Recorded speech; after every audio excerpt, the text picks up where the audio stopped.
The story begins with a grim revelation. In just 10 years, the Eastern Federation Kingdom will collapse under the burden of the 5 great vices, leaving nothing but ruin in its wake. To prevent this tragedy, our protagonist has taken it upon himself to act as their overseer, though he never imagined it would turn into such a colossal undertaking. Originally, he was an ordinary man, trapped in modern life, grinding through 78-hour work weeks with barely a break. But fate takes a strange turn when he wakes up inhabiting the body of a noble in a fantasy world. At first, it seems like a dream come true until he realizes he can't read and he doesn't possess any sort of magic or power. Trying to at least understand the written language, he ends up holding a book upside down, leaving the butler speechless. When dinner comes, a maid serves him a grand feast, and he digs in enthusiastically, thoroughly enjoying the perks of his new identity. Even the bath is prepared for him, and he can't help thinking that being the young master of a count's household is pure bliss. Being pampered and carefree feels like heaven. Yet, there's one huge problem. He has no clue where he actually is. Normally, when someone is transported into another world,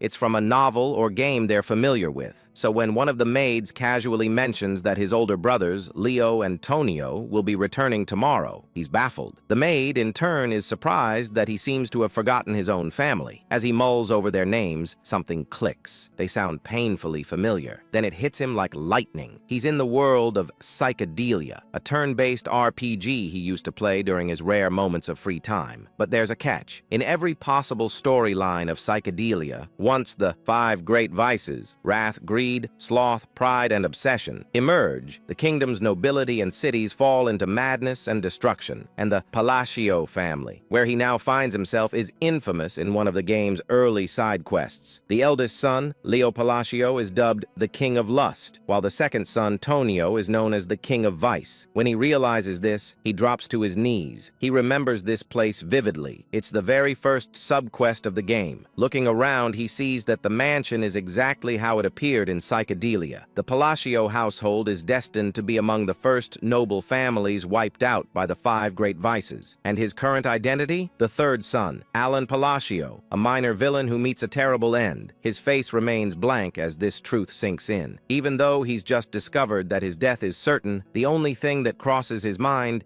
is how much experience that quest used to give in the game. Lying in bed later that night, he's too scared to even close his eyes. He'd honestly prefer going back to his soul-crushing corporate job, because at least there, his life wasn't on a timer. The thought that his luxurious new life will end in exactly 10 years terrifies him more than 6 months of unpaid wages ever could. Still, he refuses to give up. Since he already knows the future events of this world, maybe he can use that knowledge to his advantage. If he can somehow change fate and prevent the rise of the 5 vices, he could save both the kingdom and his own peaceful life. It sounds doable. After all, those vices are still just children right now. The real problem is that he has no abilities whatsoever. How could someone powerless change destiny? 2 months later, he manages to pull off his first major move, though not by his own hand. His knight, Evan, successfully rescues a group of orphans from a human experimentation facility. Evan reports that he's left the care of the rescued children in the hands of a girl named Utia. The young master nods in approval, glad he chose Evan for the task, as the knight proves to be capable and trustworthy. However, because his face rarely shows emotion anymore, Evan can't tell whether that nod was a compliment or just indifference. Trying to clarify, the young master forces an awkward smile, which only makes Evan think he'll never get used to his lord's new demeanor. He recalls how Alan used to be easy to read, cheerful or gloomy. His emotions were always visible, but now he seems eerily expressionless. Even the protagonist suspects that possessing Alan's body may have left his facial expressions frozen. Evan, still uncertain, decides to accept the gesture as praise. The protagonist reflects that Evan is one of the rare honest souls in the corrupt world of Psychedelia, a loyal knight who never betrays those he serves. That's why he recruited him right away upon meeting him. Finally, Evan reminds him that the main reason he was sent to the testing facility was to save Utia, and the young master confirms that's correct. Evan remarks that he can understand why his master went out of his way to save the girl. Even with all his years of experience as a mercenary, he can tell Utia is no ordinary child. Her strength alone makes it hard for him to fathom why she ever allowed herself to be locked up in the first place. He then questions why the young master didn't bring her back to the manor, since keeping someone like her in an orphanage seems wasteful. Our protagonist agrees out loud, but has other thoughts in mind. He knows it might look like he's ignoring her potential, but leaving her there is actually part of his larger plan. Utia isn't human. In the original timeline of the game, she forms a pact with a being from another realm and eventually becomes the physical incarnation of wrath, one of the 5 great vices responsible for countless deaths. Thanks to his interference, that dark fate has been diverted. He wants her to grow up peacefully, far away from corruption. To him, that means he's successfully neutralized one of the 4 remaining disasters. Of course, he can't tell Evan any of this, so he decides to act cryptic and simply says, "The time isn't right yet." Evan, ever curious, wonders what his master means, but doesn't pry. Every supporting character has their own story, after all. He promises to respect his master's wishes. The young noble instructs Evan to keep the matter quiet and to ensure the orphanage receives enough funding for a comfortable life. Then he hands him a letter, asking him to deliver it personally to Utia. When Evan asks what the letter is about, his master brushes it off, claiming it's just a note to check on her well-being. He says he wants to reassure the girl after everything she's been through. Evan nods, vows to deliver it promptly, and rides off on horseback. Once alone, the young master wonders whether his letter will actually bring her comfort. In truth, it contains something entirely different. A few lines he remembers from the game. Back then, when Utia had already become the embodiment of wrath and was laying waste to the kingdom, the archbishop mentioned a strange phrase about a spell capable of reaching a non-human like her. The line went something like, "Cast agony from the shadows with the light of the fallen's grace." He never quite understood its meaning, but in the game, those words momentarily resonated with her before she killed the archbishop anyway. It wasn't that the spell failed, it had simply come too late, and her rage consumed her before peace could take root. Now, our protagonist believes that by sending those same words early, he might truly change her destiny this time. With wrath handled, at least for now, he's ready to move on to the next of the great vices. Still, he can't help but think how absurd it sounds to try befriending a potential monster with a single poetic quote. Yet, considering that these sins all seem to worship some mysterious higher entity, maybe there's something to it. To him, they all seem like fanatics. Meanwhile, we shift to Utia Sao, who's reading the letter herself, and she's not happy. Evan, watching her, can feel the immense surge of mana radiating from her small frame. It's beyond belief. He admits that she might be the strangest person he's ever met. Her face is emotionless, her voice calm, yet her power screams otherwise. She asks Evan to confirm whether the young master truly wrote the letter. When he nods, she explodes with fury, her mana flaring like a storm. The sheer force is enough to terrify even a seasoned warrior like Evan. Manifesting mana in tangible form, like she's doing, is something only master-level individuals can achieve. Her anger is unrestrained, like that of a jealous lover denied attention. Evan recalls his master's words that it simply wasn't time yet, and blurts them out in desperation. Miraculously, that line works. Utia stills, interpreting the phrase in the letter as a hidden message meant only for her, a secret promise she believes only her master could have made. Evan stands there speechless, completely lost as to what's happening. Utia, still wrapped in her eerie devotion, declares that she understands him perfectly. Her demeanor is chillingly similar to a certain vampire-like guardian from another story. She is, after all, the daughter of monsters, the Scarlet Queen Utia, destined to embody wrath. Back at the manor, our main character feels confident that he's bought himself more time to enjoy his comfortable life. As he drifts off to sleep, he imagines the bright moon smiling down at him in silent encouragement. Before lying down, he places a primrose flower on his bed, thinking it's just a cute decoration. All he really wants is to live peacefully and luxuriously. Is that really too much to ask? Unbeknownst to him, in the Astria kingdom, primrose flowers are used in funeral rites, placed on the wounds or graves of the deceased. deceased. Symbolically, it's a terrible omen. The next morning, he's in the library, buried under falling books that seem to be punishing him for his illiteracy. He's currently researching the third vice, or as he likes to call them, the landmines. The process is frustrating beyond belief. Evan soon returns, reporting that they've successfully rescued another child,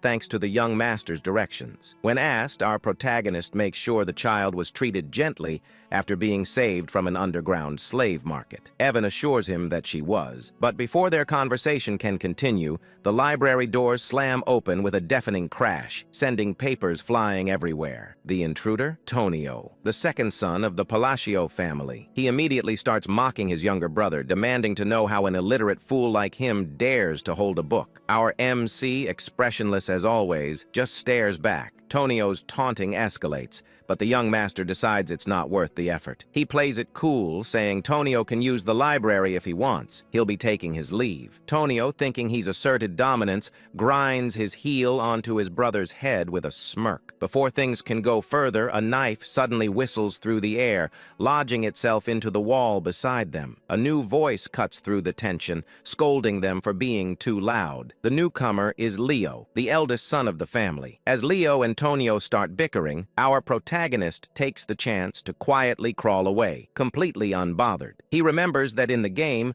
the Palacio family was wiped out early on, but seeing them in person, he realizes how powerful and dangerous they truly are. The two brothers are constantly at each other's throats, fighting over who will become head of the household. Leo controls the city's underground pleasure network, earning the title of King of Desire, while Tonio runs the region's largest drug ring, known as the King of Vice. Watching them fight, the young master decides there's absolutely no point getting tangled in their mess if he wants to preserve his comfortable lifestyle. And so, with his usual deadpan look, he literally crawls away from the chaos while Evan calmly follows, as if this absurd escape were the most normal thing in the world. As Evan adjusts his young master's hair, our protagonist silently vows to live happily, even if it means staying a powerless, incompetent, illegitimate son. A bit later, Evan comments that the second child they rescued didn't seem like an ordinary kid either. Watching his master lazily recline in his chair,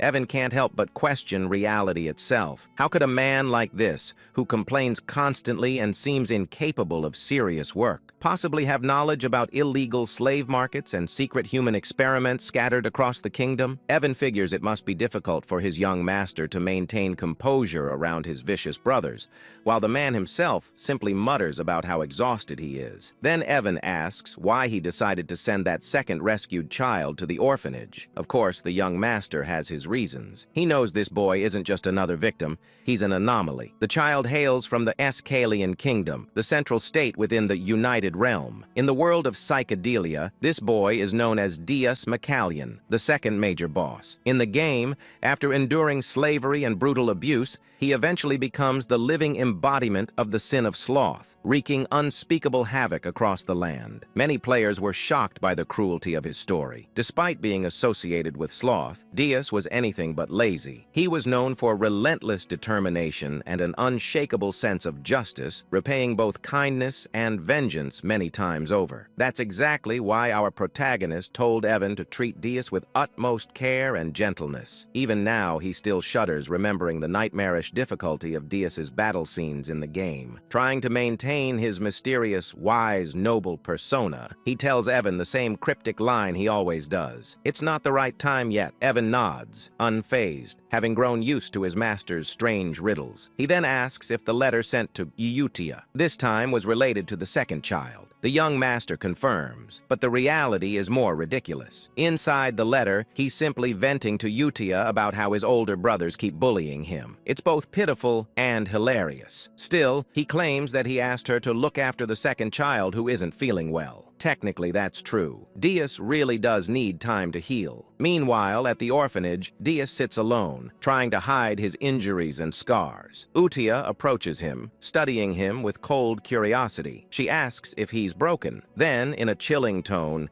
She mentions the Black Goat organization, and Deus flinches at the name. Slipping into her obsessive yandere-like demeanor, Utia tells him that even if he's damaged, he's still been chosen. She congratulates him for being acknowledged by the Blue Moon, which she defines as their master, the title she's bestowed upon our protagonist.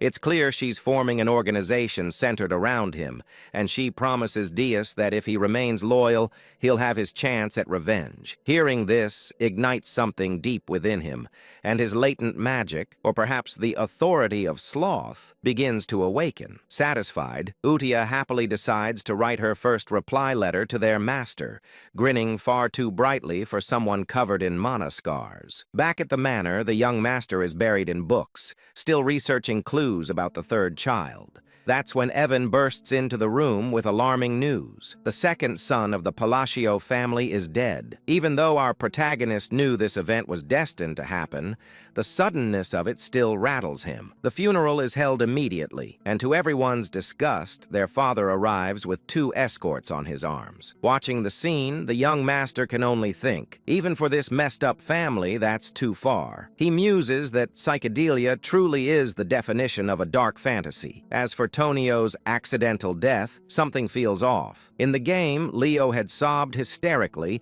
after killing his brother and claiming the title of heir. But here, Leo stands over the coffin smirking, not even pretending to grieve. At least try to act sad, our MC thinks to himself. Still, this isn't his problem. His focus remains on preventing the downfall tied to the 5 great sins. A year passes.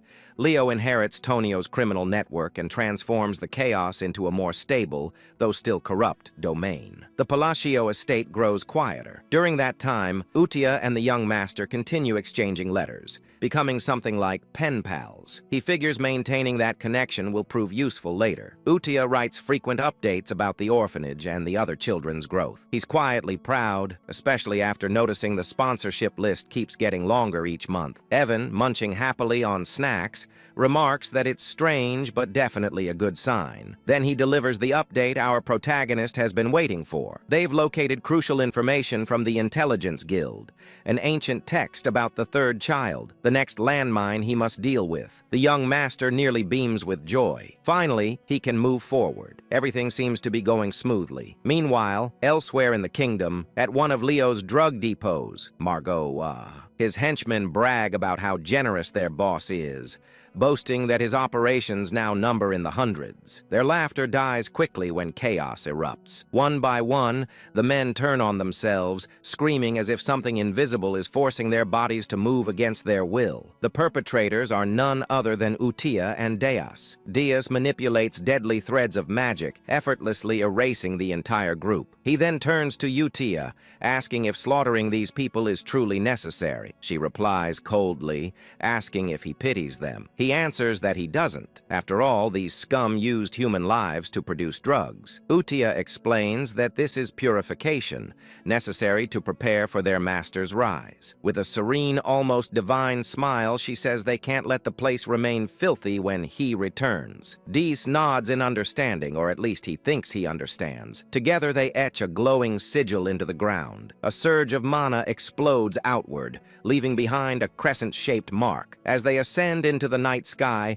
Utia declares that all of this is for their master, the Blue Moon, and that they are his sword and shield. 2 years pass since the letter exchange began. Evan has been relentlessly pursuing leads on the remaining sins, and now he collapses on the grass, utterly drained. A touch of his master's mana restores his energy. Evan announces that they've finally located the 5th child and safely placed them in the orphanage. For the first time in years, our protagonist feels genuine relief. Though his expression doesn't show it, he's deeply moved. He's done it. He's saved all 5 children before their descent into sin. To celebrate, he rewards Evan with cake and tea, praising his dedication, finding the sin of greed. The 3rd child had been the hardest, but they managed it thanks to his insider knowledge from the game. Everything is finally in order. Evan asks why he doesn't seem happier. The young master insists he's thrilled, but his completely blank face betrays him. We even get a close-up of his smile, which is utterly non-existent. Evan just sighs. delays. He's used to it by now. Reflecting on their progress, the young master admits he never imagined things would go this smoothly. In the game,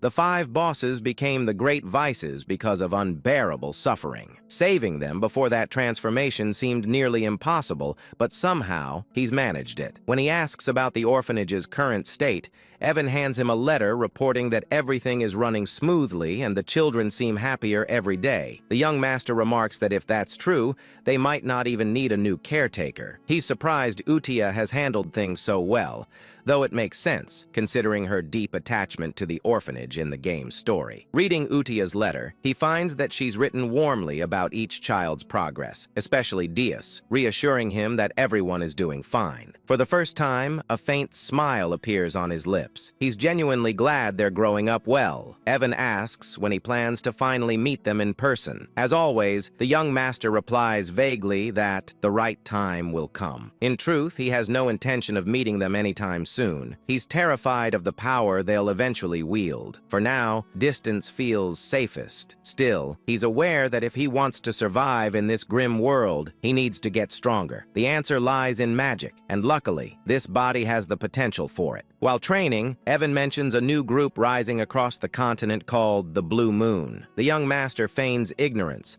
but Evan explains they've been targeting corrupt nobles and criminal rings. Outwardly, he praises them, thinking it's a good thing, but deep down, he's uneasy. He doesn't remember this group from the game. Evan jokingly warns him to be careful, since Blue Moon's next likely targets are the nobility themselves. The young master freezes, then nervously orders Evan to start sleeping in the room next to his, just in case. Meanwhile, at the orphanage, Utia convenes a Blue Moon meeting, the sin of Satyam pride. A girl named Sol Rang Di reports that she eliminated a group of slavers by decapitating them all. She boasts about playing a guessing game with them, promising to spare anyone who could correctly name her eye color. None survived. Then, Rena, the sin of greed, gracefully reports that all bodies were dissolved without leaving a trace. The organization is growing, and its devotion to the Blue Moon is only getting stronger. The sin of misophobia. Radin reports that he also wrapped things up in the south,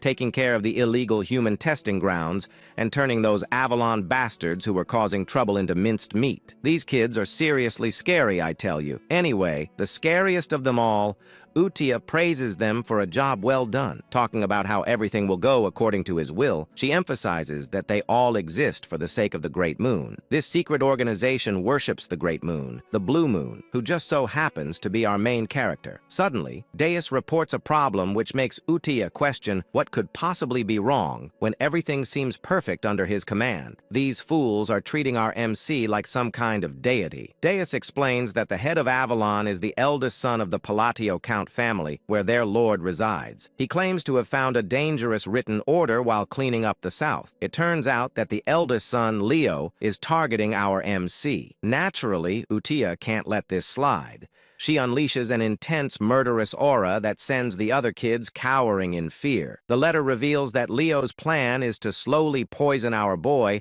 after eliminating their father, which sends Utia into a furious rage. Fast forward 2 years, RMC's father, Count Palid, has passed away, and just like before, his funeral is held almost immediately. RMC explains that while the official cause of death is heart failure, it's clear he died from an overdose. Meanwhile, at the funeral, Leo gets news that the Blue Moon has struck one of his facilities. Seriously, couldn't they have waited until after the funeral? Leo keeps asking if everyone was wiped out again. Our main character, who's just casually eavesdropping, realizes that his brother is becoming increasingly cautious about the Blue Moon. As the Count's funeral wraps up without a single tear shed, our MC decides he doesn't want to get tangled up in all this drama, and quietly slips away just as his brother shoots him a planning glare. When Evan asks what our MC plans to do next, since it looks like that jerk of a brother is on track to become the new Count, our MC is already 1 step ahead. He's been packing his bags and tells Evan to do the same. The plan to run away from this mess. Evan questions whether he really intends to flee, and our MC clarifies that it's not a complete getaway.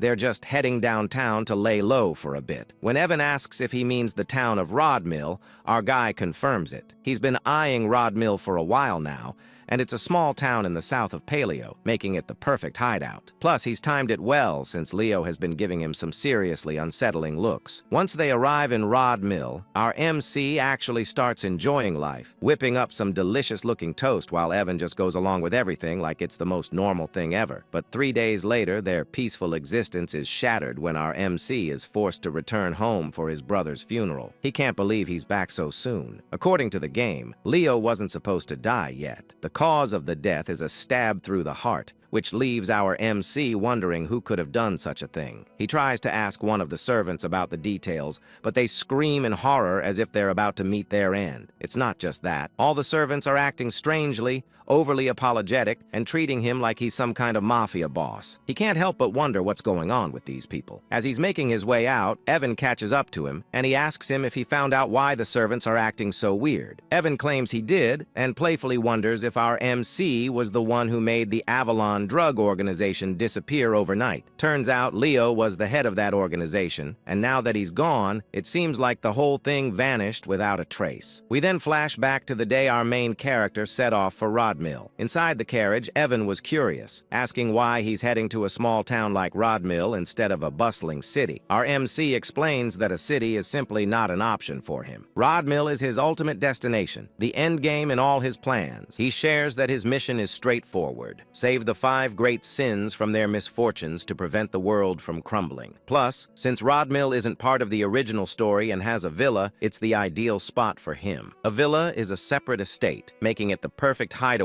for a laid-back noble like him, where he can relax and do absolutely nothing. Honestly, I share that dream. If you like this video, it would really help me out with my bills and give me some much-needed downtime. Anyway, our MC gets serious when answering Evan's question, insisting that everything he does has a purpose. But after hearing the same old responses for a while, Evan calls him out, pointing out that he always uses those same lines when he wants to dodge a question.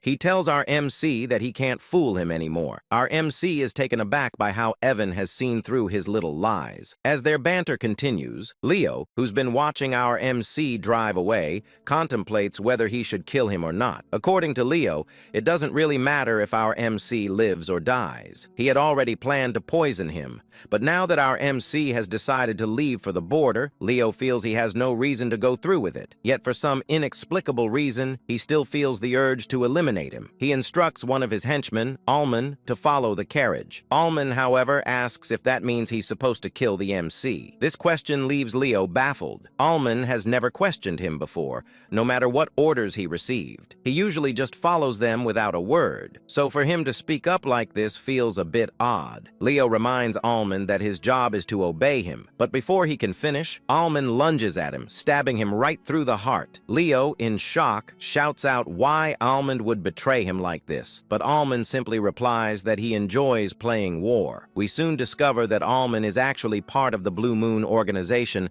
and his real name is Hidden. He explains that they've been taught a creed by Blue Moon. Since the Blue Moon is essentially RMC's sword, it makes sense for them to act according to his wishes. However, if anyone dares to threaten the Great Blue Moon, RMC, they're allowed to take matters into their own hands, meaning they can eliminate the threat. Hidden reveals he's been waiting for Leo to give the order to kill their lord, and he can't believe it took 2 years for that to happen. Leo tries to argue that his subordinates won't let Hidden live, but Hidden counters that with Leo's death, the entire organization will be wiped off the continent forever. Looking at Leo's lifeless body, Hidden can't help but comment on how unfortunate this all is. If Leo hadn't tried to kill their great master, he might have lived a few more months or even years. Meanwhile, in the present, our MC is enjoying his dream life in the small town of Rod Mill. He wakes up whenever he wants and shares delicious meals with Evan, living the life of a true noble. But his fate would have it. His peaceful existence is shattered when he receives a letter. The letter requested that he step up as the next head of the family. Just like that, his carefree life came to an end a mere 4 days after it began, forcing him to return to the palatial state. However, things felt off. The maids and other staff were acting strangely around him. He couldn't help but wonder what was behind their odd behavior. behavior. Then Evan teasingly asked him when he had become the shadow leader, leaving him completely baffled. It dawned on him that all this fuss was due to the bizarre circumstances surrounding his brother's death, which had led to his current predicament. In his usual dramatic fashion,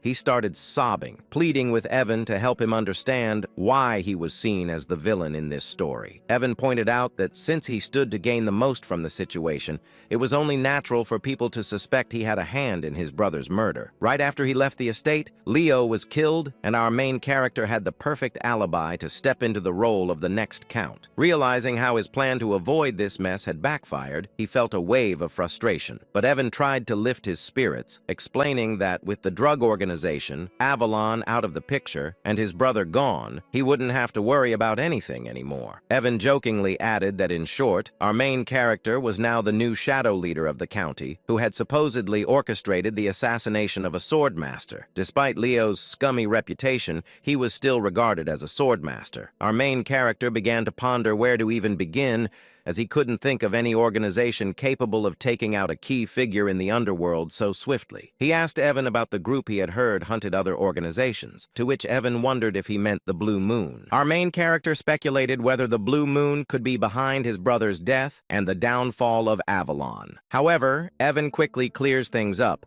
saying that according to the Information Guild, the Blue Moon isn't to blame. Instead of leaving behind bodies, the Blue Moon is known for marking the moon itself. That's just how it operates. But it's rumored that all the members of Avalon met their end with a sword through the heart. Evan can't help but tease our MC, joking that the road to hell has been opened. But putting jokes aside, our MC reflects on his game knowledge, realizing there shouldn't be any organization called the Blue Moon, which means they can't be responsible for this mess. But if it's not them, then who could it be? As he tries to piece everything together, the scene shifts to the orphanage where Utia is holding a meeting with the other great sins. She asks if everything went smoothly, and Reina, the sin of greed, confirms that she left no traces behind. Surang, the sin of pride, adds that there was no one left alive on her end, just corpses. Diaz chimes in, boasting that he took out all 486 soldiers of Avalon. His magic is quite something, like a beautiful butterfly tangled in spiderweb. Then there's Rodon, the sin of misophobia, who also confirms that he cut down all the bad guys in half. Utia praises them for their work,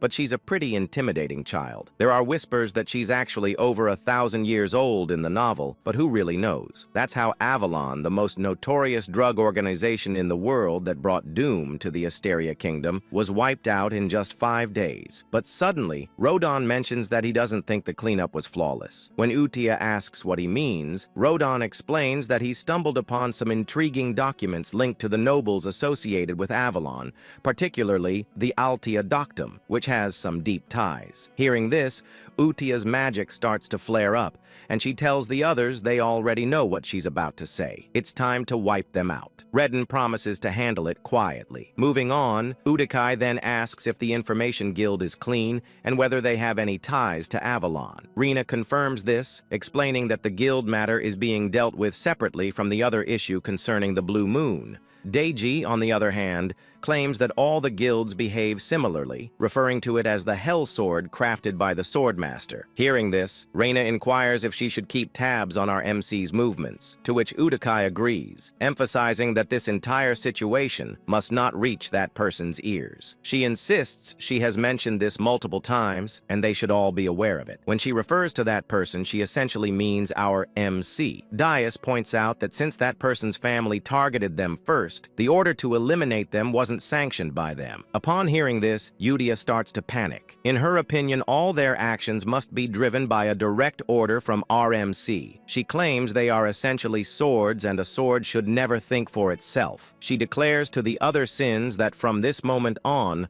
all members of the Blue Moon must only act on orders, and they should take this decree seriously. This leaves the other sins feeling a bit uneasy, as Udia adds that they must never disappoint that person no matter what. Inwardly, Deus thinks he can't quite grasp any of this. For someone as powerful as Yudia to feel anxiety and restlessness simply because she's discovered by that person seems excessive. But nevertheless, he tells Yudia that he understands. They conclude their meetings by chanting that everything is for the great moon, which is essentially afraid how the Shadow Garden from Eminence in Shadow wraps up their meetings. Meanwhile, back to our MC, he finds himself buried in paperwork as the new Count of Palacio. He explains that after his brother's funeral, he faced a full month of endless duties, and he feels overwhelmed by them. He starts shedding some tears, lamenting that he just wants to loaf around and do nothing. This fool even claims that's what it means to be a noble. Anyway, he couldn't help but think that even though he had made quite a few enemies,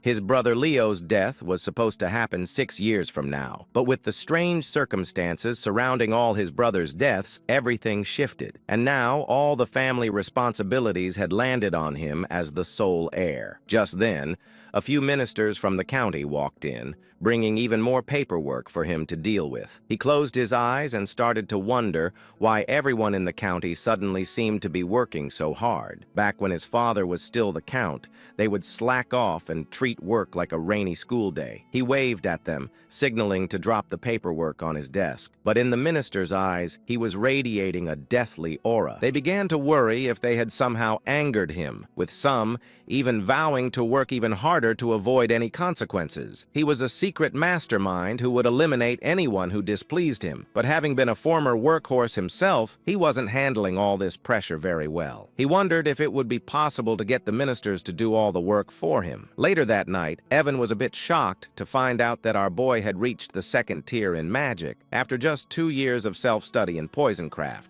which meant he was quite talented and not shy about showing it. The little rascal was casting spells all over the house. Normally, it takes about 4 to 5 years of instruction to reach the 2nd tier in magic, and it often requires a natural talent as well. Our protagonist agreed that his magical talent was pretty decent. Deep down, though, he knows he's been practicing hard for self-defense because something just doesn't feel right. To wield magic effectively for protection, one must have perfect control over their mana, just like he's managing to do at this moment. Still, he can't help but wonder what good his magic is if it's only half-baked. He insists he's tried every type of magic this fantasy world offers, and at first, it was thrilling. He thought that mastering magic would mean he'd have nothing to fear, but now it feels more like he's scrambling to learn magic just to save his own skin. That's when the harsh reality hits him. His mana capacity is alarmingly small.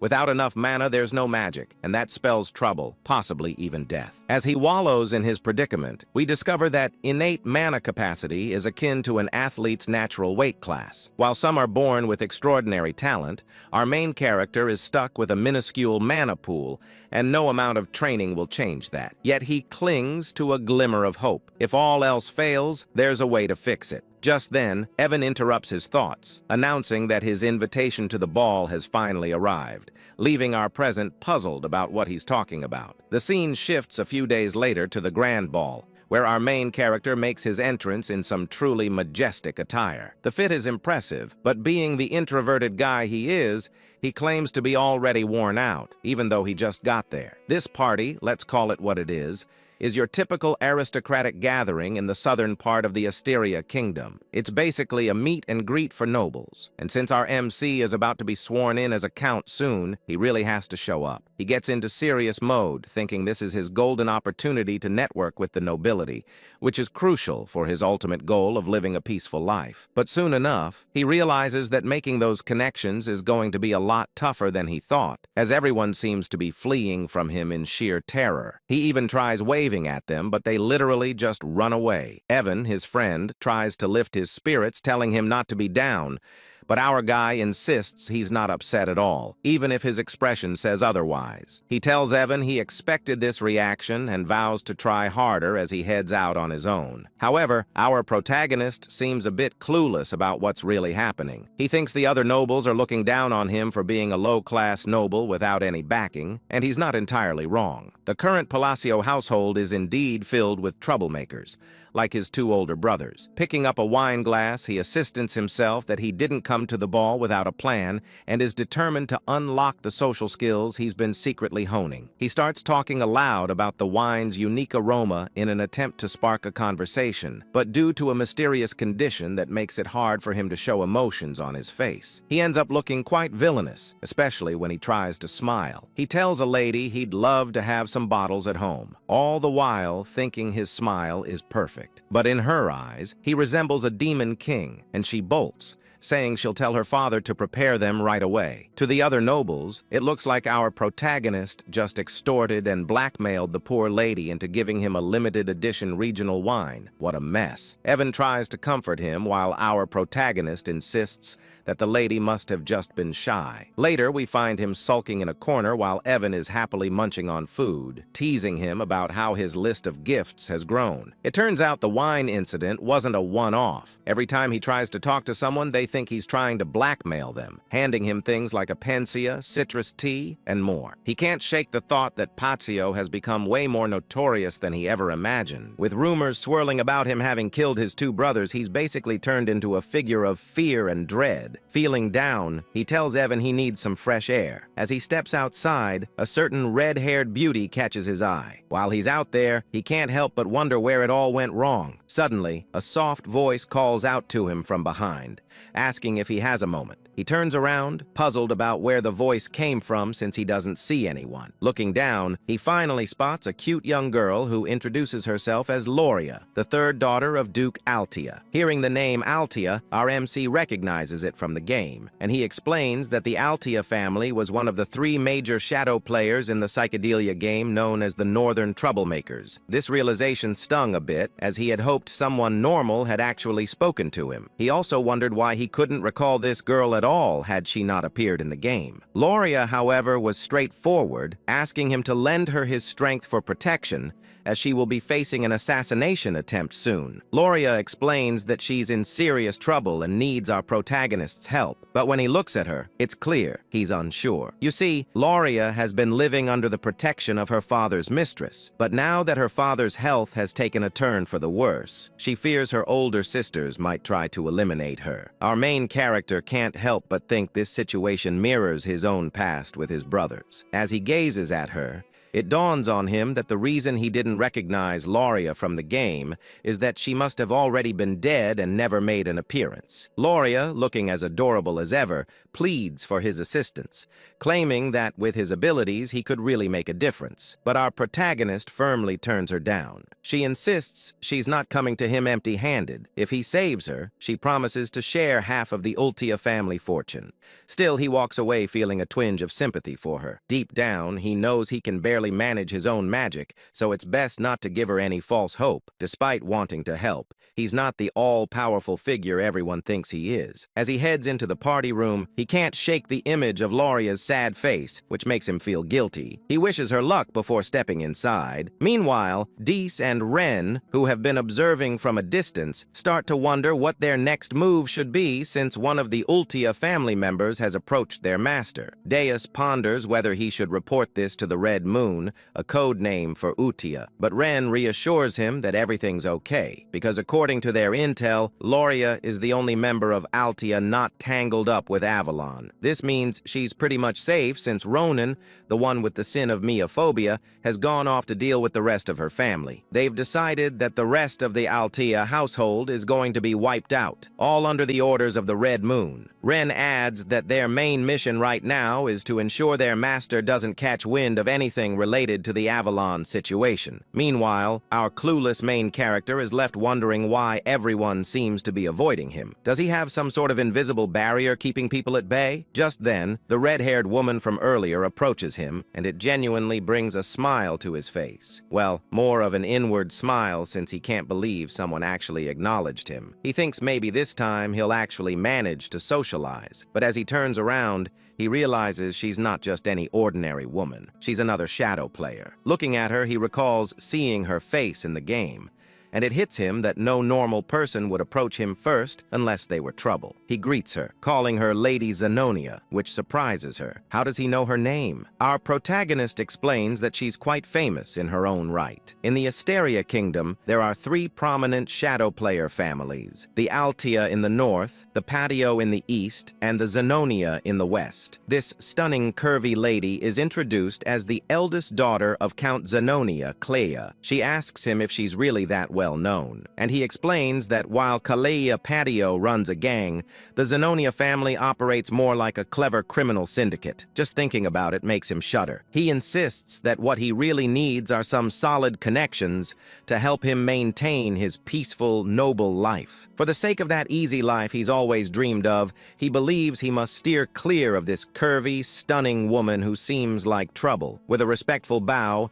he compliments her beauty, almost as if he's trying to say goodbye, but she stops him, saying she wants to have a word with him about something. He replies that he'd love to, but there are too many eyes on them right now. Deep down, he wishes she would just leave him alone. With a smile, she tells him he's just as the rumors say, and adds that she looks forward to seeing him again, leaving him completely dumbfounded. As she walks away, he wonders what that could mean, sensing it's some kind of code, but he shakes it off. Meanwhile, Renee and Diaz, who have been watching from a distance, are pleased that their mission to keep our protagonist in the dark is going smoothly. However, Diaz points out a problem. Looking out the window where our protagonist is standing, they spot someone who has been tailing him for a while, and they quickly rush out to deal with the threat. The next day, our protagonist and Evan find themselves in a forest, with Evan asking if he's really sure this is the canyon he's been searching for. Evan notes that it's midday, the sun is shining, but the canyon is oddly dark. Our boy, however, isn't paying much attention. He's ecstatic that he's finally found his true objective. As they venture inside,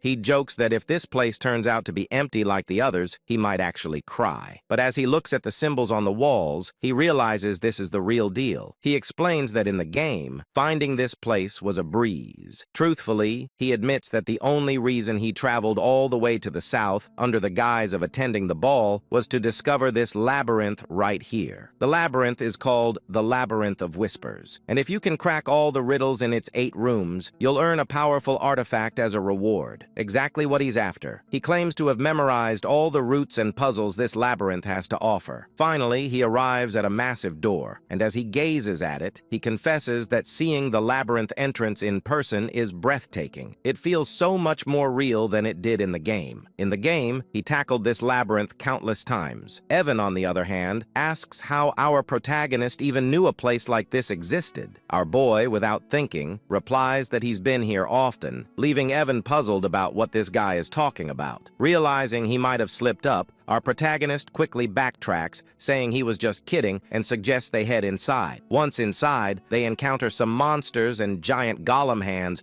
that could easily crush them like twigs. Evan wonders if these creatures are tied to the riddle, and if our boy gets the answer wrong, those giant hands will show no mercy. But our boy, unfazed, starts solving the riddle, leaving Evan to wonder how he can remain so calm in such a dire situation. Evan reflects that they've been together for 4 years now, yet he still doesn't understand him at all. Things like saving orphans, repaying random debts, helping free slaves, and even delivering seemingly pointless messages. Yeah, in Evan's eyes, our boy is a total weirdo. Still, watching him solve the riddles with ease makes Evan question how this is even possible. This guy has barely left the estate, yet he seems to know everything about this labyrinth. Regardless, Evan admits that the reason he keeps following this mysterious master of his is simple. Everything he does somehow leads to a good outcome. They finally make it inside, but our main character can't shake off the gruesome visuals of the game. He's feeling queasy, but as they step into a lavish room brimming with treasures and gold,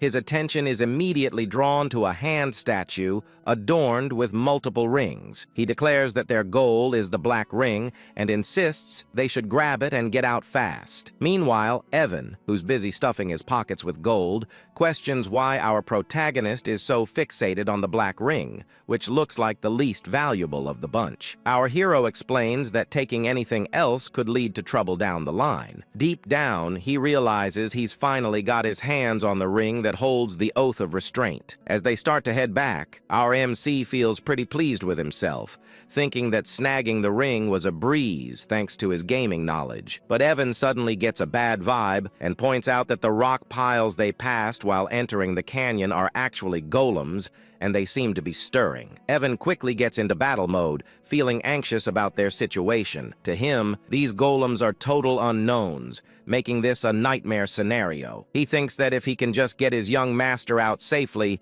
he wouldn't mind sacrificing himself. But our protagonist steps up, telling Evan to stand down because he'll take care of the golems. As the golems prepare to attack, Evan urges him to find an escape route first. With the golems closing in, Evan shouts a warning, saying his second-tier magic won't be enough to handle them. But our MC stands tall, confidently, invoking the Oath of Restraint, which activates the black ring. Suddenly, time seems to slow, and he finds himself in a different dimension. A voice introduces itself as a fragment inheriting the great will of Nasilla, instructing our protagonist to state the 2 restrictions he wishes to impose on himself. Our main character finds himself in a pretty intense situation. In the game, this part showed up as a choice window, but now hearing this mysterious voice and seeing a gigantic face looming in the dark cosmic expanse is a bit overwhelming. The Oath of Restraint is an absorption-type artifact, and as the name suggests, it lets the user impose limitations on themselves in exchange for power. However,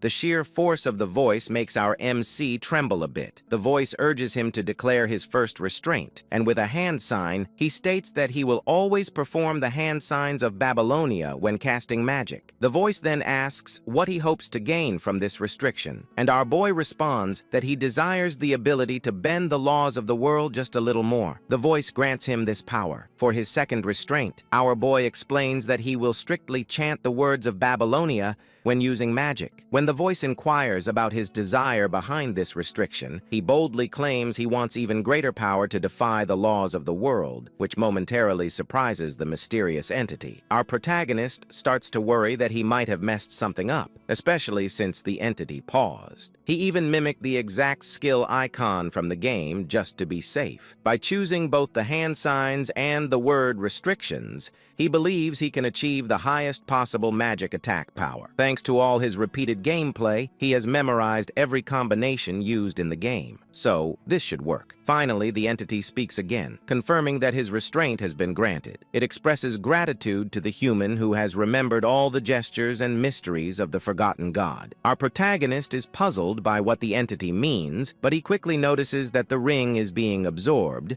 indicating that all the restrictions were successfully applied. The entity concludes by telling our MC that it will always be watching over him as the one who will inherit its will, whatever that means. Just then, time seems to start flowing again, and it's right as the golems launch their attack on our MC. Evan tries to reach him, but our hero, unfazed, begins to cast his magic. He can't help but chuckle at his own spell, thinking how in the game it looked so impressive and powerful. But now, thanks to his meager mana, it's just so small. He gathers it in his hand, reflecting that no matter how hard he pushes himself, this will always be his limit. But hey, it's time to test out his new restraints. I have to say, his magic looks majestic. Maybe it's the pose. Anyway, he starts chanting, with the first word being refraction, which makes his magic begin to take shape. Then comes repulsion, causing it to swell in size, transforming into a stunning blue light of electric magic. The magic ball is massive. Using hand signs, he adds another chant for direction, and finally, he unleashes it. The way he does it is so grand, reminiscent of how Gojo releases his hollow purple. The sheer power of our boy's magic leaves Evan in shock,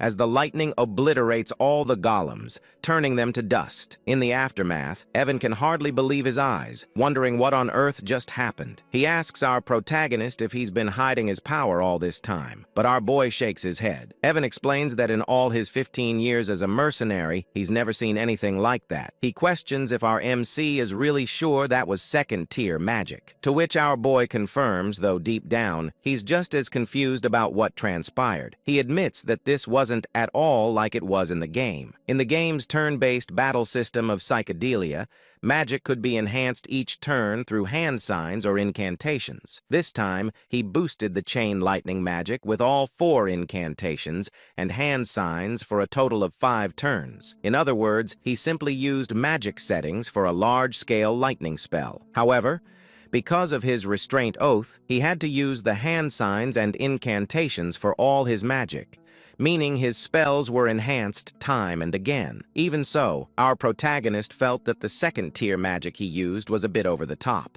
and the results exceeded his expectations, which caught him off guard. Meanwhile, Evan was just relieved they made it out, and as he sat down, he remarked that watching the battle was way more exhausting than actually fighting. He asked our protagonist, who had created such an unpleasant canyon. After a moment of thought, our hero realized that the Maze of Whispers had a different name in the game. The map layout and strategy guide were posted on the game's community website, and it was called The Maze of Paladon. He told Evan that a guy named Paladon was the one behind it, but Evan was too worn out to even process that information. I really love this duo. Our protagonist grabbed Evan, saying they needed to head back home because he had something in mind to do once they got there. This made Evan question why his usually lazy master was suddenly so motivated today. Our main character explained that every time he picked a hand sign that matched the spell's attribute he was casting, the power increased. If he chose the right incantation, the magic properties would get enhanced, which is how the game mechanics were designed to work. The only difference was that, unlike in the game where the visuals remained the same and only the numbers went up, in this world, the spell actually changed shape with each incantation. But he suddenly wonders if this only applies to him,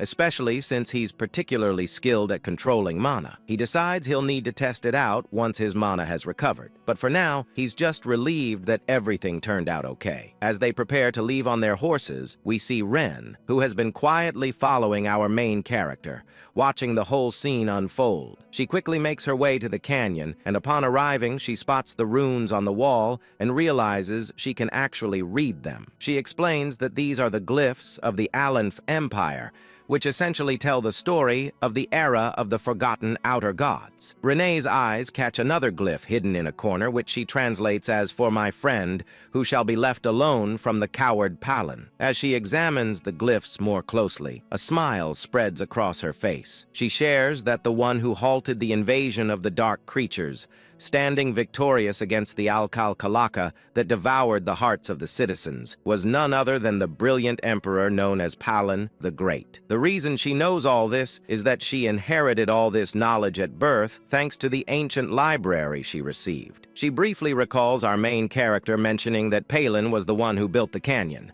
But as usual, she misinterprets the situation. She thinks that she knew our MC was special since someone like the Bloody Queen Udia follows him, which is a pretty big deal. Having someone like Udia as a subordinate is something you'd only read about in history books. However, she continues to believe that our MC is actually a friend of Palin, completely misreading the glyphs he saw. Moreover, she claims that the phrase "our boy used while casting magic" doesn't exist anywhere in the ancient library, which only strengthens her belief that our MC is truly remarkable. Blushing, she admits that Udia was right all along, feeling a bit embarrassed about having followed orders without question all this time. And just like that, our boy ends up with another yonder in his harem. Kind of a strange thing to say since they're basically just kids, but I digress. Anyway, Rena spots Deus arriving and immediately asks if he got any info from the fool who was tailing their great master. Deus responds that the idiot is dead, and he didn't even do it. It's more like the guy's head just twisted in midair. Rena insists they need to report this back to Udia for processing,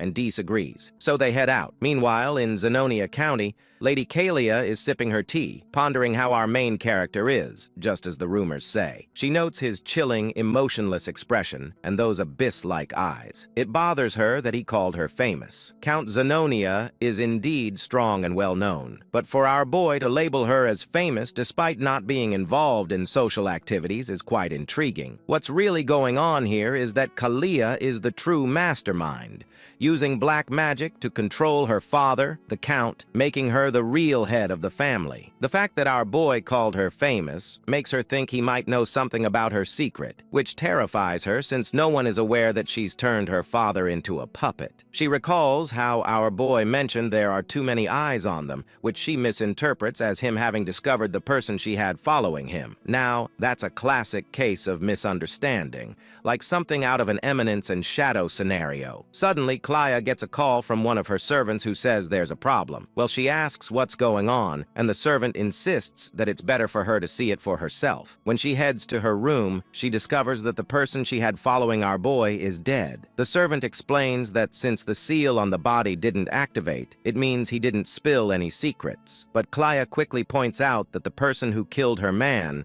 must have intentionally brought him to her room. Frustrated, she starts questioning how our boy figured out she was the one who sent this guy to tail him. And just like that, our boy gets misunderstood once again. At the grand halls of the Alta Ducal estate, the scene unfolds as Loria walks through the quiet corridors, her face heavy with disappointment and fatigue. Her mind drifts with thoughts of regret and realization. As expected, she knew he was not someone to underestimate. The distinguished one of the underworld, a man who possessed cold eyes, much like her father's. He was the kind of person she must never make an enemy of. Once he had been her last lifeline, but she knew he would never accept a deal that could bring him significant losses. All her assets and power had been stripped away by her sly siblings. The eldest daughter, Mararian, the second son, Ki, the eldest son, Tamion, and the second daughter, Pai. With nothing left, she had survived only through her father's love and mercy. But now, even that seemed uncertain. As she walked deeper into the estate, lost in despair, she whispered to herself that she no longer knew what to do. The moment she entered the estate, the maids rushed toward her in panic, their voices trembling. They cried out, calling for Lady Loria, their faces pale with fear. They told her that Lady Pine and Key had taken their own lives. Shock spread across Loria's face, her body frozen in disbelief. Her thoughts raced. Those people would rather stab their own family, and yet they took their own lives. It didn't make any sense. Fear gripped her heart as she asked about Tamalian and Marianne. Soon after, she was shown a horrifying sight. Both Talon and Mararian lying lifeless, their swords buried into each other's chests. Gloria's body trembled as terror consumed her. Her mind screamed with confusion, wondering why and how such a tragedy had occurred. Meanwhile, outside the Altia estate, Radon was seen leaving swiftly, a faint smirk curling on his lips as he muttered to himself, "Successfully eliminated." Gloria's mind flashed back to Alon's earlier words, the ones that had hinted that good things would soon happen. Remembering that, she felt an icy dread run through her veins. A realization struck her. The true mastermind of the Count's household, the one who had hidden his claws and waited for the right moment to seize power, had finally made his move. This was exactly what he meant. Now she had become the only successor in the ducal family overnight. A bitter laugh escaped her lips as she wondered what kind of monstrous devil she had made a pact with. But she knew there was no going back now. Those who betrayed him had already met terrible fates. There were too many precedents. She told herself that she must walk the path she had chosen, no matter how dark it became. A sudden determination lit up her eyes. 2 months later, a grand gift arrived at Duke Alia's estate, addressed to Elon. Upon seeing it, Evan's eyes widened in surprise.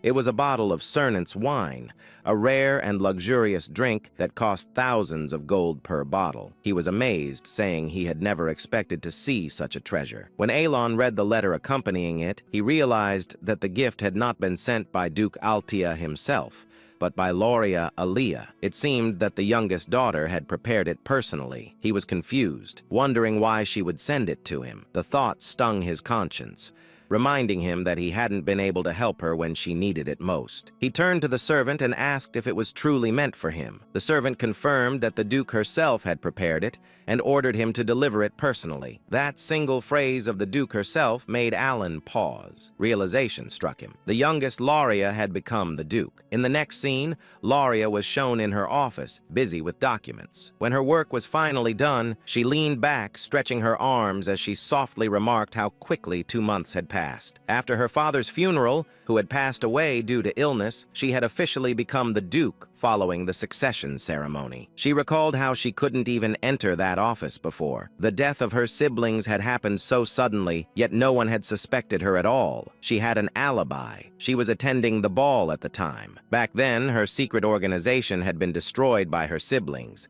leaving her utterly powerless when she returned to the mansion. Later, she came to understand how deeply he had calculated everything. He had declined her plea with indifference on the surface, but had perfectly cleaned up everything behind the scenes. She wondered just how far into the future he had planned all of this. She hadn't even informed him about her father's funeral, not wanting to trouble him. Yet, he still helped her. It was clear that he had a reason. He needed Aaliyah for some part of his grand plan. Although she had successfully merged all the subordinate organizations under Altia, it still wasn't enough to match the immense power he hid behind his calm facade. That only meant one thing. He wanted something from her. Palatio, the distinguished figure of the underworld who had risen through sheer business prowess. If there was one thing she possessed that he didn't, it was her ability to manipulate the political stage from the shadows. He needed the Altia name for now. She decided to focus on what she must do, believing that the distinguished one would contact her soon. She hoped he would appreciate her gift of gratitude.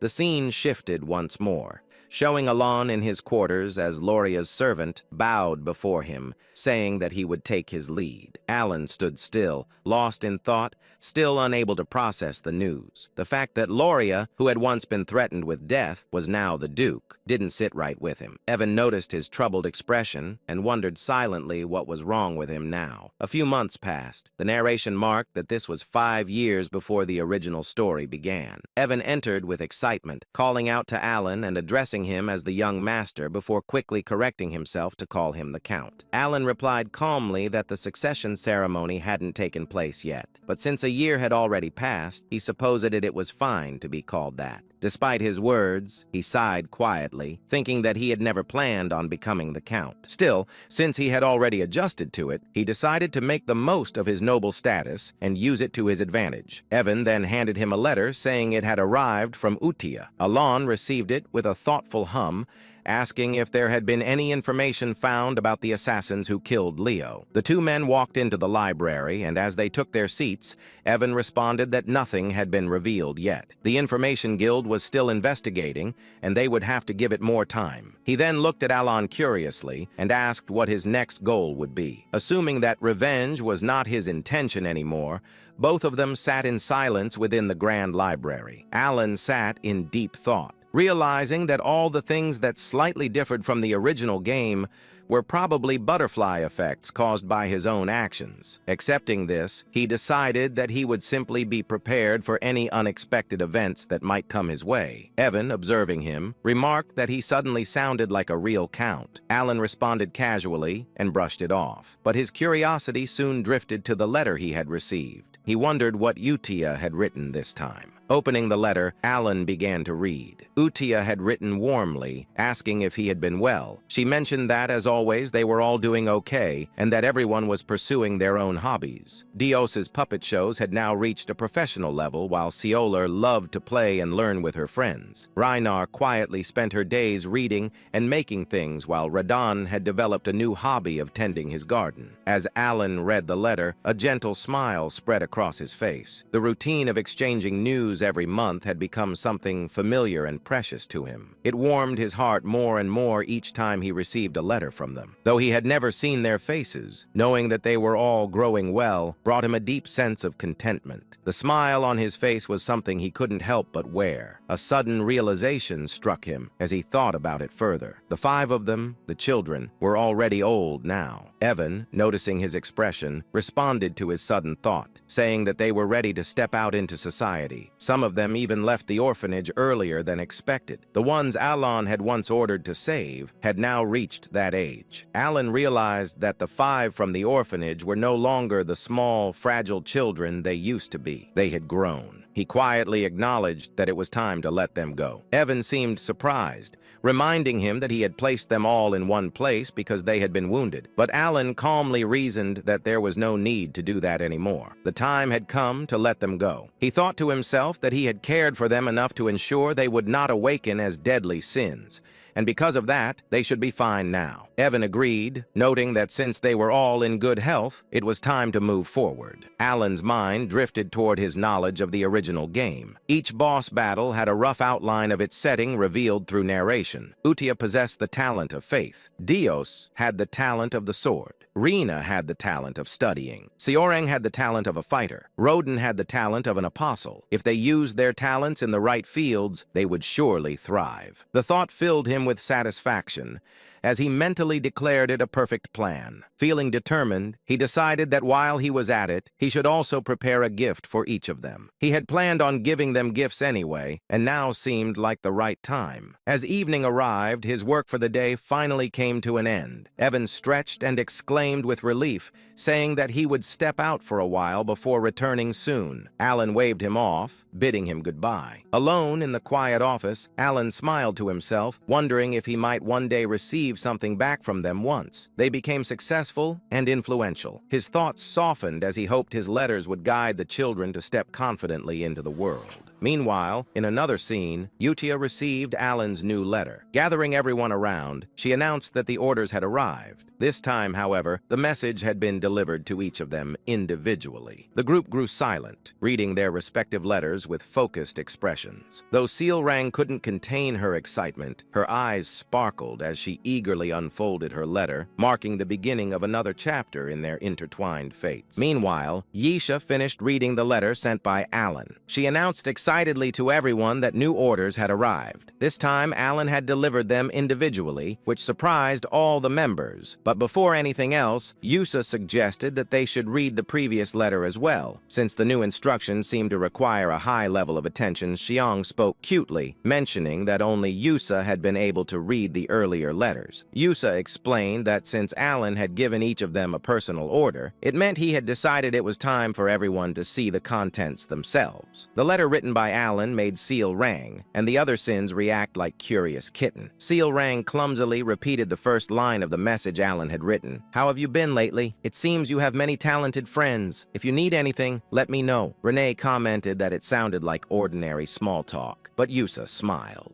She understood that Alan had intentionally kept the opening simple. After the greeting letter, this was the first true order he had issued. He had defined the elimination targets, assigned missions, and instructed them to report the results afterward. It was during this time that he entrusted Blue Moon to her. As everyone could see, he had personally chosen each of them, and all the sins were excited to meet him. Deus nodded and said it made sense. This prevented information leaked. She remembered her first order and smiled, recalling how firmly she had been told to understand the instruction clearly and carry out the mission without fail. Deus then wondered aloud if it would be better to visit Alan directly or contact him through magic communication. Raiden agreed that if leaks were the issue, letters seemed unusual. Yusa's expression sharpened. She reminded them that their duty was simply to follow Alan's order. She gripped the letter tightly, and Deus let out a sigh at her unwavering resolve. Deus eventually said they should read the orders properly. Moments later, after going through her assignment, she explained that Alan had instructed her to head to Caliban. The nation of knights Seorang scoffed, calling it a desert colony she disliked. Raiden mentioned his destination, Rexy, the entertainment city. Renee said she was ordered to go to Latina, the mage city. Finally, Yusha, the female lead of the entire story, looked stunning as always when she spoke. She said she was assigned to the Holy Kingdom of Ryza. Everything they needed to do was clearly written in their letters. Dea said she didn't understand the reason, but Alan had ordered her to become a knight. It felt unusual even for her. Xiang added that Alan had also told her not to worry since the patronage would continue. Reina mentioned that he had revealed the locations of their gifts as well. Raiden responded calmly, saying they would understand everything once they reached their destination. Yusa gathered everyone and repeated the final rule Alan had Guy. They must never mention the name Blue Moon. Everyone agreed and prepared to leave. Next day,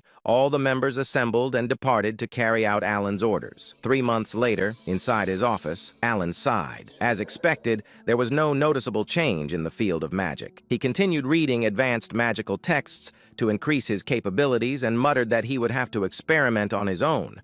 ridiculous as it felt. Suddenly, he looked at his knight, Yuan, and asked what he was doing. Alan then remembered something and questioned him about the investigation into the killing of Leo. Yuan replied that the Information Guild still hadn't found anything. Alan seemed surprised for a moment and asked if there was anything else to report. Then he whispered under his breath that the butterfly effect caused by saving the 5 deadly sins had already gone out of control. Even Lyra, who was never supposed to appear in the storyline, had become the Duke of Ayla. The thought distressed him. She was expanding her power and influence at a terrifying pace within the underworld. Alan let out a tired chuckle and told Yuan they should stop investigating the Ascension altogether. It was dull work, and he already had far too many responsibilities piling up. Yuan looked at him with surprise and really master. Alan explained that the entire situation was clearly the result of his own ignorance. In a place like this, almost nothing escaped the network of the Information Guild. Even he felt uneasy about it. If he tried to uncover things he was not meant to touch, the consequences that returned to him could be far worse. He muttered that if an unexpected complication led directly to death, then the investigation was meaning. In the end, organizations like that wouldn't harm him as long as he didn't interfere with their affair. He clarified to himself and to Yuan that there was no reason for any secret group to target him unless he approached them first. That was why he believed there was no point in continuing the investigation into Leo's death. Yuan nodded and agreed to inform the guild to stop. Then he suddenly remembered something. Right. There's another piece of news, he said. Apparently, Deus has been appointed as a knight in Caliban recently. Alan looked up in surprise. Really? Good for her. 3 months later, Yuan entered the room carrying snacks. Count, there's something else, he said. Apparently, Deus has created an entire knight order. Alan straightened. A knight order? Then she must be at least expert level or higher. Could she already be at the level of a sword master? Yuan replied that Deus had indeed reached the level of sword expert. Alan thought quietly, noting that it hadn't been long since she was first appointed. Students across the continent were now talking about it, claiming the world would see a 5th Master Knight within 10 years. Alan raised an eyebrow. Deus, the future Master Knight. You mean the one they call the Sword of Caliban? Yuan chuckled. Yes. She's incredibly talented. Caliban must be in an uproar because of her. She keeps gaining more recognition and followers with her swordsmanship. Alan silently admired her progress. 6 months later, almost a full year had passed since the 5 deadly sins left the orphanage. Alan had slowly grown accustomed to the responsibilities of a count. When Yuan rushed in again with news. Count, something very recent just came in. Alan asked what it was. Yuan replied, Deus officially become the Sword of Caliban. Alan froze in place. That meant one thing. She had become the 5th Master Knight. In the next moment, Alan said calmly that only a sword master could become a Master Knight. He explained that the sword master of Physidalia was a superhuman who had surpassed the Aura Blade and unlocked a unique ability known as Deviation. He looked at Yuan and asked if he was really saying that Deus had become a sword master. Yuan interrupted and clarified that she was about to reach that level. She hadn't created her Deviation yet, but the nation had granted her the title of Master Knight regardless. Not only had she defeated the 4th sword in a duel, but Caliban had also lost one of their Master Knights to the Northern Barbarians. Alan thought for a moment and acknowledged that the two sides had been at war for more than a decade. Yuan continued, realizing mana and learning to control it took around 5 years, while creating a deviation usually required decades. The first sword, Reharnet, had been 32 when he became the youngest Master Knight in history. He had wielded a sword since the age of 5 and was unmatched in strength. Even with that talent, it had taken Reharnet over 20 years to reach that level. Yet now, a child who once knew nothing about swords, Deus was becoming a Master Knight. Alan's eyes widened. So, if she's only waiting for her deviation, does that mean she has already surpassed Reharnet? She might reach Swordmaster status soon. A small smile appeared on his face. Maybe I can benefit from her sooner than I thought. Yuan quietly took note of his reaction. Alan looked at the letter with surprise and murmured that perhaps he couldn't do anything more. But Yuan immediately insisted that he should not blame himself. Alan held the letter again and explained that he only ever received letters from Yusha. Even after she left for the Holy Kingdom, she continued to send them regularly. Every letter contained news about the 5 deadly sins she grew up with. It seemed they stayed in close contact. He sighed. saying that even though none of them had ever seen his face, they could have at least thanked him for the gifts. He paused, then slapped his cheeks lightly and corrected himself. He was already grateful that they hadn't destroyed the entire kingdom. After awakening as the 5 deadly sins, Alan whispered that as long as they were living well, he was genuinely happy. Then scene shift to Caliban, central area of Kritham. Caliban, the central district where high-ranked nobles resided, held the grand mansion of the illustrious Sore-Scapliff Knight Order inside. Countless knights practiced their swordsmanship. At the top of the hill stood Deus, now in full knight uniform. He looked immense, calm, and strikingly handsome. His title echoed across Caliban. Deus Mark Lane, captain of the Sore-Scapliff Knight Order, youngest master knight in history. A girl suddenly waved at him with joy. Brother Deus smiled back. He looked far older and more composed than in his childhood. He smirked softly, thinking that even after a full year had passed, the memories still made him feel embarrassed. He remembered the day he lost everything to the black corruption, how his sister fell into darkness. Deus had been consumed with uncontrollable rage trying to protect her. His hatred dragged him down repeatedly to the point where he was nearly imprisoned. He had completely fallen into the dark. The fact that the great moon saved his life wasn't reason enough. He had sworn his allegiance out of desperation, believing it was the only path left. He thought of Yosha's voice and reminded himself of the promise he had made to take revenge with his own hands. Working under Blue Moon placed him in countless dangerous missions. He never complained, never hesitated. Each assignment became a stepping stone toward facing the black forces. After several years, he finally received his first personal order. When he opened the last letter, he had been confused. The order was different from anything Blue Moon had given before. It led him to a small inn in southern Caliban, where he was told to retrieve a gift. At first, it didn't excite him. Gifts meant nothing to someone who had lost everything. But when he arrived at the location, Deus instantly understood what his master Alan had been trying to give him. The gift was his sister, alive, safe, and waiting for him. His eyes trembled with disbelief as he read the final line of the letter. "The gift from the great moon is your family, the one you thought you lost forever." Deus broke down. Tears streamed uncontrollably as he ran forward and embraced her with shaking arms. His sister stared at him in shock, unable to believe what she was seeing. To Deus, she was more precious than his own life. The brother embraced his sister tightly. His voice trembled as he tried to speak through the tears. He said that the sister he had believed to be dead was still alive. Overwhelmed by pain and relief, he looked at her and asked what had happened after he lost her. Styla also cried while holding her brother's arm, offering a faint smile of comfort. A little later, they sat together with cups of tea. When she had calmed, she began to explain. After those people dragged her away, she had been trapped in darkness for a long time. The memories returned vividly as she spoke. She described being locked inside a pitch-black cage, waiting for the moment she would be taken out to be killed. When her turn finally came, someone terrifyingly strong appeared. That person grabbed her hand and pulled her toward the light, allowing her to escape and survive. Years later, when she was nearly sold to a slave merchant, another powerful figure protected her again. A blade cut through the attackers, saving her a second time.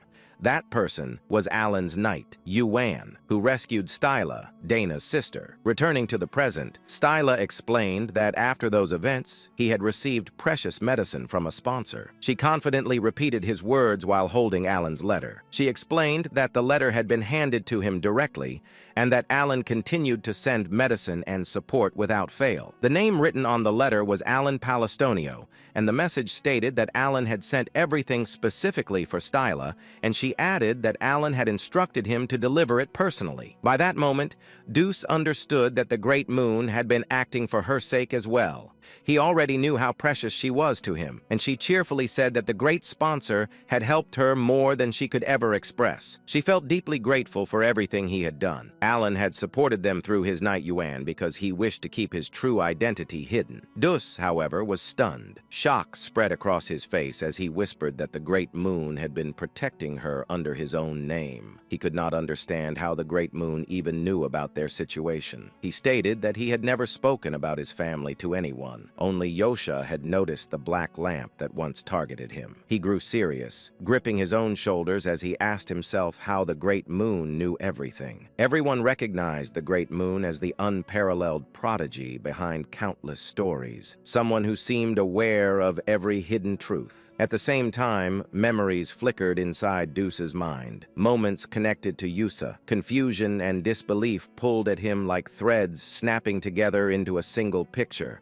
Everything suddenly aligned. He struggled to understand the anxiety Yusa had shown whenever she spoke about the Great Moon, the nervousness in her voice, and her repeated reminder that a sword could never act on its own without its master. Darkness washed through his thoughts as he realized that the foolish one had been himself. Yet a glimmer of hope remained. He remembered the words he had once heard. The Great Moon already knew everything and had been leaving hints for the child who would be forced to survive alone. His body trembled, his voice shaking as this truth finally struck him. Styla pulled him out of that spiraling realization and asked why he looked so stunned. Inside, Dus understood that his own sword had dared to act alone, yet the Great Moon had chosen to be merciful. The narrator's view widened, revealing how the Great Moon, Alan, had been guiding Deuce's life like a carefully arranged strategy, almost as if controlling him like a puppet. Dus whispered that he had spent all those years consumed by hatred and revenge against the Black Sheep,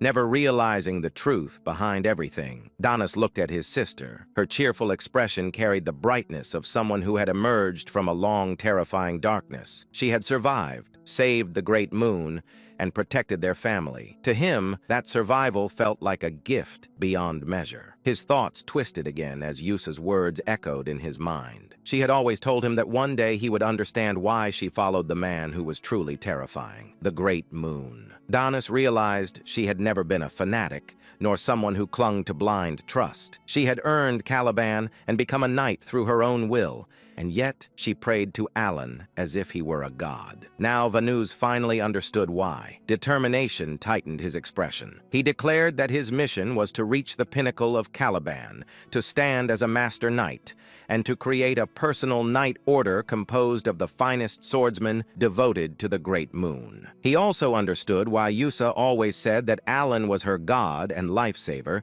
She felt nothing but unwavering loyalty toward him. Fueled by his decision, Deuce embraced the path of sword mastery and the creation of his knight order. The story of their rise began to take shape. Sometime later, Danu stood on the balcony. A tall knight approached and informed him that the time had come. Donis walked forward and looked down at the assembled knight order. He announced that this expedition would become the first stepping stone for the solar skeletons. Hardship meant nothing to him. He gripped his mesmerizing yet terrifying sword and declared that he awaited the day he could offer his gratitude to the Great Moon, along with a repayment that would satisfy him. His eyes glowed with dark determination, his loyalty toward the prodigy of their age unwavering. He vowed to prove himself under the moon. The solar skeleton knights then departed for an expedition against the barbarians. Dina sat outside quietly, thinking that the place felt peaceful, perhaps because all his subordinates had grown into capable warriors. Meanwhile,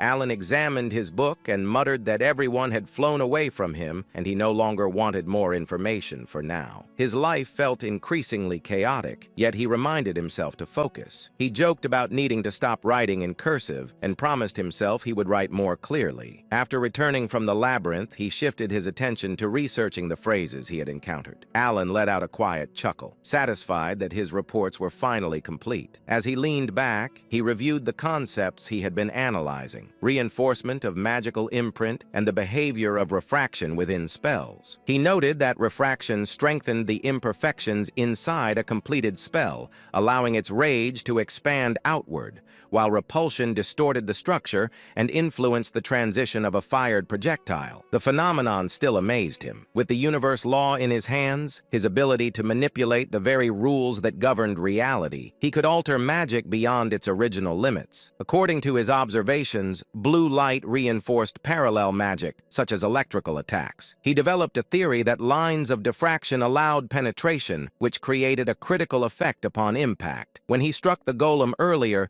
the massive creature had been obliterated instantly. Despite its size and strength, it had been completely vaporized. For him, the rule always mattered, and not a single phrase within a spell could afford to mismatch. However, with his current mana, he could only use one magic of that scale per day. Fatigue pressed heavily on him. It had taken a long time to understand even this much. He grew serious as he remembered the world's limitations. The hand signs and phrases of baby Lowena had been lost long ago, leaving no record of them. Nothing existed in the written history of this world, so he was forced to research alone and build the missing pieces from scratch. Even so, he found himself oddly enjoying the challenge, despite having learned magic only for self-P protection. He placed his fingers together, preparing the spell he had been refining for 2 months. A crackling purple light formed in front of him. Alan described the result aloud, noting that eliminating the focal point of the mana phrase would force the imbalance required to create lightning. A small sphere of purple lightning appeared.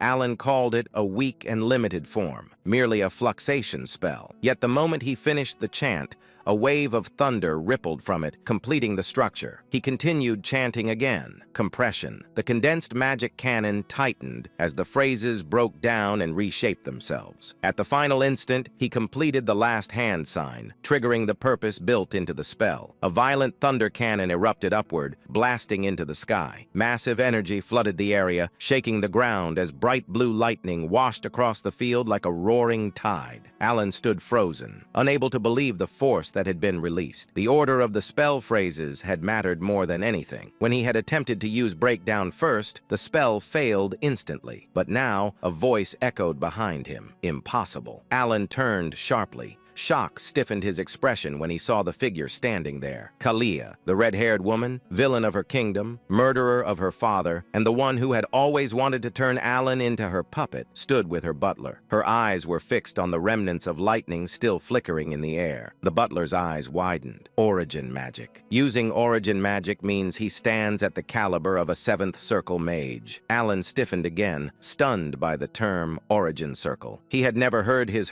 abilities described like that. Yet the truth was clear. Someone had just named what he had become. Alan's expression twisted with disbelief as he watched the two of them stare at him with those ridiculous, exaggerated faces. He wondered how they could look so foolish at such a moment. Their reactions reminded him of his days at the academy, and his thoughts drifted back to a memory of his professor. During his time in Clyburn, the nation of knights, he had once received advice from that professor. The man had explained that one could establish an order only after gaining recognition from the king, and Alan had originally intended to become a mage, simply to defend himself. He wanted strength only for protection, both for himself and for those he cared about. Yet his professor had never taken him seriously. Instead, the man had treated him like a pet, constantly praising him and patting his head with the flat of his sword. He would call Alan talented, claiming him as his own student, begging him not to leave the country because he considered him precious. The narrator had even shown how fondly the professor looked at him. Alan, however, had always been annoyed by those assumptions. His magic ability had not come from the professor. None of it had been inspired or created by that man. Every spell, every theory, every refinement, he had achieved them through his own research. Lady Zenonia, or rather Zenonia Kalia, who had effectively been ruling the Zenonia County by making her father a puppet for several years, had come to Count Palatio's estate for two main reasons. One reason was to gauge the intentions of Elon, now Count Palatio. Despite holding cards that could cause substantial damage to the current Zenonia County, he hadn't used them. The relationship between Zenonia County and Palatio County wasn't necessarily bad, but she knew that the essence of the Count was similar to her own, a kindred spirit, so to speak. In other words, she easily understood that Elon wasn't the type to wield such powerful cards out of some trivial sentimentality or misplaced compassion. She had come to ascertain his true intentions intentions. The second reason was to assess the power of the organization that Count Palatio was rumored to control. Of course, Kalia knew that just meeting the Count wouldn't reveal the full extent of the shadowy organization he commanded. However, Kalia had a way to glimpse at the fringes of that power. There was the wizard Bianchel. He had once proposed a new theory on forgotten era magic within the magic tower, earning academic acclaim, but he was later expelled from the tower due to his excessively inhumane magical experiments. However, despite his expulsion, his rank was still 5th tier. He was strong enough to obliterate an entire battalion of soldiers by himself. Kalia had brought him along in exchange for assisting with his experiments, forging an alliance with him. She reasoned that if a wizard like Bianchel, who specialized in detection magic and was on the cusp of the 5th tier, was present, he could easily assess the caliber of those protecting Count Palatio. While the nature of one's guards didn't reveal everything, observing the level of those guarding the Count could naturally offer insights into the organization's inner workings. At least that was why she had brought Bianchel along. In the reception room of Count Palatio's estate, Lady Kalia subtly glanced at Bianchel, who still hadn't fully closed his mouth and wore an anxious expression. She was inwardly surprised. As far as she knew, he wasn't someone who would normally show such foolish expressions in front of others. Bianchel's face was always arrogant, and he never spoke politely to anyone, not even to her who supported him. But now, Bianchel's expression was extremely unusual. His face was still marked by shock, just as it had been earlier, and she could even detect flickers of fear, something she had never seen in him before. Kalia felt a mix of curiosity and unease as she looked at Bianchel. She had never seen him display such blatant fear, and she said to herself, if he's reacting like this, could it really be that the magic we saw earlier was an origin spell? Kalia's thought was fleeting as she quickly refocused on the present situation and met Elon's gaze. His eyes were the same as before. His gaze, which seemed to find no value in the current situation, he asked coldly, what brings you to the country? Kalia was the first to break the silence. As she said, my apologies, Count Palatio. I've been rude. Although she was still Lady Zenonia on the surface, she respectfully addressed the Count and apologized for entering the training grounds, and for the sudden visit. She added, I've been wanting to meet you so much. But he interrupted her words, saying, no need to blame yourself, but let me clarify one thing. What I used wasn't origin. It seems the wizard you brought along was misunderstood. He added, indeed, my magic skills aren't particularly exceptional. If I had to rank them, they would be around the 2nd tier, and the mage beside you must have noticed that magic has no effect at all. Naturally, Kalia didn't believe Elon's words. Even though she wasn't well versed in magic, she could easily tell that the magic Elon had displayed was anything but ordinary. She turned her gaze subtly back to Bianchel and was even more surprised. His expression was worse than before. However, despite his sour expression, he seemed to have understood the underlying message in Alon's words. It was a warning to keep quiet about what they had witnessed here. Bianchel forced out the words, saying, it seems I was mistaken. Kalia was once again startled, hearing him speak in polite language for the first time in 5 years. He usually spoke informally. Alon sighed, saying, yes, you seem quite capable, so you've likely already noticed, but that magic is of no practical use. Now then, since the misunderstanding has been cleared up, what brings you to the county? Without hesitation, Elon moved the conversation forward,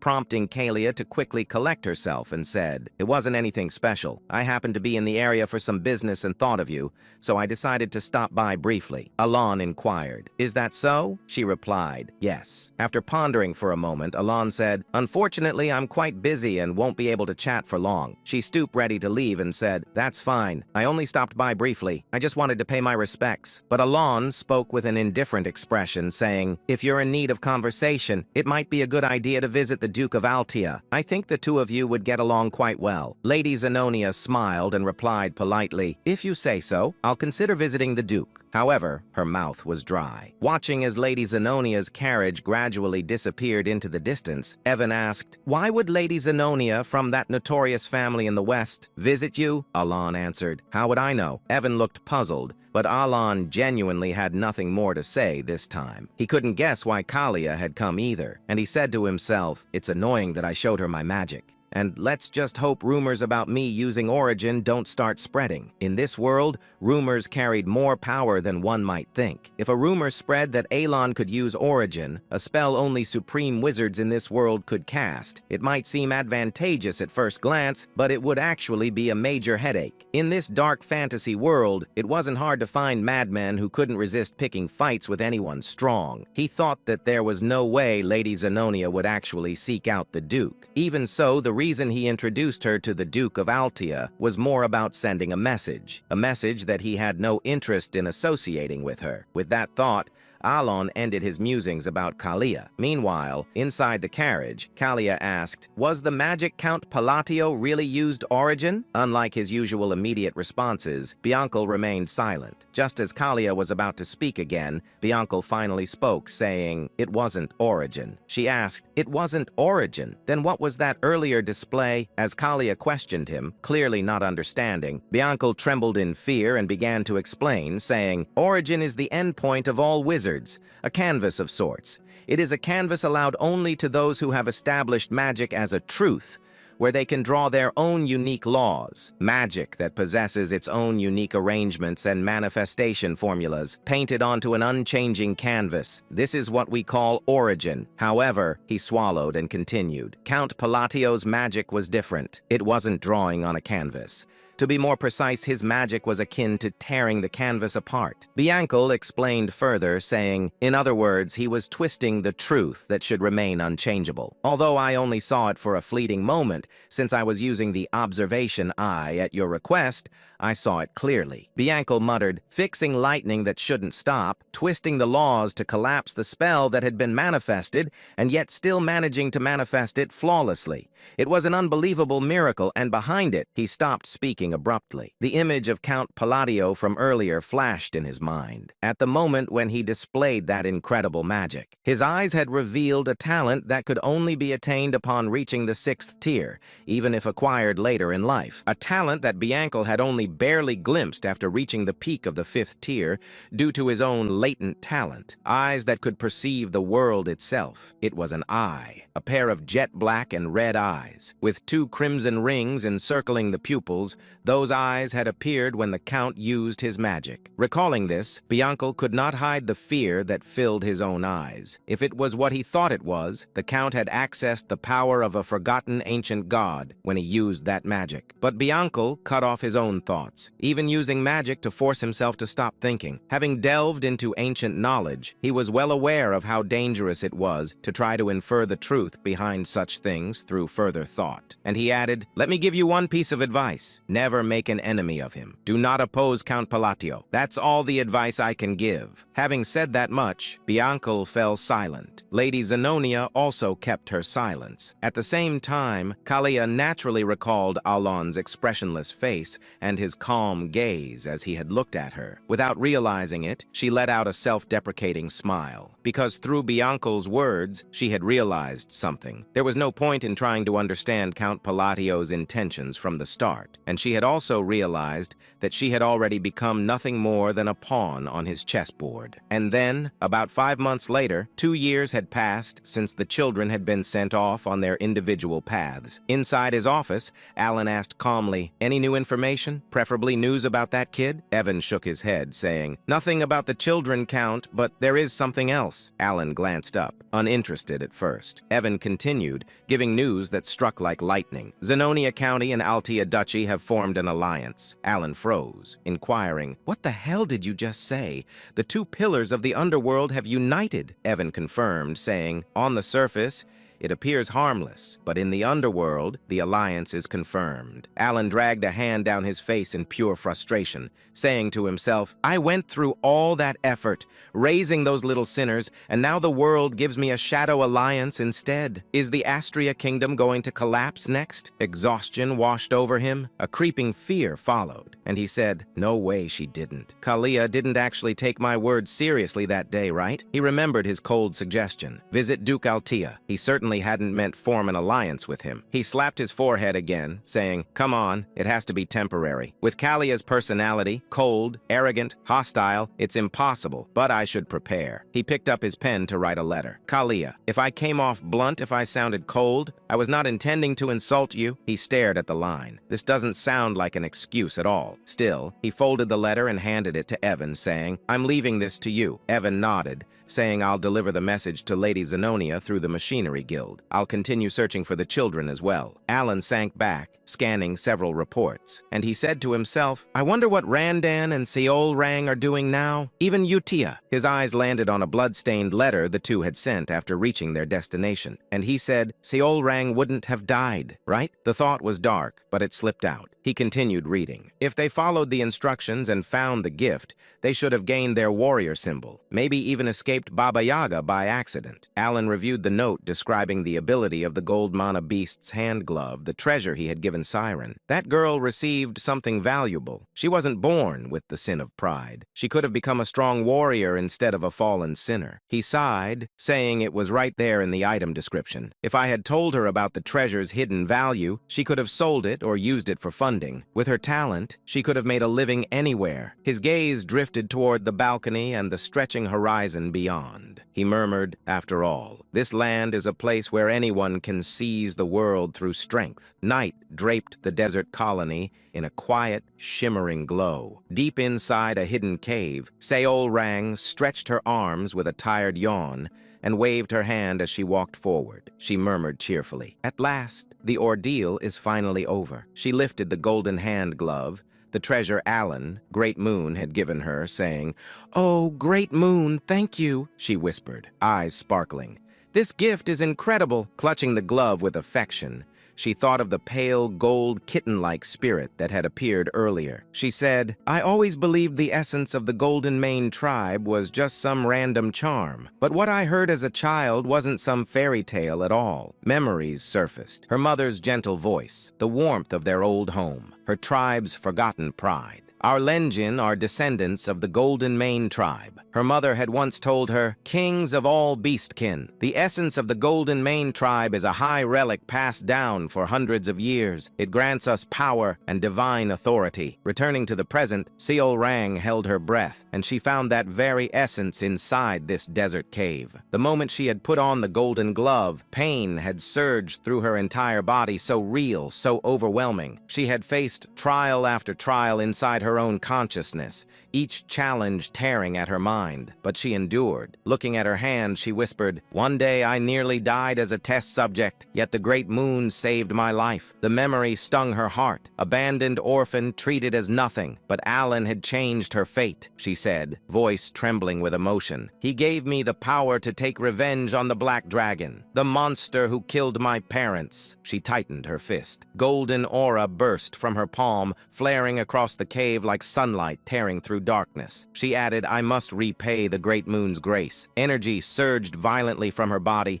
golden essence blooming outward with force strong enough to shake dust from the walls. She stared at her glowing hand, amazed, saying, "This gift was never meant to make me an ordinary gladiator. Not at all." Testing the glove's strength, she felt the awakened lineage roaring behind her blood. She said, "All I have to do is become the strongest gladiator alive, gather the scattered Golden Mane relics, and restore our trib's glory." Golden light erupted again, brighter, fiercer, unstoppable. Raising her hand high, she declared with absolute resolve, "I will slay the Black Dragon." Meanwhile, a few moments later, she stepped out of the cave and looked up at the beautiful moon. With confidence, she said, "All of this is for my savior. Let us begin." She continued, "The golden man who commands the greatest of all beast kind, the kings among their race, shall rise again under the blue moon after 500 years. Alan holding the documents in front of him, and a small detail brought back a vague memory. Before the thought settled, Evan said, "The Information Guild obtained news about the children.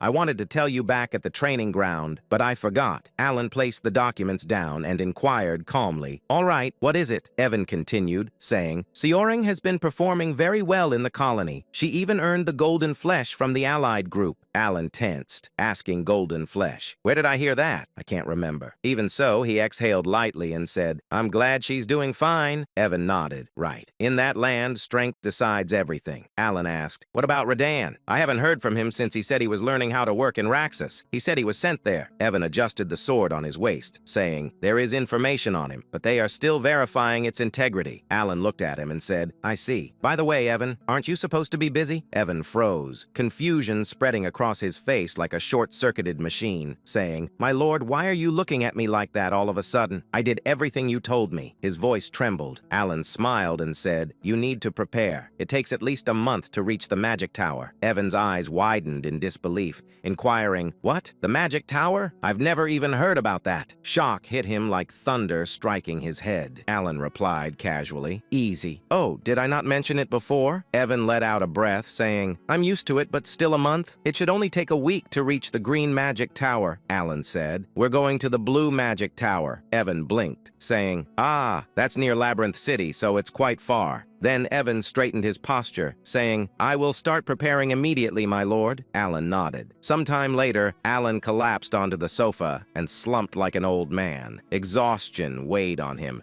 leaving him lazy and drained. And he said, a month in a carriage, just thinking about it makes me tired again, he muttered. But what else can I do? The item that can support my small precious mana hole is there. His gaze dropped as a faint memory surfaced. The massive city slowly appeared before his imagination, just as it had in the game. Alan continued saying, even though countless players visited the labyrinth, no one ever reached the end. I only reached the 115th floor because I used a cheat code. Those devs were insane. There were even more floors below that, and the item I need is on the 151st floor. Because of that, the job of official magic appraiser has become so popular that it guarantees a stable life. His thoughts drifting to Rinne, her calm eyes, her knowledge, her talent with stones and elixirs. She'll be taking the appraiser exam soon, Alan said with her talent and sense for magical items. She should pass easily. But when the moment quieted, reality slid back in. Alan frowned faintly, saying, maybe I gave Rinne too small a gift compared to the others. Alan leaned back and added quietly, all it does is suppress equipment items. If that gift wasn't enough, I should send her additional support. His thoughts returned to their destination. Labyrinth City, Labyrinthia, a city ruled by no one. A place of explorers, machines, and endless opportunity. Beyond the crowded streets and countless shops in the southern district stood a hidden appraisal shop known as Marita. It was discreet,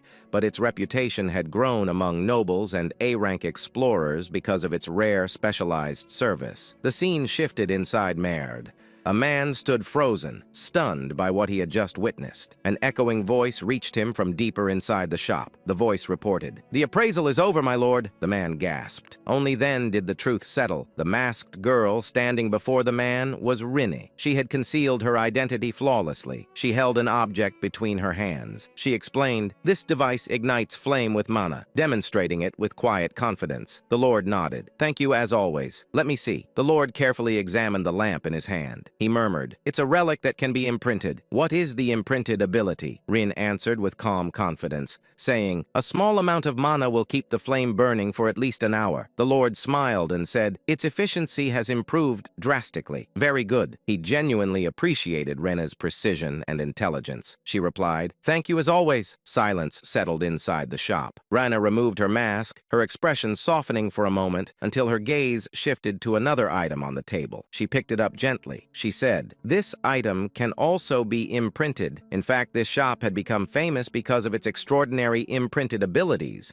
things seen nowhere else. Inside the shop, a mystical item rested on a pedestal. Alan's voice echoed in Rin's memory. A gift from the great moon. An item sent directly by him. Rin stepped closer. It looked like an eye-shaped device glowing faintly with blue flames, swirling behind layers of sealed energy. She smiled, excitement rising inside her. She whispered, when the great moon told me to become an oppressor, I didn't understand the reason, but the thought of Alan made the meaning clearer. His true identity, a friend of Palin from the forgotten era of the outer gods. Everything he had done was meant to eliminate the black things. When she had read Alan's letter instructing her to head to Labyrinth City and become a magic oppressor, she could not connect connect the order to the goal. But later, she understood Alan wanted influence inside the Labyrinth Empire, a foundation strong enough to reach the magic tower. Even so, in the present moment, she wondered aloud, what does becoming an oppressor have to do with killing the black things? She entered the appraisal room fully. She whispered, "The eye of the stalker repeatedly identifies items below a certain mana threshold to assist with oppression. It was dangerous, deadly even. Red demonic chains wrapped around it, and a dark presence seeped from the relic. It was nothing like normal magical wisdom." Reen reached forward and touched the chains. She said, "This substance, it doesn't exist in any library." The device trembled. Energy surged violently and the seals shattered open. A burst of blue light filled the room as the eye of the stalker awakened completely. Mana swirled around her like a living storm. Rin leaned closer, determination settling in her eyes, saying, "To gain the strength to fight the black things, I must awaken this item myself. For the great moon," she said, "I have 252 more sacrifices left before it fully awakens." And, she said, in exchange for raising the relic's stats, it absorbs something from each sacrifice, instantly changing the eye. It only reacts to specific high-tier relics. If the wrong item is sacrificed, the entire stack disappears. She understood clearly. The relic demanded high-tier offerings, many of them, to ascend fully, and when it finally awakened, it would become a weapon entrusted by Alan, the Great Moon. Rin felt a determined thrill. She wanted to awaken it completely. She murmured, accurately appraising all relics and selecting the proper high-tier sacrifices for imprinting. "This is something only I can do." She lifted the divine eye-shaped relic in her hands, saying, "I was born with the Library of Eternity. Everything is for killing the Black Wolf." Her voice deepened with resolve, saying, "All is according to the will of the Great Moon." 3 weeks later, Blue Magic Tower. The master of the tower was absent. A small young girl stood in the entry hall, her expression cute, but her tone impatient, saying, "State your business and leave. The tower master isn't here." She was Fina, the wise tower master of the Blue Magic Tower, a sixth circle mage, despite her childlike appearance. She glanced up at Alan and waved her hand, saying, "I'm very busy. Say it quickly." Alan stood there, puzzled by her attitude. Her words left him silent for a moment as he looked at the tiny mage in disbelief. Alan stared at the woman, and a memory from the game surfaced. He said to himself, "I know her. I've seen her in the main story." Right now, she was still only the wise tower master because the main storyline had not begun yet. But in the game, she was remembered as a once-in-a-lifetime genius, a prodigy who reached the 8th circle at the age of 20, eventually becoming the tower master. He straightened his posture and introduced himself, saying, "I am Count Palatio. As I relayed earlier, I came to discuss the matter of the time gate." The girl froze in the middle of her scattered documents.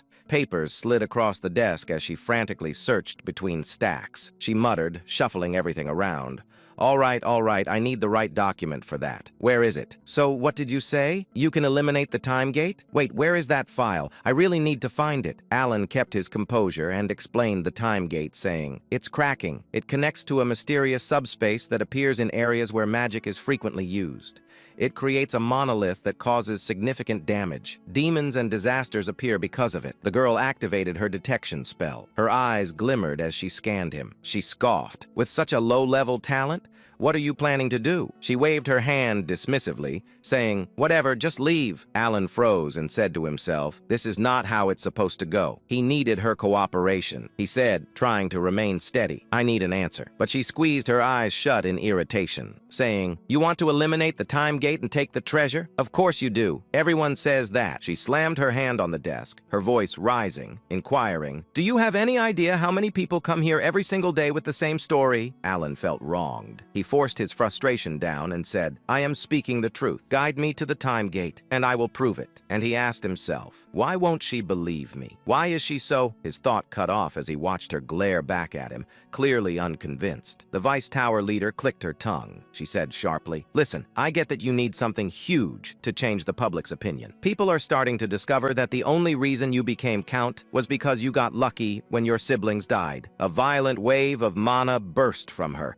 chaotic, oppressive, swirling through the tower like a storm. She continued, "However, "That doesn't mean you can storm in here and cause trouble for us." She had no idea who she was provoking. She didn't know she was talking to the Great Moon. Alan froze, stunned. He swallowed, saying, "There's a rumor like that? Well, it fits the truth, but still, she's insane." Despite her small size and frantic behavior, she clearly kept up with every piece of information from the outside world. Alan stared at her, realizing how terrifying she really was, and he said, "This Vice Tower leader, she's scary." Evan leaned toward his ear and whispered, tense and pale, saying, "Not going to lie, she scared me too. When I got annoyed earlier, she put me back in my place immediately." He lowered his voice even more, saying, "And that wasn't even her full mana. If we try anything stupid, we'll drown in it." Alan sighed and said, "I'm honestly depressed now," but then something shifted inside him. He squared his shoulders, stepped forward, and faced the Vice Tower leader directly. He declared, "If I cannot eliminate the Time Gate, I will surrender my entire property to the Magic Tower." She stared at him, still babbling, saying, "Nonsense, I see." Alan released his energy. His voice turned cold, saying, "If you want, I will swear an oath. Not a bad deal for a little of your time, don't you think?" For the first time, she gasped. Her eyes widened as she looked at Alan properly. Moments later, the two stood inside the tower's restricted zone. The Vice Tower leader said, "The Time Gate is in here. As promised, your entire wealth becomes mine the moment you fail." Alan stepped forward without hesitation,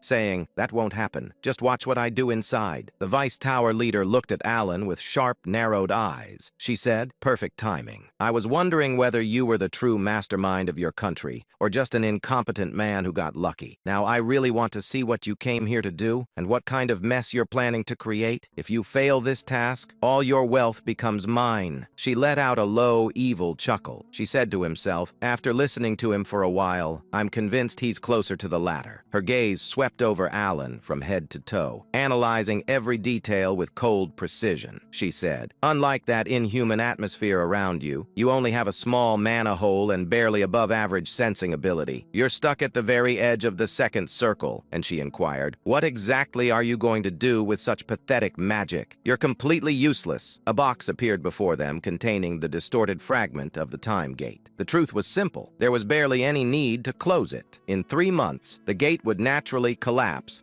after spitting out the remaining relics. The research team had already concluded this. Alan said calmly, "Not a single mage capable of closing the Time Gate will show up." The Vice Tower leader scoffed. "And yet, the Time Gate inside the Blue Magic Tower has been causing chaos for over 2 years." She said, her tone almost dismissive. "If you can't do anything, you may simply leave the room." Alan ignored her completely. Her expression twisted in irritation. She released a disbelieving laugh, clenching her teeth, inquiring, "You're going to use your hand as the minimum state of your staff? Even ancient magical tomes classify that as a primal method, something practically treated like a fairy tale." The Vice Tower leader tried to stop him, her voice rising sharply. "For goodness sake, hey, you stupid brat, stop enchanting here. Enchantment is an ancient form of magic. You can't possibly pull this off. Just leave the room." But Alan ignored her completely, continuing his quiet chant as if she didn't exist. A strange shift rippled through the chamber. Darkness crept in from the edges, swallowing the light. The air grew so cold it stabbed at the bone. The Vice Tower leader's breath caught, inquiring, "What? What is this?" A chilling terror washed over her as the entire room dimmed. Her body froze in place and she said, I can't move." Everything stopped. Time itself had paused. Desperate, she activated the Divine Eye, wanting to see exactly what Alan was doing. The moment her vision shifted, her expression collapsed. Particles cracked apart in midair like reality itself was splintering. And behind them, a gigantic red eye appeared. A demon's eye. Ancient, violent, insane. She trembled, saying, "To that thing, it's insane." Then Alan's body erupted with a deep red aura. The monstrous eye snapped fully open, glaring directly at her. The killing intent it radiated was overwhelming enough to freeze her soul in place. She couldn't breathe. She couldn't look away, and she inquired, "What is he trying to accomplish inside the Time Gate? How is this possible for someone barely at the second circle? And what is the connection between that demon's eye, the Great Moon, and Reyna forging the Divine Eye to slay the black entity?" The room shook as if it would collapse beneath the pressure. When she raised her head again, she saw that dark demon god's eye lingering behind Alan. Her ability stopped entirely. Overwhelmed by its pressure, she froze where she stood. A chilling voice echoed from behind Alan, an absolute command. "Stop your thoughts. Cut them off." The voice tower mage master went pale. Sweat covered her face as she stuttered, saying, "I understand. I understand the demand." The demon god's eyes shut at once. Time, which had seemed halted, slowly began to move again. The room sank into complete silence. At that moment, the red demon moved to close the gate of time. When Alan turned and looked back, he said, "Finally, the gate is closed." His expression remained calm, as if he hadn't done anything. The ancient demon god's presence faded, leaving the mage girl stunned. Alan let out a small breath, saying, "That was easier than I expected. All I needed were special items and the correct meth." Alan showed the relic and said, "I'll take the item Sharon crafted. I need to use it a few more times, so I used a convincing spell." Did she fall for it? But the mage girl trembled even more. She struggled to steady herself, still trapped in the fear she had felt moments ago. She whispered, I won't tell anyone." Alan frowned, asking himself, why does she look like that? Did my buff fail? He sighed and said, "I appreciate the concern, but it's not necessary." When he took a step toward her, she stumbled backward, nearly falling. Her voice shook as she added, "I'll keep silent. I won't say a word. I can keep a secret." Honestly, seriously. Alan stared at her, confused, and he asked himself, why is she suddenly acting like this? Outside, the scene shifted. Alan walked toward Evan and said, "Let's return." Before he could leave, the mage girl called out, "Wait one moment." She held out a small vial and said, "This is a mana recovery potion I made." Alan accepted it and examined the content. A potion half-crafted by the Voice Tower Lord, and it was a top-raid one at that. The Voice Tower hesitated before asking, "Do you really like it?" Alan looked surprised and said to himself, "2 bottles cost as much as several lower-ranked treasures. When I checked the price, I almost fainted." He glanced toward the Tower Master's safe and wondered, is she really this grateful that I closed the gate of time? But the mage girl trembled as she replied, "That's what the Count requested. I will absolutely remain silent. Seriously, if you want, I can even make a mana oath for certainty and loyalty." Alan blinked, asking himself, an oath for something like this? What is she even talking about? He paused, saying, "Wait, she's clearly misunderstanding something." Before he could explain, the air rumbled. Magical chains formed above them. The Tower Master raised her staff toward the sky and began chanting, taking the mana oath for the prom. She glanced at the Count's direction and proudly declared, "See, I keep my word perfect." Alan felt the tension rise in his chest, saying to himself, "I see." She showed no intention of clearing the misunderstanding, and he had no way to stop her. The Blue Magic Tower officially acquired the relic. Alan considered what he had gained. 5 bottles of potion and an oath. For him, it was more than enough. The journey had been worth it. Dean shifted to outside the tower. Alan stepped into Evan's carriage. Evan examined the treasure in Alan's hand, and he said, "Lord Alan, is that the item from the gate? It was difficult to obtain,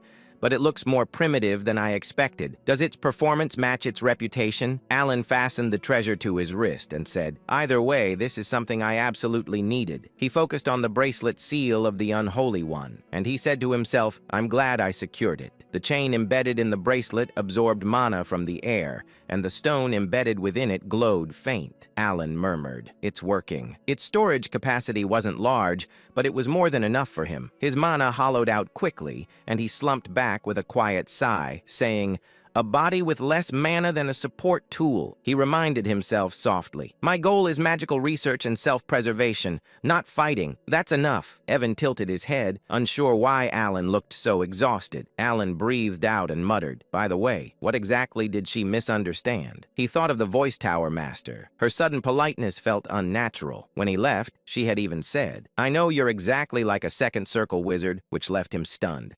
Alan assumed saying, "She's mocking me," but the reaction was familiar. Kalia had behaved the same way last time, completely shaken by his butler. The memory still left him uneasy. He tried to calm himself, saying, "It doesn't matter. I won't meet any of them again. That's good enough." Then scene shifted to Duke Altia. Inside the Duke's mansion, Duke Altia, she sat quietly with a cup of tea in his hand. "It has been a while," she said warmly. "I hope you enjoy your stay, young lady." Lady Zenonia narrowed her eyes slightly before giving Altia a sharp smile. "Of course, Altia. You haven't changed either. I'm simply glad to see you," Altia replied. replied calmly. It's convenient that we don't need to discuss class or authority between us. Both of them understood the situation clearly. Lady Zenonia had come for Duke Altia's alliance. Zenonia said, Count Palatio's foresight is remarkable as always. She recalled the moment she received the Count's command to visit Altia. The Count's intentions became clear only after she followed his advice. When she arrived at Duke Altia's residence, both she and Altia realized the same thing. Neither of them could match Palatonio. Their alliance existed because he ordered it. Yet despite that, they were becoming more comfortable working together. In the struggle surrounding the Great Moon, most conflicts were meaningless when compared to the overwhelming influence of a single person. At present, Altia spoke first. She inquired, The conference is next month. Why come today? Zenonia replied, The Count sent a letter the day I arrived. He gave me an excuse to visit early. Laura looked puzzled. What could it possibly be? Zenonia handed her the letter. Laura skimmed through it, frowning. Some nobles complained to me about this and regarding your visit that day. This command. The topic shifted to the conversation involving several noble family. Many nobles don't suit me, Laura muttered. There must be some misunderstanding. Zenonia nodded. It doesn't feel like a normal apology letter. Something about it is different. Laura leaned back sharply, saying, There must be a scheme hidden inside. Zenonia smiled and said, Yes, that's why we need to discuss it. And Baron Kenya belongs to the noble faction. Marcus Martonio is a key figure in the royal faction. Viscount Bland is also tied to the royal faction. And you, Duke Altia, are an important figure among the nobles. Laura summarized in short, saying, He doesn't seem to side with either faction. Zenonia finished the thought, saying, Which means he wants to push out the nobles heading toward extinction. Both women shivered at the idea. The thought that Alan, whom they believed to be dangerous, had sent that apology letter felt unsettling. Laura looked up, saying to herself, This must be the reason Altia needed my reputation and named me a duke. And the hangman of the West stands with him. That certainty explains everything. Zenonia nodded calmly. Then we should discuss a new plan. What plan? A plan to deal with their misunderstanding of Alan, whose letter was simply a normal apology. Yet they believed he intended to erase noble factions entirely. Zenonia found the confusion useful and began weaving new schemes. Seeing change to blue magic tower inside the tower, Fina collapsed onto the desk. The tower lord approached, saying, Tell me in detail, Fina. Why were you so nervous? She looked up, still shaken, then seen back to the Alan. He sat outside, casually eating a roasted sweet potato. Evan asked, Are you all right, Lord Alan? Alan nodded. I almost fainted, but it's still delicious. He exhaled and added, I want to go home. Utia's letter should arrive soon. The scene changed to the Holy Kingdom glowed under a beautiful sky. Utia stood in the sanctuary wearing her priest robes. Elegant, radiant, breathtaking. Those who saw her wondered what fate awaited someone like her. A gift of beauty, yet capable of becoming something frightening. Sometime earlier at the Blue Magic Tower, Master Salim Micardo had just returned from a long journey when a faint sense of unease crossed his mind. He paused, frowning slightly. He could no longer feel the presence of their time gate. Concerned, he immediately sought out Fenya. When he entered her office, he found her slumped over her desk, visibly exhausted. As soon as she noticed his arrival, she forced herself upright and informed him that she had completed every task he had entrusted to her during his absence. Selim froze. This was the first time he had ever seen Fenya behave this way. Normally, the Vice Tower Master would greet him with irritation or sharp complaints, often bragging about how she had reduced yet another arrogant newcomer to tears. Seeing her so subdued unsettled him. He asked calmly whether something had happened. Instead of answering immediately, Fenya collapsed forward again, resting her forehead against the desk. Salim observed her quietly. Fenya had become Vice Tower Master at an exceptionally young age, blessed with overwhelming magical talent. Her arrogance had once been sky-high, almost unbearable, yet he had never bothered correcting her personality. As far as he was concerned, geniuses like her inevitably reached a point where they realized how insignificant their achievements truly were. Once she reached the seventh circle, humility would come naturally. That was why her current state felt so strange. Letting out an awkward laugh, Salim mentioned that his business trip to the north had taken longer than expected. He casually asked whether she had been overwhelmed with work while he was away. At that point, Fenya finally spoke. With a drained expression, she explained everything she could, carefully avoiding certain details. She revealed that the time gate had been closed and that the one responsible was Count Alan Palatio. However, she could not explain how it had been done. She stated plainly that she was bound by an oath and could say no more. Besides, she added,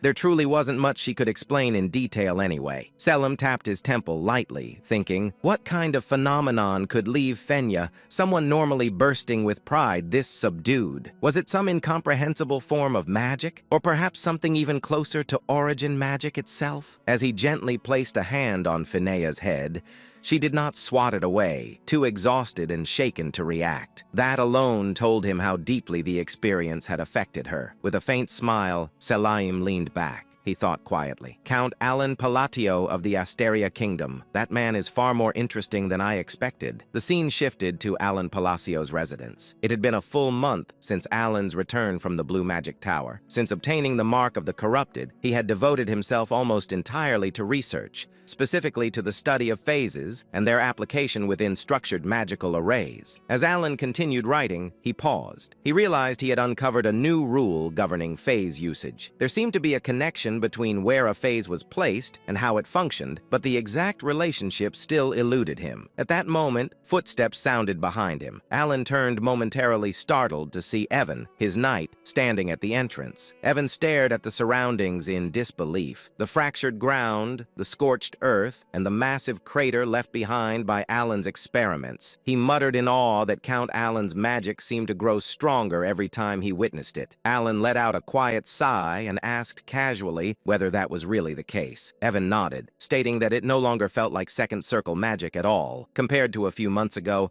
Alan's spells operated on an entirely different level. Alan glanced toward the crater in front of him and remarked that an ordinary gravity spell should never be capable of causing such destruction. Even at maximum output, a second circle gravity mage should not be able to crush something to death so thoroughly. Inwardly, Alan acknowledged the truth of that statement. He thought, I really am getting stronger, and this doesn't feel like an illusion. In the end, the only improvement he had achieved was greater stability, not increased destructive power. That made the current situation illogical. Aloud, Alan told Evan that there was no clear reason for his magic's firepower to increase suddenly. Perhaps he suggested he was simply in better physical condition these days. Evan accepted the explanation, though he remained unconvinced. Changing subject, Evan informed Alan that Utia's letter had arrived. Alan thanked him and said he would return to his room to read it at leisure. When Evan asked whether he intended to continue practicing magic, Alan replied that he had already exhausted his daily limit, 3 full uses. As Evan departed, Alan's thoughts drifted once more. If there is a reason my magic has grown stronger, could it be a reward tied to a curse? In certain Eastern rituals, a curse functioned as a sacrifice. The caster lost something, health, lifespan, or fate, but received a proportional compensation in return. Yet Alan quickly dismissed the idea. There was no one from the east anywhere near him. As he was walking and Evan was behind him, he thought, could it be receiving faith? He scoffed inwardly. He was merely the count of a small, insignificant kingdom that Underworld has ignored. That made even less sense. In the end, Alan shook his head. Some mysteries did not yield answers easily. For now, it was enough to move forward. Whatever the reason, the power had not brought him harm, and so he decided to stop overthinking it. Sometimes the only choice was to live on and see where the path led. The scene then shifted to the Holy Kingdom of Rosario within its capital city, Ryanel. Ryanel was a city of pure white stone,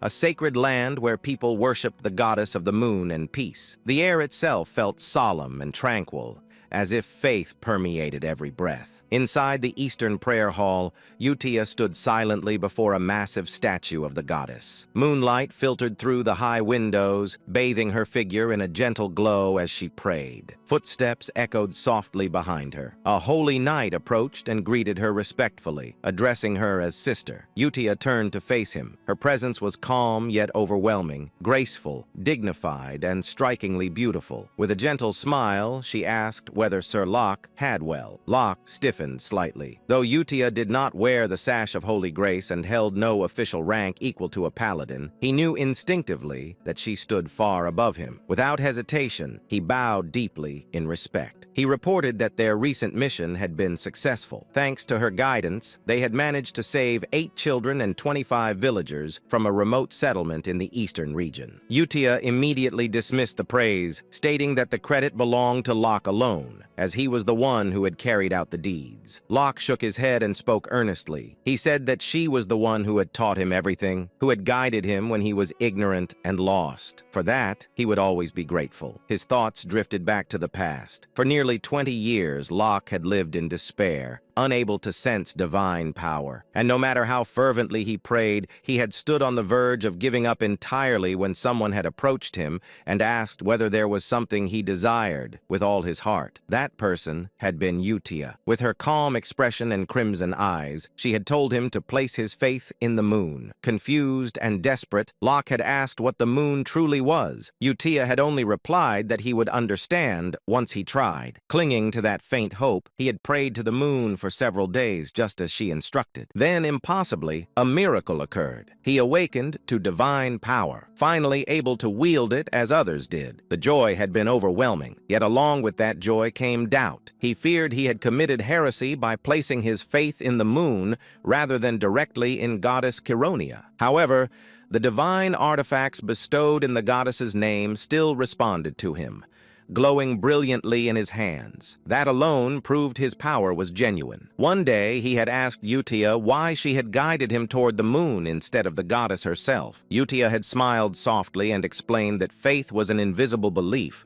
one that often took a long time to manifest. She said it was far easier to draw strength from something that undeniably existed. She told him that the moon would always be there watching over him. Standing by a large window, Utia had rested her hand against the moonlight glass. At that moment, Locke had finally understood. The goddess and the moon were one and the same. For humans burdened with doubt, belief required something they could see. Moved by that realization, Locke bowed deeply before her, offering his thanks from the bottom of his heart. In the present, Utia gently spoke, saying that if Locke truly wished to express his gratitude, then they should pray together. She stood before the largest statue of the goddess, her posture perfectly composed, bathed in moonlight. Her calm smile and dignified presence made her resemble a goddess herself. Locke answered without hesitation, stating that he would be willing to pray alongside her as many times as necessary. Utia then informed him that he had arrived at the perfect time. The prayer was about to begin,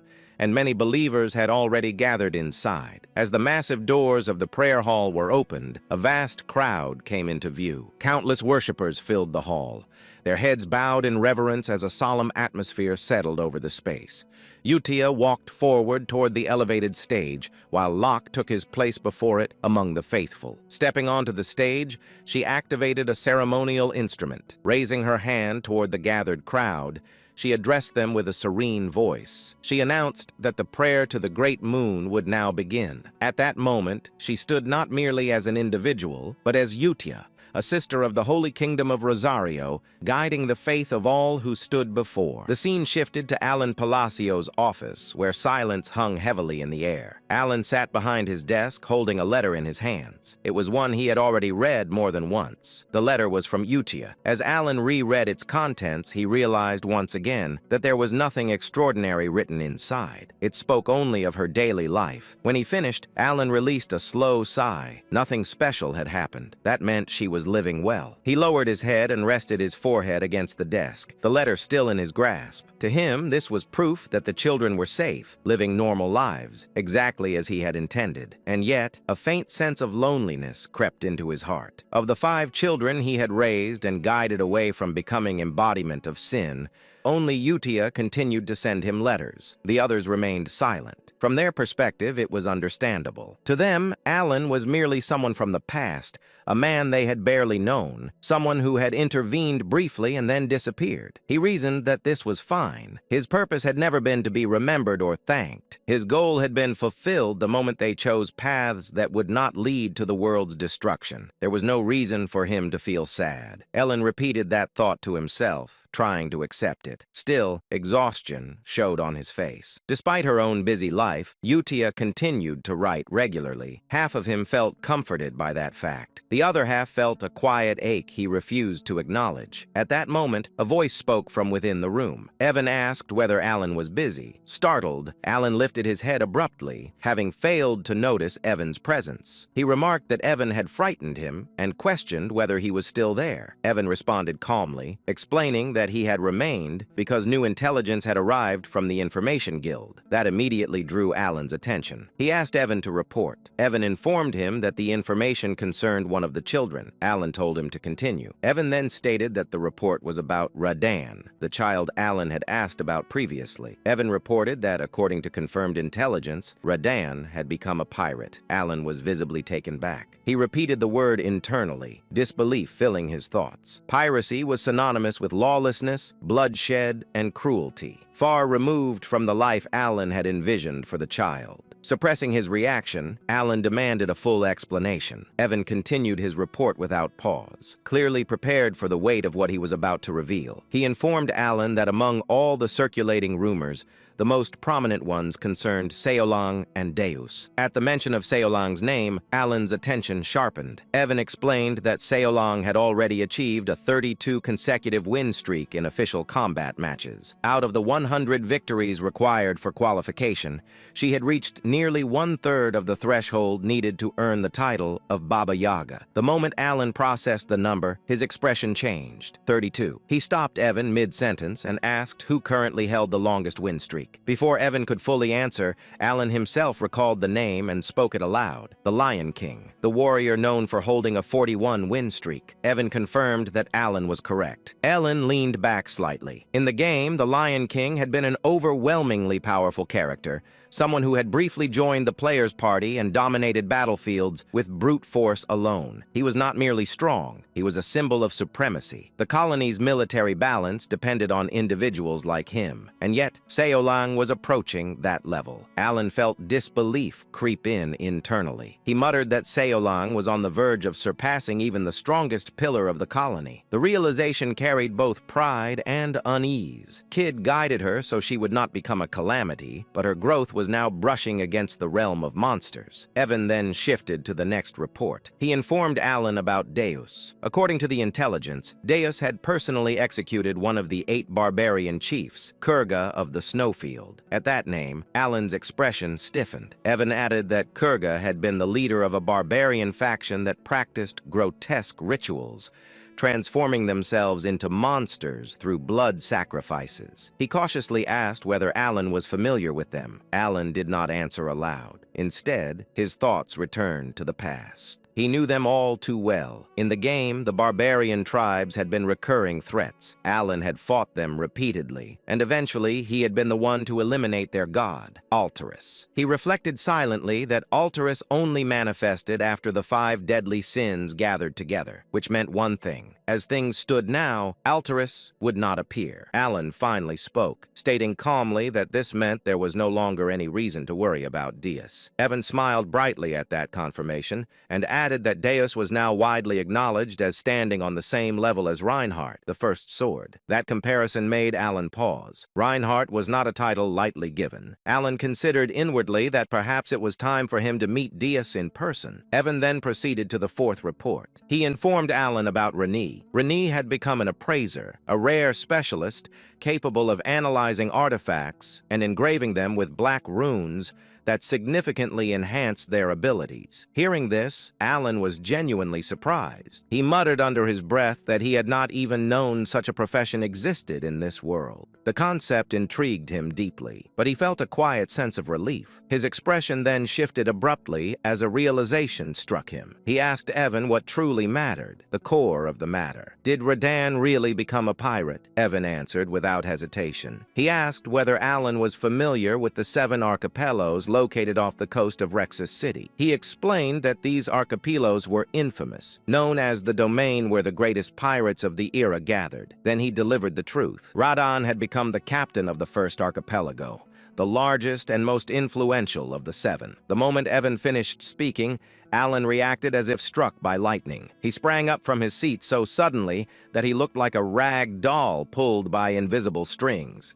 He shouted that it was impossible. Internally, a strange sense of déjà vu washed over him. Memories from his past life surfaced. Old internet posts he had once laughed at. One in particular echoed in his mind. A person joking about donating for years so Radan could live a proud yet ordinary life, only for him to become a pirate. That ridiculous joke had now become reality. Alan felt tears well up as he muttered that he had not sent Radan to Raxus to become a pirate. Evan, maintaining his calm, continued his explanation. He stated that Radan possessed an exceptional talent for locating enemies and navigating danger. More importantly, he reminded Alan that Radan was a rare sea godkin, a being naturally attuned to the ocean and capable of moving freely through water without restriction. Evan added that the seas surrounding Rexus were filled with priceless relics from ancient eras. Because of this, he had initially recommended that Radan pursue the path of a treasure hunter, a profession with immense potential and prestige. However, things had escalated far beyond that. Evan pointed out that the captain of a great pirate archipelago was in practice no different from a lord ruling an island. Such a position carried political influence and absolute authority over the seas. Alan could no longer deny it. He leaned back, his thoughts racing. He wondered how Radan could have defeated the previous captain of the first archipelago. Alan knew the truth well. Every archipelago captain was a superhuman, and none of them had ever lost a naval battle. That left only one plausible conclusion. Radan must have unearthed something extraordinary. Alan reasoned that Rodan likely discovered and claimed genuine relics of the old era, artifacts powerful enough to overturn the balance of the seas. In his previous life, Alan himself had spent countless hours chasing such relics through a mini-game called Treasure Hunter, the very game he now inhabited. He raised a hand to his forehead, utterly drained. He thought bitterly that he had always known this world would never unfold according to his expectations. But even so, this outcome was strangely not the worst. In fact, it was almost impressive. Letting out a long breath, Alan slumped back into his chair, completely limp, as if life had momentarily left his body. Seeing this, Evan rushed to his side and asked with concern whether he was all right. The scene shifted to the very heart of the Principality of Korkia, the colossal maritime city of Rexus, a city of endless sails and salt-stained stone. Raxus stood as the gateway between land and sea. Beyond its sprawling coastline lay the infamous 7 pirate paradises, territories ruled not by law but by blood, strength, and greed. Among them all, the most powerful was the first archipelago. Once this domain had belonged to the great pirate Alcaride, the Red Slayer, a man who secured the protection of the so-called Heavenly King through obscene wealth and tribute. His reign ended the day he was defeated. The one who struck him down was Radan. Now Radan stood atop a rooftop overlooking the sea, the wind tugging at his cloak as the glow of sunset painted the horizon red. A faint smile rested on his lips, the smile of someone who had climbed to the summit through blood and fire. He was now the captain of the first archipelago. Radan leaned back against the wall, cracked his neck lazily, and muttered to himself that he still did not understand what the Great Moon truly was. He had never been interested enough to think deeply about it. At first, the Great Moon had simply been someone he felt grateful toward, someone who had altered his fate. He had been destined to die as a vivisection slave, cut apart piece by piece. But because of the Great Moon, he had met Utia, and because of that meeting, his power awakened. In truth, Radan felt that he had been following Utia's will far more than the Great Moon's. Even during his time as the Blue Moon, it had felt less like devotion and more like obedience to her guidance. So now, when he received a direct order from the Great Moon, an order wrapped in vague words about becoming a treasure hunter, he could not grasp its meaning. What did treasure hunting have to do with revenge? His thoughts darkened as memories surfaced. Once his clan had lived peacefully on a forgotten island, No one knew of their existence. They harmed no one. Then the black things appeared. Mysterious power descended without warning and massacred his people. Those who survived fled to another continent, only to be hunted down by so-called hunters. His parents, exhausted and wounded, were slaughtered without mercy. Radan himself was captured and sold as a slave. Standing now at the edge of a sea cliff,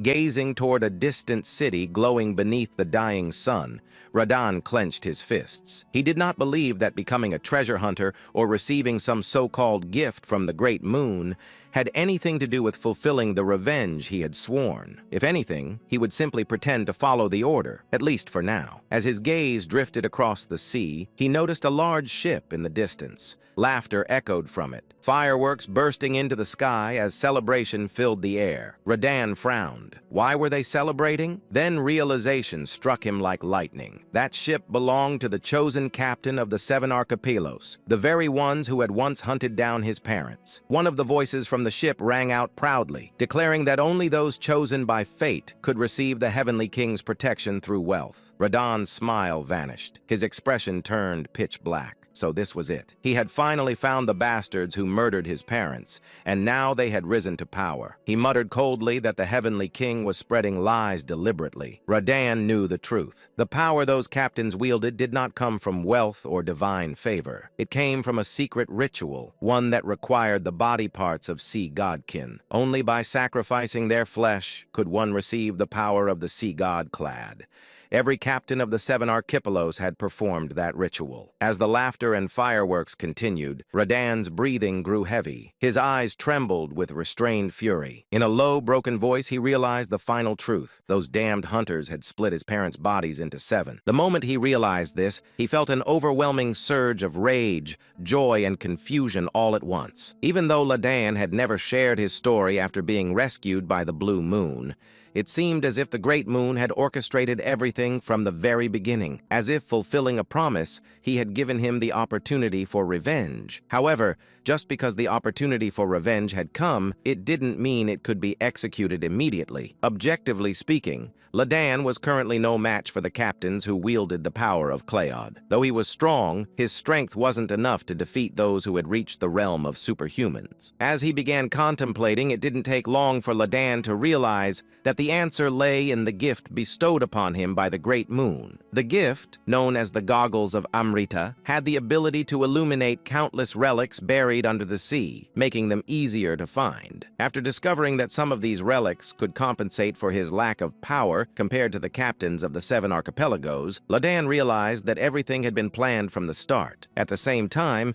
he understood the true intention of the Great Moon: revenge and domination over the 7 archipelagos. The moment he understood this, the Great Moon became more than just a small entity he was grateful to. Not only had it laid out everything before Radan, but he had also given him the strength to seek revenge. From start to finish, everything had been planned. Radan muttered unconsciously. For the Great Moon, these words had once been meaningless to him, just a simple phrase without any real significance. But now, for the Great Moon, no longer felt hollow. Now, when those words left his mouth, they carried true meaning. Only then did they hold the significance of loyalty. About 3 months had passed since the news of the 5th son becoming a Somali pirate had reached him. As the unbearably hot summer began to fade, and the leaves in the forest started turning red, Alon boarded a carriage. He was on his way to the grand church held every 2 years at the Duke Rotegre's estate. I'd rather skip this if I could. While his body was moving in the carriage,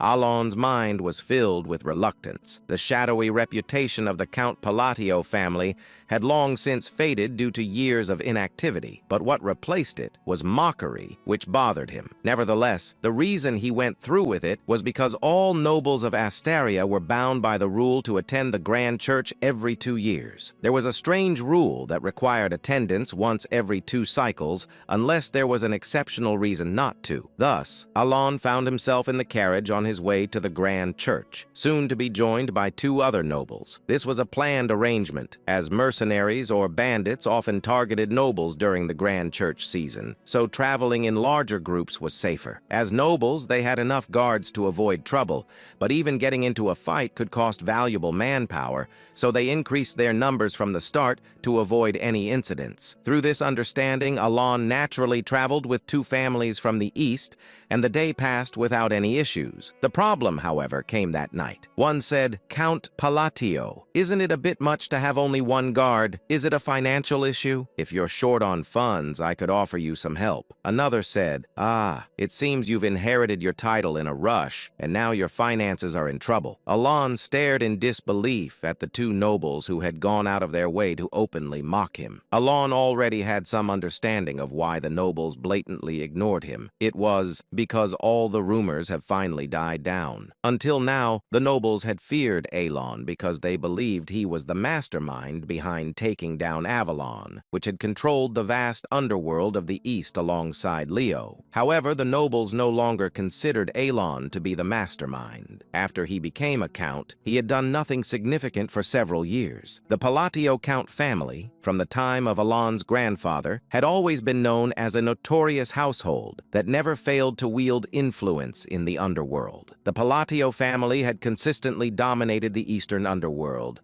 though the degree of their control varied over time. But ever since Alon became the count, the Palatio family no longer exerted influence in the underworld. As a result, the current Eastern underworld was now divided and devoured by packs of wolves that used to scavenge for the leftover crumbs outside the domain governed by the Palatio count. Furthermore, the power of the Palatio count family had also weakened, which was natural. The power they wielded up until now had mostly been fueled by the wealth generated from the underworld. However, since Alon became count, he no longer used money to maintain power. His desired life was not one of grand success in the underworld, but rather a comfortable and prosperous life that any noble could enjoy. In other words, he had already achieved what he wanted. However, by completely withdrawing from the underworld, rumors began to spread among the nobles. Some speculated that perhaps the current Count Palladio wasn't a mastermind at all, but merely someone who became count by chance. As time passed and Alon continued to do nothing,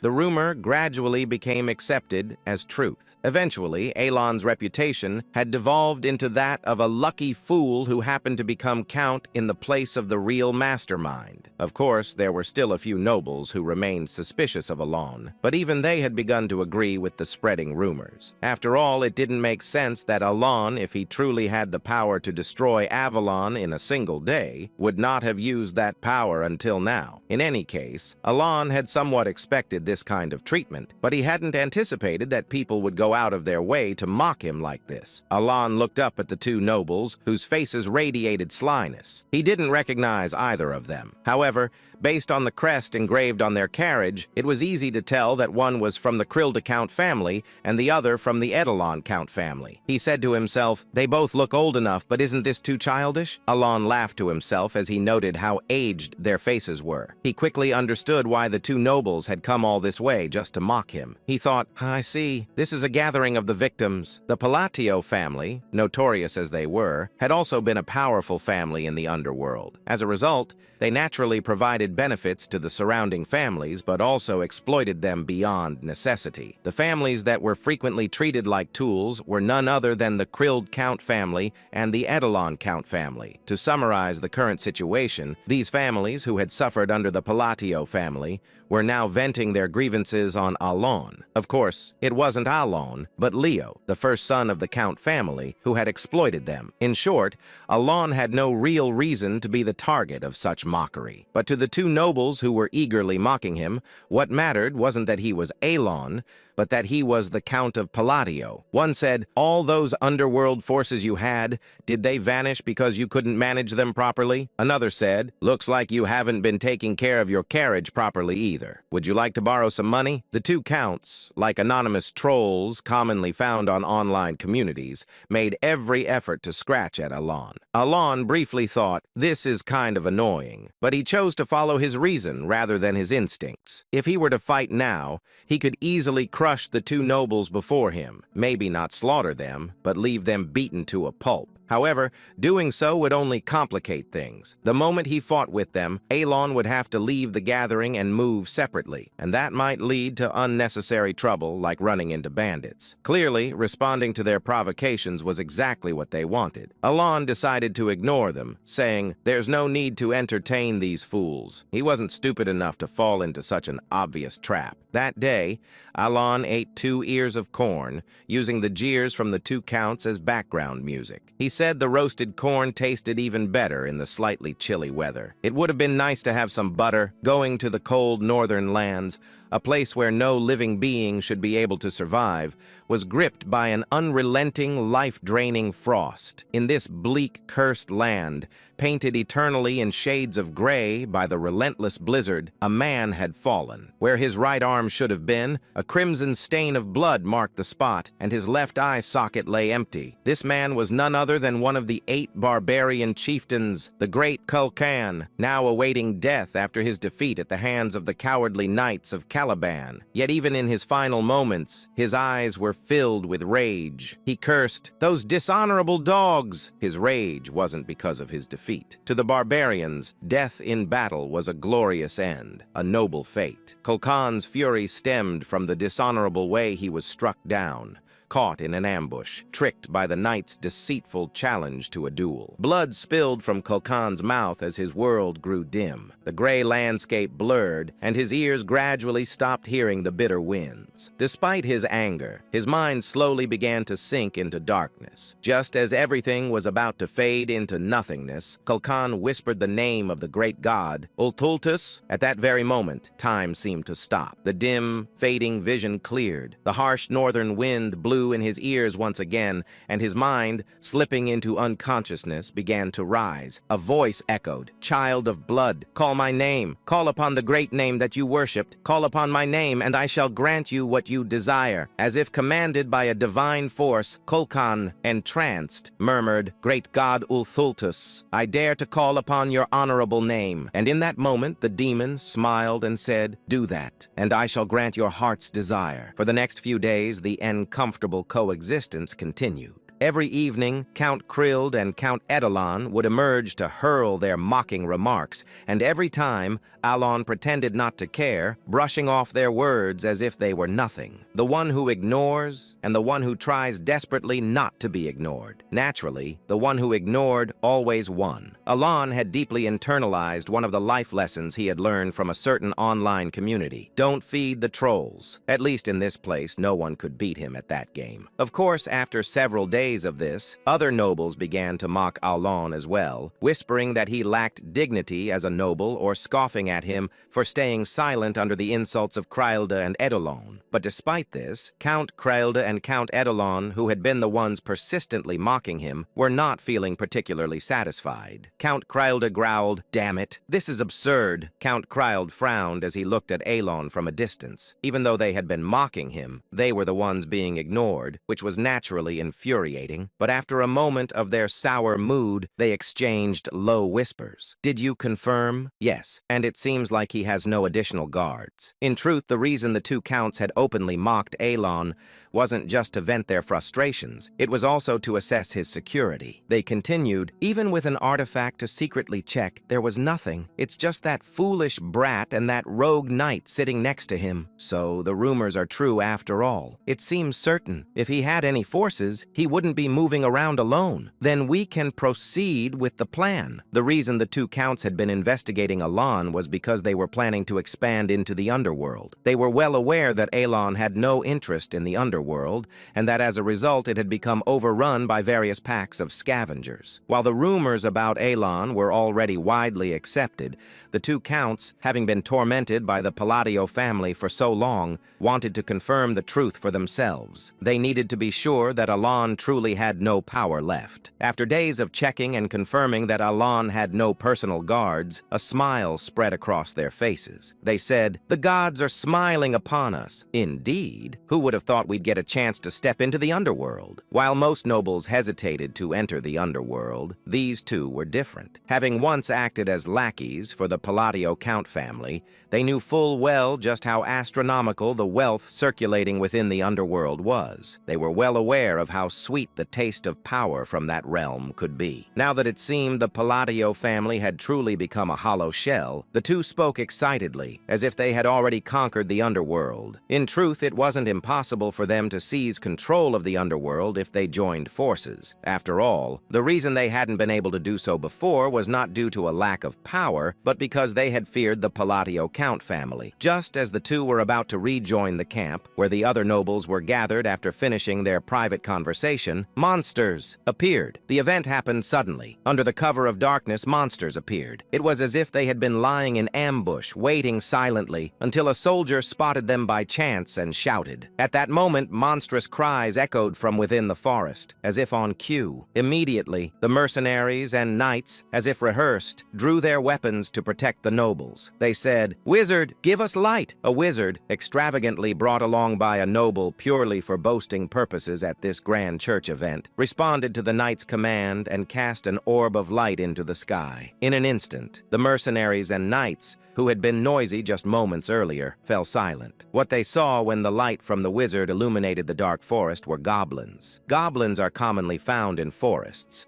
With the strength of a child, they are not dangerous monsters for anyone other than rookie mercenaries. Though the rusty swords and bows they wield can be dangerous, they pose little threat to seasoned mercenaries and knights. Goblins only become troublesome when their numbers swell, but even with dozens of them, they can still be easily driven off. However, if their numbers are enough to fill the forest before them, then they are undoubtedly a threat to the knights and mercenaries. Moreover, what heightened the tension for the knights was that the goblins before them were far from ordinary. A knight's voice, laced with both fear and confusion, was directed at the sight of the goblins. What on earth is that? The problem wasn't just that they were goblins, it was their grotesque appearance. Purple crystals were growing all over their bodies, including their heads, as if they had been afflicted by some kind of plague. To make matters worse, one said, "Wait, isn't that Mark?" Among the horde of goblins, the body of a seasoned mercenary who had been assigned to external surveillance for precautionary measures was being devoured savagely. In the hands of a massive goblin was what remained of Mark's body. The mercenaries who saw this sight felt a rising wave of fear within them, saying, This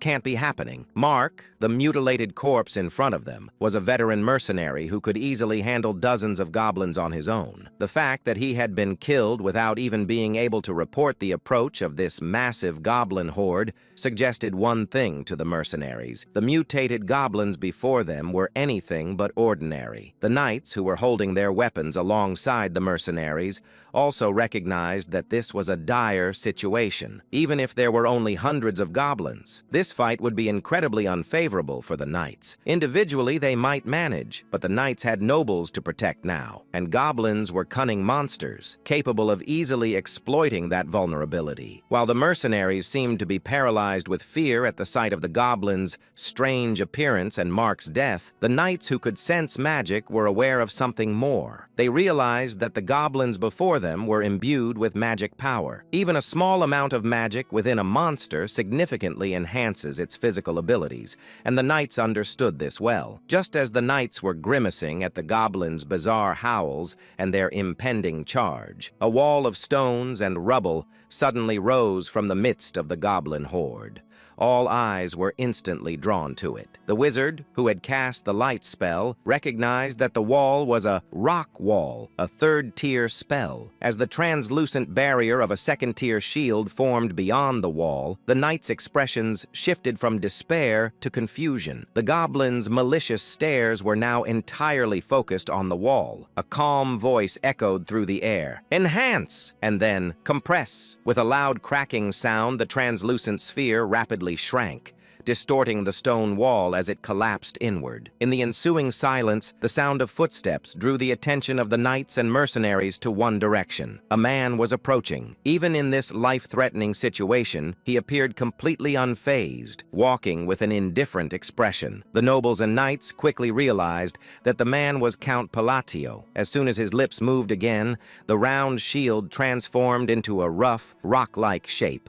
about the size of a soccer ball you might find by the roadside. And then, he said, "Return to origin." With Alon's final words, the bracelet on his wrist began to emit a faint gray light. The compressed stones exploded outward like a shotgun blast, tearing dozens of goblins to pieces. It all happened in an instant. The nobles, knights, and mercenaries stood in stunned silence, their mouths agape, as they watched the magic-infused goblins get shredded into mere lumps of flesh. Among them, Count Krylda and Count Edelon's eyes widened as if they were about to tear apart. With all eyes now on Alon, he simply said, "Stop standing there in a daze and get ready." His voice was calm as he looked ahead. The knights and mercenaries, as if mesmerized, raised their swords. The fear that had been spreading in their hearts had, as if by magic, vanished entirely. The battle with the goblins ended in victory. Thanks to the knights and mercenaries responding calmly, the front lines held strong, and Alon's magic once again destroyed a detachment of enemies who were moving to attack the nobles from behind, quickly tilting the battle in their favor. Of course, with hundreds of mutated goblins, there were casualties, but the number was small given the scale of the battle. The final blow came when a knight pierced the head of the last goblin, ending the battle completely. As soon as the soldiers confirmed the battle was over, they sighed in deep relief and turned their gazes toward Alon, who was looking down at the goblin corpses. Despite having just fought a life-or-death struggle, he remained expressionless, as if the battle had left no impact on him,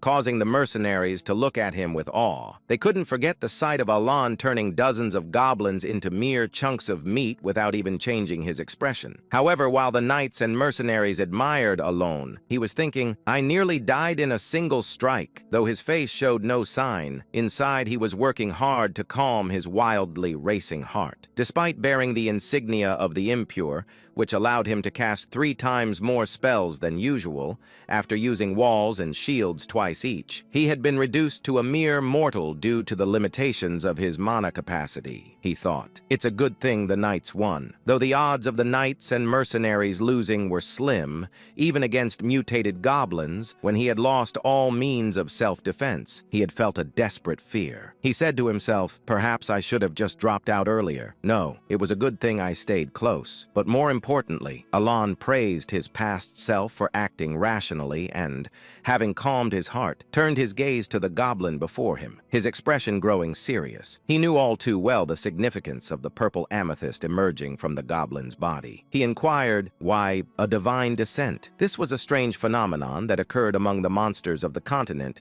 when an outer god tried to descend upon the world. The monsters affected by divine descent became more ferocious and physically stronger. While the current group of soldiers could handle the monsters they would encounter on their journey to the Duke's territory, Alon was concerned about the fact that the divine descent had occurred at all. The phenomenon meant that an outer god would soon descend upon the land. Typically, such gods could not descend unless one of the 5 great sins manifested, but now even these borderland gods were about to arrive. He said, "This can't be good." The descent of outer gods was a grave matter for Alon. While not as catastrophic as the great sins, if these gods started rampaging, entire kingdoms could vanish easily. There were only 6 kingdoms on the continent excluding the Empire, meaning a 1/3 chance that his future plans would be destroyed. In fact, if he were lucky enough to even be able to think about his future at that point, he would consider it fortunate. Alon's expression grew serious as he stared at the goblin. However, there were others who looked even more serious than Alon. So serious, in fact, that their expressions seemed to suggest they had lost everything. Those individuals were Count Krylda and Count Edelon. The next day they arrived at the Duke's estate. But Alon wanted only one thing, sleeping. And I'll do the same. The scene opens inside Alon's castle, where a grand party is underway. The hall is filled with churches covered in gold, clearly built to show off wealth. Alon casually remarks that the purpose is to flaunt money and implies that taking one would not even matter, though something about the atmosphere atmosphere feels off. Nearby, young noble ladies admire the scene and praise Duke Lodiger for his abilities. The Duke responds flirtatiously, enjoying the attention, while others around him express concern for his health. Watching all of this, Alan thinks to himself that nothing good ever comes from joining the ranks of nobles, and he has no desire to be part of their world, even though he still needs to complete the required formalities. At that moment, someone calls out to him. Alan turns around and sees the same two annoying nobles from before. Trembling with fear, they approach him carrying gifts, including clothes and gold coins, and address him as Count Palladius. They politely ask for a moment of his time and present the highest quality meat from their territory, suggesting he take it. They also express their desire to support his land. Alan questions why they are suddenly acting this way. He gives them a cold, piercing look, causing both nobles to panic internally as they interpret his expression as a serious threat. To them, it feels like an unspoken warning not to mess with him. The narration then shifts back to a day earlier, right after the battle with the goblins. At that time, the two nobles had watched Alan defeat the goblins using only his mana. They were left completely speechless, frozen in terror by what they had witnessed. One of them asks the other if he saw it, while the other nervously identifies it as magic. Soon after, another noble urgently calls out to Baron Armin, begging to borrow his wizard. Baron Armin is shocked by the sudden request. It is then explained that the Baron had brought along a third-tier wizard simply to show off his wealth. The two nobles take the wizard aside, claiming they have a question.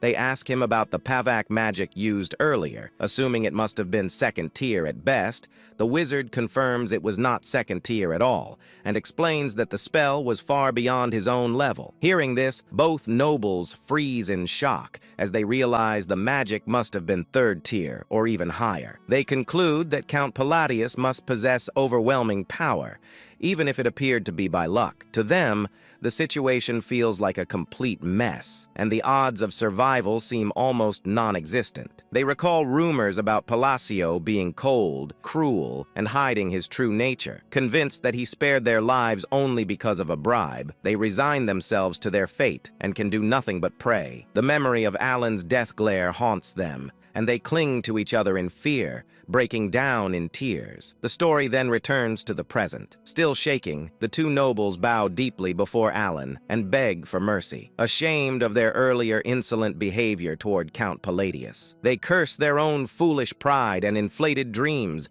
realizing they had completely lost their minds. Overcome with fear and regret, they plead desperately for forgiveness, hoping to escape his wrath alive. Seeing the nobles behave this way, Alan becomes visibly annoyed. Evan quietly whispers to him, pointing out that Alan seems to be using the truth here as well. Alan reflects that he cannot even begin to understand what Evan is thinking. Evan comments on those nobles and casually suggests that maybe they should just kill them. He then adds that making a scene would only make things more exhausting. Alan thinks to himself that no matter how impressive or cool the country might be, the situation has crossed a line that cannot be ignored. Internally, he makes an irritated face and thinks that even though he does not have the strength to act recklessly, they should be as scared as they want. Outwardly, Alan gives the nobles a sharp death glare and tells Evan that he will handle the matter separately. The nobles immediately start crying, convinced they are completely finished. In their minds, this feels like a huge problem,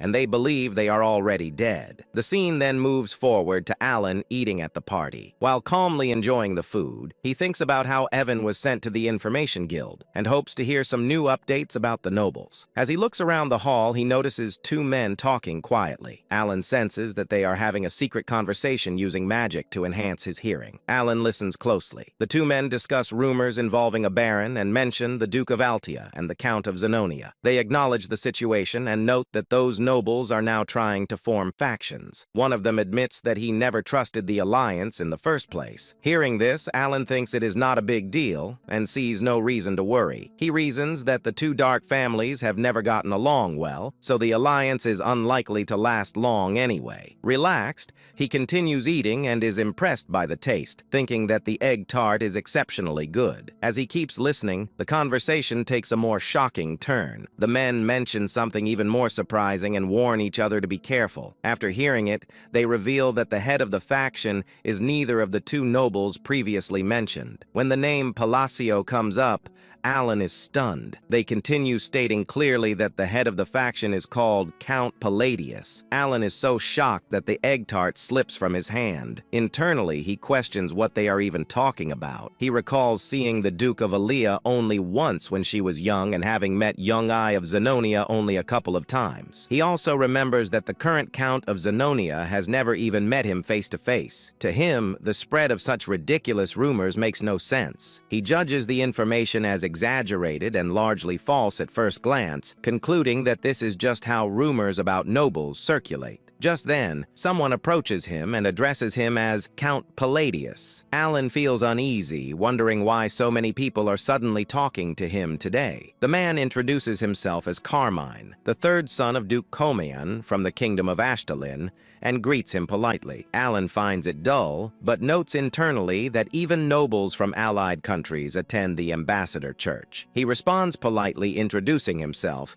as Count Palladius. Carmine smiles and remarks that he heard Alan truly became a count, expressing envy and curiosity about his face and whether there is some secret behind it. Watching from the side, thinks to himself how surprising it is that even fools talk so boldly these days. Suddenly, another man interrupts and confronts Carmine, accusing him of ignoring and insulting the nobles of the Kingdom of Asteria. Carmine panics and denies the accusation. In his thoughts, he wonders what went wrong as he believed the situation was harmless. The narration then explains who Carmine Kalen is. He is described as a gorgeous and romantic man coming from a distant land. He is the youngest of the Ligren and has arrived to take Yonga as his wife. He invites peons to taste the amazing tarts that Yiga brought. After some time passes, Carmine approaches Yungai and asks her for a dance. In his thoughts, he reflects that there is no such thing as a perfect woman every day. As he looks around, he suddenly notices someone and reacts in disbelief. He makes careless remarks about a young lady needing to take care of her figure and complains about someone nearby snoring loudly. He then notes that it is fortunate Lady Ligon is beautiful just like her mother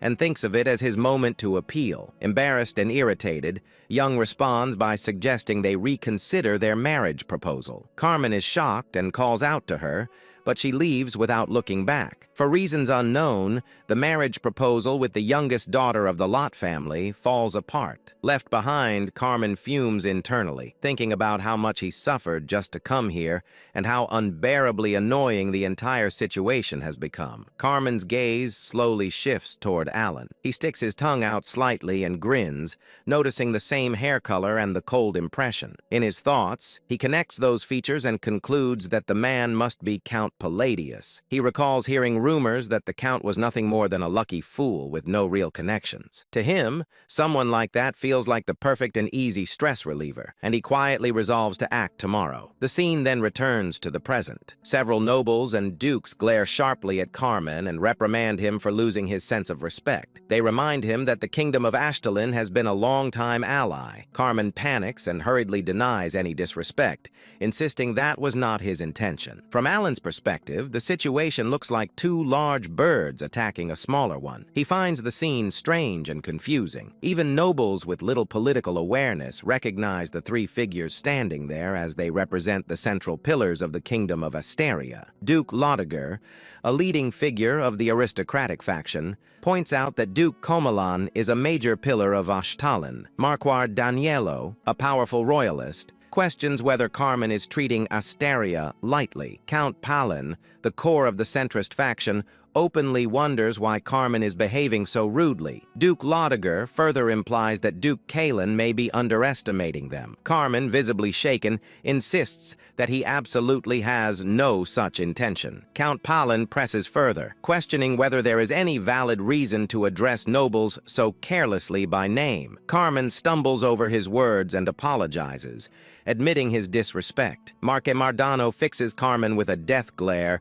and criticizes him for forming an attitude based on ignorance. Carmine freezes, unable to figure out what to say next. Alan quietly observes the scene and thinks about how unlucky Carmine is for ending up as a shield in front of him at such a moment. He also realizes why the nobleman's spinning wheel had looked so familiar earlier. Eventually, Carmine bows deeply and apologizes to the three nobles. The Marquis responds coldly, quickly, implying that apologies alone do not erase consequences, and sarcastically questioning whether an apology could end military service. Carmen continues apologizing repeatedly while the Marquis presses the point again, reinforcing the severity of the situation. Watching this, Alan thinks about how traumatic the scene is and how it reminds him of unpleasant memories. Tearfully, Carmen leaves the area while muttering that he committed an offense so rude that he nearly lost his life. Duke Loiger then turns to Alan and checks on his condition. Alan assures him that he is fine, though internally he feels unsettled. He wonders why everyone is acting this way toward him today and feels an unfamiliar sense of pressure and fear. Even as things calm down, Alan's enhanced senses still pick up the conversation of two nobles nearby. They discuss how the powerful figures are already moving and confirm that the rumors are true. They speculate that if Altia and Zenonia fully enter politics, the power of their leader Palacio will become overwhelming. Hearing this, Alan realizes the chaos is being fueled by those rumors. He thinks that if this continues, it will only become more annoying and decides that it would be better to expose the rumor as false. Marca Mardano then reflects that he has never had a proper conversation with Count Palladius. Alan hesitates briefly in response. The three nobles quickly conclude that Alan must be extremely busy. They mention hearing that he has been researching magic lately and bring up a valuable artifact they recently acquired. They propose gifting him a relic capable of storing magical power and add that they have prepared additional presents as well, asking him to accept their small favor. As Alan considers the situation, he thinks that accepting may be the fastest way to put an end to the rumor. At that moment, a system window appears, stating that Alan remains silent, unable to resist the flow of events. The notification then confirms the acquisition of 5 magic artifacts identified as magic recovery lines. At dawn, the scene shifts to the annex of the Duke of Liger, where a calm yet meaningful conversation unfolds. The Marquis speaks with Alita, and she seeks to understand what has transpired. He explains that the gift was fortunately well received. Among nobles, exchanging gifts is a common courtesy, but when the item is valuable, such as a relic, it carries deeper significance. Such offerings are not mere formalities. They represent intent. Those who wish to join a faction present precious gifts to the faction's leader as a sign of loyalty and alignment. Alita expresses her relief that permission was granted. The Marquis responds with light-hearted gratitude, attributing the outcome to the Duke of Altia's consideration. Alita then formally welcomes Mark Mardano, acknowledging the mutual understanding behind the exchange. It becomes clear that in essence these formalities all carry the same underlying meaning.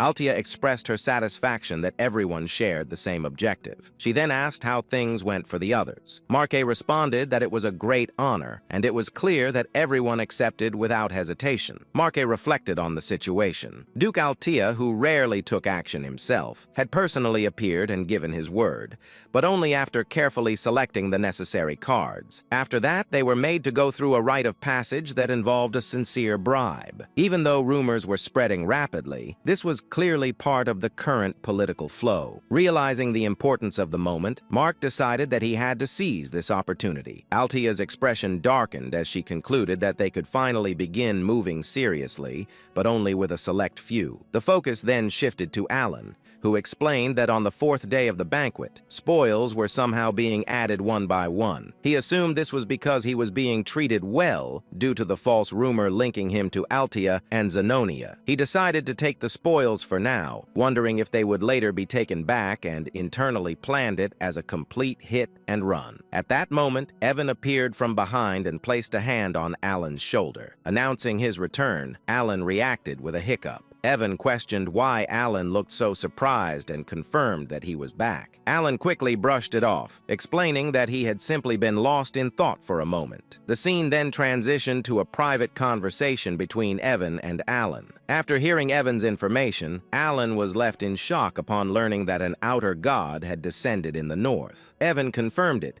and added that Caliban was currently in an uproar. According to ancient texts, scholars were speculating that the amethysts were connected to the outer gods. Alan then asked about the additional information he had requested. Evan revealed that the person Alan was searching for was located in a village north of Ashtan. Hearing this, Alan stated that they could stop by there on their way before firmly deciding that their destination was Caliban. Evan was visibly shocked by the sudden decision and wondered why Caliban was chosen. Suspecting that Alan was planning to head north, Alan stated that he would explain the details along the way and ordered Evan to prepare for immediate departure. Evan acknowledged and left to make preparations. After Evan departed, Alan let out a long sigh and reflected on the situation. He had truly hoped it would not come to this. Calamitous beings like the 5 great sins and the outer gods were beyond prediction. It was impossible to know which outer god would descend or when a divine descent would occur. That uncertainty was the reason he had tried to gather information and act as quickly as possible. Yet he had never expected events to unfold this fast. As fragments of data and probabilities crossed his mind,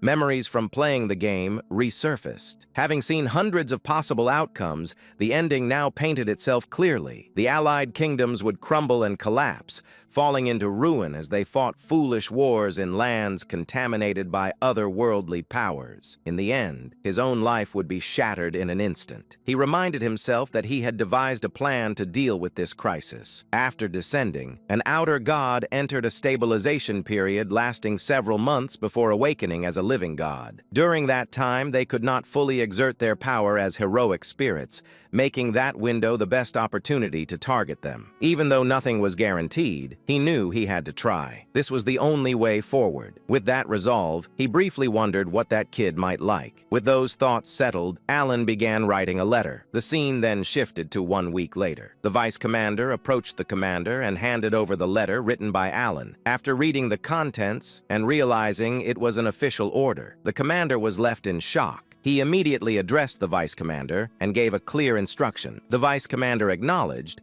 and was told to inform everyone that the next northern schedule was being pushed back by 2 weeks. The scene then shifted to Patron, a village located north of the Ashtalan kingdom. As Alan spotted someone ahead, he reflected that he never expected to find him this easily, and the discovery felt unexpected. Standing before them was a bright, ill-looking child who warmly greeted them. Alan observed that the boy truly stood out. He immediately recognized him as the protagonist and playable character of the Liban roguelike turn-based APS Psychedelia. Seeing him in person made Alan quietly acknowledged that a protagonist was indeed a protagonist. The boy looked exactly like the illustration from the game. Alan noted that he was a boy and found him unusually beautiful, almost too striking in appearance. Alan asked whether the boy knew who he was. The child replied that he was simply happy to meet a new person and introduced himself as Eliban. Alan reflected that no matter how much this world differed from the game,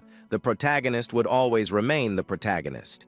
Eventually, Eliban would become famous and strong. Alan remarked that Eliban had a very bright personality while internally admitting that facing a character he once played as felt strange. Alan then handed Eliban a small bag and told him it was for him to take. When Eliban opened it, he found a large number of gold coins inside. Alan then instructed Evan to bring the other item. Evan stepped forward, opened another box in front of Eliban, and revealed that it was filled with potions, explaining that all of it belonged to him. Eliban reacted with joy, overwhelmed by happiness, and expressed disbelief that everything was really for him, wondering why it was being given so suddenly. Alan explained that it was an investment. Internally, he affirmed that he had brought everything necessary for a protagonist's early growth. Alan explained to Eliban that he was doing this because Eliban was destined to become a big deal in the future. Internally, Alan urged him to grow quickly so that he could one day deal with threats like the outer gods in his place. As more indicators crossed his mind, Alan briefly wondered whether this treatment was generous enough and assumed that he must have won Eliban over. Suddenly, Alan realized he had forgotten something and introduced himself as Count Palatio. This was the name of the patron he should be grateful to when he succeeded. He quickly corrected himself, thanked the Count sincerely, and promised to remember the name. Filled with excitement, Eliban then happily said goodbye to Evan. Watching this, Alan reflected on Eliban's personality and wondered if it had always been this bright, considering that the story belonged to a dark fantasy genre. He had never expected the protagonist to be so upbeat. As they prepared to leave, Evan addressed Alan, acknowledging his intentions, but pointing out thought that they were leaving without even having a proper conversation. Alan responded that Elaban was a sharp kid and would understand. Internally, Alan admitted that his own life was on the line and that he did not have time to build personal affinity. He noted that he had effectively set the protagonist on auto hunt and embraced the idea of pay to win as his chosen strategy. Evan then remarked that the child seemed to possess incredible talent. His mana felt dense and constantly swirling, and despite wearing ordinary clothes, he appeared to be equipped with artifacts. Alan agreed, stating that he could feel the manner as well. Alan reflected further that in the original setting, Elaban was supposed to be ordinary before beginning his adventure. This change felt like another unexpected butterfly effect that differed from the game, especially since Elaban was the protagonist. Even so, Alan concluded that what mattered most was preserving his plan for an easy life. Alan addressed them with confidence, explaining that the stronger he became, the better the outcome would be, and that it would all be worth the investment. He reassured them that Aliban was one of the few kind-hearted people in that wretched, dark fantasy world, so there was nothing to worry about. A moment later, doubt crept in, and the idea of Aliban being kind-hearted suddenly felt questionable. Alan then brought up Evan while talking about Deus, stating that Deus would meet him. Internally, Alan reflected that he had never even visited before because he was scared, and he never imagined things would end up like this. Evan, filled with anxiety, wondered whether they would at least let him see them. Alan responded uncertainly, suggesting that it would probably happen, capturing the quiet grief of a young transmigrator. After that exchange, Alan went into his room and checked all of his belongings. Evan noticed the clutter and expressed disbelief at why Alan had bought so many random items. Alan calmly explained that these items were bribes meant to be offered to his future lifeline. 10 days later, the journey reached the capital of Caliban. Kurdum, the massive northern gate of Kurdum, stood ahead, imposing and orderly, marking the end of a long road. As the carriage continued forward, Evan grew heavily fatigued from constant travel. Boredom and exhaustion settled deep into his body, and he openly expressed how completely worn out he felt. Alan, equally exhausted but composed, reflected that long journeys were naturally draining and unavoidable. Evan, still pushing through his frustration, thought about how the final stretch had been made worse by the bizarre labyrinth they were forced to pass through. Feeling that without it, he could have at least maintained some pride in their arrival. Alan accepted the hardship calmly, understanding that nothing could have been done to change it. While the carriage rolled onward, Alan gently held the locket in his hand and sank into his thoughts. He reflected on how they had traveled from place to place in preparation for the coming war against the outer gods, gathering strength and securing gifts along the way. His thoughts turned to Deus, wondering whether those efforts would be enough to please him. Within him stirred the heart of a father, one who wished to give without restraint or hesitation. As the capital gates drew closer, Evan noted that their turn for inspection was approaching. Soon after, Evan stepped down from the carriage and moved ahead for the capital inspection, the process to conclude with nothing more than simple identity verification. He assured Alan that he would return shortly. Alan, remaining relaxed, waved him off casually and encouraged him to take as much time as needed. Left alone, Alan sat back comfortably within the carriage. He allowed himself a brief moment of rest, closing his eyes and feeling relief that, at least in this city, things seemed to move quickly and efficiently. That calm did not last long. Evan soon returned with a tense expression and urgently addressed Alan, informing him that a minor issue had arisen. Alan sought clarification, and Evan explained that they had been asked to step aside. Although Alan's identity had already been verified,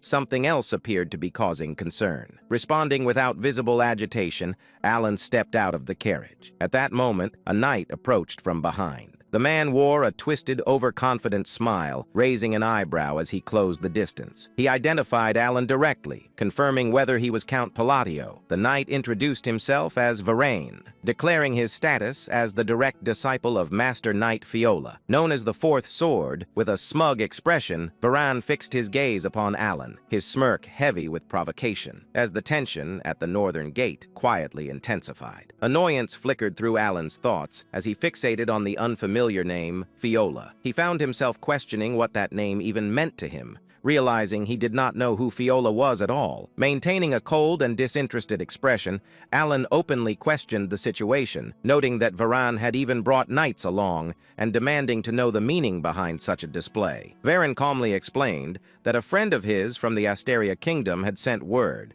claiming he was indebted to Alan. Alan immediately rejected the notion, stating that nothing of that sort had ever happened between them. Irritation deepened within him as a realization surfaced. He suspected the so-called friend could only be that excessively dramatic and unstable man, Carmine. With clear boredom in his tone, Alan asked whether Varan's friend was Carmine. Varan responded with a twisted smirk, raising his eyebrows as he confirmed that Alan had indeed thoroughly offended his friend. Inside his own thoughts, Varan recalled his friend's furious words, remembering how Carmine had claimed to be humiliated beyond measure. The scene then shifted into the past, revealing Carmine communicating with Varan through a magically conjured globe. Carmine appeared consumed by rage and exhaustion, seething as he described how Count Palatino had harassed him severely, aided by 3 other men. He branded Alan a bastard and informed Varan that the Count was heading toward Caliban, demanding that Varan cripple him in retaliation. Carmine's expression darkened further as he formed a slow, confident smirk. He tempted Varan by suggesting that if he truly wished to improve his skills, he would need more abyssal bodies to work with. The memory continued as Varan laughed openly, acknowledging that he owed his friend a debt. He resolved that at the very least, he would put on an impressive show to repay it. At that moment,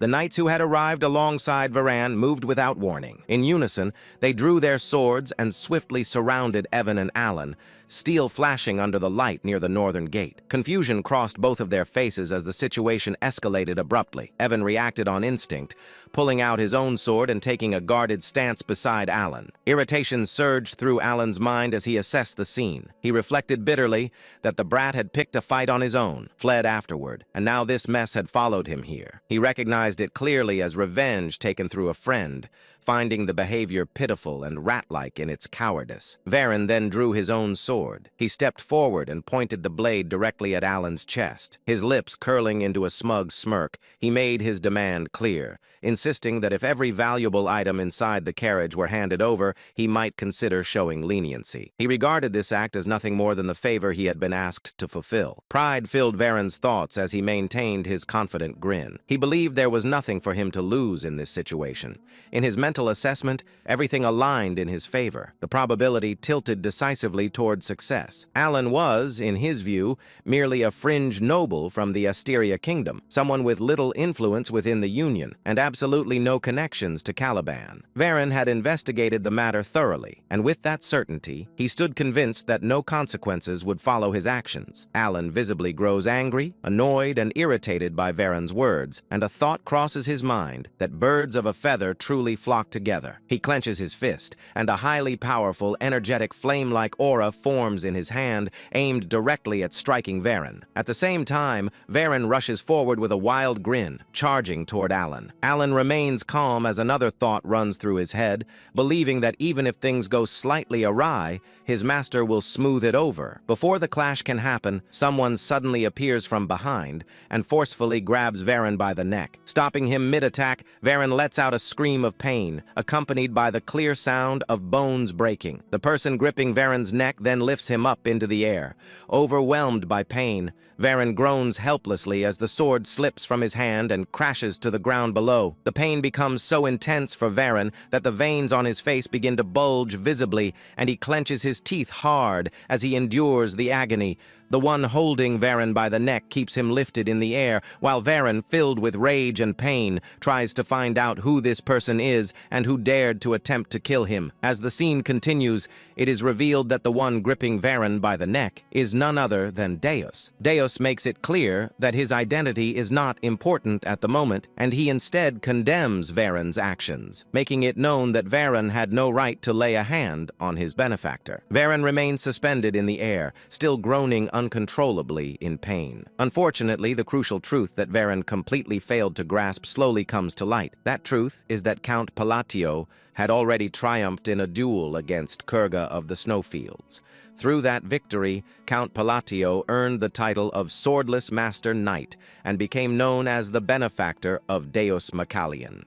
Deus suddenly releases Veron and hurls him down onto the ground. Veron groans loudly in pain as Deus relentlessly kicks him again and again without mercy. Deus then grabs Veron's hair with an iron grip, holding him down with overwhelming force, maintaining a cold, deathly glare. Deus shifts his attention toward the surrounding knights and issues a clear warning. He makes it known that if even a single one of them dares to move, the consequences will be beyond their imagination. Deus delivers a brutal kick straight into Veron's chest, so powerful that blood spills from Veron's mouth as he is sent flying and crashes far away. Alan watches in shock, a realization forming in his mind as he recognizes that knight. Understanding that this is the present-day Deus. Deus then makes it clear to Veron that he should be grateful to be in a situation where he cannot be killed. Veron struggles to even stand after the earlier attacks, barely able to move as he leans against a tree for support. In the very next moment, Deus steps in and slams his knee forcefully into Veron's chest,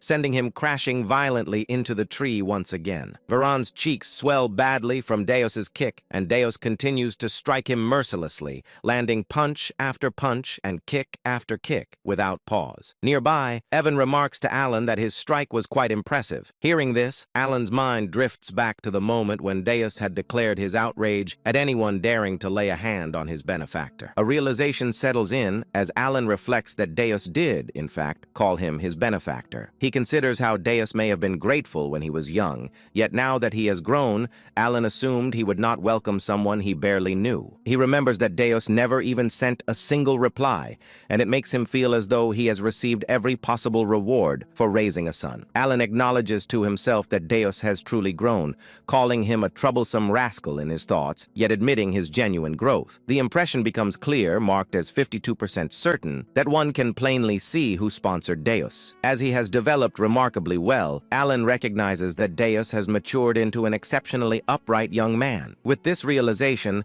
Alan reflects on how this must be what it feels like to see a well-raised son, and he feels a deep sense of pride as a father. A heavy impact echoes through the scene. Evan then teasingly points out to Alan that he is aware his son is beating someone senseless. Alan responds by making it clear that he cannot hear him. Deep inside, Alan understands that Deus stepped forward like this because his father had been slighted in a foreign land. As this thought settles in, the scene shows Deus continuing to kick Viren mercilessly, showing no restraint at all. Another thought crosses Alan's mind as he wonders why his son is unbearably sweet like this. Soon after, Viren is shown taking an overwhelming beating, struck again and again until he finally loses consciousness. Even then, Alan cannot help but think that this still feels a bit excessive. At that moment, another realization suddenly occurs to Alan, reminding him once more that Deus is one of the 5 great sins. As the situation shifts, Deus is seen turning and walking toward Alan. He then stops in front of him, bows respectfully, and wears a confident smile as he states that he will escort him. Hearing this, the remaining knights are left completely shocked by what they witness. The scene opens in a frozen, icy land where a brutal war has taken place. Dead bodies lie scattered across the battlefield, their frozen forms covering the ground. Some of the corpses are engulfed in flames as the opposing side burns them without mercy. In the midst of this aftermath stands Delman, the wielder of Caliburn's 3rd sword and the commander of the Crimson Flame. Overcome with triumph, he raises his sword high, celebrating the outcome of the battle. Delman shouted, "One of the 8 chieftains, the Great Khan, along with his entire tribe, has been wiped out. The Red Flame Knights have emerged victorious on the kingdom's land." Hearing this declaration, all the Crimson Flame Knights erupt in joy. They cheer loudly, jumping and celebrating their hard-earned victory. After allowing the celebration to settle, Delman said, "Return to the outpost and begin preparations." The knights responded in unison, "Yes, Captain." As they begin to move, Delman's expression hardens. In his mind, he reflects on his achievements, believing that after accomplishing something so significant, he should no longer be pushed around by the newly appointed Master Knight. His anger deepens as he clenches his teeth. Delman thought, even if that man man used underhanded methods unknown to others. I know the truth. Caliban and the barbarians had shared a long-standing conflict, a war governed by mutual honor and unspoken rules. But this time, everything was different. K.L. Khan had been tricked. He was lured out alone and eliminated by an undercover force. Delman remembered how the great Khan's knights were slaughtered and how unfair the entire operation truly was. By exploiting the momentum of the battle, the tribe was completely annihilated. Delman muttered, "That bastard!" He remembered how that same man sent him a victory report, claiming the defeat of the Kurga of the snowfield. It had all happened because Delman demanded a decisive result from the expedition. Khan's body had vanished during the chaos of the battle. Even if he had survived, the poison would have ensured his death. Eventually, Delman convinced himself there was nothing left to do except return to Caliban and report the mission's success. A smirk formed on his face as he stepped forward, but suddenly stopped. In the distance, he noticed a lone man standing still near the forward base. Confusion flashed across Delman's face. The man slowly turned toward him. The man said, "Delman." Filled with rage, Delman gritted his teeth and swung his sword. Flames burst from the blade as fire erupted into the air. A strange unease crawled up Delman's spine. Delman thought, "Clank should already be dead." As he looked closer, an overwhelming aura began to rise from Clank's body. Within Clank's shadow, Delman perceived the shape of a demon forming. Clank said, "You defiled a sacred duel, a duel meant to be fought with honor." Terror radiated from his presence. Even superhumans capable of ending hundreds of lives could be devoured by this being. Cold sweat poured down Delman's face. Delman realized this is not Clank. Driven by desperation, Delman launched another attack. Flames exploded violently from his sword. The man dodged effortlessly. The man said, "Answer me first." Refusing to hesitate, Delman attacked again, unleashing even greater flames. Once again, the man evaded him with ease. Delman thought bitterly, "Believing in duels on a battlefield and was foolish." The flames scorched the land, melting the ice around them. The man stared at him with a deathly glare. The man said, "You are strong. For a human, I will give you one last chance. Duel me." Sensing danger, Delman shouted, "Prepare for battle." The knights surrounded the man from all sides. The man smirked. Demonic mana gathered in both his hands. The man said, "A mortal without honor does not deserve an honorable death. There will be no duel between me and a barbarian like you." From his hands, poisonous mana erupted and spread into the fallen knights' bodies. The toxin infected every corpse. The knights began screaming in unbearable pain. Their eyes turned blood red as their bodies collapsed. Several knights cried, "Kill us! Please, end it!" As their screams faded, the man stepped forward. He slashed Delman's throat with his bare hand. Immediately after, he struck the ice, triggering a massive explosion. The remaining knights were blasted into the air and slammed violently into the ground. Blood spread across the sky like a grim mist. The man then delivered a devastating punch.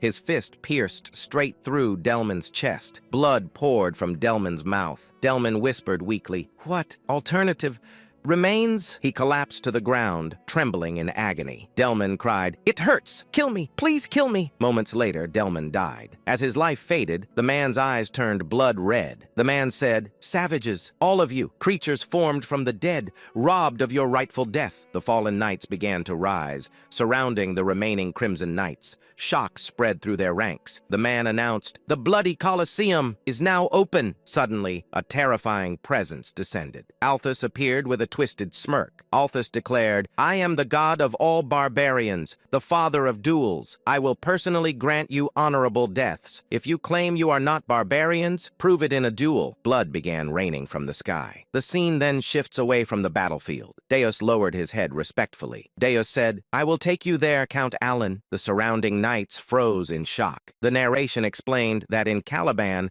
the prestige of the swordless Duke Deus Massilian stood as high as the sky itself. He once defeated the second prince and never showed courtesy to anyone except the king. Alan observed him carefully. The knights thought, "What kind of man is Count Palladius to receive such respect?" The surrounding knights stared at Alan in disbelief. One knight whispered, "Who is he?" Deus summoned a luxurious carriage. Deus said, "Please sit inside." Alan felt burdened by the excessive attention. Evan quietly said, "Go ahead, Alan. I will follow behind." Soon, Alan arrived at Deus's mansion. Stepping out of the carriage, he saw an enormous enormous, brightly lit structure resembling a massive crab-like fortress. Inside, silence filled the mansion. Alan thought, coming here is technically a success. I obtained Kim Dong Dong, but something feels wrong. After thinking carefully, Alan decided to be honest. Alan said, I would like to speak with you for a moment. I came here with a purpose. I have a favor to ask. Deus looked shocked. Deus said, You came to ask something from me? Please explain. Alan nodded. Alan said, I will explain everything clearly. Deus responded immediately. Deus said, helping you would be my honor. Inside, he realized this was not an order, but a request. Deus then said, let us sit and speak properly. They sat at a tea table. Silence filled the room. Alan thought, isn't the owner supposed to sit at the head of the table? Despite the awkwardness, he felt strangely comfortable. After a long pause, Alan spoke again. Alan said, I have two requests. I know they may not be easy to accept. He continued, I must travel north, and I would like you to travel with me. Deus smiled slightly. Deus said, I would gladly accompany you. Alan felt uncertain. Then Deus revealed something unexpected. Deus said, I was already planning an expedition to the north. Relief appeared on Alan's face. But then Alan spoke again. Alan said, the second request involves the royal treasury of Caliban. The atmosphere grew heavy. Alan said, I want to borrow an artifact. He looked directly at Deus. Alan said, the ring of the madman. Outside the estate, a knight stepped forward and bowed respectfully. He spoke firmly. Vice Captain, I have returned from the escort mission. The man standing before him replied calmly, well done. I was not concerned. The captain personally handled it. Inside his thoughts, he reflected on the truth. The escort had been led by Deus himself, personally guiding Count Palatinio. Moments later, Styla, Deus's younger sister, approached gracefully. Curiosity sparkled in her eyes as she asked carefully, if my brother handled the escort himself,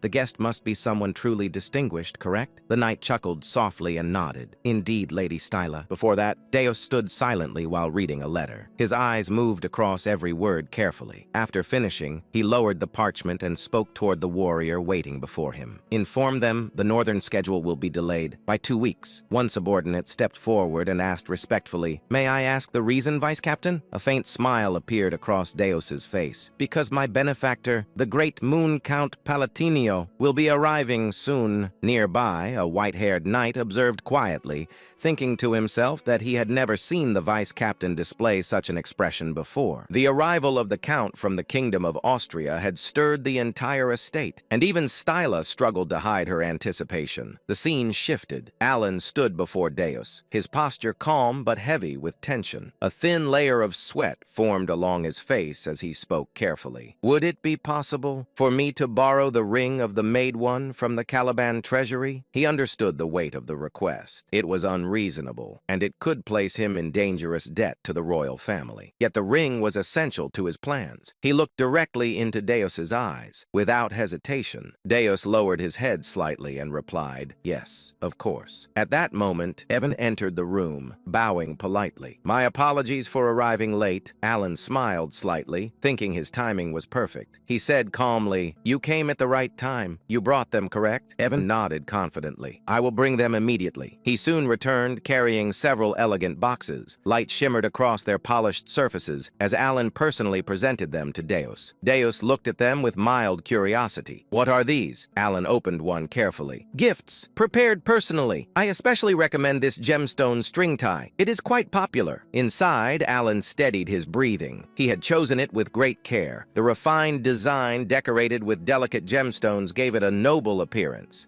He truly hoped Deus would appreciate it. Deus accepted the gift calmly. Thank you. But he did not open the box. Alan hesitated before asking, aren't you going to open it? Deus turned his face slightly and answered politely, it would be discourteous to open it in front of you. I will do so when I am alone. Doubt flickered through Alan's mind. Had the gift failed, was he simply a foreign noble offering something meaningless? Then he noticed the subtle brightness within Deus's eyes and remembered their bond. Clearing his throat, Alan spoke again. If my request causes inconvenience, I will compensate properly. He paused, adding firmly, I will retrieve the ring of the Maid One immediately. Then he asked carefully, did you not hear what I said about its location? Deus replied calmly, it is inside the royal treasury of Kelvin. Alan frowned slightly. Would retrieving it not be extremely difficult? Deus answered quietly. Under normal circumstances, it would take roughly 1 week. Silence followed as he fell into thought. Alan and Evan waited patiently, but when no answer came, Alan Alan sighed and considered the political complications. He even wondered if deploying 50 elite disciples might be necessary. Suddenly, Deus's expression hardened. He asked seriously, "Should I begin immediately?" Alan quickly shook his head. "You don't need to go that far." Deus nodded slightly. "Understood. Then I will retrieve it as quickly as possible." Gratitude surged within Alan. Deus was clearly willing to fulfill the request, by any means necessary. Their conversation ended, and they prepared to leave. Suddenly, Stila burst into the room excitedly. "Brother!" At the same time, Evan smiled warmly and greeted her. "Lady Stila, it has been a long time." The two greeted each other like siblings reunited after years apart. Alan watched quietly, surprised by the genuine happiness on their faces. He remembered clearly. Stila was the girl he had ordered Evan to save. In the original timeline, she had died tragically. Seeing her alive made him realize how strongly she resembled Deus, but the warm moment shattered instantly. Deus stepped forward,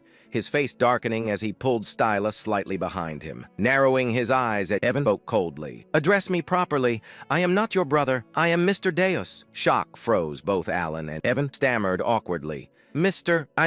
You're not wrong, but Alan observed silently. He knew Deus carried deep emotional scars regarding family, but he had never realized how fiercely he protected Stila. The atmosphere grew tense. Deus's eyes glowed faintly with dark purple light, as his aura deepened ominously. He spoke in a chilling voice. "Silence. Do not speak to my sister so casually." Evan raised his hands defensively. "I was only trying to greet her." Tension escalated dangerously. Alan suddenly realized something crucial. Deus treated him kindly, because Alan had saved Stila. He wondered silently if Deus's loyalty would remain unconditional, or if he had pushed his luck too far. Before the tension could worsen, Stila stepped forward gently. She turned toward Alan and asked politely, "Excuse me, you must be Count Palatinio?" Alan nodded. "That is correct." She bowed sincerely. "I heard you ordered Sir Evan to save me," Alan replied modestly. "I simply did what was necessary." Inside, he admitted the truth. If she had died, her brother would have become a merciless killing machine. Stila gently held Deus's hand and whispered warmly, "Truly, thank you." Her gratitude caught Alan completely off guard. He had acted out of calculation,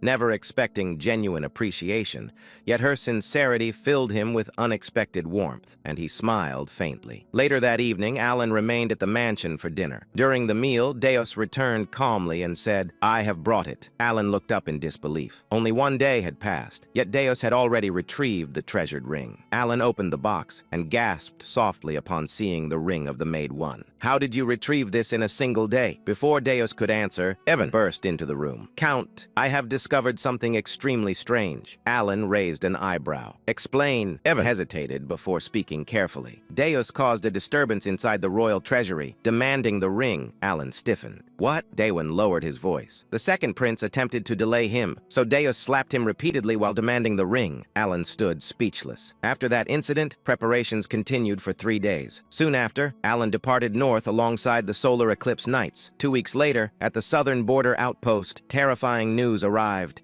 Northern forces were collapsing. Entire units had been slaughtered. Demonic monsters had begun appearing across battlefields. Inside the war tent, chaos erupted. One officer shouted, "Retreat immediately!" Another slammed his fist against the table. "Are you suggesting we abandon the barbarians after witnessing this devastation?" A third officer argued, "The soldiers are barely standing. They cannot continue fighting." Another voice snapped, "The first sword has already fallen. Victory is impossible at this rate." Suddenly, a sharp clap echoed across the tent. Silence swallowed the room. All eyes turned toward Deus. Standing beside him was Folia, the fourth sword of Caliban. Deus spoke calmly. "Every opinion here holds merit. We will decide after calming ourselves." Later, outside the camp, Folia explained grimly, "The outer god is sweeping through our bases using undead armies." He continued heavily. "The third sword, Dalamin, has fallen. The second sword, Chirin, is critically wounded." Deus gazed toward the distant horizon. "I can already sense it." Folia nodded grimly. "The mana is overwhelming,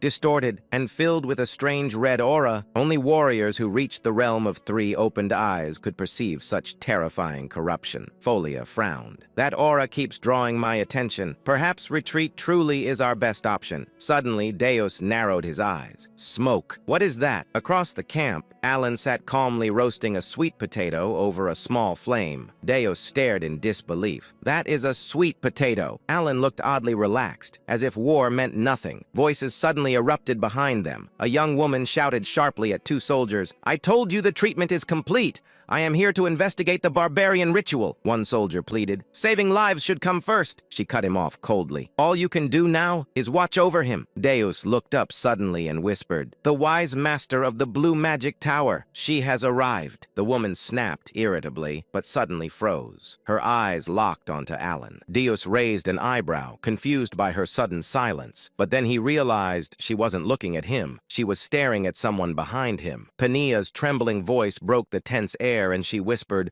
"Why?" Terror flooded her eyes, as if she had seen something that should not exist. Her body subtly shook, and Deus instinctively followed her gaze. Standing there was Alon, the same man who had been casually munching on a sweet potato moments ago. Now he stared back at them. A brief moment passed. Then, Alon greeted calmly, "It's been a while, Deputy Tower Master." Pania stiffened and stammered, Yes, hello." Her head lowered like a frightened kitten, all traces of her earlier hysteria completely gone. Alon tilted his head slightly and asked, "How have you been?" Pania answered nervously, I've been well." Watching her, this woman he had once considered overwhelmingly powerful, cower like a stray cat, Deus felt utterly baffled. Deus wondered silently, "Was I simply ignorant all this time?" Then Alon turned slightly and asked, "Vice Tower Master, may I ask you a favor?" He continued calmly, "Could you make a potion of Leviathan?" Penia immediately bowed her head and said, Yes, of course, absolutely." The Knights of Eclipse froze. Even the Silver Knights, who had only recently been berated by her, stared in disbelief. They knew her personality: eccentric, explosive, impossible. This was Penia, the infamous 6th-rank wizard of the Blue Tower, the same Penia known across the northern expeditions as Hysteric Penia. Whenever the Blue Tower wizards were summoned north, they would endlessly complain about her unbearable temper. It was impossible not to know. And yet, here she was, obedient, more than obedient. She was bending herself to avoid upsetting him. Alon hummed lightly and asked, just to check, do you happen to have or know how to make the elixir of exceptionality?" Penia swallowed and replied, I don't have it, but I think I could make it." She hesitated and added weakly, "It takes a lot of time, and I have other things to do." Alon replied simply, "I really need it." Penia immediately straightened and declared, I'll do it. "I promise I will." The knights could not believe what they were witnessing. The Vice Tower Master of the Blue Tower, following orders like this? Even the Blue Tower wizards stared as if witnessing the end of the world. One muttered in disbelief, "What the hell?" Another whispered, "What is this? Am I seeing things?" Someone added shakily, "Has the Vice Tower Master completely lost it?" One wizard said in shock, "She refused to make that last time because it was too difficult, and spent weeks complaining." Another asked, "Am I seeing this wrong? Did someone cast an illusion spell?" Then Alon calmly asked, "How much payment will you need?" He added casually, "However, if it's a bit expensive, the payment might be delayed. The finances haven't been great lately." Pania waved her hands rapidly and blurted, Just give me 1 gold coin." Alon blinked and asked, "1 gold coin? Isn't that too cheap?" Pania nodded quickly and insisted, "No, it's fine. Yes, it's totally fine." Alon smiled faintly and replied, "Well then, I won't refuse such a generous offer." The knights and wizards stared blankly. 2 potions that normally cost hundreds of gold coins for one. They slowly turned their heads toward Alon. Their eyes were filled with admiration. They would have given him a hat if they had the chance. Trying to escape the overwhelming pressure of the situation, Pania bowed respectfully and exclaimed, "Right then, I'll whip up this concoction immediately and serve it piping hot." And like a rocket, she disappeared. Alon blinked and thought quietly, "There seems to be some misunderstanding, but at least I got the potions easily." Several hours later, while Deus and his assistant were consulting, an ominous energy crept across the air. The assistant stiffened and asked in shock, "Did you feel this energy?" Deus slowly stood, his hand naturally reaching for the hilt of his sword. He spoke coldly, "We are under attack." Outside, the undead were approaching. Steel clashed against rotting flesh. Despite the knight's strength, the undead received the blades with numb bodies, feeling no pain. continuing forward relentlessly. Suddenly, a voice rang through the battlefield. Pania raised her staff and declared, "Ice Shard!" Hundreds of undead advancing toward the soldiers froze instantly, cracked and shattered, a magnificent display of magic. But even more than Pania, the true symbols of hope were the two master knights, Fiola and Deus. Of the two, Deus's presence was overwhelming. In an instant, hundreds of undead around him halted, as if time itself had frozen. Then, with a single horizontal sweep of his sword, every frozen undead body was cleanly cut in half. One strike, hundreds of corpses. Hope ignited in the soldiers' eyes. But then, a deafening explosion tore through the battlefield. The outer god descended. For a moment, even the undead halted. Ashen dust filled the air. As it cleared, a massive figure stood revealed. Though dressed as a barbarian, he had long transcended humanity. Massive, blue-skinned, monstrous. Then, a voice echoed. Ultaltus declared, "Barbarian, do not defile the sins of those who do not know honor." The undead rose again. The tide had changed. Before anyone could react, Fiola vanished and reappeared directly before the outer god. As one of the fastest master knights of Caliban, blessed with divine speed, he struck before Ultaltus could respond. His blade pierced the giant's heart, but only the tip entered. Ultaltus looked down and uttered, His contemptuous gaze shifted toward Fiola. He spoke coldly, "Barbarians know no honor." The air cracked. He continued, "Those who do not uphold honor abandon their very existence. Furthermore, they forsake the nobility of the soul." Fiola's body collapsed. His head separated cleanly from his neck. Yet, Ultaltus continued, "There is no honorable death for those who disregard all value." Fiola's headless corpse twitched and rose again. Horror spread. Everyone understood. This battle was lost. Fear consumed the soldiers. Despair gripped the knights and wizards. Even Pania, even Deus. They had sensed it earlier. The being before them was far beyond their expectations. While despair swallowed the battlefield, one man began walking forward, step by step, neither hurried nor slow. He spoke calmly, "O mighty god of duels, Ultaltus," in accordance with the great oath of Calgunius. His face remained calm, as if he had seen this scene countless times. Then he declared, "I, Alon Palatio, in the name of the great oath." The Count of Palatio stepped forward and finished. "Demand a duel of Babylonia." With a smooth swirl of his wrist, Alon raised his arm. A bracelet glowing deep gray illuminated the battlefield, and he stood face to face with a god. The giant's expressionless eyes locked onto Alon.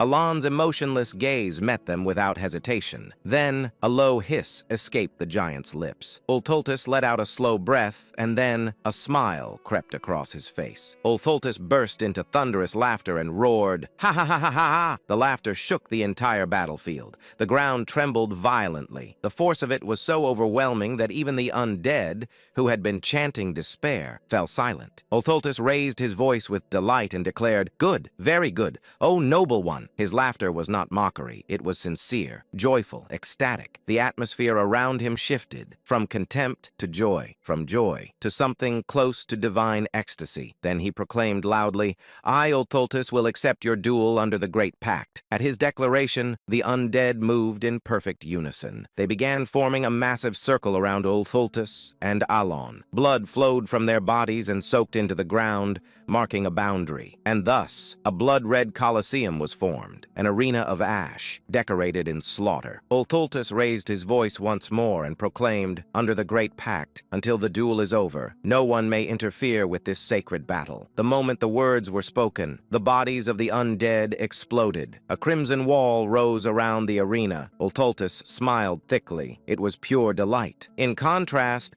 Alon's face remained utterly expressionless, but beneath that mask, he trembled. He whispered under his breath, "I want to go home." Behind the calm facade, terror gripped him desperately. No matter how many times he reminded himself, he had come to the north for this, to kill the outer god Ultaltus. He had prepared everything. From the moment he heard of the god's awakening, everything, all that remained was execution. And yet, the pressure emanating from Ultaltus far exceeded anything he had imagined. Alon steadied himself and muttered inwardly, "Stay calm." Even after consuming the elixir of exceptionality, meant to stabilize his mental state, his heart pounded violently in his chest. This wasn't just instinctive pressure. Something was wrong, he thought sharply. Why has the manifestation process advanced so much already? All outer gods required time after descending, time to adapt to reality, time to become a wise god. Ulthultus should have been no different, and yet his manifestation had progressed far faster than expected. The closer a god came to becoming a wise god, the stronger it became. Ulthultus tilted his head slightly and asked curiously, but more curious still, "O noble one who bloomed amid savagery, why do you know of our pact, though you are not of this era?" Alon swallowed dryly. He had no luxury to answer. His thoughts spiraled. Can I do this? Doubt flooded his mind. Ulthultus was far stronger than anticipated. Even with potions stabilizing his mind,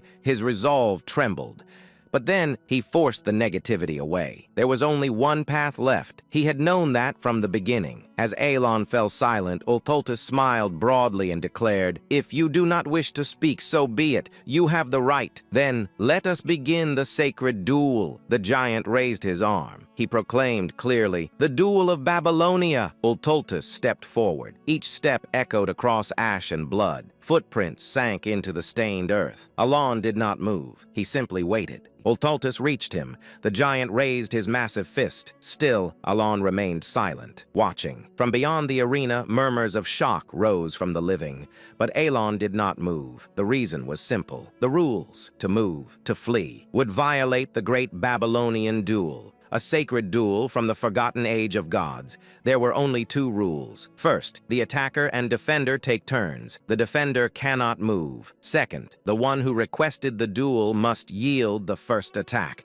A turn-based battle. If Alon stepped even once, the meaning would be lost. Worse, he would lose the only chance to kill this god. Without the duel's restrictions, he could never defeat a being capable of killing master knights with a single strike. This duel was his only weapon. Alon whispered softly, "Fixation." A sphere manifested before him. He continued, "Condensation." The sphere compressed and focused toward his left arm. He spoke again, "Reinforcement." Deep light began radiating from his arm. Finally, he completed the gesture and declared, "Intensification." Ulthultus smiled widely. He pulled his fist back, like a ballista. Muscles tightened. Force condensed. Then he swung. The impact roared. Everything was swept away. The ground burst open as if its shell had shattered.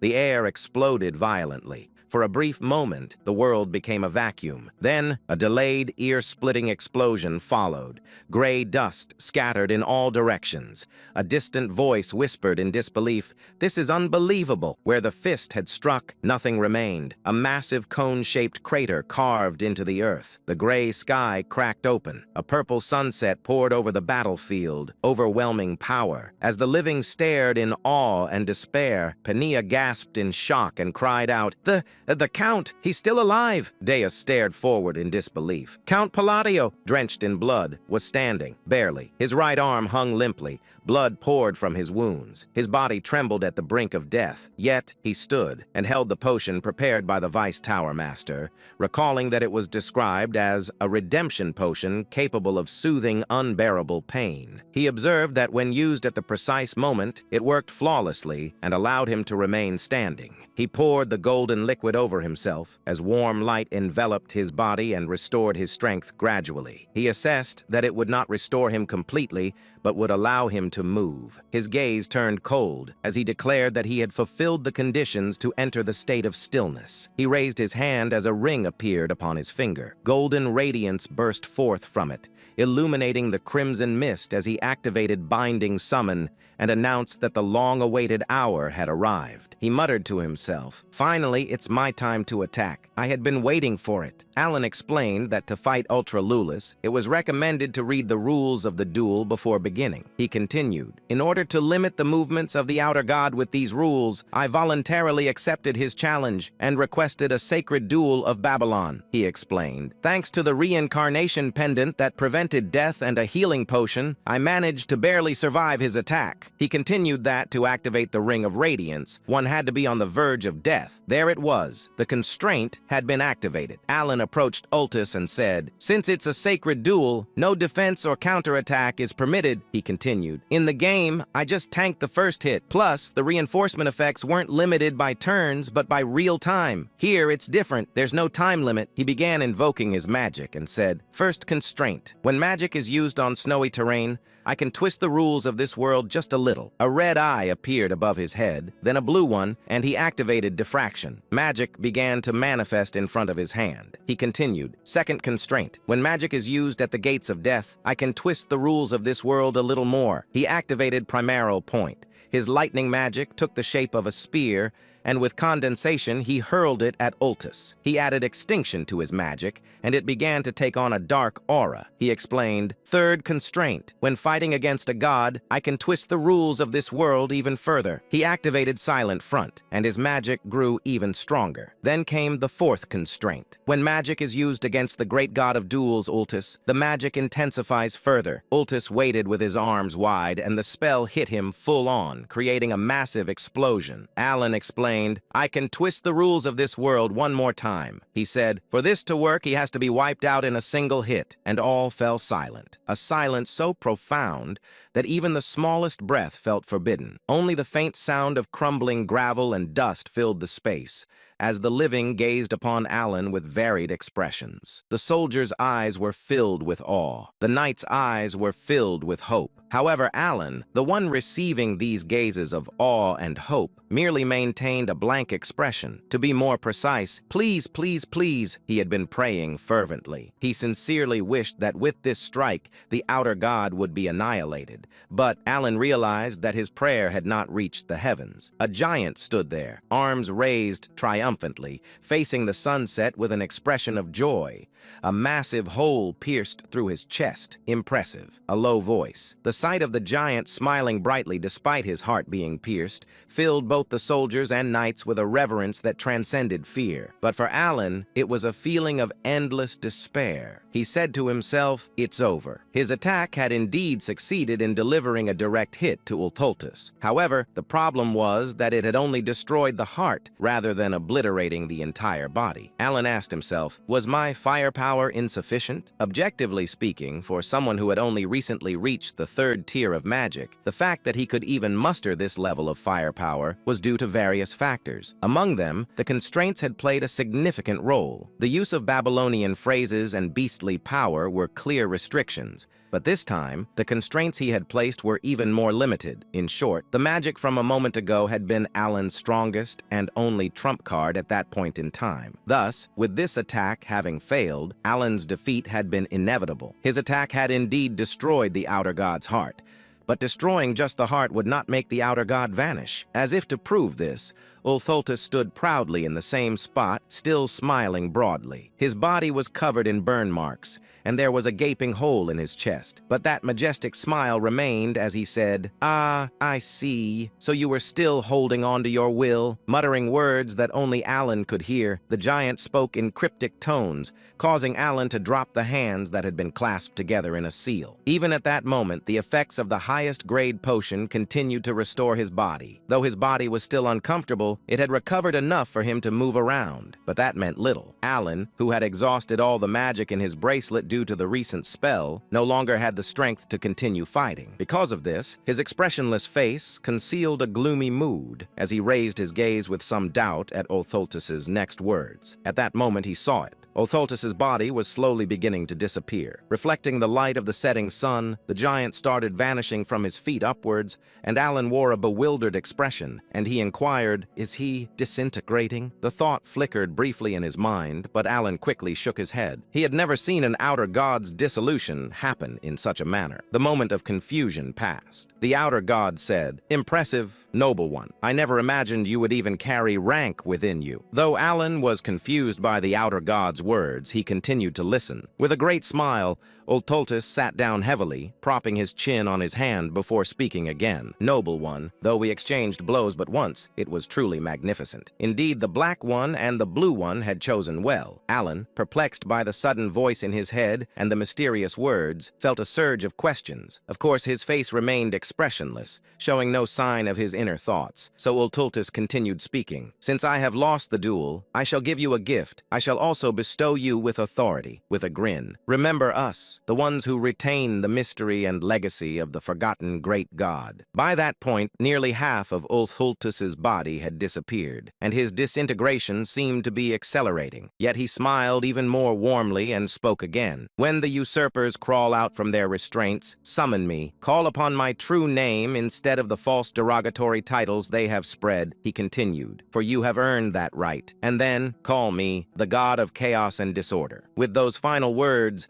the outer god vanished completely, leaving behind only a lingering smile filled with expectation. Alan, having witnessed the outer god's complete disappearance, stared blankly at the accessory left behind. Bathed in the light of the setting sun, he expressionlessly gazed at the spot where the outer god had vanished. After the giant vanished, the once bitterly cold land, which had been filled with the voices of the dead, became silent, with only the sharp wind filling the void. The restless undead, unable to die, had finally found peace, and the living began to gather and sort the remains of the fallen. About a day later, having accomplished their mission of capturing the outer god, the expedition began to move once again, heading back to Caliban. The scene shifted to Alan's carriage. Penia was with him. Alan said, "All right, next question." But she interrupted him and immediately said, "Yes, you're a rank 2 mage." He corrected her. "Rank 3. She immediately replied, "You're right. Rank 3. Where was my head at?" Then Alan asked, "What do you know about the blue things and black things?" She shook her head in distress and replied, "I don't know anything.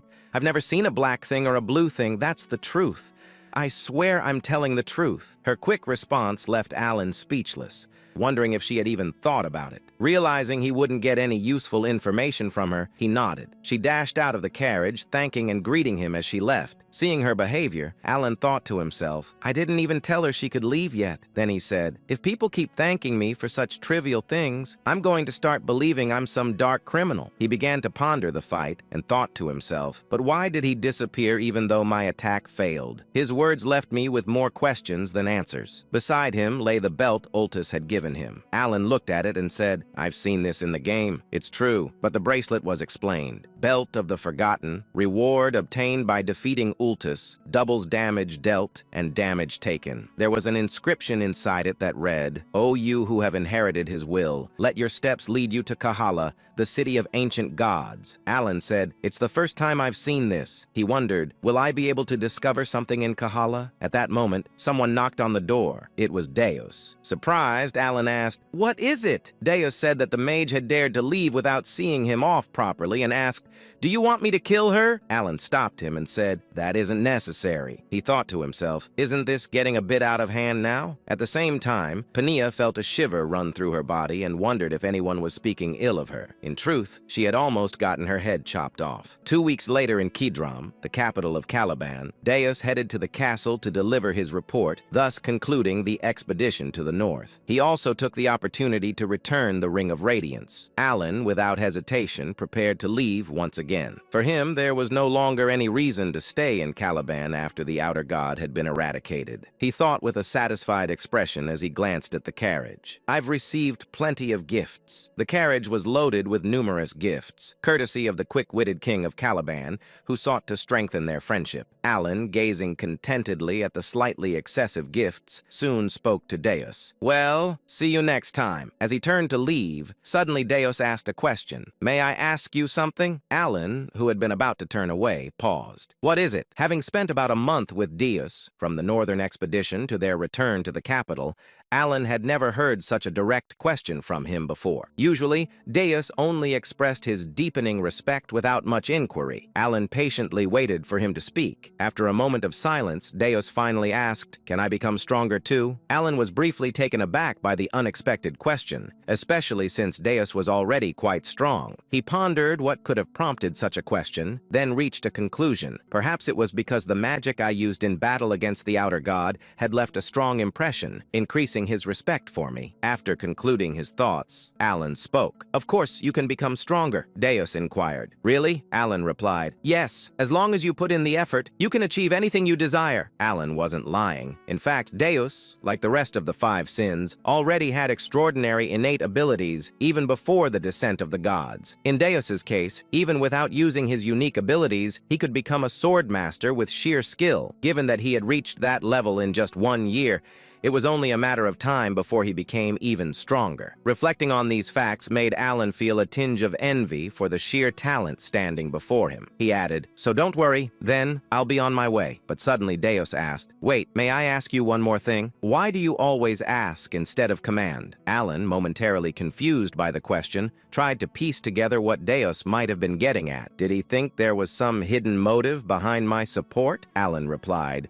hoping to convey his sincerity with his parting words. Who would issue orders to family? With that, he said his final farewell to Deus and departed for Asteria in his carriage. Deus was surprised by his words. Inside his carriage, Alan thought to himself, did he still think that my sponsorship had hidden motives? He said, "Sure, I wanted to prevent the descent of the five sins, but I spent all that money out of the pure goodness of my heart." And he finished by exclaiming, "What's the point of raising a kid?" That evening, Deus was in his room with Alan's gifts and said, "I was following him because I felt indebted, but here he is doing me another favor." A moment later, still silent, Deus recalled that moment and instinctively raised his left hand forward. He inquired, "Back then, it was like this, wasn't it?" Just as Alan had done when facing the outer god, Deus extended his middle and ring fingers, releasing a bit of magic to scan the surroundings for any presence. First line of silence. He quietly muttered the words in the empty room, his left hand twitching slightly. Of course, nothing happened, but even though he was alone in the room, mimicking Alan's actions, Deus couldn't help but feel a mixture of slight embarrassment and satisfaction. He adjusted his posture once again, thinking briefly to himself, it would have been nice to have as much talent in magic as he did. Also, remembering Alan's words that he was part of the same family, he felt content. At the same time, Evan asked, "My lord, I've noticed you seem to really enjoy sweet potatoes from time to time." Alan responded to Evan's comment while eating sweet potatoes. Indeed, the sweet potatoes were truly delicious. If you enjoyed the video, give it a like, subscribe to the channel, and hit the bell so you don't miss the next episode. About a month later, when Alan finally arrived at Count Palladio's estate, it had been nearly 3 months since his last return, and as he stepped inside, Alan stretched his stiff shoulders and muttered to himself, "Home, finally." After such a long journey, Alan had only one simple dream in mind: sleep, just a peaceful, uninterrupted nap. Without wasting a second, Alan headed straight toward his room. As he reached the door, he sighed with relief and pushed it open. And then he froze. The smile on his face slowly disappeared, because this was not his bedroom. It was his office, and waiting inside was a mountain of documents stacked so high it looked like a small fortress built entirely out of paperwork. The papers almost seemed alive, silently welcoming him back. "Welcome home, Count. Now please finish your work." Alan slowly closed the door, then immediately turned around and walked away as if nothing had happened. He said calmly, "I must have opened the wrong door." He took 3 steps, then 5, then 10, and then he suddenly stopped. After a long moment of silence, Alan let out a deep sigh and rubbed his face. Right, who am I kidding? Since the work had to be done sooner or later, Alan turned around and returned to the office like a man walking toward his own execution. After all, this was the tragic fate of an overworked noble. Soon, Alan sat at his desk. One hand was writing, the other was stamping documents. Meanwhile, his soul slowly drifted out of his body from exhaustion. As he stamped another paper, Alan muttered with determination, "Fine, once I finish this backlog, I'm taking a vacation, no matter what, even if the kingdom collapses." He leaned back in his chair and sighed. When exactly do I get to live my peaceful, noble life? After finally finishing the mountain of work,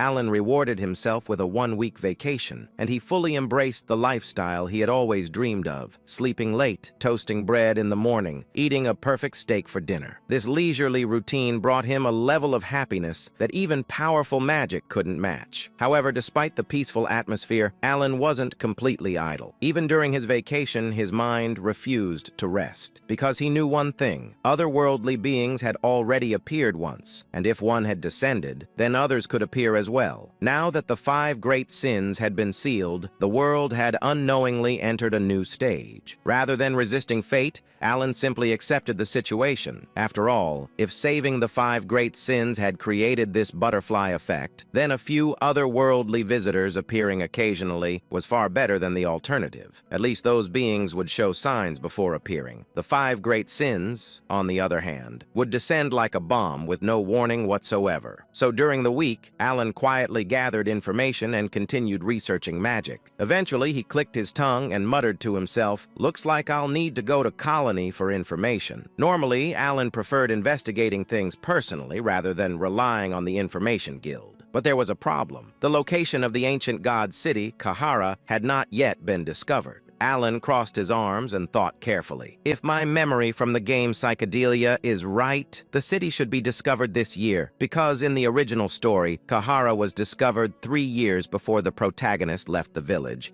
and this year just happened to be that exact year. So I just need to wait. Right at that moment, the door opened. Evan stepped inside and immediately frowned. Count?" He rubbed his arms and shivered. "It's strangely cold in here." Alan blinked. Then he looked down at the ice magic circle he had unconsciously drawn on the floor. The entire room was slowly freezing. Alan scratched his head awkwardly, saying, "It looks like my research is working." Apparently, his magic experiment had accidentally turned his office into a refrigerator. Evan then cleared his throat. "How should I put this? A hidden city has been discovered in Colony." Alan froze. His eyes widened. What? The timing was so perfect it felt suspicious. For a moment, Alan wondered if the world was secretly listening to his thoughts. Meanwhile, elsewhere, the Blue Moon meeting had begun. The members usually gathered every 6 months. Because of the distance between them, they communicated through a crystal orb created by Reen. Normally, the meetings were extremely short. Most of the time, they lasted less than 10 minutes. Utia led the discussion. Seolrang occasionally made innocent comments. The rest simply answered with short replies like yes, no, or I agree. Deus, in particular, almost never spoke, mostly because he was naturally quiet, so no one expected what happened next. During the meeting, Seolrang innocently asked, "Oh, I heard a rumor that the Great Moon has left. What was it like seeing him in person?" Everyone casually waited for a short answer, but instead, Deus began speaking and speaking and speaking. The Great Moon stood before the otherworldly entity, Ultholtus, while everyone was overwhelmed with fear, even the Vice Tower Master of the Blue Tower. The Great Moon stepped forward and challenged it to a duel. The members listened politely. 5 minutes passed, 10 minutes passed, 20 minutes passed, then 30 minutes. The others slowly began to realize something terrifying. Deus was giving a full lecture. Deus continued, "Thinking back, the Great Moon had probably been preparing magic from the very beginning. By the time the speech passed the 1-hour mark, everyone was staring at the crystal orb with blank expressions." Reen tried to interrupt. "Wait, you're getting off topic." But Deus continued calmly. "Just listen to this part. I'm telling a story about the Great Moon, aren't I? So where was I? Ah, yes, with Ultultus." Then he restarted the story from an even earlier point. Rene and Seolrang desperately looked at Utia, silently begging her to stop him, because she was the only one who could. But instead, Utia smiled brightly, saying, "The Great Moon truly is remarkable. Please continue." At that moment, the others realized something. This meeting was not ending anytime soon. As expected, Deus finally finished his story. 2 hours later, the meeting room fell into complete silence. Rhine, Radan, and Seolrang all engraved a single lesson deep into their hearts. Never ask Deus about the Great Moon again. Deus calmly concluded, "I seem to have talked a little too much. I'll see you all again in 6 months." Utia smiled warmly. That was very entertaining. And with that, the meeting ended. It was already dawn. Back with Alan, he suddenly found himself standing in front of yet another strange sight. An entire room, completely filled with gift boxes, large boxes, small boxes, shiny boxes, suspiciously expensive-looking boxes. For a moment, Alan just stood there silently, staring at the mountain of gifts like a man who had accidentally walked into the wrong house. Then he slowly turned toward Evan. "Evan, what exactly am I looking at?" Evan stepped forward to inspect one of the boxes.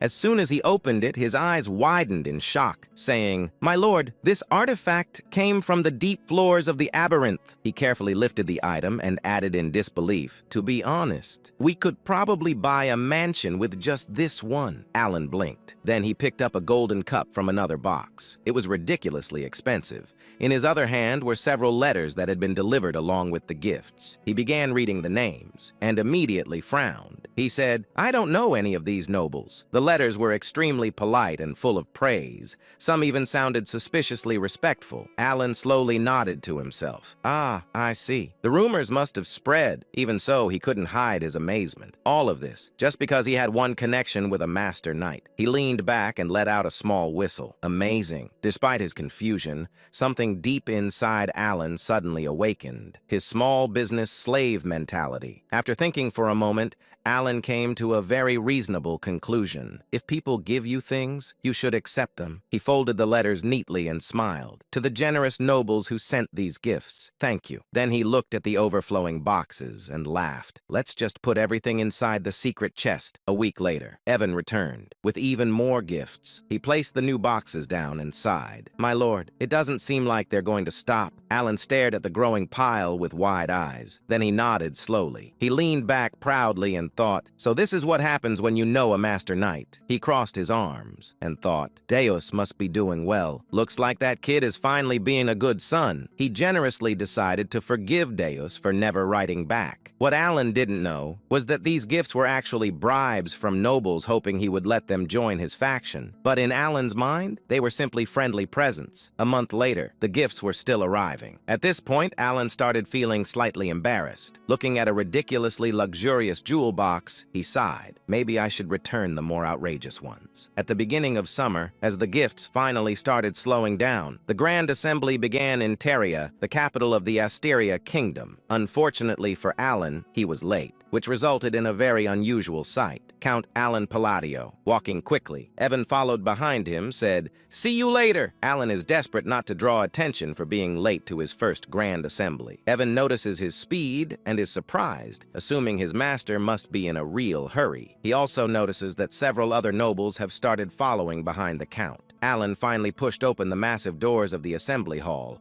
and immediately froze. The center area of the hall was completely empty. Alan blinked, then sighed in relief. "Oh, so I'm not late after all." He recalled the research he had done earlier. The royalists sit on the left, the aristocrats sit on the right. He looked toward the empty center area and said, "So the middle must be for neutral nobles." Alan nodded wisely. "I'll just sit in the back." But the moment he stepped forward, he noticed something strange. The nobles entered the room and they were staring directly at him. Alan shocked and asked himself, "What? Weren't they outside a minute ago?" He also inquired, "Are they judging me for sitting in the back?" Trying to avoid suspicion, he changed direction and walked toward the middle row. The nobles continued staring, their expressions growing more shocked by the second, because they were thinking something completely different. Why isn't he sitting in the front? Eventually, Alan gave up and said, "Fine, I'll just sit in the front row." The moment he sat down, every noble in the hall immediately sat down as well. Alan slowly looked around in confusion.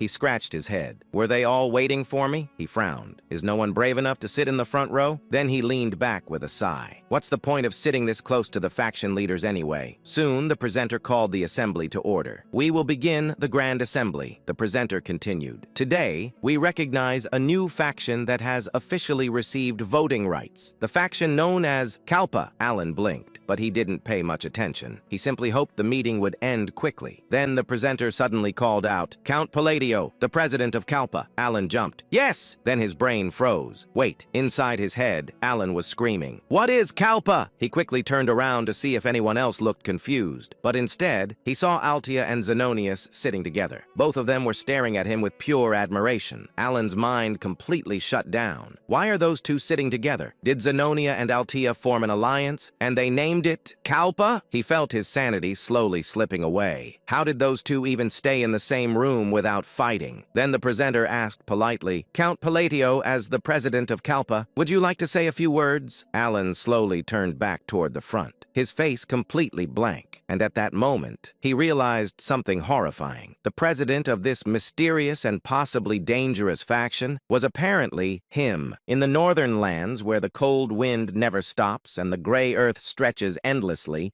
lay the place where a terrifying battle had recently taken place. A battle between an outer god and the Count of Asteria. Now the battlefield had turned into something else entirely, a land of countless graves. These graves belonged to the unfortunate souls the expedition had been unable to recover. Standing silently among the graves was a mysterious figure. He wore a black sacred robe, and several ominous black accessories dangled from his waist and hands, clinking softly whenever he moved. His face was hidden beneath a deep hood, but it was clear that he was carefully observing the surroundings. At first, he twisted his mouth slightly, as if he couldn't quite understand what he was looking at, but after glancing around a few more times, a faint smile slowly appeared on his lips. The hooded figure said with amusement, "Interesting." His voice sounded strangely cheerful for such a depressing landscape. Even stranger, the voice echoed in layered tones, making it impossible to tell whether the speaker was a man or a woman. Slowly scanning the battlefield, his gaze eventually stopped at a single spot on the ground. It was the exact place where the outer god had vanished. The same place where, during a rightful duel, Alan had landed the final blow. The hooded figure stared at the spot for a moment. Then the hooded figure muttered curiously, "Let's see how far this will go." After a brief pause, the hooded figure added playfully, "Shall we watch?" With those mysterious words, he turned around without hesitation, as if he had already seen everything he needed to see. Meanwhile, inside the Grand Council Hall, Alan suddenly had a strange thought. Inside his mind, Alan thought with disbelief. "I accidentally became the leader of a group formed by a shadowy alliance." It sounded suspiciously like the title of a cheap web novel. Just then, the moderator spoke. The moderator asked politely, "Do you have anything to say?" Alan blinked. Inside his mind, Alan screamed silently, "Wait, me? Leader? Shadowy alliance? What kind of nonsense is this?" But before Alan could say anything, the moderator continued. The moderator said calmly, It seems you have nothing to add, so we will move on." Alan slowly opened his mouth, and then slowly closed it again. His chance to ask questions had already disappeared. Trying to understand what was happening, Alan slowly turned his head toward Duke Altia. Duke Altia nodded confidently. Not just a normal nod, a very meaningful nod. The kind of nod that said, "Yes, everything is going exactly according to your brilliant plan." Alan almost choked. Lady Zenonia. No, now she was officially Countess Zenonia, after inheriting her title following her father's death several months ago, and she was smiling. Not a normal smile. It was the smile of someone who believed she was standing next to a terrifying mastermind. Inside his mind, Alan panicked. Alan thought nervously, "Is this a prank? Did someone spike the wine earlier? Am I hallucinating right now?" As Alan struggled to understand the situation, something suddenly clicked in his mind. Alan whispered quietly to himself, "Ah." Now he understood. He finally realized why the nobles had looked so confused earlier when he sat down, because apparently he had just sat in the leader's seat of a secret faction. Realizing this horrifying truth, Alan felt the world spin. He grabbed his head and shut his eyes tightly. After the Grand Council meeting ended, Alan somehow found himself being guided to a banquet celebrating the birth of the Kalfa faction. He didn't remember agreeing to attend. He didn't even remember standing up, but somehow he was already there. Then Countess Zenonia spoke. Countess Zenonia said with satisfaction, "How about this? I think it's perfect now." From Alan's perspective, absolutely nothing about this situation was perfect. He had no idea what she was talking about. Then Duke Altia added another comment. Duke Altia said thoughtfully, "It seems everything has been arranged exactly the way Count Palatio intended." Alan felt like someone had thrown 50 question marks directly into his brain. Inside his mind, Alan shouted silently, "What are you talking about? Who arranged what? When did I do that?" But on the outside, Alan maintained a calm, dignified, noble expression. Because panicking in front of two possible psychopath masterminds felt like a bad survival strategy. Alan glanced between Duke Altia and Countess Zenonia. Both of them were looking looking at him with clear expectation. They were waiting for him to speak. Inside his mind, Alan slowly reached a horrifying conclusion. Alan thought nervously, do I have a split personality? Did my other personality secretly create this faction while I was sleeping? Because honestly, that explanation was starting to sound more believable than the current situation. After all, Alan wasn't even close to these two. He had only met Duke Altia once several years ago, and their conversation had been extremely unpleasant. It was during the time when Loria begged for help,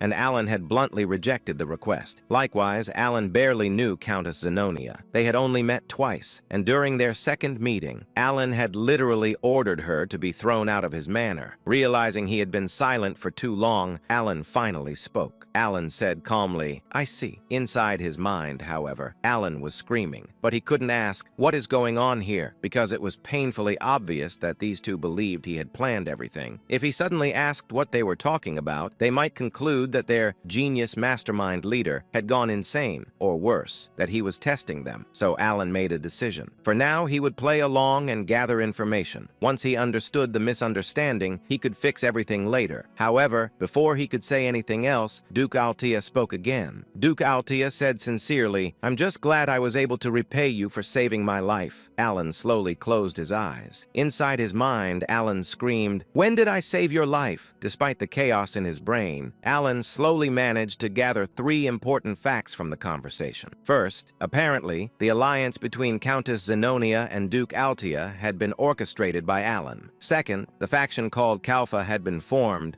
because of a letter Alan had sent to Countess Zenonia. And third, all the gifts Alan had been receiving recently were actually from nobles who wanted to join the faction. Those gifts were part of the process of asking permission from the faction leader, which unfortunately was Alan. As Duke Altia and Countess Zenonia continued talking enthusiastically about his brilliant plans, Alan slowly pieced everything together, though doing so felt like solving a puzzle while his brain was actively melting. Keeping a neutral expression while feeling disbelief inside, Alan stared at the two nobles in front of him. Even though he had begun to understand part of the situation, there was still far too much he didn't understand. No, to be more precise, there were countless things he wanted to question. Inside his mind, Alan thought, if I'm not secretly some kind of Jekyll and Hyde split personality, then I definitely never ordered Countess Zenonia to do anything. I never told them to form an alliance. I swear I didn't. Then Alan thought again. All I did was send a letter saying I disliked the other nobles. So how did it turn into this? Alan's head spun as he looked at Duke Altia and Countess Zenonia,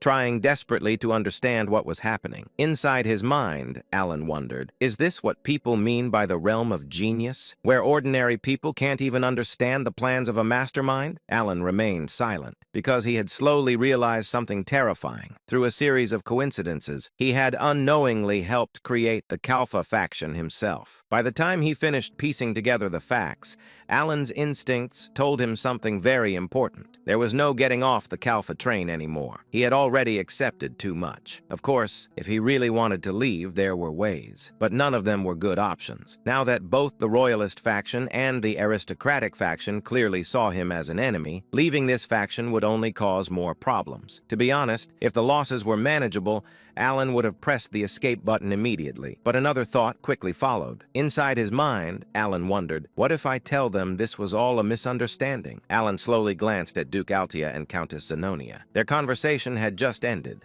and now both of them were looking directly at him. To any outsider, they looked like elegant and refined nobles. But Alan knew better. He knew exactly how frightening Countess Zenonia could be. And although Duke Altia wasn't the same character he remembered from the game, she was someone who should have already disappeared from the story. Because of that, Alan couldn't underestimate her either. After all, masterminds always had their own logic, and they possessed a level of awareness ordinary people simply couldn't understand. Inside his mind, Alan thought, even if I explain everything clearly, they might just think it's embarrassing and decide to kill me. Of course, Alan didn't know them very well, but in this world, most characters labeled as masterminds tended to be somewhat unstable. Because of that, Alan reached a reluctant conclusion. Whether he liked it or not, he had to remain the leader of Kalfa. Yes, whether he liked liked it or not, at least until he could find a good excuse to step down later. Because Alan had absolutely no desire to stay in the leadership role forever. He knew that being the leader of a faction came with countless responsibilities, even if the benefits were great. And for Alan, whose life motto was living leisurely as a noble without working, leadership was the exact opposite of what he wanted. So Alan quietly made a decision. Inside his mind, Alan said to himself, "I'll lead for now, and retire later when the timing is right." At that moment, Duke Altia asked, "So, what do you plan to do now?" Hearing the question, Alan let out a quiet groan. Alan murmured thoughtfully. Since he couldn't reveal the truth, Alan rolled his eyes slightly and tried to buy himself some time. After a short pause, Alan said, "For now, let's start by cleaning up the underworld." Confused, Countess Zenonia asked, "Clean up?" Calmly, Alan replied, "Yes, that way it will be easier for us to operate." Of course, Alan had absolutely no idea how anything would become easier, but since he couldn't even remember half the topics discussed at the assembly earlier that day, bringing up politics would have been a terrible idea. So this vague statement was the best he could manage. It was clumsy, but for Alan, it was the best he could do. After that, Alan stood up and said, "Well then, I have some matters to attend to, so I'll take my leave." Before either of them could ask another question, Alan immediately turned around and began walking away. His steps gradually became faster, because he knew that if they asked even one more question, he had no answers. Soon, Alan left the hall and hurried through the empty corridor. Eventually, he almost ran to his carriage, worried that someone might stop him. Seeing him arrive so quickly, Evan asked, "Count?" Without hesitation, Alan said, "Let's head straight to the colony." Alan had already decided to leave that very day. Inside his mind, Alan thought, the letter should have arrived by now. I hope I can get some help there, like I did with Dios. Soon, Alan's carriage began moving through the night. It was a midsummer evening. Meanwhile, back at the banquet hall, thinking about Alan's words, Countess Zenonia murmured, "Clean up the underworld." Huh. After a brief moment of thought, Duke Altia said, "When he says clean up the underworld, there can only be one meaning, right?" Nodding slowly, Countess Zenonia replied, "Indeed, we've had our territories under firm control for a long time." Then Countess Zenonia continued, "So if he's telling us to clean things up?" Finishing the thought, Duke Altia said, "Then the only option left is the remaining territories." "Indeed," Countess Zenonia agreed. For a moment, both women fell silent. Then they smiled at the same time, because the idea forming in their minds was something that would have been impossible when they acted separately. But now, with their alliance and the formation of the Kalfa faction, it had become possible. Smiling slightly, Countess Zenonia said, "Unifying the entire underworld." Amused by the idea, Duke Altia said, "That sounds fun." Both nobles smiled deeply. Looking thoughtful, Countess Zenonia said, "I'm curious to see what he's planning next. He becomes more intriguing every day." Agreeing with her, Duke Altia said, "Indeed, I'm eager to see what he has prepared for us." Then the two nobles gently clinked their wine glasses. Smiling faintly, Countess Zenonia said, "I'm truly looking forward to it." Their admiration for Alan quietly spread through the room, along with the fragrance of the wine. In the vast territory of Malteon, located south of the kingdom of Ashtalon, two men sat in the underground hall of a massive mansion. One of them was Carmine, the third son of Duke Comelon, the owner of this mansion. The man standing before him looked completely relaxed, even though he was facing Carmine, who was infamous as a tyrant and a scoundrel. Carmine leaned back in his chair. Carmine asked calmly, "You're the agent, right?" The man with half-closed eyes gave a small smile. He slowly took out a quill from his pocket. The man said lazily, "Before anything else, I don't tolerate rats during a mission." The next moment, he moved. A sharp splattering sound echoed across the underground hall. Blood burst into the air. Bodies that had been hidden in the shadows suddenly appeared as they collapsed onto the ground, their blood spreading across the stone floor. 9 corpses, all of them dead. Carmine stared at the scene for a moment, then he smiled. Carmine said with satisfaction, "You really are strong, just as I expected." Without hesitation, he leaned forward. Carmine said directly, "I want you to kill a noble, Count Palladio of the Asteria Kingdom." Then he smirked. Carmine said confidently, "You wouldn't refuse a request from me, the tyrant of Ashtalon, would you?" The agent chuckled. The agent said casually, "As long as the payment is correct, there are no failures." Then he tilted his head. The agent added with a faint grin, "Though I'm curious if you can actually afford my fee, Carmine." Carmine Carmine simply smiled. Slowly, he pulled something out from inside his coat and placed it on the table. Carmine said proudly, "How about 4 of these?" What he revealed was a black cube. A cube so dark it seemed to swallow even the surrounding light. It looked like a fragment of the abyss itself. Interest immediately flashed in the agent's eyes. The agent narrowed his eyes. Then his eyes widened slightly. The agent whispered in surprise, "That's an abyssal core." The abyssal substance, a rare item distributed in extremely small quantities by Duke Kamelan on the black market. Unlike abyssal jade,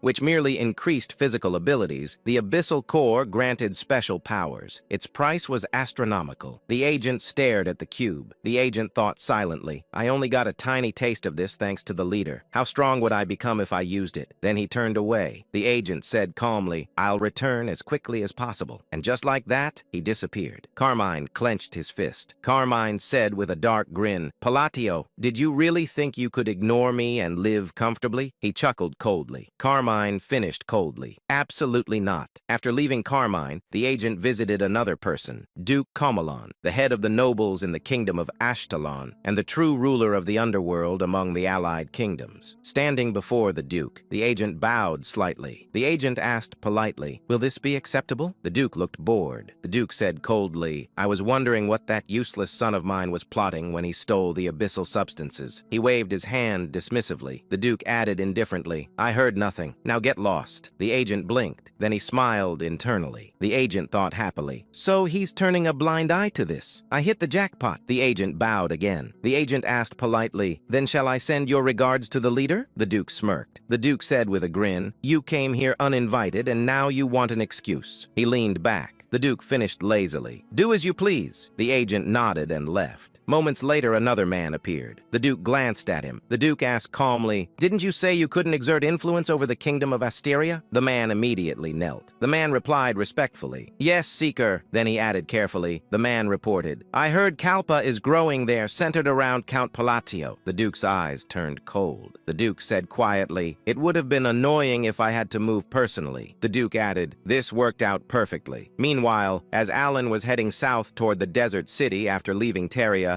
someone else was watching the same road. High above the path, the agent observed a distant carriage. The agent narrowed his eyes. The agent said quietly, "Found you, Count Palladio." Inside that carriage was his target. While watching it approach, the agent took out his quill again. The agent thought to himself, "The abyssal core is tempting, but something still bothers me." In truth, killing Count Palatio would be easy. With a single stroke of his quill, the man's life would end. Yet he hesitated. The agent sighed. The agent muttered, "The rules say not to make troublesome enemies if possible." Count Palatio himself wasn't the problem, but someone connected to him was, someone in Caliban, Deus. The agent frowned slightly. The agent thought, he'll definitely take action. The agents weren't afraid of Deus. Each agent possessed power comparable to a swordmaster, but unnecessary enemies were always troublesome. Even if the payment was enormous, still, 4 abyssal cores were far too tempting. The agent licked his lips slightly. The agent whispered with excitement, "How strong would I become if I used them?" He raised his quill. Black ink began to flow into the air. The agent said softly, "Sorry, it's just business." He drew a horizontal line in the air. Then suddenly, something felt wrong. The agent blinked. The agent said slowly, "Wait." He looked down. His right hand was gone, completely gone. For a moment, he simply stared at the empty space. The agent said in confusion, "I feel like I'm missing something important." Then the pain hit. The agent screamed, "Gah!" Before he could even finish screaming, another impact struck him. His body flew through the air and crashed violently into a tree.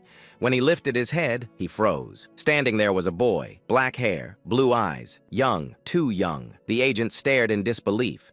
The agent tried to speak, but his mouth wouldn't open, not even slightly. Panic filled his eyes. Then the boy smiled brightly. The boy said cheerfully, "How unfortunate." The agent felt a chill. Then, crack, his neck twisted. Once, then twice. The agent died with a confused expression, never understanding what had happened. The boy said calmly, "If your target had been anyone else, you might have survived." He paused, then added softly, the boy said quietly, "But unfortunately for you, it was the Count." Count, and with that, he disappeared. 2 weeks and 3 days had passed since Alan left Teria, the capital of the Kingdom of Asteria. He was now crossing the southern desert, a necessary route before reaching Colony. The heat was unbearable. Evan wiped the sweat off his face dramatically. Evan said miserably, "It's filthy hot. If only I had an ice crystal stone." He stuck his tongue out like a dog, panting in the heat. It looked absolutely ridiculous. Alan glanced at him. Alan thought silently, "I would laugh, but I'm suffering too." The desert was beyond scorching. Even breathing felt like inhaling fire. Alan sighed quietly. Alan thought to himself, "I should have arrived by now, if I had just moved a little faster." In truth, Alan had already reached the edge of the desert over a week ago. If he had entered immediately, he would have arrived at Colony by now. But there were reasons. The first, Alan thought calmly, even if it's our first meeting, I should at least bring a gift for Sailrang. So he had made a stop in another territory. The second, he had joined a caravan, because crossing a desert like this alone, that was basically asking to die. While Alan was quietly observing the caravan, Evan suddenly leaned closer. Evan asked, curiously, "By the way, Count, are you not going to practice magic?" He tried to sound casual. He failed. His eyes were practically sparkling with expectation. Alan didn't even look at him. Alan said flatly, "No." Evan said in disappointment, "What a waste." Alan ignored him completely. As he continued watching the caravan, he noticed something. Someone had noticed him first.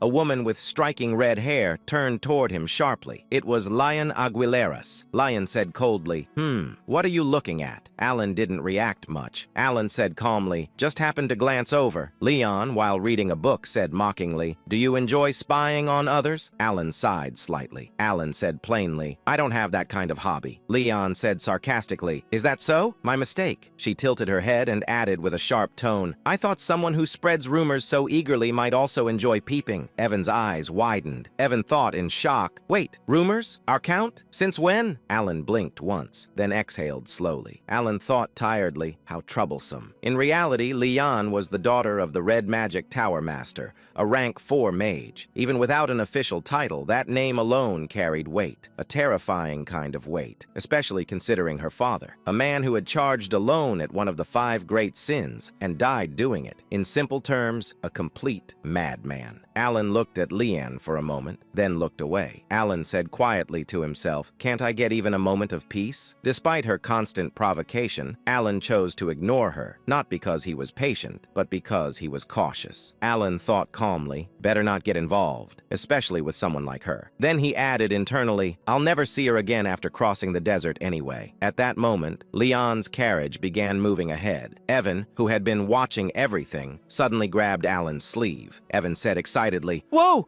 Did you see that?" Evan said loudly, "Her carriage! It's full of ice crystal stones!" Alan paused. For a moment, he was silent. Evan leaned closer. Evan whispered desperately, "Count, if we ask nicely, maybe just one?" Alan immediately turned his head away. Alan said firmly, "No." Evan froze again. Evan said in disbelief, "You didn't even try?" But Alan wasn't even listening anymore. His thoughts were somewhere else entirely. Alan thought seriously, the Red Magic Tower Master was a complete maniac, which means his daughter is probably just as dangerous. Alan concluded internally, "Stay away. Absolutely stay away." Meanwhile, Evan looked between Alan and the carriage full of ice crystal stones. Then he lowered his head in despair. Evan muttered sadly, "My cold dreams. Gone." At night, everything changed. Without warning, one of the bandits at the front swung a chain sickle. The blade cut through the air, and instantly took a mercenary's life. For a moment, silence. Then, chaos. No, it wasn't even a battle. It was a massacre. The bandits showed no intention of negotiating. They slaughtered the mercenaries, protecting the wagons in mere moments. In less than 2 minutes, most of the mercenaries were dead. Blood soaked the sand. A man stepped forward. He wore an eye patch and carried twin scimitars at his waist. He looked over the scene with a cold smile. Then his eyes landed on one person, Leon.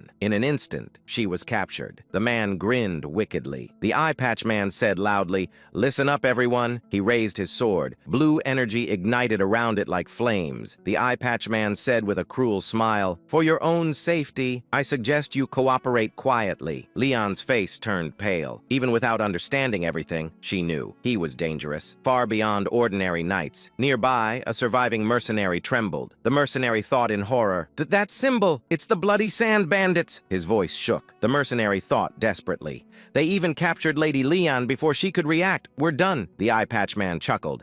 The eye patch man said mockingly, they told me the Tower Master's daughter was here. And look at that. I found her. He leaned closer. The eye patch man added with a twisted grin, do you want special treatment, little girl? Leon trembled. Her breathing became unstable. Leon asked fearfully, who are you? But deep down, she already knew there was no escape. A worse fate than death awaited her. Her past resurfaced. Pain, fear, memories she wished to forget. Her body shook uncontrollably. Leon thought in panic, no, not again. Her breathing grew faster. Her vision blurred. Her mind began collapsing. Then something changed. Leon froze. The air, her breathing suddenly stabilized. A cold breath escaped her lips. Visible, white. Leon blinked. Leon thought in confusion. Cold, the desert had turned cold. The scorching heat vanished. The sand began to freeze.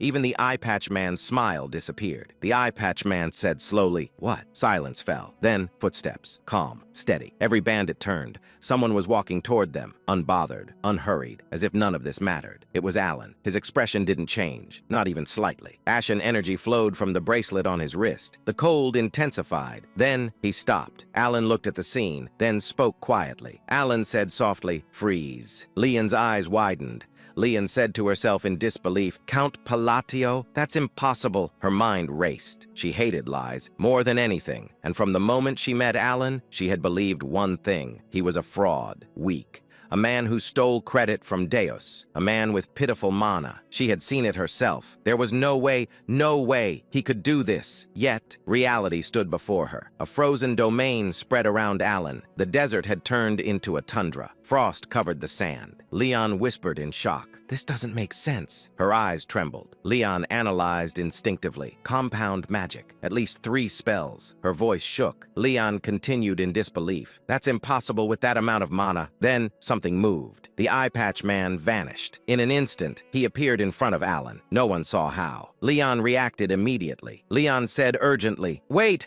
She began casting. Too late. The eye patch man raised his twin scimitars. He smirked. The eye patch man said confidently, you're dead! Alan didn't move. Alan said calmly, freeze. Silence. The eye patch man stopped, completely. His body, frozen, mid-swing. An ice statue. Leon froze. Leon thought blankly, what? Alan raised his hand slightly. Alan said quietly, shatter. Crack, crash. The ice exploded. The bandit leader shattered into pieces. Gone. Just like that. A white breath escaped Alan's lips. He lowered his hand, then looked at the remaining bandits. No emotion, no hesitation. Alan said coldly, I'll give you one chance. The bandits trembled. Alan finished simply, get lost. Silence. Then panic. The bandits ran. All of them. Not even daring to look back. Later, everything changed. Completely. The mercenaries who survived gathered around Alan. This time, with respect. No, with admiration. One mercenary stepped forward. The mercenary said eagerly, ah, Count Palatio, this is a special wine from Gur. It's said to be incredible. Another rushed in. Another mercenary said quickly, and this is premium ham.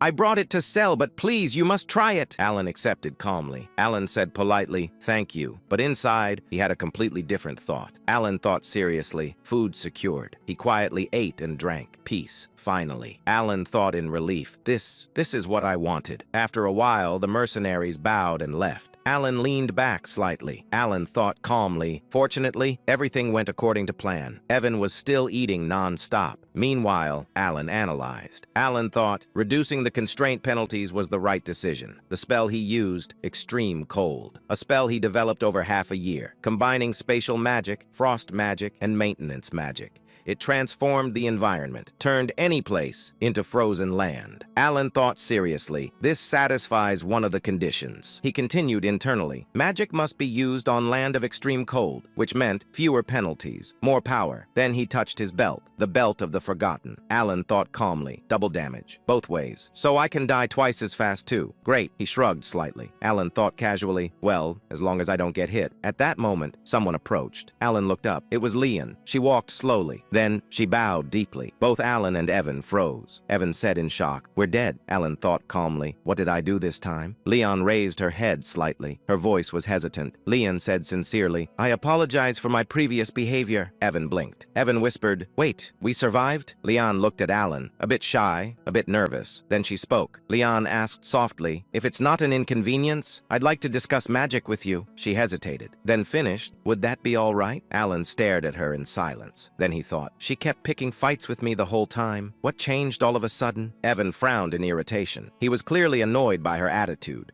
not because she was rude, but because she hadn't given them the cold crystal. But suddenly, acting generously, Alan spoke. Alan said, "Fine, I accept your apology." Evan's expression immediately changed. He looked satisfied, even proud of Alan's nobility. Leon, on the other hand, looked surprised. She hadn't expected such a response. Leon said, "Thank you so much." From the next day on, everything changed. She began approaching Alan frequently, asking him questions about magic. Leon said, "So, this part of the magic array can be arranged freely?" Alan said, "Yes. For compound magic, you maintain the structure, but instead of fixing it, you rotate it." Their conversations turned out to be beneficial for Alan as well. Until now, he had been self-taught, relying only on twisting spells through language. But Leon's academic knowledge gave him a new perspective. Whenever Alan explained something slightly more advanced, Leon would softly react. Leon said, "Oh, I see." And strangely, Alan found that quite satisfying. After more than a week of traveling, they finally arrived at the desert city, Colony. Leon politely bowed her head. Leon said, "Thank you for everything you've taught me, Count." Then she asked, "Will you be attending the conference?" Alan calmly replied. Alan said, "I'm not affiliated with any tower. I wasn't invited." Leon smiled warmly. Leon said, "Then why not try joining the Red Magic Tower?" She added, "I really enjoyed our conversations." Alan nodded slightly. Alan said, "Thank you for your kindness." As she left, she waved her hand. Leon said, "Then I'll see you there." Alan watched her go. Then he thought to himself, "I actually needed something from the conference tower. This works out." At that moment, Evan returned. Evan said, "All right, I've taken care of the carriage and luggage." Alan nodded. Evan was about to ask about their next destination, but suddenly, boom! A massive explosion shook the area. The ground cracked, and rocks shattered everywhere. Evan instantly reacted. He frowned and reached for his sword. Then they saw it. Several men lying on the ground, barely alive. Both Alan and Evan were confused. But before they could react, something moved. Fast, too fast to see clearly. Boom! Another explosion. And then a figure appeared. Seol rang. In an instant, she completely wiped out the remaining men, then disappeared again. Evan stepped forward immediately. He raised his sword and stood in front of Alan. Evan said, "Count, stay back." But before anyone could understand what was happening, Seol rang reappeared, this time with a bright smile. Her golden tail swayed playfully behind her. She casually wrapped her arm around Alan. Alan froze in shock. Seol rang smiled warmly. Seol rang said, "Hello, Godfather." Alan blinked in disbelief. Alan said, "Seol rang?" She raised her hand happily. Seol rang said, "You should have told me you were coming. This place is full of nasty thugs." Evan stared at her in shock. He couldn't believe this cheerful girl was the same person from before. Seol rang puffed her chest proudly, like a satisfied cat. Seol rang said, "Don't worry, Godfather. I already took care of those bastards." Then she grabbed his hand excitedly. Seol rang said, "I've been waiting so long for your arrival since I got your letter." The nearby fighters who witnessed everything were stunned. One of them whispered, "Is that the Golden Flash?" Another one said, "Who is that guy? For her to treat him like this." However, Alan, who was currently being dragged like a sack of potatoes by a blood-covered Seol rang, was just as confused as everyone else. The fighters around him were shocked, but Alan's confusion was a bit more personal. Despite feeling grateful and weirdly proud, he couldn't help but wonder, am I not going to die? Which, honestly, felt like a very important detail to confirm at the moment. Following Seol rang, who suddenly perked her ears up like she just received a system notification, they arrived at a massive building. Alan stared at it for a moment and thought quietly, "It's big." Truly a man of deep and meaningful observations. The building stood over 9 stories tall, which in this city was basically the equivalent of a skyscraper, So naturally, Evan also contributed his wisdom by saying, "Wow, it's huge," just in case anyone missed it. Even though it didn't feel as grand as Deus's mansion, tall buildings were rare here, which made it stand out even more. After entering with Seolrang, they headed straight to the top floor, because obviously that's where all important people live. As they approached the top floor, they passed several beast folk, who greeted Seolrang with stiff salutes, all of them, like Seolrang, having golden hair. "Ah, boss, you're back." When they finally reached the top floor, another beast folk, who seemed to have been waiting at the door, greeted them with a bow. This one also had golden hair but bore a long scar across one side of his face. He said, "Boss, welcome back." Seolrang casually asked if anything had happened, and the answer was, "Nothing at all," which is exactly what you want to hear from people who look like that. The man inquired, "So these are the distinguished guests the boss mentioned?" He added, "The boss was waiting for you so much. Sir, I'm telling you, she was sitting at the entrance every day." Alan gazed at her, while she laughed in shy. She then cheerfully opened the door while doing some random, almost playful movements that completely ruined the intimidating mad dog image she supposedly had. Alan and Evan followed her inside, though Alan briefly felt a strange gaze from behind, like someone was silently judging his entire existence, but he decided not to question it because he had bigger problems, like staying alive. Evan then casually dropped that Seolrang didn't have the best reputation, explaining that people called her the mad dog and described her as extremely cruel. Alan looked at her again, clearly trying to process how this energetic, slightly chaotic person matched that description, and simply said he thought she was good at taking care of her guild members. Seolrang immediately lit up and proudly declared that they were all her family, emphasizing that she would take care of them no matter what, and that she didn't care about anyone else. Alan was about to accept that statement peacefully when Seolrang suddenly froze mid-thought, her eyes widening as if she had just remembered something critical. She turned to him seriously and clarified, "Oh, but not you, master," which felt like a very unnecessary correction. Then she started muttering to herself, trying to rank people in her life like it was some kind of priority list, going from family to Utia, and then awkwardly trying to figure out where Alan belonged. After a moment of intense mental calculation, she concluded with slight apology that no matter how important he or Utia were, they were not blood-related. Surprisingly, Alan wasn't offended at all. In fact, he just shrugged and thought, higher than I expected. Considering he barely interacted with her before, being ranked that high was actually a win. He even started thinking that if something dangerous happened later, he could probably ask her for help at least once, which was already a solid return on investment. Still, he wasn't entirely sure how to handle a conversation with someone like her. Unlike Deus, who was relatively predictable, Seolrang felt like a walking wild card. But then, like all great masterminds, Alan came up with a brilliant plan, used the usual strategy. He glanced at Evan and gave him a subtle signal, silently asking if he was ready. Evan, being the reliable man for difficult tasks, nodded immediately. The next moment, he placed a pile of gifts on the table with perfect timing,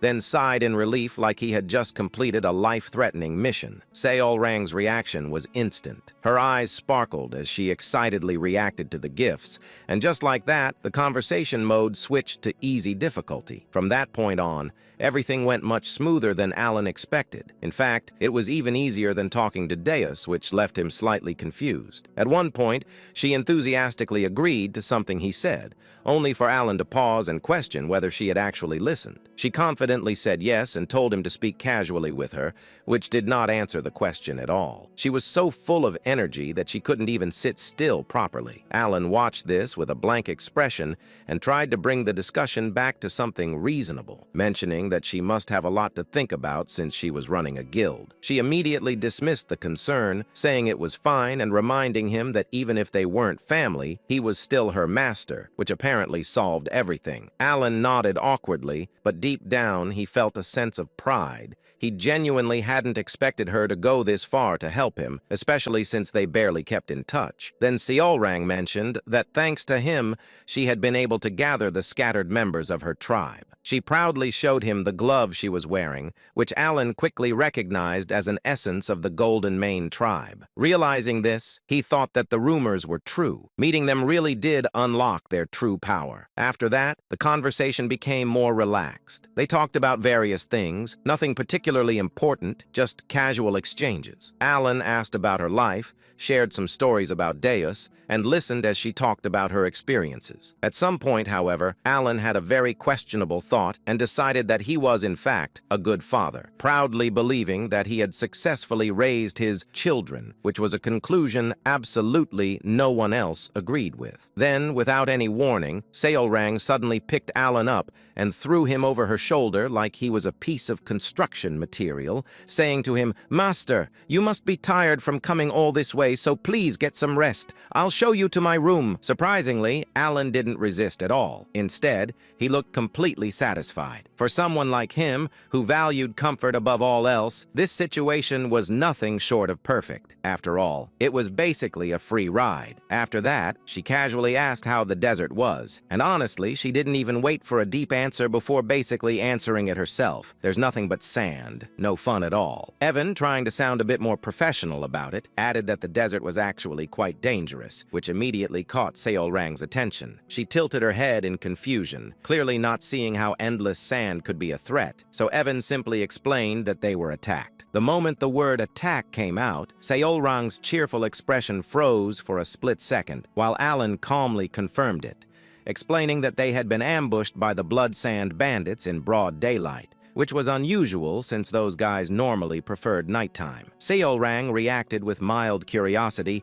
calling them bad guys like she was asking about some minor inconvenience, while Alan made it very clear that they were absolutely not people he ever wanted to meet again. Now, normally, that sentence would just be a casual complaint. But unfortunately for the bandits, Seolrang didn't process it that way. What she heard was something completely different. In her mind, this wasn't a comment, it was an order. And thanks to the power of misunderstanding, her brain translated it into one simple mission. If Master doesn't want to see them again, then they shouldn't exist anymore. A faint, cold smile mixed with excitement appeared on her face for just a moment, before she immediately switched back to her usual cheerful tone and told them to get some rest because they must be tired from the long journey. Everything seemed perfectly normal on the surface. That night, however, things were not normal. The secret hideout of the Blood Sand bandits, which had stood strong for years, was reduced to complete ruins, not partially destroyed, not damaged, completely gone. The soldiers they had spent over a decade training were either buried under the sand or crushed into the remains of their own base. It wasn't a battle, it was a disappearance. Sharp golden eyes scanned the area for a brief moment before vanishing, and in the next instant, a flash of golden lightning tore through the darkness. Seolrang reappeared, holding two severed heads, one in each hand. The expressions on those faces were still frozen in anticipation, as if they hadn't even realized they were already dead. Without the slightest bit of interest, she casually threw the heads away like trash. Meanwhile, Draco stood there, completely unable to process what had just happened. From start to finish, he hadn't even understood the situation. One moment everything was fine, and the next, everything was gone. His mind struggled to catch up, and the only thought he could form was a confused, desperate, "What in the world is this?" Then he saw her, slowly approaching, and in that moment, instinct kicked in. Pure, primal fear ran through his entire body. Even so, he desperately tried to speak.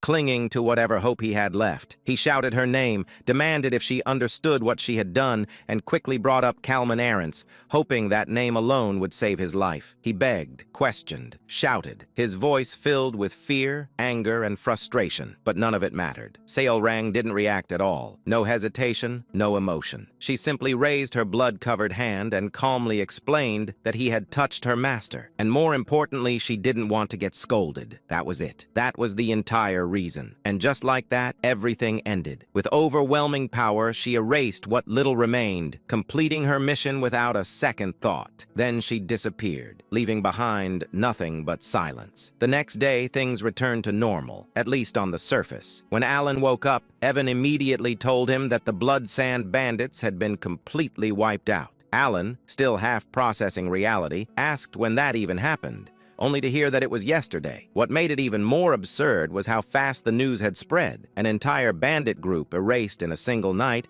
and the whole city already knew about it. As Alan tried to make sense of it, feeling like 1,000 question marks were floating above his head, he wondered why they had suddenly vanished. The answer, however, came much faster and much simpler than expected. Seolrang cheerfully announced that she took care of it. Both Alan and Evan froze. She proudly confirmed that she had wiped out the Blood Sand bandits, and when Alan instinctively asked why, her answer was as straightforward as it was terrifying. She reminded him that he said he didn't want to see them again. Alan tried to clarify that he didn't mean it like that, but Seolrang just smiled brightly and explained that if they were gone, he wouldn't have to see them anymore. Problem solved. In her mind, this was flawless logic. That same overwhelming feeling Alan had when dealing with Deus returned once again. That sense that things had gone way further than expected. But before he could fully process it, another thought hit him, and he asked the most important question. Did she really wipe out the entire group by herself? Seolrang nodded casually, like she had just done something as simple as taking a walk, and Alan went silent. The Blood Sand bandits weren't weak. There were hundreds of them, most of them skilled enough to use magic in combat. They weren't the kind of group someone could just casually eliminate. And yet, Seolrang had single-handedly killed all of them, including their leader Draco, without leaving anything behind. Alan already knew she was strong. The title of Baba Yaga wasn't something given lightly, but this was on a completely different level. Without thinking, he placed his hand on her head and patted it gently, like she was a cat that had just brought him a gift. But then, suddenly, he remembered something important about her future, that she would one day become the embodiment of the sin of pride. That thought alone made him pause, and slowly, his attitude became just a little more respectful. The Colosseum, the heart and literal main attraction of the entire nation, was as chaotic as always. It shared the same name as the capital itself, which honestly tells you everything you need to know about their priorities. This place was never quiet. It was constantly filled with the cheers, screams, and absolute madness of the crowd, all fueled by the bloodshed of gladiators who were basically fighting for entertainment. The moment the referee's magically amplified voice echoed across the arena, hundreds of gladiators charged forward at the same time. Some had swords, some used their bare fists, others carried axes, and all of them had the same brilliant plan: rush one guy and hope for the best. That one guy, unfortunately for them, was Kalman Arentz, one of the Baba Yagas of the colony, and not just any Baba Yaga, the one who had held the title the longest, which, in this situation, should have been a very obvious red flag. Just before the gladiators even reached him, Kalman casually threw a punch, not at anyone, not even close, just into the air. A completely normal punch, except it wasn't, because that single punch created a shockwave so ridiculous that it sent hundreds of charging gladiators flying in every direction like they had just been hit by a truck made of pure violence. In an instant, the battlefield was cleared. For 5 full minutes, the Colosseum fell completely silent. No cheers, no screams, just bodies everywhere, and Kalman standing in the middle like nothing happened. Then suddenly, the crowd exploded, as if the silence had never existed in the first place. People screamed, cheered, lost their minds completely, not caring in the slightest that most of the gladiators were either dead or very close to it. Broken heads, destroyed hearts. Details that clearly didn't matter when the show was that good. Kalman slowly looked around at the crowd with a deep, satisfied smile before turning and walking back inside, casually commenting that there were still so many fools in the world, people who genuinely believed that numbers alone could defeat a Baba Yaga. At that moment, a voice behind him agreed.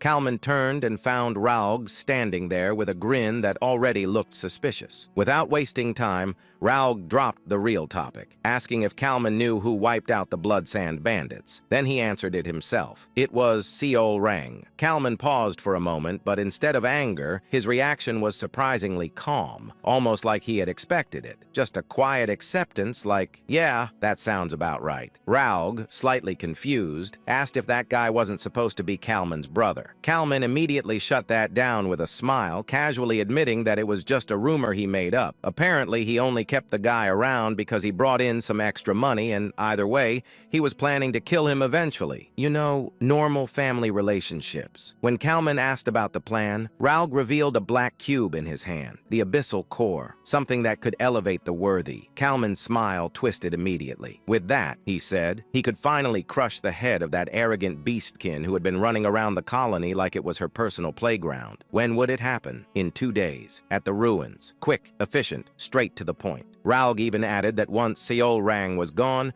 Kalman could go back to eating away at royal authority, while Ralg himself would take over the underworld. A perfect partnership, built on completely normal and healthy goals. And just to make things even more interesting, Ralg casually requested that if Kalman happened to see the noble standing next to Seol Rang, he should kill him too. Apparently, he was her master, and killing him first right in front of her would be fun. Kalman agreed, because of course he did. With that, they parted ways, fully confident that nothing could possibly go wrong, which, historically, is always a great sign. 2 days later, Alan, fully rested after staying at the guild, got into a carriage with Seol Rang and headed toward the ruins. After some time, they finally arrived. Alan stepped out, thanked the coachman, and started heading in, while Seol Rang casually waved like this was just another normal outing. After walking for a bit, Evan pointed ahead, saying he could see a light and that it must be the place. Alan followed his gaze and stepped outside, greeted by the sight of a massive fortress. Now, normally, this would be shocking. But Alan had already seen this place multiple times before, so instead of being amazed, he was only slightly surprised. But then, something changed, because suddenly, he heard a voice that no one else could hear. "You've finally come, magician." That alone was enough to make things weird. Naturally, Evan tried to follow him,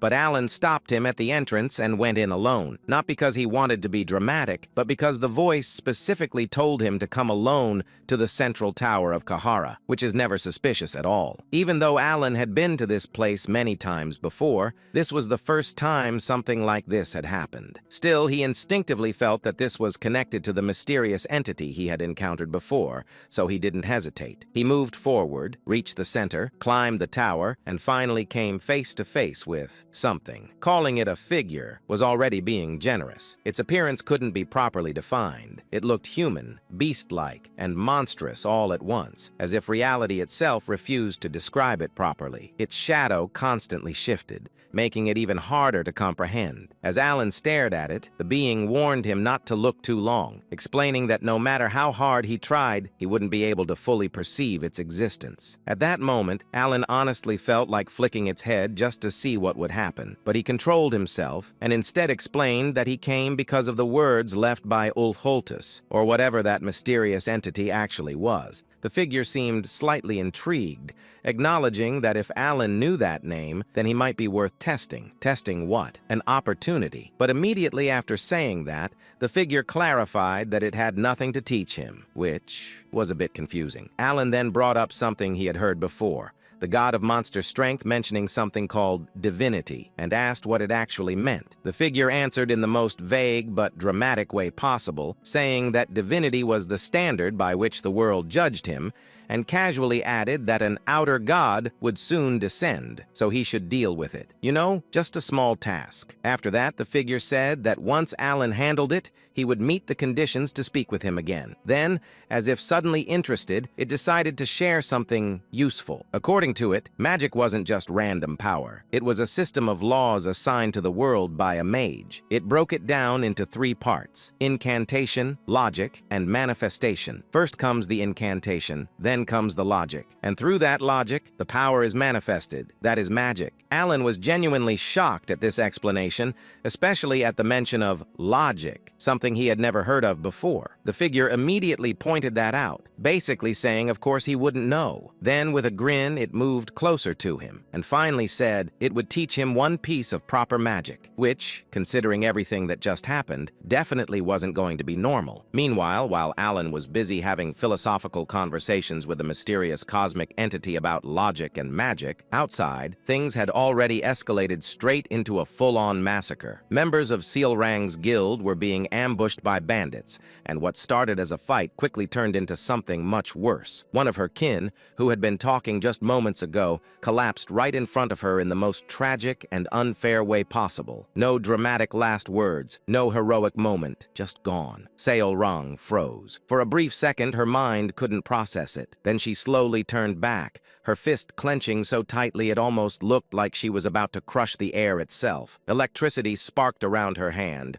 reacting to her emotions, like her anger had finally found a physical form. And then she saw Kalman, rushing straight toward Ralga, who was leading the fight against the attackers. That was all she needed. Seolrang moved instantly, intercepting him and blocking his punch head-on. The moment their fists collided, a terrifying shockwave exploded outward, strong enough to distort the air itself.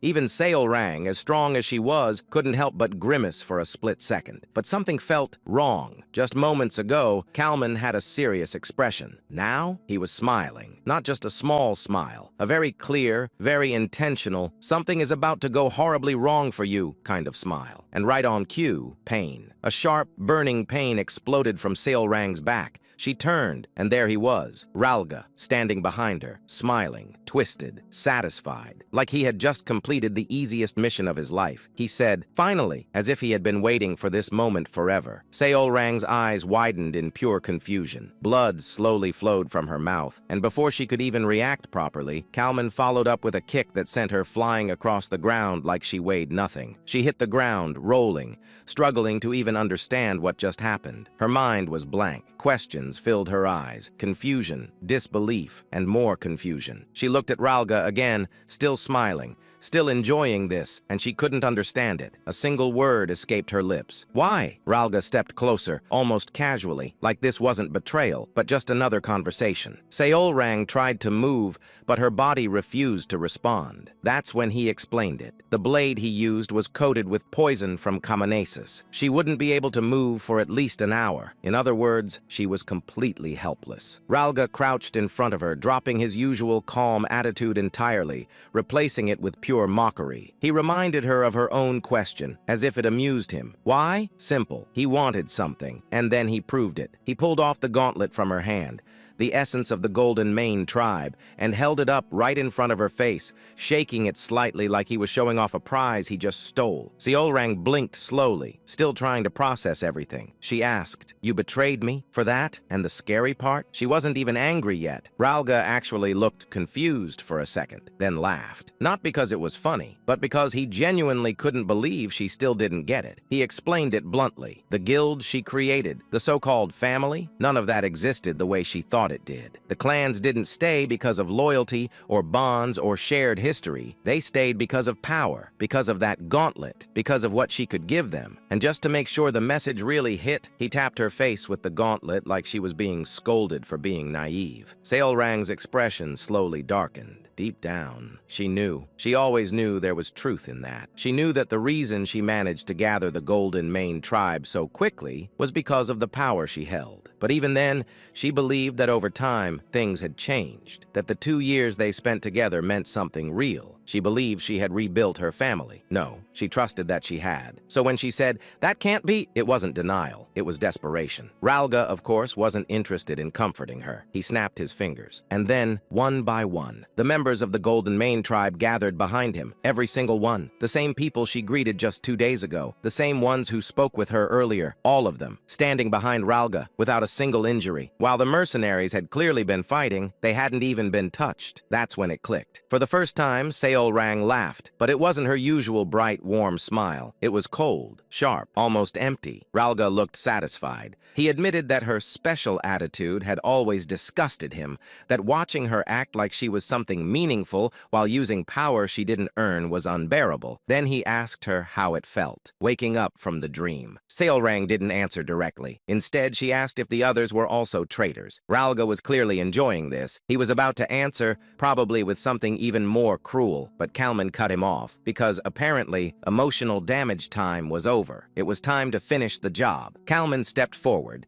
transforming his arm into a blade, raising it without hesitation. He pointed out that it would be troublesome if she somehow recovered, so it was better to end it now. Simple logic, efficient, deadly. He prepared to strike, and at that exact moment, something strange happened. A small question appeared appeared on Seolrang's face. Not fear, not anger, confusion. And she wasn't the only one. Ralga, who had been enjoying every second of this, also suddenly looked confused. Because the situation had changed. Very suddenly, very violently. A large hole had appeared in Kalman's body. Just moments ago, he was standing there, confident, victorious, ready to kill. Now, there was a hole straight through him, and in that instant, everyone saw it. In the distance, from the forgotten city of the god Kahara, a man silently emerged. No dramatic entrance, no loud announcement, just walking. And yet, with every single step he took, the ground beneath him froze over, frost spreading like the world itself was reacting to his presence. A grayish-white magic flowed from the bracelet on his left wrist,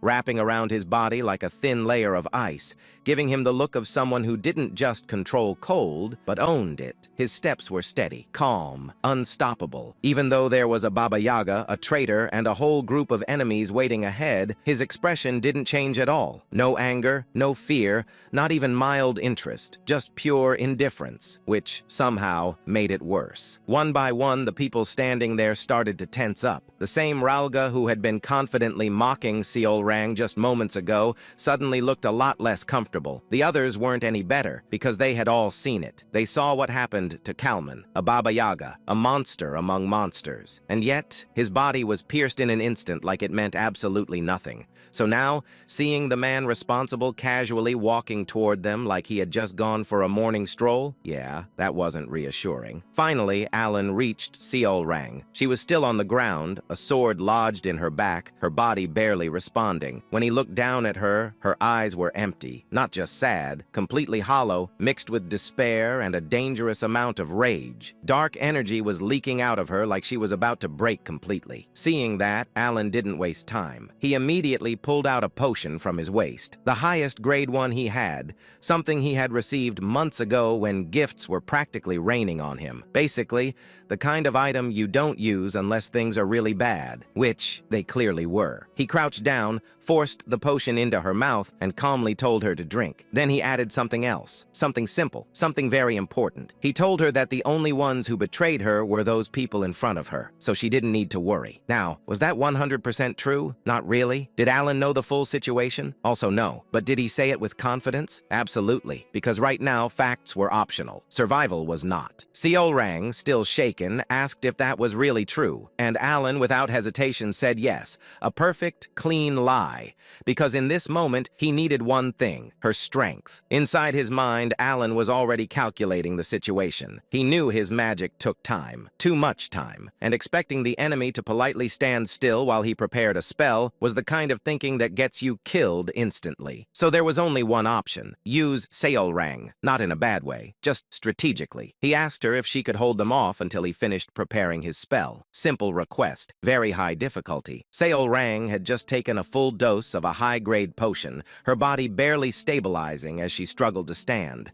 The poison wasn't fully gone yet, her condition was still far from perfect, but she still nodded. No hesitation, no complaints, just pure intent. Then she turned toward the enemies, the same people who betrayed her, and in the next moment, she moved, like lightning. Even in her weakened state, she exploded forward with terrifying speed, launching herself at them with everything she had. There was no time to wait, no room for hesitation. Poison or not, she had already made her choice. Seeing that, Alan decided to trust her, which, considering everything, was either a brilliant move or a terrible idea. Probably both. He let out a small sigh and formed a seal with his hands. Instantly, the cold aura that had been spreading around him disappeared, as if everything had been pulled inward for something much bigger. Then he spoke. Ice snow. Simple words, very dangerous meaning. He closed his eyes and recalled the words of that strange, formless entity, about magic, about logic, about how a true magus doesn't just use power, but implements the laws of the world itself. And this time, he understood. As that realization settled in, something began to change. What started as a simple formation of magic began to evolve. The energy gathered at his fingertips wasn't just forming a basic spell anymore. It grew, expanded, refined, until it became a massive crystalline snowflake, intricate and beautiful, like something that didn't belong on a battlefield at all. And at its center, a spear began to take shape, sharp, perfect, silent, the kind of weapon that didn't need noise to be terrifying. Then Alan opened his eyes. No hesitation, no doubt. He clenched the seal in his hands and completed the spell. The moment Ralga saw the spell forming, he immediately realized one thing. If he didn't stop Alan right now, everything was over. No strategy, no backup plan, no second chances. So naturally, he chose violence. He tried to rush toward Alan, shouting in pure panic that he had to block it, because for once in his life, his survival instincts were actually working properly. But unfortunately for him, Seol Rang was still there, and she was not letting that happen. She instantly stepped in front of him, blocking his path without hesitation, basically saying, absolutely not, with her entire existence. The moment he tried to move past her, she shut him down completely, calling him out for even thinking about going after the person who just saved her. In other words, betrayal aside, he just picked the wrong target. And while all this was happening, Alan finished casting. No dramatic countdown, no warning, just done. The spear shot forward, straight at Ralga, fast enough that dodging wasn't even an option. Ralga saw it coming, reacted, tried to move, too late. The spear slammed straight into his chest, and in the next instant, he was sent flying backward like his entire existence just got rejected by reality itself. At the same time, Seol Rang, who barely managed to stay out of the spell's range, turned her attention toward Alan, clearly realizing that what he just did was not normal. Evan, also staring, completely shocked, because at this point there wasn't even a fight anymore. There were no enemies left standing. Everything was frozen, literally. The ground, the air, the battlefield, even Ralga, all of them locked in place like someone just turned the entire scene into a frozen screenshot. Victory? Yeah, it looked like it. But then Ralga moved, just his lips, barely, and somehow he still managed to speak. And what he said is, "None of it matters," which is exactly the kind of line someone says right before things get worse again. On the other side, Seol Rang instinctively lowered her guard for a split second, clearly surprised by what she just witnessed. And of course, that was exactly the moment Ralga had been waiting for. He immediately rushed forward, raising the same poisoned dagger that had already ruined her before. Thanks to the power he still retained from her, because very conveniently the Golden Mane Authority hadn't been revoked yet, he moved at insane speed, closing the distance instantly. Seol Rang realized it too late. Her body was already exhausted, covered in wounds from fighting Kalman and the others, the poison still messing with her movements. She tried to step back, but it was over. There was no time, no strength, no escape. All she could do was watch as the dagger aimed straight for her heart. Meanwhile, Ralga was having the best moment of his life. In his mind, everything was already finished. If he killed her here, he could take the essence, escape, and start over like nothing ever happened. Perfect plan, zero flaws, except the dagger didn't land. Because at the last possible moment Alan moved. He had seen it, instinctively. Without thinking, he pulled Seol Rang's body backward just enough to avoid a direct hit. Blood came out of his mouth immediately after. Ralga froze. Seol Rang froze. Everyone froze. And then, when Seol Rang looked at Alan's body, Seol Rang, now running purely on rage, didn't waste even half a second. She brought her foot down and smashed Ralga's head like she was deleting a problem from existence. Gone, instantly. From mastermind traitor to floor decoration. Evan's voice echoed in panic, calling out to Alan. But surprisingly, Alan was completely fine. Well, technically a blade had pierced his side, but somehow it didn't actually do any real damage. Because Ralga's dagger had barely touched him, it only tore his clothes. So yes, from the outside it looked dramatic, but in reality, zero damage. So then, why did he cough blood? Simple, mana exhaustion. That spell he just cast wasn't normal. It drained him so badly that his body basically said, "Yeah, we're done," and started taking internal damage instead. Totally worth it. Probably. As Alan steadied himself, he quietly admitted that the power exceeded his expectations, but also realized he definitely needed something to restore his mana next time, unless he wanted to keep coughing blood for dramatic effect. After everything settled down, Alan started thinking about what just happened, specifically the ridiculous power of his spell. Because let's be honest, that wasn't normal, not even close. So naturally, he came up with a conclusion. The reason it worked like that was because he had faced a god. Now, not a literal divine being sitting on a throne or anything, but in this context, anyone who absorbed an abyssal substance basically counted as one, which meant Kalman and Ralga weren't just strong. They were playing in a completely different category. And apparently, when Alan faced something like that, he could bend the rules of the world itself, which is a very calm and totally not terrifying realization. After reaching that conclusion, Alan shifted his attention to Seolrang. She looked off, not injured. Well, she was injured, but emotionally, quiet, a bit down, which, considering she just got betrayed by her entire family, was honestly a reasonable reaction for once. So Alan started thinking, should he comfort her? Because if she went down the wrong emotional path and turned into some kind of sin embodiment, that would be inconvenient, very inconvenient. But before he could say anything, Seolrang spoke first. She asked why he didn't dodge. Because in the end, the attack wasn't even meant for her, it was aimed at him. All of this happened because of her. For a moment, Alan thought of the most honest answer possible. It's not that he didn't dodge. He couldn't. Simple, accurate, very embarrassing. So obviously he did not say that. Instead, he chose a much better option. A lie. A smooth one. He told her it was because he trusted her. Now that sounded good. Very heroic. Very intentional. Very not what actually happened. Seolrang paused, clearly processing that answer, repeating it back, like she was trying to confirm if she heard it correctly. He nodded, doubling down, even adding that she said it was possible, so he believed in her. Meanwhile, inside his head, the truth was completely different. Because in reality, it was less "I trust you" and more "Please, please stop him or I'm dead." But hey, same result, different wording. Then she asked the question, why did he save her? Alan paused. Because honestly, he didn't have a complicated answer. In his mind, it was simple. Saving someone you know, someone you've been with, someone important, that's just normal, right? He didn't even expect the dagger to reach him in the first place.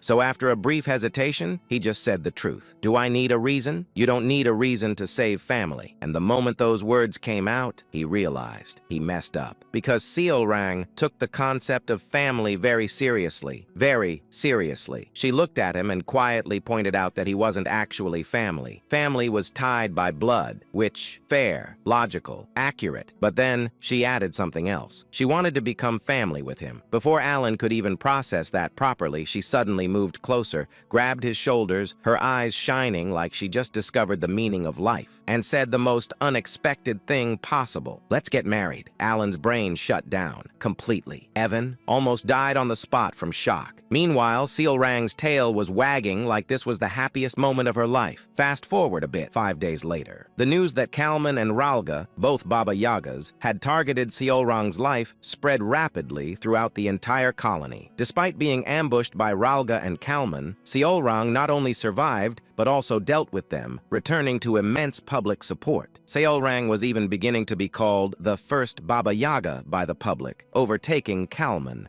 who had held the title for the longest time. And now Alan is sitting in a carriage with her, listening to the same line again. Let's get married for the 19th time. Yes, 19. At this point, it wasn't a proposal. It was a system notification that kept popping up and refused to be disabled. Seolrang leaned closer, hands on his shoulder, reducing the distance between them like she was trying to win a proximity battle. Alan didn't move at all. This was entirely her doing. She tilted her head, ears perked up, tail swaying happily, waiting for an answer like this was the most natural thing in the world. Alan sighed. At first, it felt kind of wholesome, like a kid saying something cute without understanding it. Now, it was becoming a serious problem. He repeated what he had already said multiple times, that he saw her as family. Same answer, same tone, same result. And just like before, she instantly countered him, saying they weren't real family, then confidently dropped her ultimate solution. If they get married, everything will be solved. They'll become real family. Flawless logic, unstoppable reasoning. Alan stared at her face, the face of someone who genuinely believed she had just come up with the greatest idea in history, and couldn't help but feel like he was stuck in an endless dialogue loop from a game. So he tried a different approach. He asked if she even understood what marriage meant. Her answer, of course, she was confident she could make him happy, which was not the clarification he was looking for. Realizing that continuing this conversation would just reset the loop again,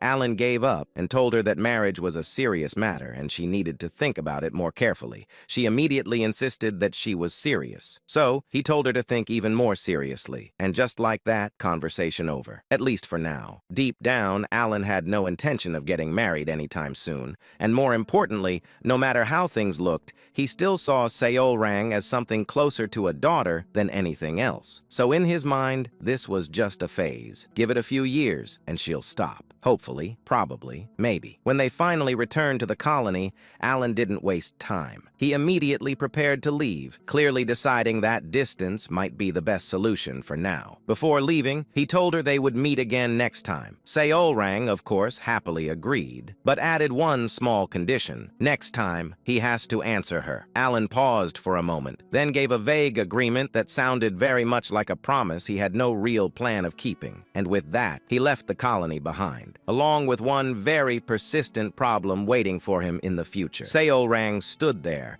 watching Alan disappear into the distance, her eyes following the carriage until it was completely out of sight. Only then did she finally turn back toward the guild. Surprisingly, the guild itself looked completely normal. You'd think after betrayal, assassination attempts, and emotional damage on a catastrophic level, the place would at least look a little different. But no, same building, same structure, same vibe, just minus the traitors. Ralga and his group were gone, and ironically, their betrayal had actually made the remaining members more loyal. Many of them were genuinely angry on her behalf, shocked that something like that could even happen. So technically, the guild was now closer than ever to the ideal organization Seolrang always wanted, which should have made her happy, should have, but instead she just sighed. No smile, no energy, just blank, because she realized something. No matter how hard she tried, she couldn't go back to the happiness she had when she was younger, and honestly, that hit harder than any betrayal. She muttered quietly, "I don't want that." It sounded simple, but there was a heaviness behind it, because for a long time, she believed that if she rebuilt her family, if she gathered everyone again, she could recreate that feeling, that happiness, that warmth. But now, she understood. That version of happiness didn't exist anymore. And yet, even in the middle of that realization, she smiled.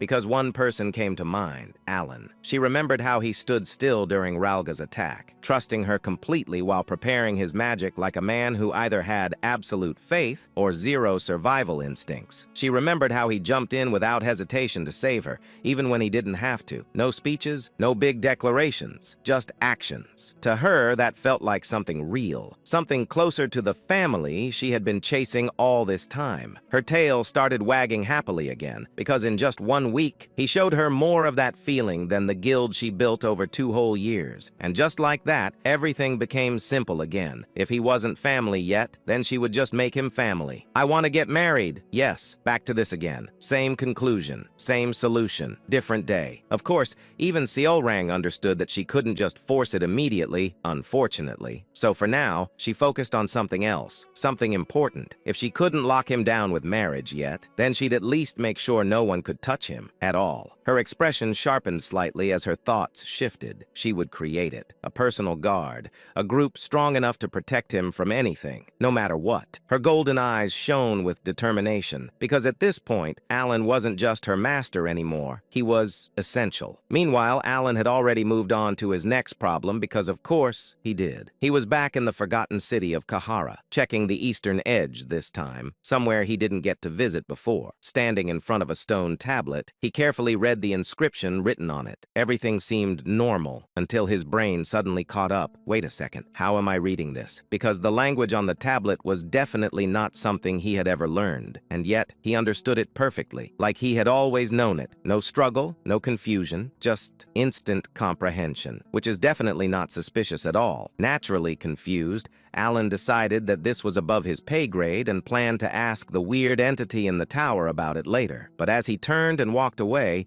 he started thinking about what he had just read, something about gods and foreign gods. Now here's where things got annoying, because according to what he knew from psychedelia, the difference was clear. Foreign gods were outside entities, beings from other worlds or born from belief. Meanwhile, actual gods were ancient existences that had been there since the very beginning. Simple, clean, easy to understand, except the tablet flipped everything completely. What he knew as foreign gods were called gods here, and the so-called gods, they were labeled as foreign, which is basically the universe saying, good luck figuring this out. Even the descriptions, like the many-handed one, or the one filled with greed and envy, clearly pointed to the 5 great sins, just under different naming. At this point, Alan did what any reasonable person would do. He stopped thinking about it, filed it away mentally, and decided it was a future problem. Back in the carriage, Alan casually asked Evan if he checked the guild. Evan confirmed that aside from Ralga and his group, no one else showed suspicious behavior, which was good, because Alan really didn't feel like dealing with another betrayal arc. He had already ordered an investigation through the Information Guild just to be safe. Not because he cared about the guild itself, but because if something happened to Seol Rang again, it would become his problem. And he didn't like problems, especially unnecessary ones. Finally, leaning back in the carriage, Alan let out a deep sigh. Everything in the colony? Mostly done. Finally, peace. Or at least temporary peace. Because of course he still had one more foreign god to deal with. And now, new information about gods, reversed logic, and mysterious order concepts floating in his head. So yeah, things were not over. Not even close. Then, Evan casually dropped another bomb. He mentioned news about the kids, which immediately got Alan's attention. Apparently, one of them had already defeated the first word, and Alan just sat there thinking, wait, already? Because even in the game, that guy was ridiculously strong. Reaching that level in just half a year? That's not talent. That's cheating. Then came the next update. Rhine had become part of the Triumvirate. You know, the group that literally decides the policies of Lartania. No big deal. Just casually becoming one of the most powerful people in the country. Alan acknowledged it calmly, noting that she was really moving up in the world. Then came Radan, and this is where things got worse. Evan hesitated before saying it, which is never a good sign. Apparently, Radan united the 5 archipelagos and became the Pirate King, with a bounty in the millions, just like the first Pirate King. At that point, Alan's brain just gave up, because somehow, somewhere along the way, Radan evolved into the Pirate King of Somalia, which was not in the original plan, not even remotely. At that moment, in one of the regular meetings of the Blue Moon, where all members were supposed to attend and behave like normal, civilized individuals, the atmosphere was calm, peaceful, organized, basically suspiciously normal. Everything was going fine, until it wasn't. Because Yamti casually asked a simple question, the kind of question that shouldn't cause any problems at all. Just wanted to know if Seol Rang had met that person who said he was going to the colony. Simple, harmless, a normal conversation starter. Now, logically, Seol Rang could have just answered yes or no like a normal person, but Seol Rang is not a normal person. Before anyone could even blink, she proudly announced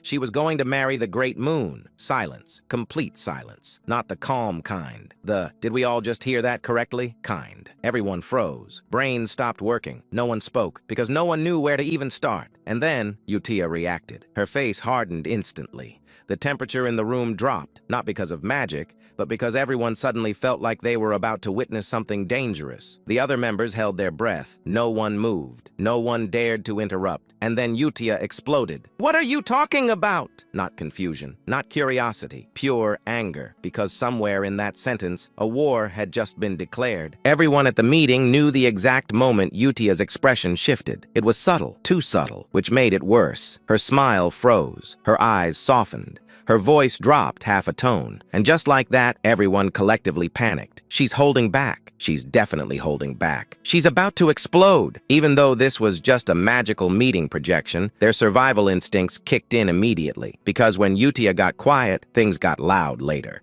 But surely, this would pass, right? Seol Rang raised her hand confidently and declared, I mean it! I'm going to marry the Great Moon! Silence fell. Utia closed her eyes, trying to maintain control, then opened them and asked calmly, Seol Rang, do you understand what you're saying right now? Seol Rang nodded proudly and said, Of course I do. We're going to become a family. I'm confident I'll do well. Radan whispered nervously. She sounds like she's applying for a job. Ryan whispered back, No, worse. She thinks she already got accepted. Utia closed her eyes again, taking a longer breath this time, then smiled faintly and said, Even if you're confident, that's impossible, because we are the shadows of the Great Moon. Seol Rang blinked in confusion and said, Can't we get married and still be shadows? A visible crack formed in Utia's smile. Utia spoke slowly, holding back her irritation. Listen carefully, Seol Rang. We are shadows. Shadows do not stand beside their master. Seol Rang nodded in fear, as if she understood. Everyone held their breath. But then Seol Rang added confidently, Anyway, the most important thing is what the Great Moon thinks. The others stared at her in shock. Utia narrowed her eyes and asked coldly, Do you really think that person will choose you? Seol Rang puffed her chest and said proudly, "Master said I'm not too bad." Utia froze and asked in disbelief, "What did you just say?" What actually happened? The Great Moon had said that just to comfort Seol Rang when she was whining. What Seol Rang understood, approval for marriage. Deos quickly stepped in and asked, "What exactly happened between you and that person, Seol Rang?" Seol Rang lit up and said excitedly, "Ah, let me explain!" And just like that, the meeting derailed. Seol Rang began explaining everything in excessive detail. Time passed. A lot of time. Eventually, Seol Rang finished and said proudly, "And then he said I'm not too bad." Deos nodded seriously and said, "I see." Seol Rang leaned forward eagerly and asked, "So, isn't that amazing?" Deos stroked his chin and said smoothly, "Indeed. Hearing this reminds me of the Great Moon's majesty in the north half a year ago." Ryan and Radan snapped their heads toward him. He changed the subject. Deos continued dramatically, "I still remember it. That figure, standing against the sunset." Seol Rang immediately leaned in and said excitedly, "Oh, I know exactly what you mean." Reen and Radan's faces darkened. 2 hours later, Deos finished his story and said, "Humph, that was quite a lengthy tale." Reen almost cried in relief. Radan nearly applauded. Then, Utia suddenly said firmly, "Anyway, you can't marry that person." Seol Rang immediately replied, "I can." Utia raised her voice and said, "You can't." Seol Rang shouted back, "I can." Utia snapped, "You can't." Radan sighed and said quietly, "We learned something today." Ryan nodded and said, "Yes. First, you can't ask Deos anything regarding the Great Moon. Second, Utia is surprisingly childish when it comes to the Great Moon. Third, Seol Rang completely misunderstood everything. Elsewhere, Asteria Kingdom capital, back alley. The dim alley reeked of cheap alcohol and damp stone. Marquis Philboyd swirled the liquor in his cup, his gaze sharp beneath the flickering lantern light. Then he spoke, voice low but firm. "So you're saying we should form an alliance to bring down the Cal faction?" He paused, eyes narrowing. That pack of maniacs? Across from him, Duke Rimgrave remained relaxed, a faint, confident smile resting on his lips. Marquis Philboyd leaned forward slightly, his tone turning colder. "Their presence unsettles both sides. I agree they must be dealt with. Do you have a plan?" Duke Rimgrave's smile deepened. He said calmly, "We'll involve the Holy Kingdom of Rosario, and we'll use a reformation letter." The words lingered in the air. A reformation letter, a decree reserved for the highest ranks of Rosario. Only cardinals, or those above them, could issue such a judgment. It was a weapon disguised as faith, sent when heresy was suspected, and to write one required the agreement of at least 2 cardinals. Marquis Philboyd's lips curled into a slow smile. He murmured, a flawless pretext. Then his eyes gleamed. "And your demands?" Duke Rimgrave said smoothly. "If 2 cardinals are required, then I'll be taking half of the bribe." For a moment, silence. Then, clink, their cups collided. Marquis Philboyd chuckled darkly, saying, "Then I suppose I must respond in kind." Duke Rimgrave said, "I've already discussed matters with the cardinals. This will proceed quickly. Let us leave the rest to them, and enjoy the night." Elsewhere, Sergius, one of Rosario's 8 cardinals, had held his seat for over 20 years. A man of indulgence, a man of excess, a man utterly unworthy of the title he bore. He waited. Then the door opened. Sergius stood, a grin spreading across his face as he turned. He began casually, "Though there are 8 beneath the saint and the pope, we are rather busy." His eyes settled on her. "I believe this is only our second meeting." He inclined his head slightly. "A pleasure, Cardinal Utia." Utia Bludia smiled faintly. She replied calmly, "Indeed, it is." There was no warmth in her voice, only stillness. Sergius stepped closer, lowering his tone. "Allow me to be frank. I require your name for a reformation letter. Target, Count Alan Palatio." His smile widened. "I assure you, this is not a bad proposal for you." He shrugged lightly. "Fabricating heresy is quite simple, especially for someone like him." Then, softly inquired, "So, what do you say, Cardinal Utia?" Utia tilted her head slightly. She repeated. Her crimson eyes locked onto his. "A reformation letter to bury Count Alan Palatio. And you want my name?" Sergius chuckled. "Of course." He leaned in closer, voice dropping to a whisper. "Lend me your name, and you'll be rewarded generously." Then he added, almost casually, "I'll also refrain from mentioning the suspicious death of Cardinal Biantrea." His smile sharpened. How does that sound? He believed he had already won. Unlike the others, he wouldn't need to share the bribe. And Utia, she was tainted just like the rest, or so he thought. Visions of luxury filled his mind. Wine, gold, women, a life of endless indulgence. Suddenly his thoughts shattered, not by words, but by pain. "Ah!" Both of Sergius's hands collapsed inward, crushed by an invisible force. Bones splintered, flesh twisted unnaturally. Before he could even comprehend it, his arms followed, then his shoulders, then his legs. His entire body contorted like something caught beneath a merciless press. His scream tore through the mansion, but it never left the room. Utia lowered her hand slightly, her expression cold. She asked quietly, "Did I permit you to speak of killing the one I worship?" The air trembled. A spell had already sealed the space. No sound would escape. No one would come. She looked down at him, unmoved. She said, "Scream all you want. No one will hear you." Sergius writhed, his body barely human now. He choked, tears and blood spilling from his face.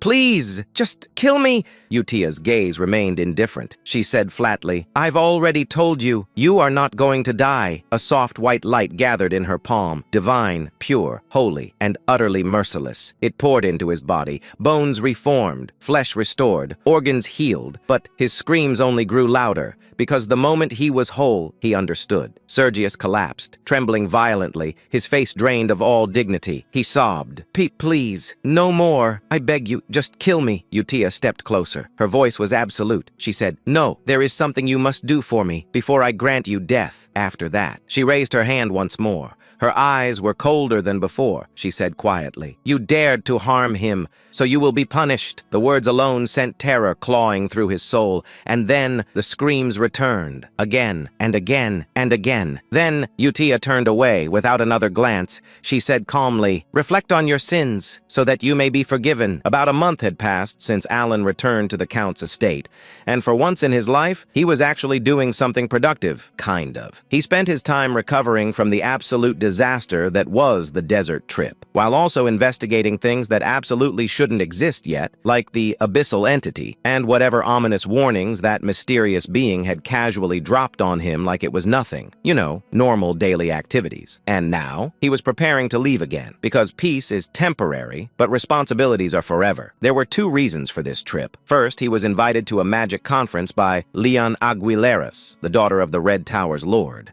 And second, even worse, a social gathering, which for Alan was basically emotional damage before the actual mission even started. Naturally, his first thought was very clear. I really don't want to go. And honestly, who could blame him? But unfortunately, reality kicked in. As the head of Kalfa, he had to maintain appearances. He had a reputation now, a position, responsibilities. Disgusting. Still, it's not like he was forcing himself completely. Well, actually, he was. At least until something magical happened. No, not real magic. Better, money, because everything changed the moment he received a single letter, a completely normal, non-magical letter, but inside, pure happiness. It confirmed that he was now the official leader of a faction, along with the details of his regular payments. And when he saw the amount, his soul healed instantly. We're talking about numbers so big, they made him understand why powerful leaders refused to step down for years. This wasn't power, this was motivation. At that moment, Alan reached enlightenment, saying to himself, "At this rate, I could go through hell every day and still keep going." Evan, of course, noticed something was wrong. He asked why Alan was still carrying that same letter around even after 2 weeks. Alan's answer, "It warms my heart." And just like that, everything made sense. Before the letter, Alan was questioning life. Why am I doing this? Why do I have to suffer like this? What's the point? After the letter, he became a completely different person. Active, responsible, motivated. A man reborn. He even started thinking things like, with great power comes great responsibility, which is a very suspicious sentence coming from someone whose real motivation is money. As Evan carried their bags, Alan stood there, still holding the letter like it was a sacred artifact,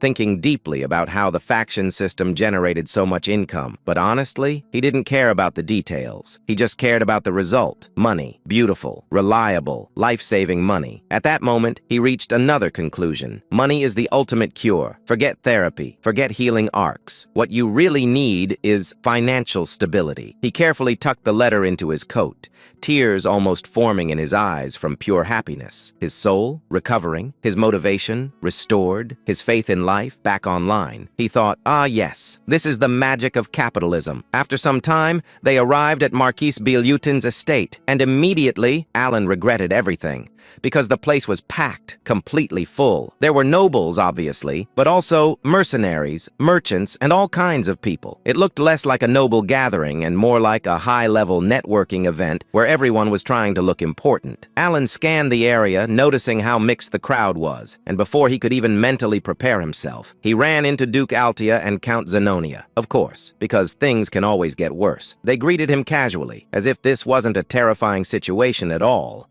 asking how he was doing like normal people. Alan responded politely, but internally, he was on edge, because even though he knew they were technically on the same side, there were still misunderstandings between them. And those misunderstandings, very dangerous. Because from Alan's perspective, if they ever figured out the truth, things would go very, very wrong. So after exchanging the bare minimum of politeness, Alan immediately escaped, straight to the snacks, because food doesn't ask questions. While grabbing food, he quietly begged the universe, "All right, greetings done. Please leave me alone now." Unfortunately, the universe said no, because Evan suddenly appeared with important news, which is never good. While Alan continued eating like this was a casual moment, Evan leaned in and whispered that the leader of the Royalists had received a letter of reformation and was sent to the Holy Kingdom. Alan processed that and casually responded that it was fortunate he never crossed paths with that guy, which is true, because his life was already complicated enough. Then suddenly, everything changed. Count Zenonia noticed someone approaching and asked what they wanted. Alan turned to look, and what he saw was unexpected. Marquis Filboid, a major political figure, leader of the aristocratic faction, a man who should never look weak. And yet, his lips were trembling, his body shaking. He walked straight up to Alan and said something no one expected. "I have lost." Then he bowed deeply and begged, "Please, spare me." Silence. Total silence. The entire room froze. Nobles stopped moving. Even Duke Altia and Count Zenonia were shocked, because this wasn't normal. In politics, especially among nobles, dignity is everything. Bowing like that, it wasn't just respect, it was submission, complete surrender. It meant giving up everything. And yet, there he was, a man of power, shaking, begging, in front of Alan. Count Zenonia slowly turned her gaze toward Alan, expecting some kind of reaction, surprise, confusion, anything. But instead, Alan's face was completely calm. No reaction, no shock, nothing, as if he already expected this. And that was even more terrifying. A small smile appeared on Count Zenonia's face, because at that moment she reached a conclusion. His power was far beyond what they imagined. And the scariest part? He was completely calm, like this outcome was always part of the plan. Meanwhile, Alan stared at Marquis Filboid,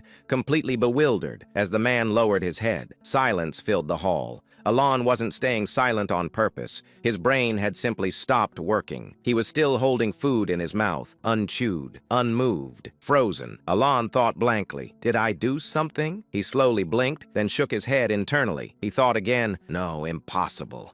I've been too busy to even think about him." He paused, then came up with another theory. Wondering, did some rumor spread? He suddenly recalled something. He thought, there were rumors about me and Seol Rang. For a brief moment, he considered it seriously, then immediately rejected it. Alan thought flatly, no, there's no way someone would bow like this just because of that. As he kept analyzing the situation, his thoughts became more suspicious. Alan finally concluded, what in the world did those two do? He subtly glanced at Duke Altia and Count Zenonia. Both of them were staring at him. Not normally, intensely, admiringly, which made it worse. Alan stiffened slightly and thought, I need to be careful around them. Just as his thoughts reached that point, Marquis Filboid lowered his head even further and said in a trembling voice, "Truly, I have lost." Alan froze again. Filboid continued, his voice shaking. "Please forgive me." There was no anger, no pride, only fear. Pure, undeniable fear. A few days earlier, Marquis Filboid had received a letter. A very simple letter. Too simple. When he opened it, he found a small magical orb and a single sentence. Filboid frowned and muttered, "What is this?" As he activated the orb, an image appeared. Duke Limgrave was shown strapped to a white chair, his body trembling violently. Duke Limgrave cried out in panic, I really don't know anything. I'm sorry, I'm so sorry." "You have to read the sacred letter. You must look up at the sacred moon. We made a mistake." Filboid's face turned pale. The Duke, someone he had been scheming with, was completely broken. Then the orb shattered, and only the letter remained. Filboid slowly read it aloud with a dry voice. "You're next." Silence. Filboid's hands trembled. He whispered in horror, Count Palatio. He couldn't understand it. Phil Boyd muttered, How does he have connections in the Holy Kingdom stronger than the cardinals? But the answer didn't matter. The result did. Duke Limgrave had been destroyed. And now he was next. Phil Boyd clenched his teeth and thought desperately, if I don't act, I'll end up like him. Back to the present. Marquis Phil Boyd suddenly dropped to his knees and begged desperately, Please, spare me. I just want to live the rest of my life in peace. I'm quitting politics, so please let it end with the conversion letter. Gasps spread across the ballroom. The leader of the noble faction begging on the floor, like his life depended on it, because to him, it did. Alon stared at him, completely stunned. He thought blankly, what? Why is he telling me all of this? Behind him, Count Zenonia whispered in awe, as expected of the Count. Duke Altia nodded slightly and said with admiration, truly overwhelming. Both of them looked at Alon like he had just orchestrated everything. Alon slowly turned his head toward them. He thought nervously, why are they looking at me like that? And what kind of scheme did those two cook up this time? They really starting to show their true faces as the masterminds of Asteria. He hesitated, then looked back at the kneeling Marcus. Alon thought, should I say something? His brain scrambled. Nothing made sense. Not the fear, not the kneeling, not the admiration, not anything. So, Alon nodded slightly and said in a calm, vague tone, I'll try to be lenient. Silence followed. Heavy, impressive, misunderstood. Count Zenonia's eyes widened slightly. Duke Altia's expression deepened with respect. They both thought the same thing, as expected. He's not someone who shows his hand easily. Alon, meanwhile, turned around. He thought internally, I need to leave before they ask me anything. Without another word, he walked out of the ballroom under countless gazes. Behind him, the misunderstanding grew even bigger. That day, everyone became certain of one thing. Count Palladio was not a puppet. He was the one pulling the strings. About 3 days after the debate began, Alon left the Veritillon estate and headed east. The debate still had about 2 days remaining, but he departed early. Alon's purpose was clear, to attend the Magic Society. On the 5th day of the journey toward Bluegill, Evan looked at Alon and said, Marquis Philboy finally received a conversion letter. Alon paused slightly, then said, he was dragged off in the end, huh? Evan looked surprised and asked, huh? Wasn't that your doing, Count? Alon frowned and pointed at himself, saying, me? Do you really think I had the time for that while I was with you the whole time? Evan was shocked and said, what? But still? He then recalled something. Evan said, that day, you said you'd try to be lenient. Alon froze for a moment, then looked at him and asked, is that how you understood it? Inside, Alon felt confused. Alon thought, I just wanted to get myself out of that awkward situation. That's all. The narrative introduced Lartania, the city of the labyrinth, a place filled with endless opportunities and home to the 5 great guilds. Inside the Iron Blood Guild, one guild member said, there are rumors that someone defeated 1,000 enemies alone. A younger member asked, 1,000? Is that even possible? A senior member replied, guild leaders themselves are practically superhuman. Don't underestimate them. Aldrich laughed confidently and said, 1,000 enemies? Don't be ridiculous. Aldrich continued, I only accepted this mission because of the massive down payment. Another member said, but floors that are multiples of 5 are supposed to be safe zones. Aldrich shrugged and replied, that's what makes it unusual, but I've explored over 50 floors. There's nothing to worry about. As they reached the 20th floor, a girl pointed ahead and said, what's that? The group looked forward. One member mocked, it's just a goblin. Another laughed and said, it even looks weak. A third added jokingly, easy reward. The creature slowly raised its head. The king spoke coldly, you are making too much noise. Before anyone could react, a single slash cut through the air. Several guild members were split in half instantly. Aldrich widened his eyes and shouted, what? Filled with shock and rage, Aldrich charged forward and yelled, you bastard! Another slash. Aldrich was cut down instantly. The king of the labyrinth looked at them with contempt. Then he began walking upward, toward the surface. The scene shifted.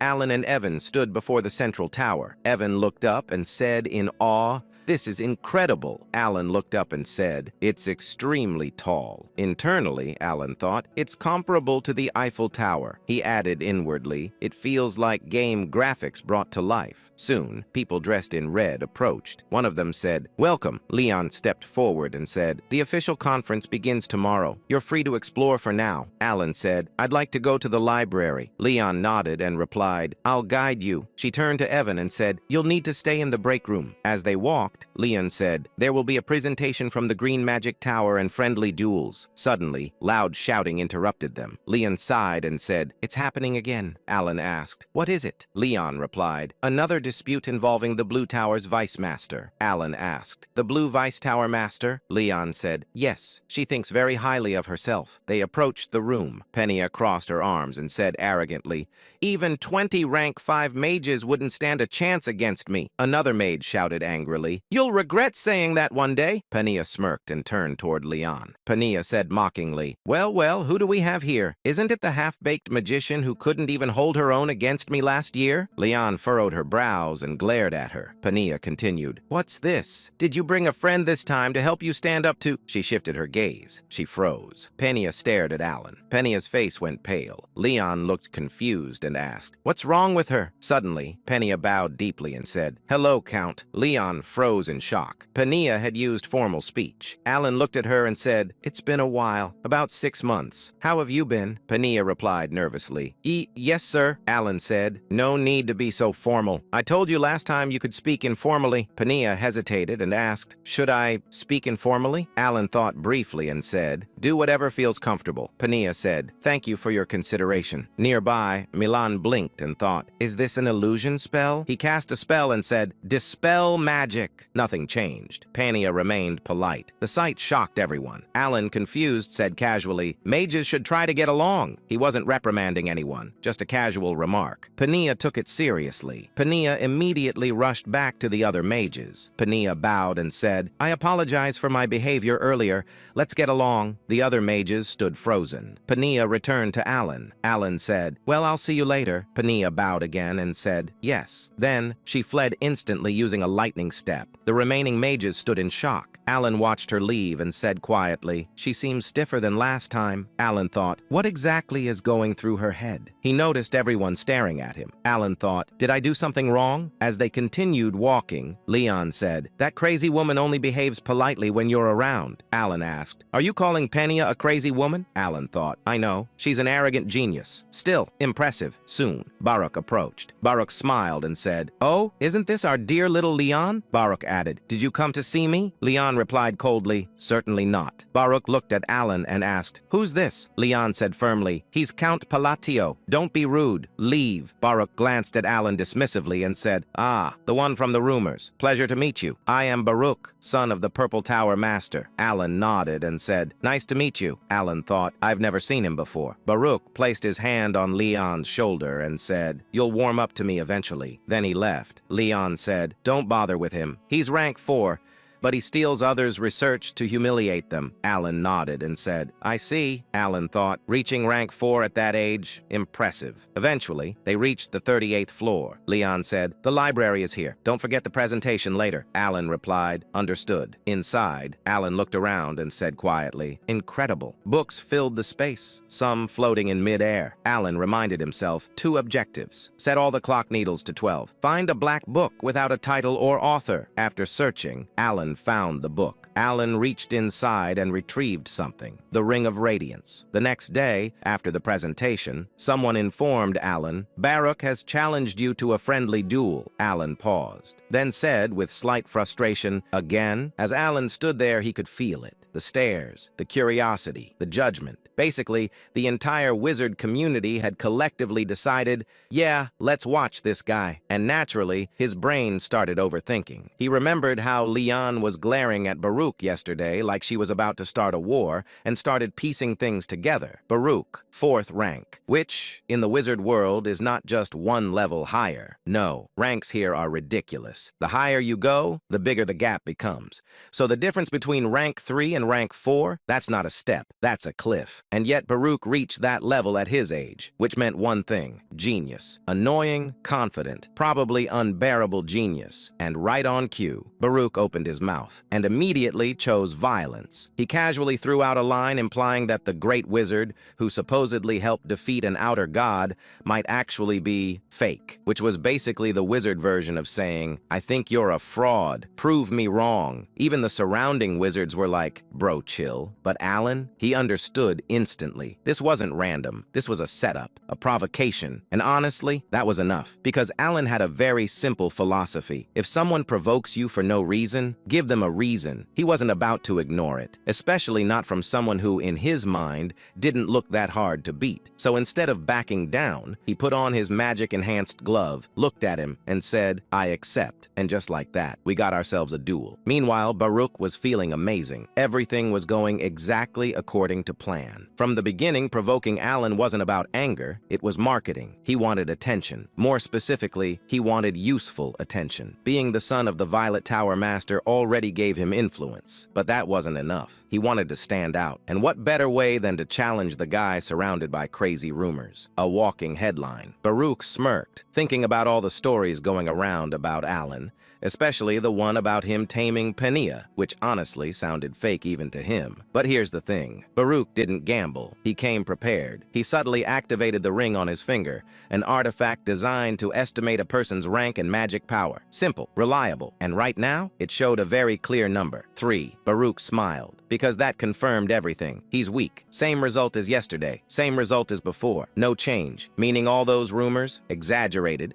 blown out of proportion, completely fake, and in Baruch's mind, that meant one thing. He just caught a big fish. The duel began. The referee gave the usual warning about not killing each other, which is always a good sign in a friendly match, and then signaled the start. Baruch stepped forward confidently, already planning how to handle this. Should he end it quickly? No, too boring. Should he drag it out? Maybe, but risky. Too long and people might question things. Too fast and it won't leave an impact. So he decided, end it quickly, but not too quickly. Perfect plan. Flawless logic. Absolutely nothing could go wrong. He started preparing his magic spell with confidence and he smirked. But then he breathed and saw white air. He paused, confused, because last time he checked, this wasn't winter, and yet cold air filled his lungs. Fast, too fast. Before he could even process what was happening, his legs froze, literally, ice, solid. And not just his legs, everything. The arena, the ground, the air. Frost started spreading like it had been waiting for this moment its entire life. Within seconds, the entire battlefield turned into a frozen wasteland, and at the center of it, Alan, standing there, calm, expressionless, like this was just another Tuesday. And at that moment, Baruch realized something very important. He messed up, badly. But unfortunately, realizations don't stop spells, because Alan had already started. He said, "Glory of the snowy mountains." Yeah, that doesn't sound friendly. Then he said, "Crystal." Small spheres began forming everywhere, floating.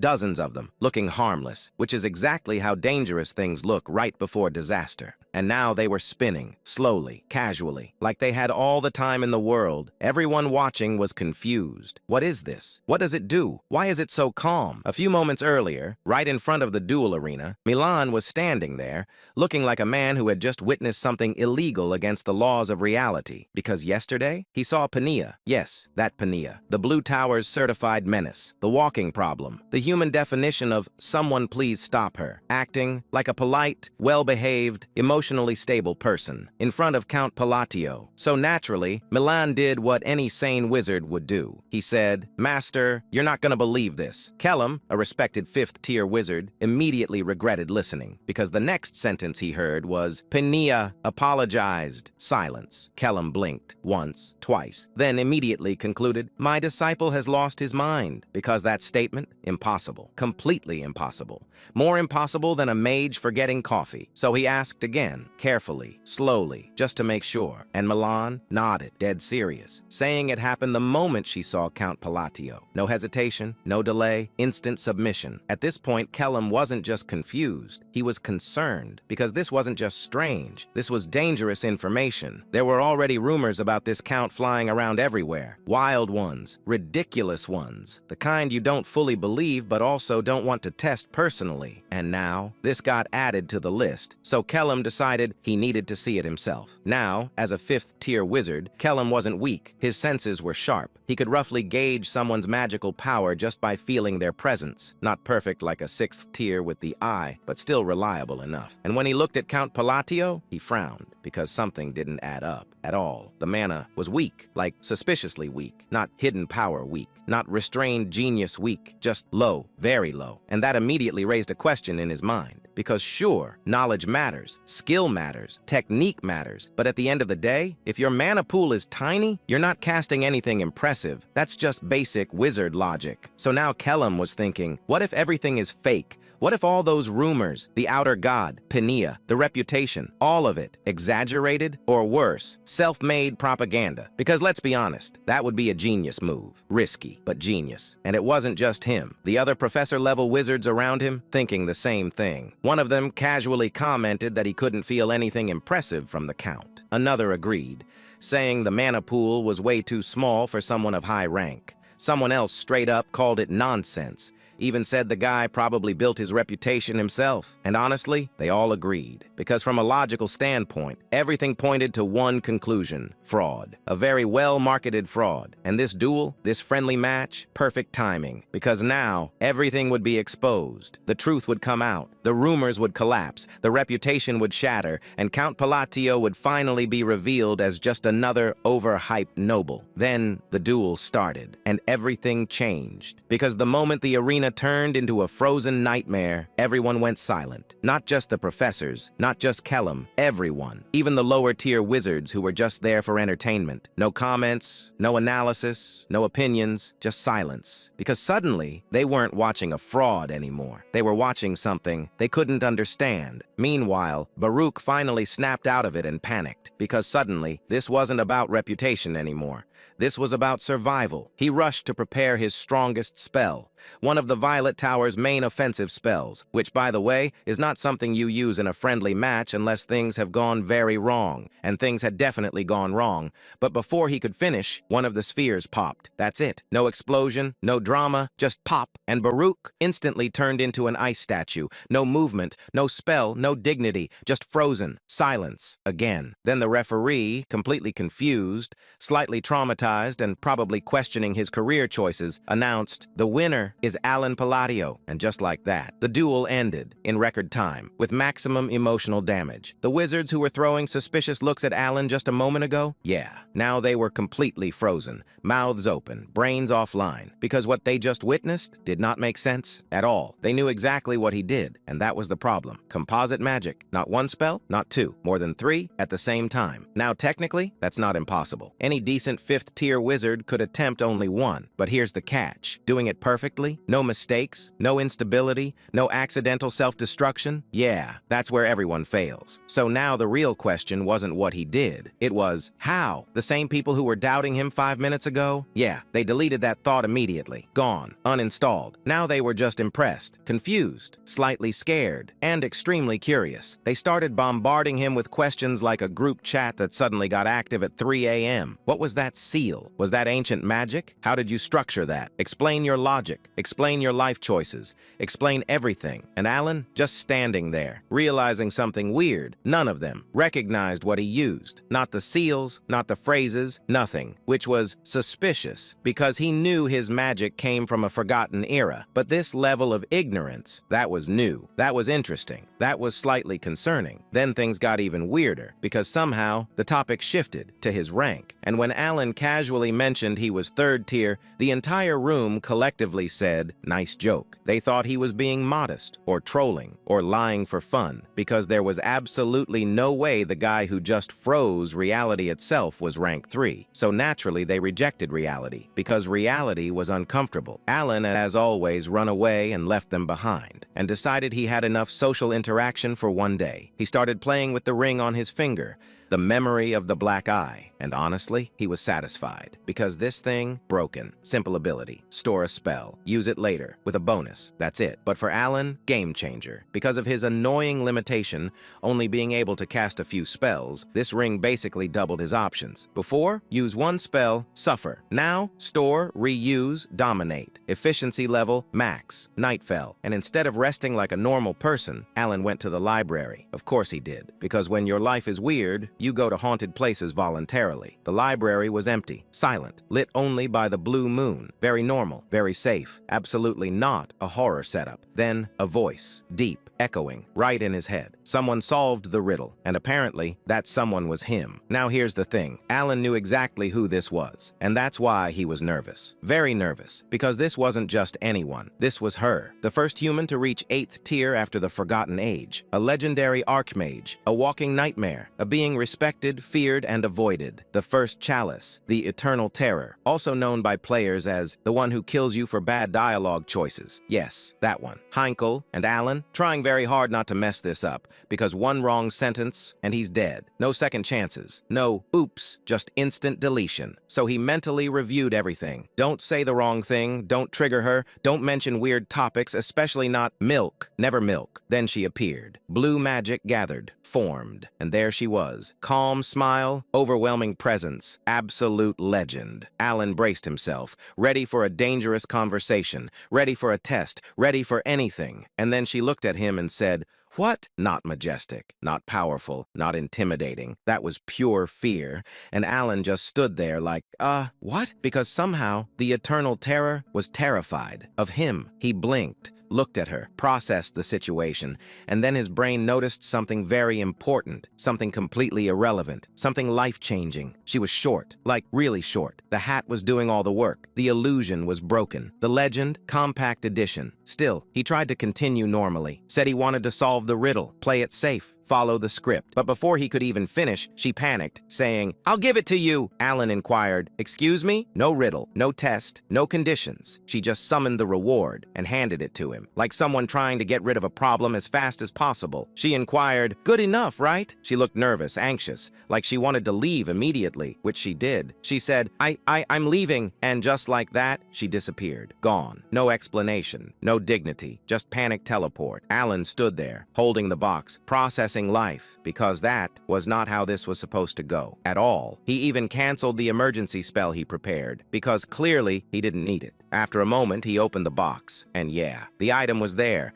exactly what he wanted. No effort required, which should have been great, but instead, it raised more questions. Because now the real mystery wasn't the item, it was, why was she scared? And more importantly, what was she looking at? Because she wasn't staring at him, she was looking behind him. So naturally, Alan turned around, slowly, carefully, expecting something, anything, a presence, a shadow, a horror beyond comprehension. Nothing, just the empty library. Under the blue moon, silent, peaceful, normal, and somehow that was even more unsettling. For the next few days, Alan attended the magical conference. He listened to various presentations and satisfied his curiosity. The theories discussed at the conference were especially helpful to Alan, who had learned magic mostly through self-study until now. At night, Alan often discussed magic with Leon. Those conversations greatly helped improve his abilities. Unlike Alan, who possessed exceptional mana control, Leon excelled at constructing magical frameworks needed to manifest spells themselves. Because of that, Alan gradually gained confidence. Alan thought, I might soon be able to attempt 4th rank magic. Of course, 4th rank magic consumed an enormous amount of mana.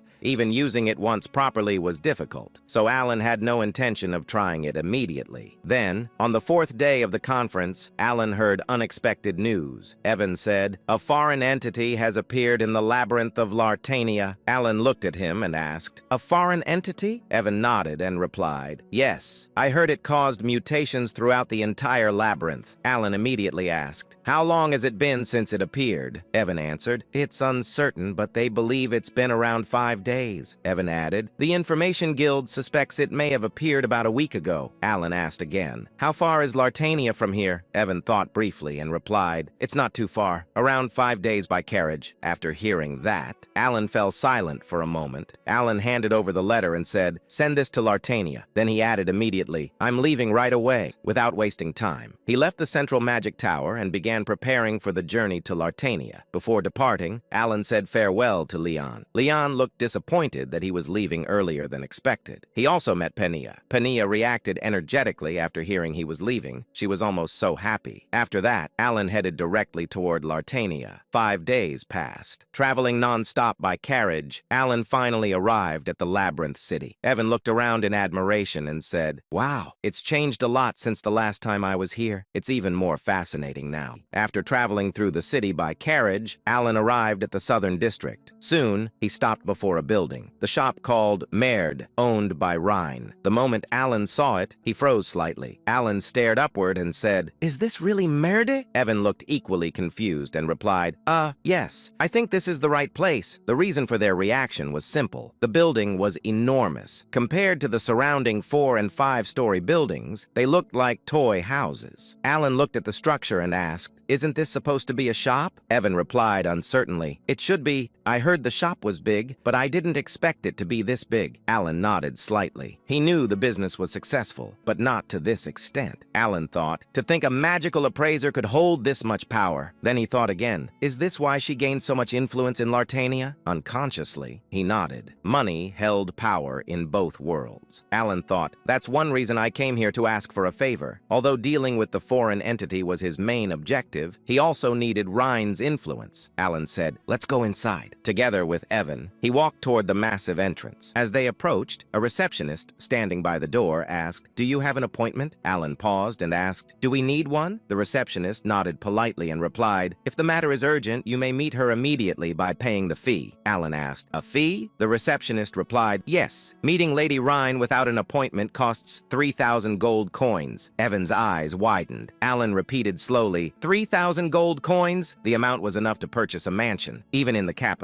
After a brief silence, Alan asked, "And if I make an appointment now?" The receptionist checked something and replied, "About 10. Alan frowned slightly and asked, 10? The receptionist answered, 10 months, approximately. The answer was absurd enough to make Alan dizzy. After thinking briefly, Alan said, "At least deliver a message for me. Tell her Count Palladio is here." Before he could finish, a rude voice interrupted. A noble-looking man sneered and said, "Ugh, you're noisy. Just get lost already." The man radiated arrogance. Behind him stood several mercenaries. The noble looked at Alan with open disdain and said, "Why is a penniless beggar standing around here?" Alan's expression turned blank with disbelief. Ignoring him, the noble approached the receptionist and tossed a pouch of money toward her. The man ordered, "Open the door." The receptionist checked the pouch, then respectfully nodded. Moments later, the massive doors began opening with a loud rumble. Before entering, the noble glanced back at Alan and smirked provocatively. The man sneered, "Pathetic beggar." Then he entered. The mercenaries behind him openly mocked Alan as they followed. Watching them, Alan frowned slightly. Then he remembered who the man was. Alan thought, the son of Lartania's lord. He vaguely remembered the character from Psychedelia,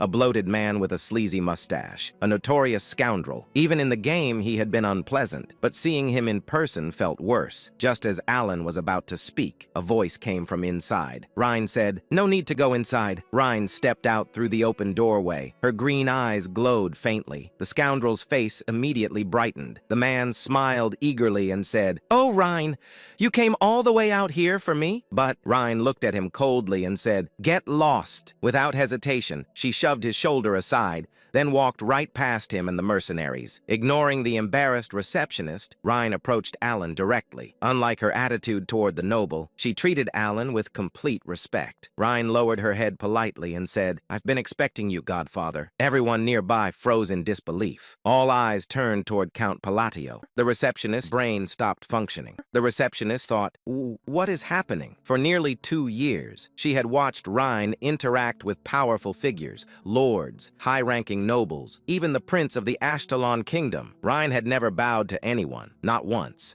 Yet now, she was bowing respectfully to an unknown count. Lavalda frowned violently and said, "What did you just say to me?" Rhine answered immediately. Rhine repeated calmly, "I believe I told you to get lost." The receptionist's eyes widened even further. At this point, it wasn't even subtle anymore. This was a direct declaration of hostility. Even Lavalda understood that. He let out an incredulous laugh before his expression twisted viciously. Lavalda sneered, "I don't know what's so special about that penniless noble." Then he growled, "But you'll regret turning your back on me." With that, he stormed out. His mercenaries hurried after him. After Lavalde finally disappeared, the atmosphere calmed slightly. Only then did Aelon properly speak with Rhine. Rhine said calmly, "I received your letter." Then she added politely, "It must have been a difficult trip, Godfather." She glanced at Evan and added, "And for you as well, Uncle." Unlike Deus, who barely spoke, or Seolrang, who spoke too much, Rhine's calm manner felt strangely balanced. Alan looked at her for a moment before asking. Alan asked, "But is this really okay?" Rhine tilted her head slightly and replied, "What exactly are you referring to?" Alan answered, "Lavalde." Now remembering the man's identity clearly, Alan became slightly concerned. He knew how much authority the Lord of Lartania possessed, and he also knew the Lord constantly protected his son. Alan worried Rhine might face problems because of this, but Rhine answered casually. Rhine said, "You don't need to worry about that." Alan replied carefully, "Really? He's still the Lord's son." Alan continued, "It seems like he could cause trouble for you." Rhine answered calmly, "He probably won't show up again." Then she added, "Though I didn't expect you to know who he was." Alan paused briefly before replying naturally. Alan said, "He's famous in Lartania for both his face and his personality." Rhine nodded slightly and replied, "I see." Then she repeated, "In any case, there's no need to worry." Although her voice remained emotionless, there was undeniable confidence behind it. Alan nodded lightly. Alan said, "Well, if you're sure." After that, they spoke casually for a while, mostly simple topics. How work in Lartania was going, whether she still contacted the orphanage children, small things, ordinary things. Yet somehow, Alan found himself feeling unusually satisfied. Rhine had grown up well. Not that Deus or Seolrang hadn't matured, but Rhine especially gave the feeling of a diligent daughter, and strangely, that made Alan proud. Eventually, Alan brought up the real reason for his visit. Alan said, "Actually, there's a favor I wanted to ask." Rhine immediately replied, "Please ask freely." Alan asked, "Is a subjugation force currently being formed against the outer god?" Rhine thought briefly before answering. Rhine replied, "Yes." Then she added, "I believe preparations are already underway." Alan immediately asked, "Would you be able to help me join it?" That was the true reason he came to see Rhine immediately after arriving in Lartania. Without influence, joining the force could be difficult, even with his reputation. And after what happened with Lavalde, it might become even harder. Alan hesitated slightly and said, "Although after earlier, it may have become difficult." But before he could continue, Rhine interrupted him calmly. Rhine said, "That should be possible." Alan blinked. Alan asked, "Really?" Rhine nodded. Rhine replied simply, "Yes." Alan hesitated before asking carefully. Alan said, "But things seemed pretty tense between you and the Lord's son earlier." Rhine responded without concern. Rhine asked, "Is he really that important to you?" Alan replied, "Lavalde?" Rhine nodded. "Yes." Alan answered honestly, "Well, he's the Lord's precious son. I thought he might trouble you." Rhine listened quietly before speaking again. Rhine said, "As I said before, you don't need to worry about that." Her tone remained blunt, yet reassuring, oddly reassuring. Alan eventually nodded. "All right, I'll leave it to you then." Again, he felt strangely proud. After talking a little longer, a thought suddenly crossed Alan's mind. Alan asked, "By the way, why do you call me Godfather?" Rhine blinked once. Rhine replied, "Excuse me?" Alan explained. Alan said, "Deus and Seolrang call me benefactor or master." "But why Godfather?" Rhine fell silent briefly, thinking carefully. Then she answered simply. Rhine replied, "Because it felt like the most fitting word." Alan nodded slightly. "I see." After a short silence, Rhine spoke again. "You should rest for now. You must be tired from the journey." Afterward, Rhine prepared rooms for Alan and Evan inside Merd, then disappeared somewhere. The moment she left, Evan finally spoke. Evan said, "Wow, she really matured." Alan looked at him and asked, "Did she?" Evan nodded immediately. "She's still blunt, but she was always like that." Evan smiled slightly and said, "Honestly, out of all the kids, I think she grew up the best." Alan nodded in agreement. "Indeed." Then he added thoughtfully, "She feels like she matured in the most textbook way possible." Since Rhine said she would inform them later about future plans, and since they had only recently returned from the north, Alan decided resting was the best option for now. With that thought, so he slept as if he hadn't slept before. So even after sleeping for quite a while, he still woke up feeling groggy. Seeing sunlight streaming through the window, Alan slowly got out of bed. He changed clothes and left the room. Soon, Evan guided him toward the dining area. There, he found Rhine calmly eating lunch. The moment Alan sat down, Rhine spoke casually. Rhine said, "I've taken care of the matter you mentioned yesterday." Alan blinked and asked, "Already?" Rhine nodded. "Yes." Then she added, "There's a regular meeting today today so you can attend it. Alan was briefly impressed by how efficiently she handled things, but before he could think more about it, Rhine casually continued eating her sausage and said, "Oh, and I also handled Laval de Greystone." Then, as if discussing the weather, she calmly said, "I killed him cleanly so you don't need to worry anymore." Alan almost nodded automatically, saying, "I see, good work. I knew you would kill him." Then his brain caught up. Alan froze. Alan said slowly, what?" His mind immediately filled with question marks. To be fair, Laval Greystone truly was human garbage. Among all the characters in Psychedelia, he was one of the worst scumbags imaginable. The massacre at the Level 30 mercenary camp, the Monster Abyss absorption incident, the Chimera biological experiments, countless terrible side stories in Lartania existed because of him.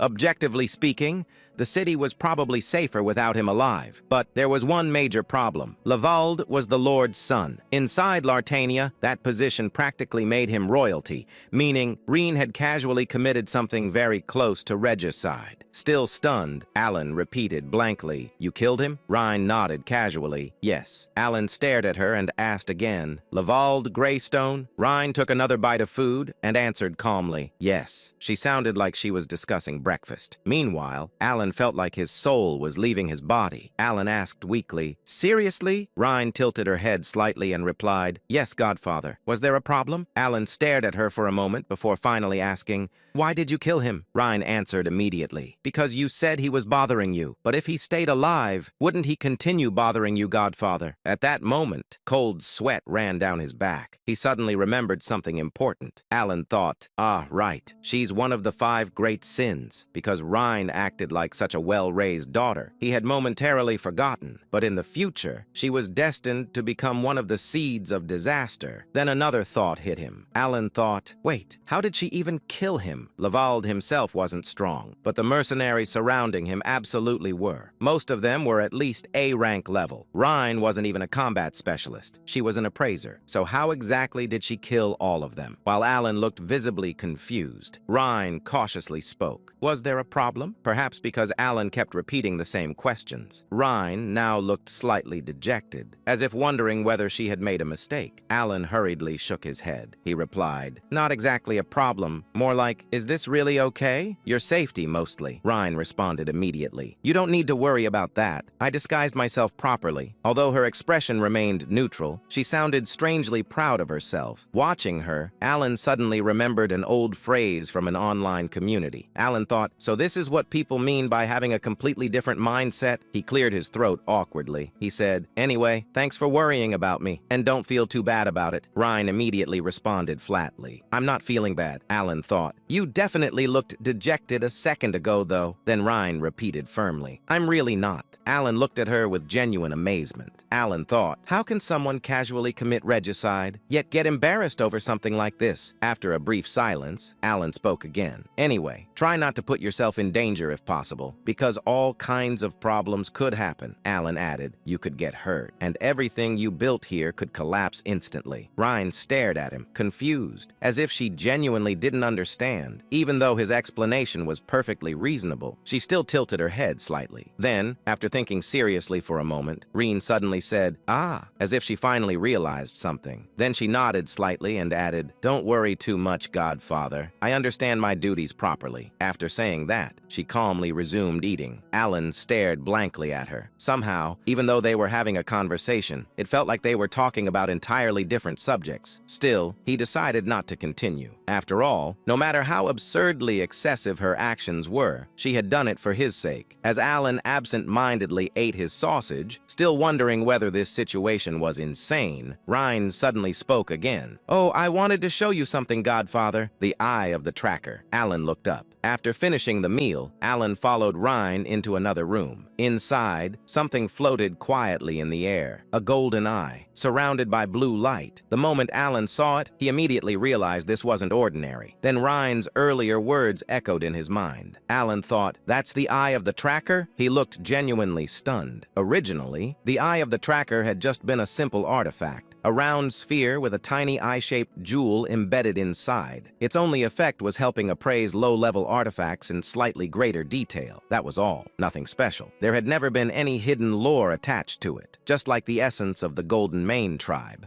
which meant Alan had absolutely no idea it possessed a hidden function like this. Ryan looked at the floating eye and explained calmly. The engravings are gathering smoothly. At that moment, Alan immediately understood. The eye of the tracker could accumulate and enhance engravings, and suddenly, everything made sense. Alan thought, so this is why she treated me so favorably? Merida's fame largely came from Ryan's engraving abilities, meaning the eye of the tracker played a major role in her success. Naturally, she felt grateful toward Alan because of it, even though Alan himself had absolutely no clue the artifact could do this. Still, admitting ignorance now would feel awkward, so Alan calmly nodded like he had known all along. Alan said smoothly, I see. You're using it well. Ryan nodded. Yes, then she added, although gathering engravings became slower after 400, they're still accumulating steadily. I think I'll finish gathering all of them within a few years. Alan nodded seriously, even though internally he was dying of curiosity about what exactly was being gathered. But he decided not to ask. He feared it might expose the fact that he knew absolutely nothing. After a brief silence, Ryan spoke again. Please follow me to the meeting room. Alan had two reasons for wanting to participate in the extermination of the Outer God. The first reason was simple. The current mercenaries alone would never be enough to defeat it. Of course, the mercenaries gathered from the 5 major guilds were monsters in their own right, people comparable to Master Knights or even figures like Baba Yaga. But even so, Alan already knew that still wouldn't be enough to kill the Outer God. The second reason was even more important. To successfully exterminate the Outer God, Alan needed strong mercenaries willing to follow his commands. That was why he absolutely had to join the extermination squad. Unfortunately, the moment he entered the meeting room, he immediately realized there was a problem. Maverick, the guild master of the Terra Nomad Guild, clicked his tongue irritably. Maverick scoffed, "Tch."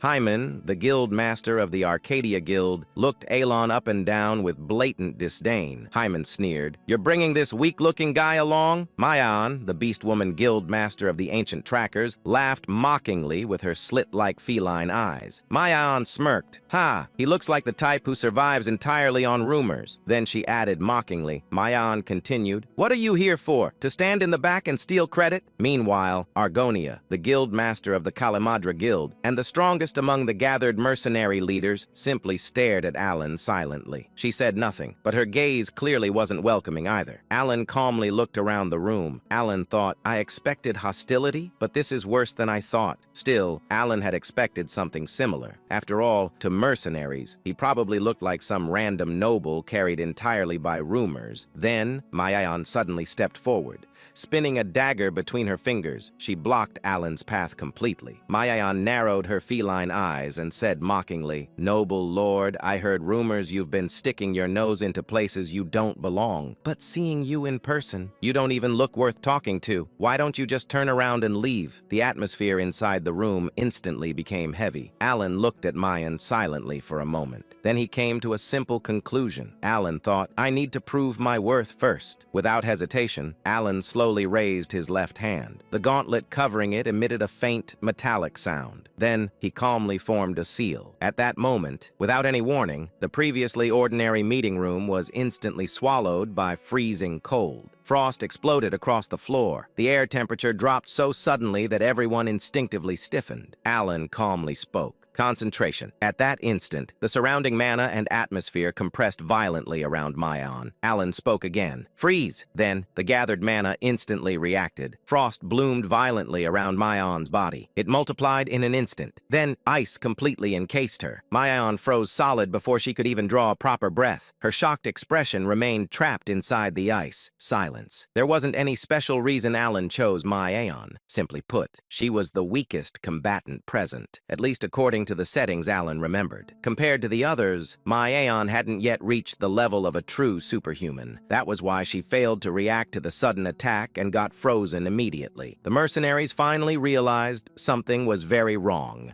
and they got ready to attack. Maverick shouted, "You're looking for a fight with us, is that it?" After glancing briefly at them and said coldly, "You're the ones who started it, aren't you?" Alan calmly walked forward. He had already passed them, not too quickly, not too slowly. He walked with steady composure, as if freezing a guildmaster solid was a perfectly normal greeting. Eventually, he sat down directly across from Argonia, then calmly crossed his legs. Alan looked around the room and said calmly, "I think we're finally at a level where we can talk. What do you think?" A heavy silence descended upon the meeting room. Maverick stared at Alan tensely. Hyman's mocking expression had disappeared completely. Even Argonia's gaze sharpened slightly. For the first time, all three looked at Alan seriously. Meanwhile, Alan sat there expressionlessly, outwardly calm. Internally, absolutely not. Alan thought, did I mess this up? Cold sweat slowly formed beneath his clothes. Alan thought nervously, should I've used another method? Then he immediately rejected the thought. He thought, no, there wasn't any faster way to establish dominance. Then another realization hit him. He thought, honestly, freezing Mayan only worked because I caught her off guard. While maintaining eye contact with Argonia, Alan also kept checking Mayan from the corner of his vision, still frozen. Thankfully, Alan thought anxiously, she's still frozen. He had already burned through all his mana. Using his enchanted armor, he had cast ice magic 5 times consecutively, which meant the moment the spell broke, Mayan would absolutely lose her mind. Alan already knew her personality. Alan thought, the second she gets out, she's definitely going feral. So now, everything depended on Argonia. If Argonia acknowledged him, the others would follow. That was the entire reason Alan dared to pull this stunt in the first place, because he trusted Argonia's personality. From the game, he knew Argonia was rational. Unlike the others, she prioritized logic over pride. And more importantly, there had actually been a quest extremely similar to this situation. Every single time, Argonia reacted the same way. The silence continued. Alan wanted desperately to say something, anything, but he forced himself not to. At this point, words didn't matter anymore. The mercenaries had to judge him themselves, and if he wanted their approval, he had to maintain composure. Finally, Maverick broke the silence. Maverick growled, "So what? You're challenging us?" His hand moved toward his sword. His expression looked ready to explode.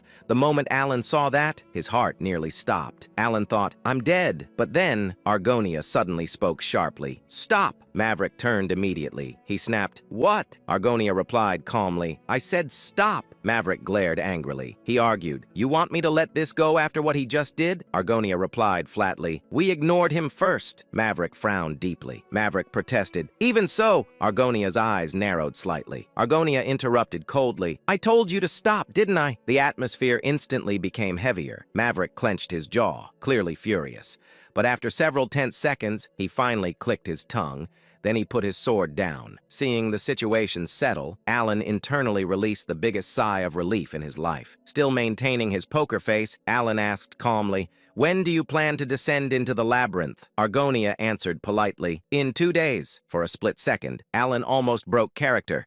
Alan thought, wait, was Argonia always this polite? Still, he kept going. Alan glanced subtly toward frozen Mayan. Then he suggested, then let's continue this meeting tomorrow. With one person frozen solid, it'll be difficult to hold a proper discussion anyway. In his mind, he thought, I'm completely out of mana, and if that ice breaks, I'm doomed. Thankfully, Argonia nodded immediately. Let's do that. The moment she accepted, Alan stood up instantly, turned around, and walked out of the room with perfect composure, saying, "See you tomorrow." Then, the second Alan exited the mansion, his composure shattered instantly. Alan clutched his chest and whispered internally, "This is terrible for my heart. I'm never doing something like this again." He exhaled shakily, then immediately hurried away before Mayan thawed out. Not long after Alan left, Maverick finally exploded. He growled irritably, "I seriously don't like that bastard. Why do you want to let that pretentious snob walk away?" But Argonia didn't respond. She only finally glanced at him. Hyman interrupted with a scoff. "Seriously? How are you still talking after Argonia saved your life?" Maverick blinked and frowned. "What?" Then Argonia quietly added, "Hyman's right. If you had attacked him with your sword earlier, you probably would have died." Maverick's face stiffened. Maverick snapped. "What kind of nonsense is—" Then he stopped, because only now he properly looked around. Sweat. Argonia was sweating. Maverick's eyes widened slightly. He had never seen Argonia like this before. Not once. Even Hyman, whom Maverick reluctantly admitted was stronger than himself, also looked tense. Maverick finally shut up. Argonia fell silent. In truth, she had an idea, but the knowledge wasn't hers. It came from her mother, the Red Dragon, the being who once told her there was only one thing in this world she should truly fear. A distant memory surfaced in Argonia's mind.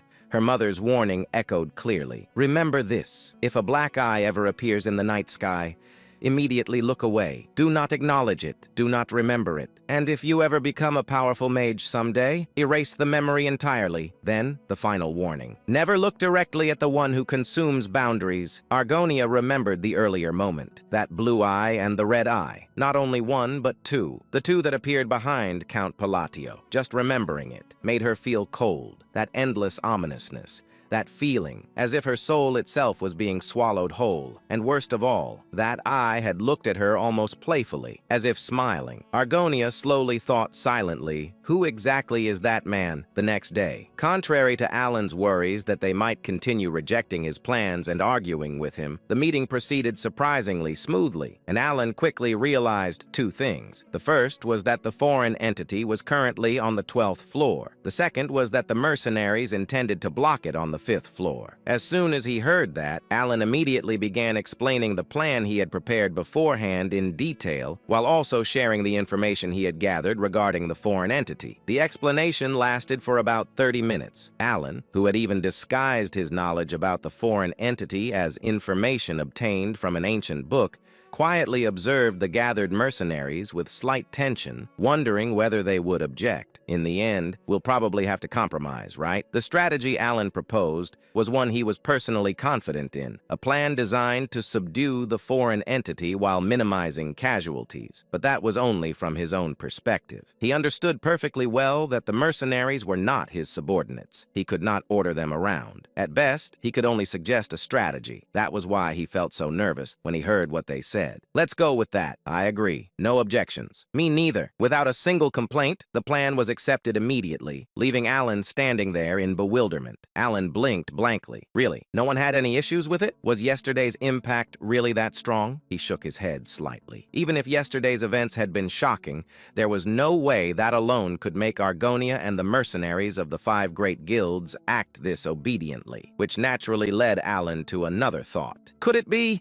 His gaze shifted toward Rhine, who had accompanied them to today's meeting. But Rhine herself seemed slightly confused. Even with her usual indifferent expression, there was a faint trace of bewilderment on her face as she quietly muttered, "I'm surprised the meeting went so smoothly." That only made Alan even more confused. Something feels off. Even Miaon, who should have still held some resentment after being frozen by Alan yesterday, remained strangely quiet. And because of that, Alan unconsciously thought, looks like using my game knowledge really paid off. Once the preparations were complete, the group began descending into the labyrinth, carving a bloody path through endless waves of monsters. Watching the mercenaries fight firsthand, Alan's body trembled slightly with fear. He thought, I'm really glad I didn't come here alone. The scale of the battle was far beyond anything he had experienced personally. After some time, the mercenaries established a temporary resting area within one of the safe zones inside the labyrinth. While Alan was resting quietly, he suddenly heard a voice. Hey, it was Miaon. She had approached him without him even noticing. Alan instinctively became slightly tense, wondering if she had come looking for a fight. But instead, Miaon tilted her head and asked, "By the way, Count, do you have any prejudice against beast folk?" Alan answered honestly, "No, not really. And what happened before had nothing to do with discrimination." She said, "That's a relief." Alan looked at her in confusion and asked, "Why is that a relief?" Miaon smiled slyly. Her feline eyes narrowed mischievously. "Hey, Count, by any chance, would you be interested in sleeping with me?" She dropped the outrageous statement so casually that Alan's mind completely froze. For a brief moment, his brain stopped functioning altogether. Alan stared blankly at her before finally managing to ask. Suddenly, her cat-like ears twitched slightly. She said, "This is already our third meeting. By now, we've already figured each other out, haven't we? I know you're strong." At those words, Alan finally understood where this was coming from. He remembered that Mayon's tribe revered strength above all else. After letting out a small sigh, Alan shook his head. "Sorry, but I'll have to decline." A hint of disappointment appeared on Mayon's face, but only briefly. Soon she sighed as though it was ridiculous that she had even reacted that way. "Well,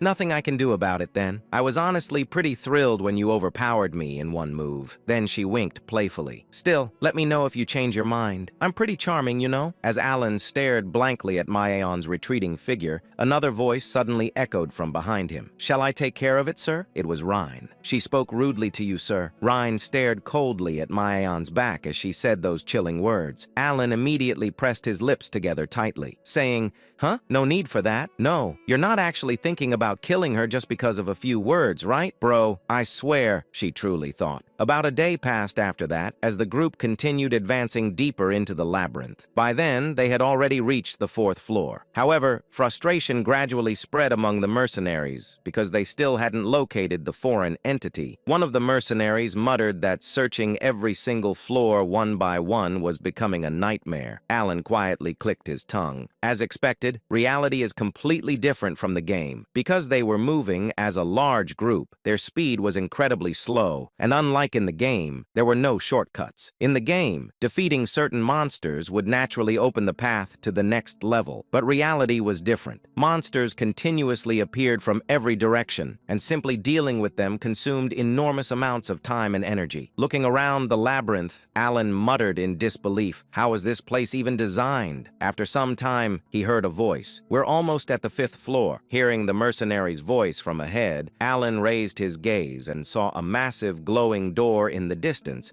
that resembled the exit of the labyrinth itself. Not long afterward, the group finally arrived at the 5th floor. Rhine explained calmly. "The 5th floor is a safe zone, so it's relatively peaceful." Alan nodded. "That's true." Then Argonia's voice echoed throughout the area. "All right, take a short break and begin preparations immediately." Watching the mercenaries move with perfect coordination, Maverick clicked his tongue before shifting his gaze toward Alan. Honestly, he still didn't like him. No matter how many times he looked at Alan, he simply couldn't see what was supposedly so impressive about him. He thought, what's so special about a guy who's already panting just from walking through the labyrinth? Maverick looked at Alan several times, but still failed to notice anything remarkable. Eventually, he turned away with a confused expression. At that moment, Maverick suddenly felt something strange, something subtle, yet strangely familiar. As he frowned and tried to understand the source of that unsettling feeling, he finally realized it. The noise, the bustling sounds from the mercenaries preparing Alan's strategy had completely disappeared. It was as if time itself had stopped. Sensing something horribly wrong, Maverick immediately turned his head toward the mercenaries, and then he saw it. The mercenaries had frozen completely in place, like dolls. Every single one of them remained motionless, in the exact positions they had been in moments earlier, frozen. As Maverick tried to speak, the mercenaries' bodies suddenly began collapsing, slowly, like falling statues. Starting from their legs,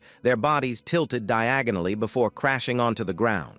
Blood spread across the ruins and the grassy plains, and then Maverick finally saw it. Standing calmly before the corpses of the fallen mercenaries was a goblin. The moment their eyes met, Maverick felt overwhelming despair consume him, and in that instant, he understood several things at once. The goblin before him had slaughtered his men. The goblin before him was the foreign entity they had come to exterminate, and he needed to draw his sword immediately. Yet despite knowing all of that, he could not move. He could not scream. He could not draw his weapon. He could not even call for help. He could do absolutely nothing, even though the creature standing before him was merely a goblin, one of the countless monsters he had slaughtered throughout his life. His instincts screamed at him. This was not a goblin. The creature's gaze locked onto Maverick. Then the goblin spoke. "Who gave you permission to meet my eyes?" It pronounced judgment. A finger slowly rose, steadily, calmly, and pointed directly at Maverick, as though marking his inevitable death. And then Then, just as Maverick, overwhelmed by terror, shut his eyes after seeing the finger begin to move, a cold, emotionless voice echoed across the battlefield. "Freeze!" The ground instantly froze over. Ice spread across the plains like a living creature,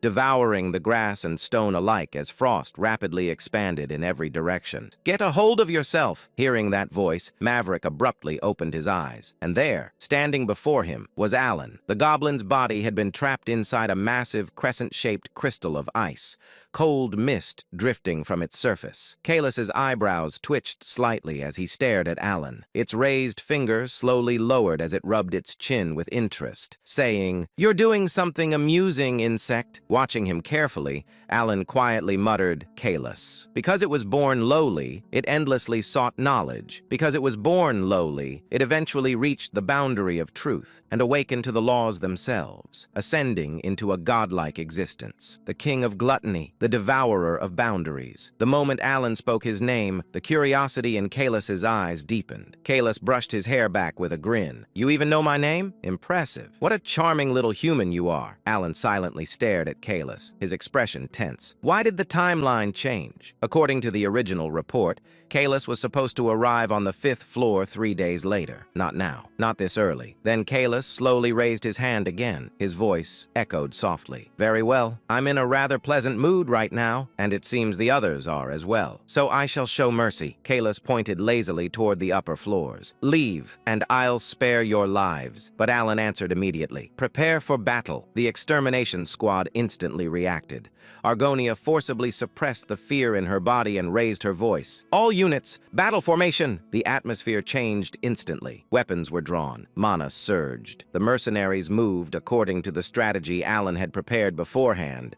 Watching them, Alan thought, this time, they're prepared. Hearing Alan's response, Kaelus looked at him as though staring at an idiot. "Tsk, I was willing to spare you because you seemed entertaining. But if you insist on drinking the cup of punishment," Kaelus slowly extended his hand forward once more. "Then I shall grant your wish, insect." At that exact moment, an enormous wave of magic exploded outward from Kaelus's hand, instantly rushing toward Alan and the mercenaries like a catastrophic storm. But, with the sharp sound of something shattering apart, Kaelus's invisible slash was intercepted by the sword in Argonia's hand. The distorted magic split apart instantly. What Argonia wielded was one of the fewer than 100 weapons on the continent capable of severing magic itself. The Dispel Sword, a weapon incapable of cutting flesh, forged solely for the purpose of destroying magic. And against Kaelus, who had not yet fully ascended to the level of a complete sage god, it proved effective. Kaelus let out a low laugh. "A sword of dissipation? How amusing. You insects prepared something rather entertaining." The moment those words ended, Argonia and Maverick simultaneously activated their sword techniques and charged forward. The ground exploded beneath their feet. Seeing the scene unfold, Alan instantly realized his assumption had been correct. It works. The Dispel Sword could interfere with the authority of an incompletely manifested outer god. Relief washed over him for a brief moment. At the same time, Maverick, Argonia, Hyman, and Meow launched a coordinated assault against Kaelus. Sword strikes, mana blasts, arrows, aura, attacks rained down from every direction without pause. Yet, none of them could touch him. Kaelus moved effortlessly through the battlefield as though dancing. Every attack narrowly missed him. Instead, the mercenaries' strikes crashed into the goblins scattered nearby, instantly blowing them apart. The battlefield descended further into chaos. Watching this, Alan immediately realized something. We're running out of time. If they wanted even the slightest chance of victory, they needed to seize the initiative now. Without hesitation, Alan activated his mana. Snowflake Formation, Glory of the Snowy Mountains, Blind Man's Fatality. One spell activated after another. A gigantic snowflake-shaped magic circle materialized before him, radiating overwhelming freezing mana. At the same time, Rinna opened her grimoire. Countless black chains erupted outward from the pages and shot toward Kaelus in an attempt to bind him. And immediately after, Alan hurled the enormous snowflake toward Kalis. The sheer pressure of the combined attack distorted the surrounding air. Even Meow, Hyman, Maverick, and Argonia were visibly stunned by the overwhelming force rushing toward Kalis. Alan narrowed his eyes. If that lands, it'll definitely wound him. But then, Kalis casually lifted a single finger. Tap. That tiny motion alone instantly shattered both attacks apart. The chains exploded. The gigantic snowflake collapsed into fragments. Kalis smirked mockingly. You missed. Still, this is rather entertaining. Alan left in disbelief. According to his calculations, Kalis, who hadn't yet become a sage god, should have been destroyed by that direct hit. Alan, staring at him in confusion, realized that the exile's body had no trace of ice, only shattered remnants around him. He thought, did he slice through the ice spear halberd with just a slash? Then, Kalis finally released his own mana. Expansion, the way of the anonymous. In that moment, a surge of magical energy spread out. Sensing the danger instinctively, Argonia and Maverick, without hesitation, leapt toward Kalis, pushing off the ground. Mayon, who had just been relaxing moments earlier, quickly knocked an arrow and fired it, while Hyman raised his staff and cast a spell to intercept the Kalis's magic. However, just before Argonia and Maverick's swords reached the Kalis's neck, Mayon's arrow pierced his heart, and Hyman's magic approached his throat. The magic that had already spread around Kalis began to vibrate the air according to his incantation. Expansion, with that softly spoken word from Kalis. Argonia's and Maverick's bodies were severed apart instantly. Blood scattered across the battlefield. The fog slowly cleared. What remained was devastation. The surrounding terrain had been completely destroyed. Ruins stretched endlessly in every direction. Hyman froze in disbelief as he stared at the destruction before him. And before anyone could react, Kalis lazily moved a finger again. Slice! Though Hyman, knowing all too well what that action would result in, instinctively threw his body backward to dodge the invisible slash, he immediately tried to use Blink. But then, Kalis said, "How will you dodge what's coming from above?" With words that seemed mocking and a hand cutting from above to below, Hyman's body split apart instantly. Hyman's corpse collapsed onto the shattered ground. "Hyman!" Meow screamed and rushed toward him in desperation, but Kalis casually struck him aside. Meow's body was blown away violently across the battlefield. Kalis smiled cruelly. "I had such high expectations for you insects, so show me. How much longer can you continue entertaining me?" Watching the massacre unfold before his eyes, Alan finally understood something. I've never seen magic like this before. Kalis was simultaneously using ritual gestures and incantations together. Beyond that, the gap between them was absolute. Skill, information, preparation, raw power, everything differed completely. Their entire strategy had collapsed. This was the worst possible scenario, and yet Alan still refused to give up. Then there was only one thing left for him to do: push his magic beyond its absolute limit. Alan immediately activated another spell. Glory of the Snowy Mountains. Crystallization. Then rotation. As Alan crossed his fingers together, a gigantic ring-shaped mana formation materialized before him. The spell stabilized successfully. Seeing that, Alan immediately realized it. It's working. From this point onward, only speed mattered, and continuing the battle itself. Rinna! At Alan's call, Rin instantly combined her magic with his. The chains intertwined with the freezing mana as the massive combined attack surged toward Kalis once more. Yet even while attacking, Alan understood a horrifying truth. To Kalis, this entire battle was nothing more than amusement. The outer god looked at them the same way a cat looked at a struggling mouse trapped beneath its claws. And just like before, Kalis effortlessly destroyed everything. The chains shattered. The freezing spell collapsed. The backlash exploded directly into Alan's body. Blood spilled from his mouth. Even then, he continued casting, again and again and again. But it was meaningless. Every spell was effortlessly nullified. Alan's breathing grew ragged. Even so, he refused to stop. By now, he had already consumed 5 mana potions. Mana toxicity had begun spreading throughout his body. His limbs grew heavier with every movement. Then, in the middle of the battlefield, Kalis suddenly appeared directly in front of Alan. At that exact moment, Alan realized it. This is Rinna's chance. Without hesitation,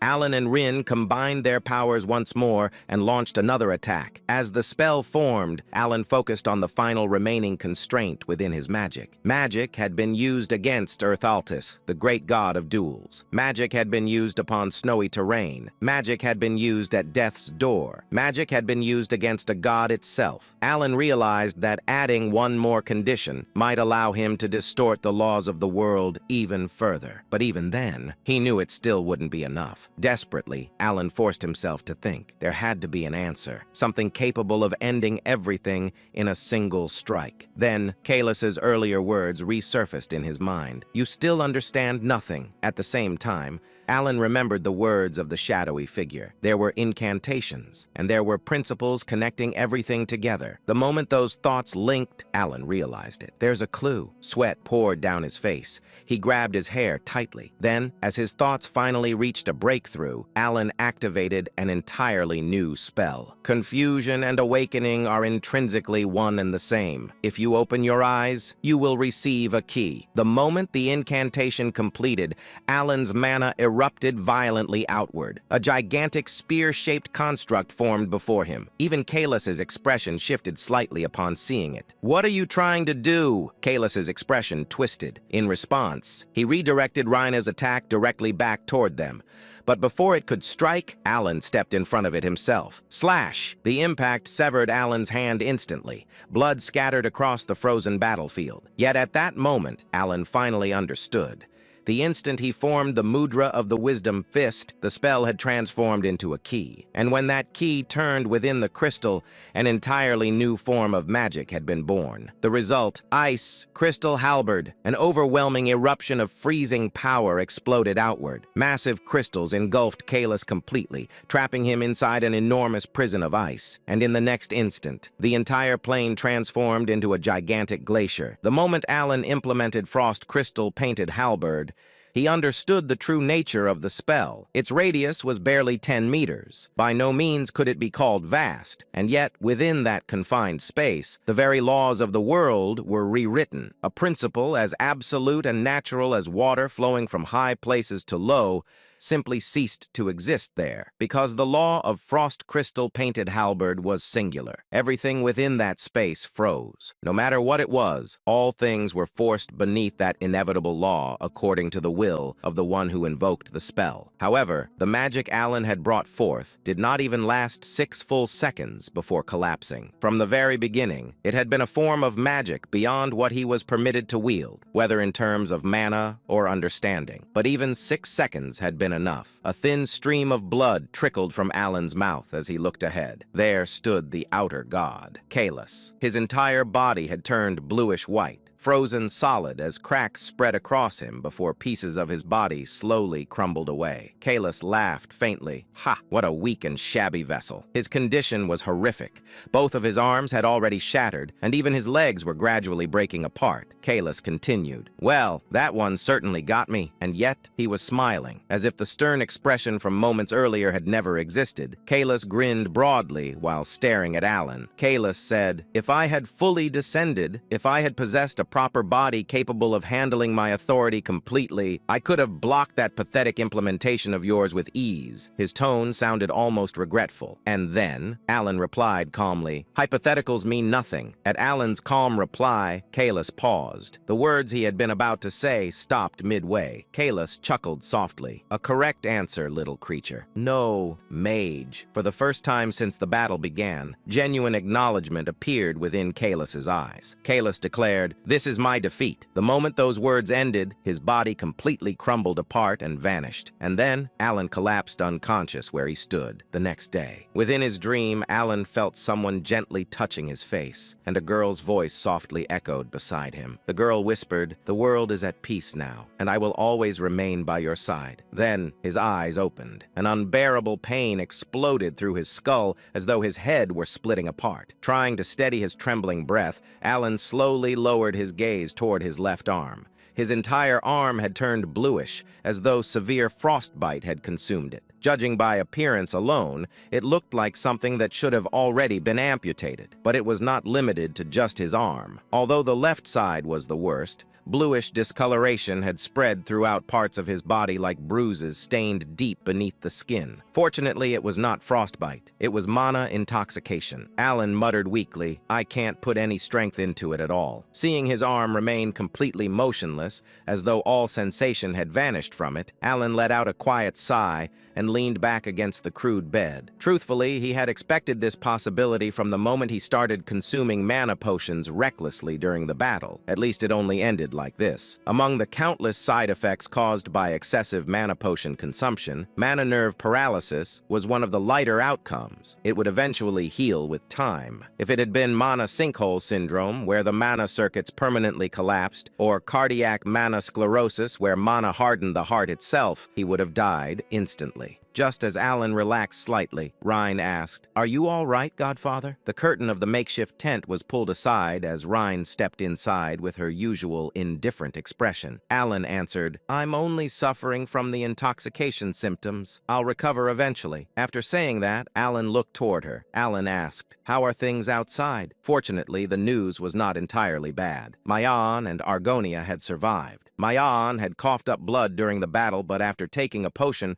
her injuries were only severe enough to limit her movements somewhat. Argonia's situation, however, was far worse. She had directly endured the outer god's magic. Although her half-dragon body and regenerative abilities had somehow kept her alive, she was practically half dead. After hearing the report, silence lingered inside the tent. Alan glanced quietly at Rhine. Her expression remained as blunt as ever, but something about her demeanor felt awkward today. Up until now, despite her cold personality, conversations with her had flowed naturally. But today, she seemed unwilling to continue the conversation herself. Just as Alan wondered whether he should speak first, Rhine suddenly opened her mouth. Rhine called softly, "Godfather, if it isn't rude, may I ask you one thing?" Alan nodded slightly. "All right, ask freely." At those words, Rhine hesitated briefly before speaking. She asked quietly, "Why did you save me?" Her voice remained calm, but there was something buried beneath it. Rhine continued, "My life, was it truly that important, that you would risk your own defeat for it? By saving me, you placed yourself in danger." At her words, Alan quietly looked at her. Her expression remained unchanged, but her eyes contained a question so obvious that anyone could see it, as though what Alan had done simply made no sense to her. Hearing that, Alan suddenly remembered Seolrang asking him something similar once before, and for some reason, he began to feel slightly wronged. Seriously, what exactly do I look like to them? Do I have the face of some villain who raises children only to exploit them later? Of course, Alan had originally saved them in order to prevent the 5 great sins from taking root, but even so, he had never once believed they owed him anything in return. At most, he had only vaguely hoped that maybe, someday, they might give him a slightly nicer birthday present. That was all. So forcing his aching body upright, Alan sat on the flimsy cot and spoke with the same frustration he had once felt toward Seolrang. Alan said, "Rhine, I don't know what kind of person you think I am, but I never took you in so I could use you." Rhine blinked slightly. "Is that so?" Seeing her genuinely hesitate over the answer, Alan realized she truly had believed that, and so he continued. Alan spoke calmly, "I think of all of you as family." Rhine repeated softly, "Family?" Alan nodded. "Yes, family helps one another when times are difficult. Our relationship isn't based on profit or necessity, so there's no grand reason behind why I saved you." He let out a small breath. He smiled faintly. "I simply saved you because that was the natural thing to do, just as you would have saved me." At Alan's words, Rhine's eyes widened slightly. Because of her naturally expressionless personality, the reaction was subtle, but even that tiny change was enough for Alan to realize his sincerity had reached her. Alan continued gently, "Remember this, Rhine. We are not bound by a one-sided relationship, and if you truly want to do something for me," a faint smile appeared on Alan's face. Alan added jokingly, "Then at least remember my birthday." After finishing those slightly selfish words, he looked toward her. Rhine stared silently at Alan for a long while. She thought, so we were never merely pawns created to defeat the abyssal entities. Then, for the very first time, a faint smile appeared at the corner of her lips. Rhine answered quietly, "Understood, Godfather." Alan nodded slightly. "That's enough for me." Only then did Alan finally feel that at least part of his sincerity had reached her, and he quietly nodded. 5 days passed after that. Within the 5th floor, where neither day nor night existed,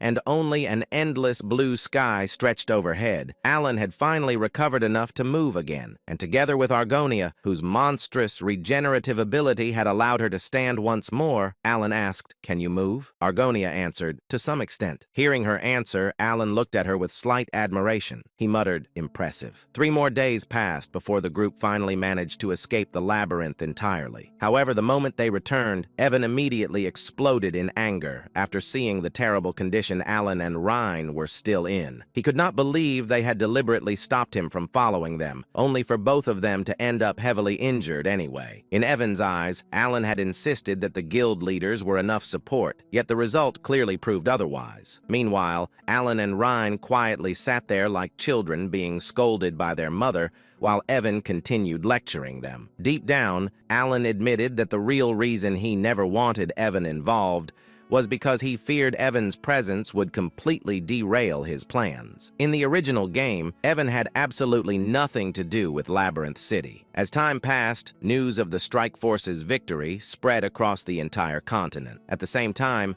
Alan and his group prepared to leave Merd behind. Before departing, Alan said goodbye to Ryan. During their farewell, Ryan asked for Alan's birthday date, and Alan revealed that it was on the 20th of September. Rena quietly engraved Alan's words deep into her heart. His birthday. She absolutely had to remember it perfectly. After all, this was the first request her godfather had ever personally made to her, which meant, naturally, that Rena had already escalated the situation far beyond normal human standards. Soon afterward, Alan's carriage departed from the 5th floor. As the carriage started moving, Evan smiled mischievously. Evan teased, "Young master, I suppose you're already looking forward to your next birthday." Alan immediately snorted. Alan replied casually, "Please, I already received enough gifts surviving that catastrophe." Evan chuckled knowingly. Evan said, "Still, gifts from your own children are special." Alan thought about it seriously for a moment. Then he lowered his expectations to the absolute minimum. Alan shrugged. "At most, I'll probably receive some wine." He paused. Alan added thoughtfully, "Maybe a small artifact." Meanwhile, somewhere far away, Rina was currently preparing to commit economic terrorism. Rin sat silently while thinking deeply about Alan's words. Family. The word itself felt unfamiliar to her.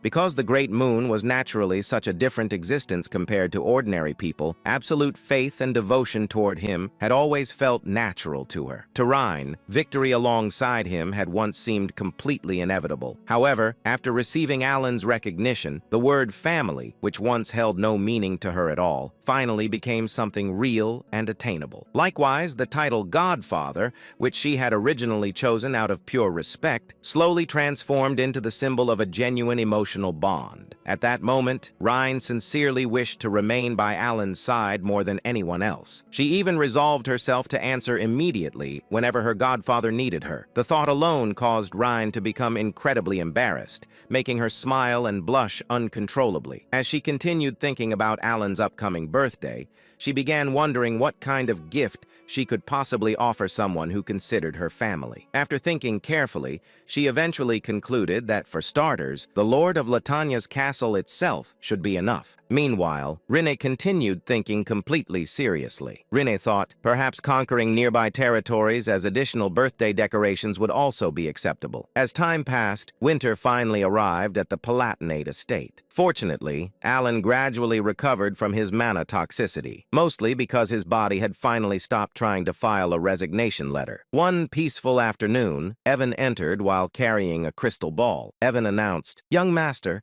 a communication device has arrived from Duchess Altea." The moment Alan heard Altea's name, his survival instincts activated immediately. Alan narrowed his eyes suspiciously. Alan asked carefully, "How dangerous is this conversation going to be?" Soon afterward, the crystal activated and Altea appeared. Even now, Alan still could not adapt to seeing an actual duchess bow respectfully toward him. Every single time it happened, he felt like the world had bugged out. Altea spoke calmly.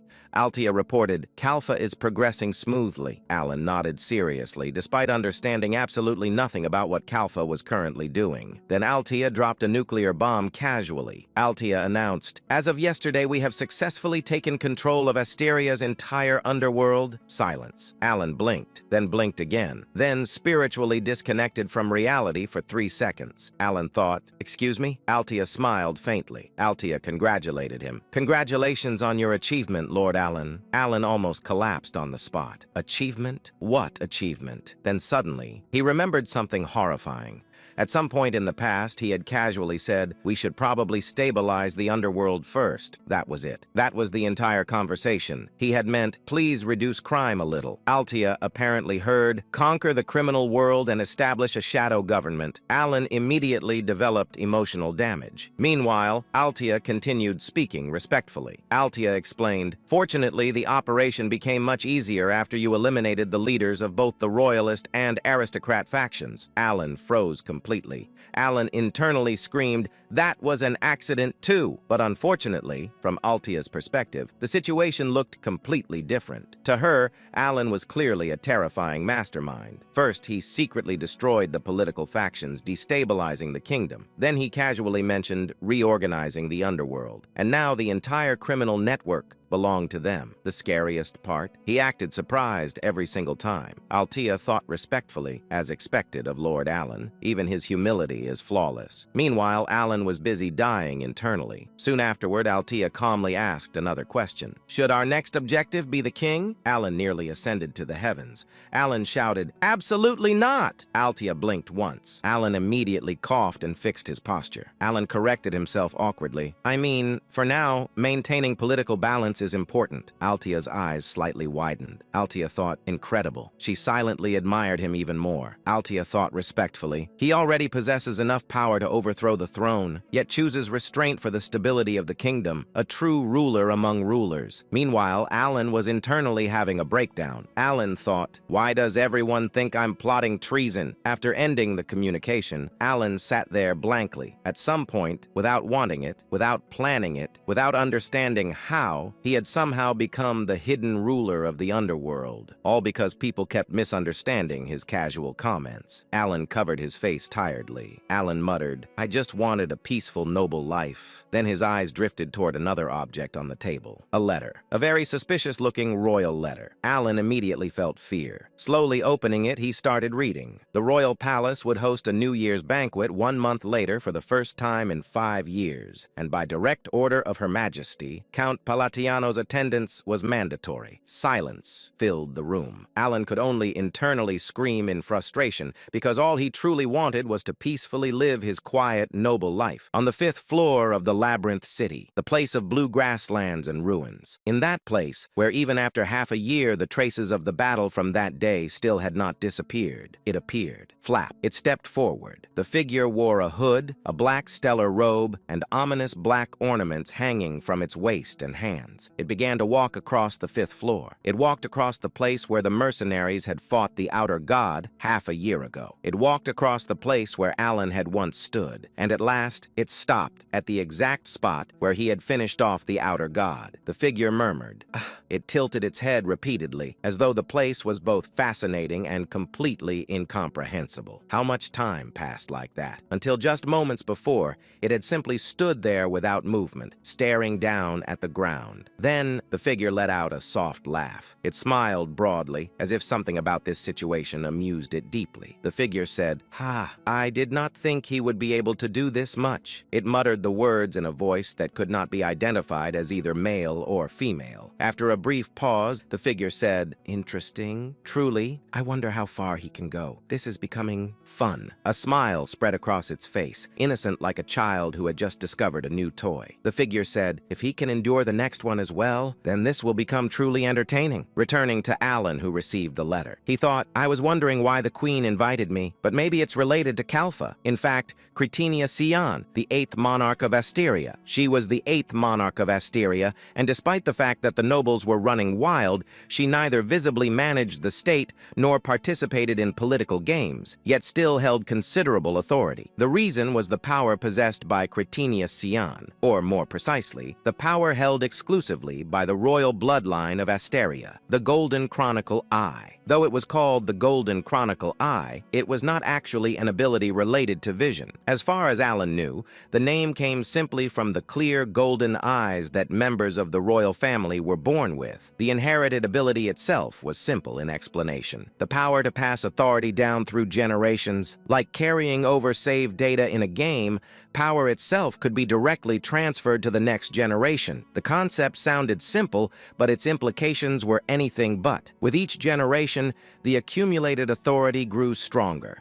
enough that the royal family could maintain its rule without ever needing to involve itself deeply in political struggles, and as a result, the nobles instinctively knew better than to cross the line. As far as the setting went, Cretinia Scion simply did not move because she found it bothersome. Alan briefly recalled the indifferent, almost emotionless expression he had seen in her game illustration. Alan thought, at this level, I might face some political pressure, but given her personality, she might just ignore it entirely. He remembered how she acted whenever she appeared in the game. Essentially, unless one of the 5 calamities descended upon Asteria, she was a complete non-interventionist. When a calamity appeared, she would briefly join the player's party and display absurd, overwhelming martial power. Alan asked himself, in fear, is she really going to take action just because of what's happening in the underworld? But otherwise, the queen showed no interest in the affairs of her kingdom. She was so detached that among psychedelia players,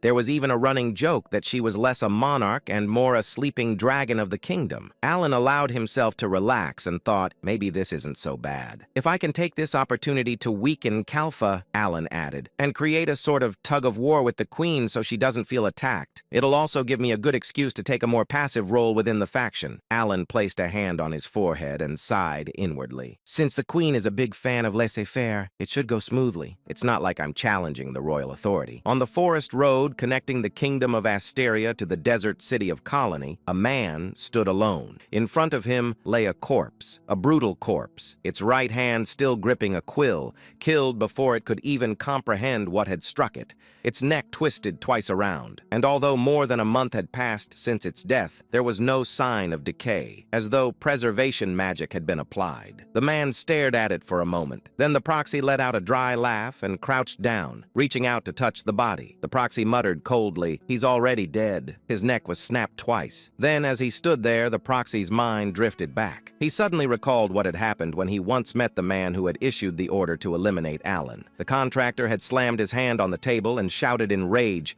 his voice echoing through the room. "I have absolutely zero news about my request to eliminate Palatio," he continued furiously, his face twisted in anger. "Is the agency incompetent or what? Is this how you treat your clients? Go get your superior, right away!" The assassin standing before him bowed politely and replied in a calm voice, "I will look into it immediately," but inwardly he cursed the man. The assassin thought bitterly, "This is going to fall back on me." Returning to the forest road, the proxy lifted his foot and kicked the corpse lightly. At the moment of impact, residual mana scattered into the air like dust. The proxy's eyes narrowed. He immediately recognized it. Anti-decay magic. He licked his lips unconsciously. There was only one reason to preserve a corpse like this. A warning. A message that said, if you don't want to end up like this, don't come closer. The proxy thought slowly. So this is what happened when someone tried to deal with Count Palatio. He stood silent for a moment, recalling the request the dead man had taken 2 months earlier. Then his thoughts sharpened. When, how, and in what way should I take revenge? The proxies were not bound by loyalty to one another. The only thing that mattered was their reputation. Their near-perfect success rate, the core of their identity, had to remain intact. The proxy thought coldly, the boss is going to lose it if he hears our success rate is no longer 100%. However, he was not planning to act immediately. The proxy narrowed his eyes. He thought, he's definitely strong. So the rumors weren't exaggerated after all. He recalled everything he had heard about Count Palladio. At first, he had dismissed it as typical noble exaggeration, empty achievements inflated for prestige. But now, seeing one of their own die without even managing to resist, that assumption no longer held. The proxy thought carefully. Since I can't gather enough force right now, I should find someone who truly understands Count Palatio. A faint smile appeared on his face as he turned his gaze toward Caliburn Castle. Deus Macalian, one of the master knights tied to Count Palatio. Inside Caliburn Castle, Deus was walking calmly through the corridor. Then he suddenly stopped. Without turning around, he spoke in a low voice. Behind me, a man slowly revealed himself. The proxy stepped forward, holding his scythe, and smirked. I masked my presence perfectly. You're quite perceptive. He tilted his head slightly and added with a grin, our target isn't you, it's Count Palatio. He raised his hand casually. Tell me everything you know about him, and I will leave here as if nothing happened. We will not come after you again. His smile darkened. But if you refuse, he never finished. A sudden silence fell. Then he saw it. Blood. And in the next instant, the entire scene had changed. The proxy's eyes widened slightly. Violet threads, countless clear purple lines, glowing beneath the blue moonlight, filled his vision. Like a spider web, they stretched across the entire estate. No, not just the estate. His entire field of view was covered. The threads wrapped around everything. His allies, Salgui's body, Juryeong's body, even around him. Deus, and he spoke slowly, his voice tight. "So, you're also part of the agency." The threads tightened. They coiled around his body and his scythe. He tried to move, but couldn't. His breath trembled. What is this? Before he could understand, his own scythe shifted. It moved on its own, and in a single motion, it cut through his neck. The last thing the man saw as his consciousness faded was the blade turning inward as he stabbed his own throat, and beyond it, a pair of chilling violet eyes watching him without emotion. A voice echoed coldly. "How dare you speak like that in front of me?" The scene transitioned once again. This time, the four sins were shown sitting together while communicating through a crystal ball. During the discussion, Seolrang repeatedly insisted that she would one day marry Alan. However, Utia strongly disagreed with her claims. As usual,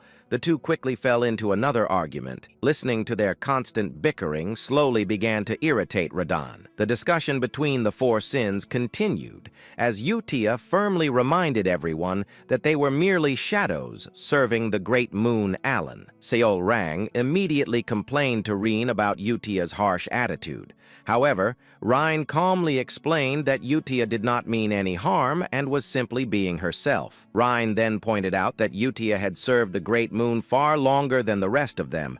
Hearing this only made Utia even more confident in her stance, while Seolrang looked completely unconvinced. Meanwhile, Radan silently watched the argument unfold and became confused after noticing that even Rhine had somehow become involved in the debate. Soon afterward, Rhine revealed that she wanted to personally send her own reports. Utia quickly reminded her that she had always handled all correspondence for the group. However, Rhine explained that she specifically wanted to report information regarding the tracker eye herself. Utia immediately insisted that there had never been any problems with her reports until now. However, Rhine still wanted to personally deliver the information related to the tracker eye. Along with that, she also wished to include some personal updates of her own. While saying this, Rhine suddenly blushed and began laughing softly to herself. The unexpected reaction instantly shocked everyone present. For a brief moment, the others misunderstood the situation and wondered whether there was some special reason behind her behavior. Realizing that everyone was staring at her strangely, Rhine quickly cleared her throat and apologized, claiming that she had simply remembered something amusing. Although she explained herself, several suspicious looks still remained. At that moment, Deus finally joined the meeting and apologized for arriving late. The others assured him that he was still on time, though they became curious about the reason behind his delayed arrival. Before the meeting could properly begin, Deus revealed that he had something important to announce first. He explained that an organization known as the Agency had begun targeting the Great Moon. The revelation instantly shocked everyone. Deus then clarified that the organization originally consisted of 15 members, although only 12 remained after he had personally eliminated 3 of them. He also mentioned that he had already located several of the remaining members. The moment Seolrang heard this, her expression darkened with murderous intent as she immediately demanded that every single one of them be killed. Reen also revealed a terrifying expression and began talking about tearing them apart completely. Unlike the others, Radan tried to remain calm and insisted that they should first gather information. He believed they needed to share intelligence and establish a proper plan, just as they normally did during missions. However, his cautious approach immediately caused the other sins to glare at him suspiciously. Some of them even began questioning whether he had become a traitor. They worried about what might happen if the enemies managed to harm the Great Moon. Radan became frustrated after hearing those accusations and tried explaining that his point was simply about understanding the full situation before acting recklessly. Unfortunately, the others seemed far more interested in eliminating the threat immediately than listening to his explanation. As everyone continued staring at him in silence, Radan eventually gave up and admitted defeat. In the end, he agreed that immediate action was necessary. The moment he did, the suspicious atmosphere instantly disappeared, leaving him feeling even more defeated than before. Finally, Utia decided that the meeting would resume only after the matter with the agency had been settled. With that conclusion reached, the four sins ended their discussion discussion and immediately began preparing to take action. After the meeting ended, Radon remained deep in thought. He felt frustrated after being treated like a traitor simply for suggesting caution. Even so, he reminded himself that the Great Moon had given him power and the chance to achieve revenge. Because of that, his loyalty would never waver. However, he also realized that the devotion shown by the other sins had already crossed the line into complete fanaticism. As the tension faded, the scene shifted to Teria, the capital of Asteria, inside the royal palace. Alan arrived at the grand banquet hall while several counts followed closely behind him, staring at him with obvious interest. Evan quietly reflected on Alan's current status. Since Alan had become the leader of Kalfa and gained immense popularity, the peaceful days of quietly spending evenings alone had completely disappeared. Even so, Evan was still uncertain whether this new situation was truly better. Meanwhile, Alan himself was becoming increasingly nervous. As people continued watching him, he suddenly panicked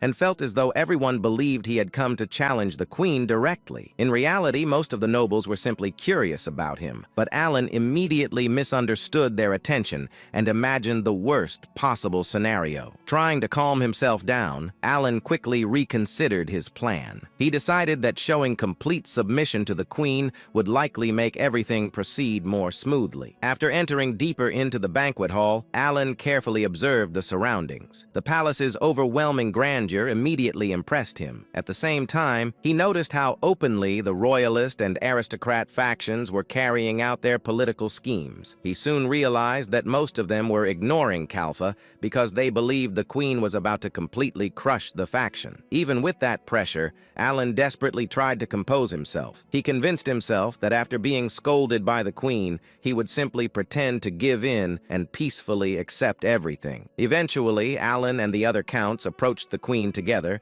and bowed respectfully before her. Standing before them was Sancretania, the 8th monarch of Asteria. After allowing everyone to rise, her attention shifted directly toward Alan as she confirmed whether he was the current Count Palladio. Alan acknowledged it calmly, but internally he became convinced that Kalfa was finally about to be destroyed. The more serious the queen appeared, the more certain he became that punishment was coming. However, the queen's next words completely shattered his expectations. Rather than punishing him, she calmly announced that she had decided to promote Count Palladio to the rank of Marquis. The nobles' faces filled with confusion. The nobles who had followed behind Alan likewise wore bewildered expressions, and the nobles who had expected the growth of Kalpa to be checked by the monarch were also flustered and horrified. But they were not the only ones wearing such expressions. Alan himself, the very person who had just heard those words from Critenia Sian, was also staring blankly ahead. His brain had completely stopped functioning. A marquise. For a noble, a title carried countless meanings: authority, influence, military power, territory,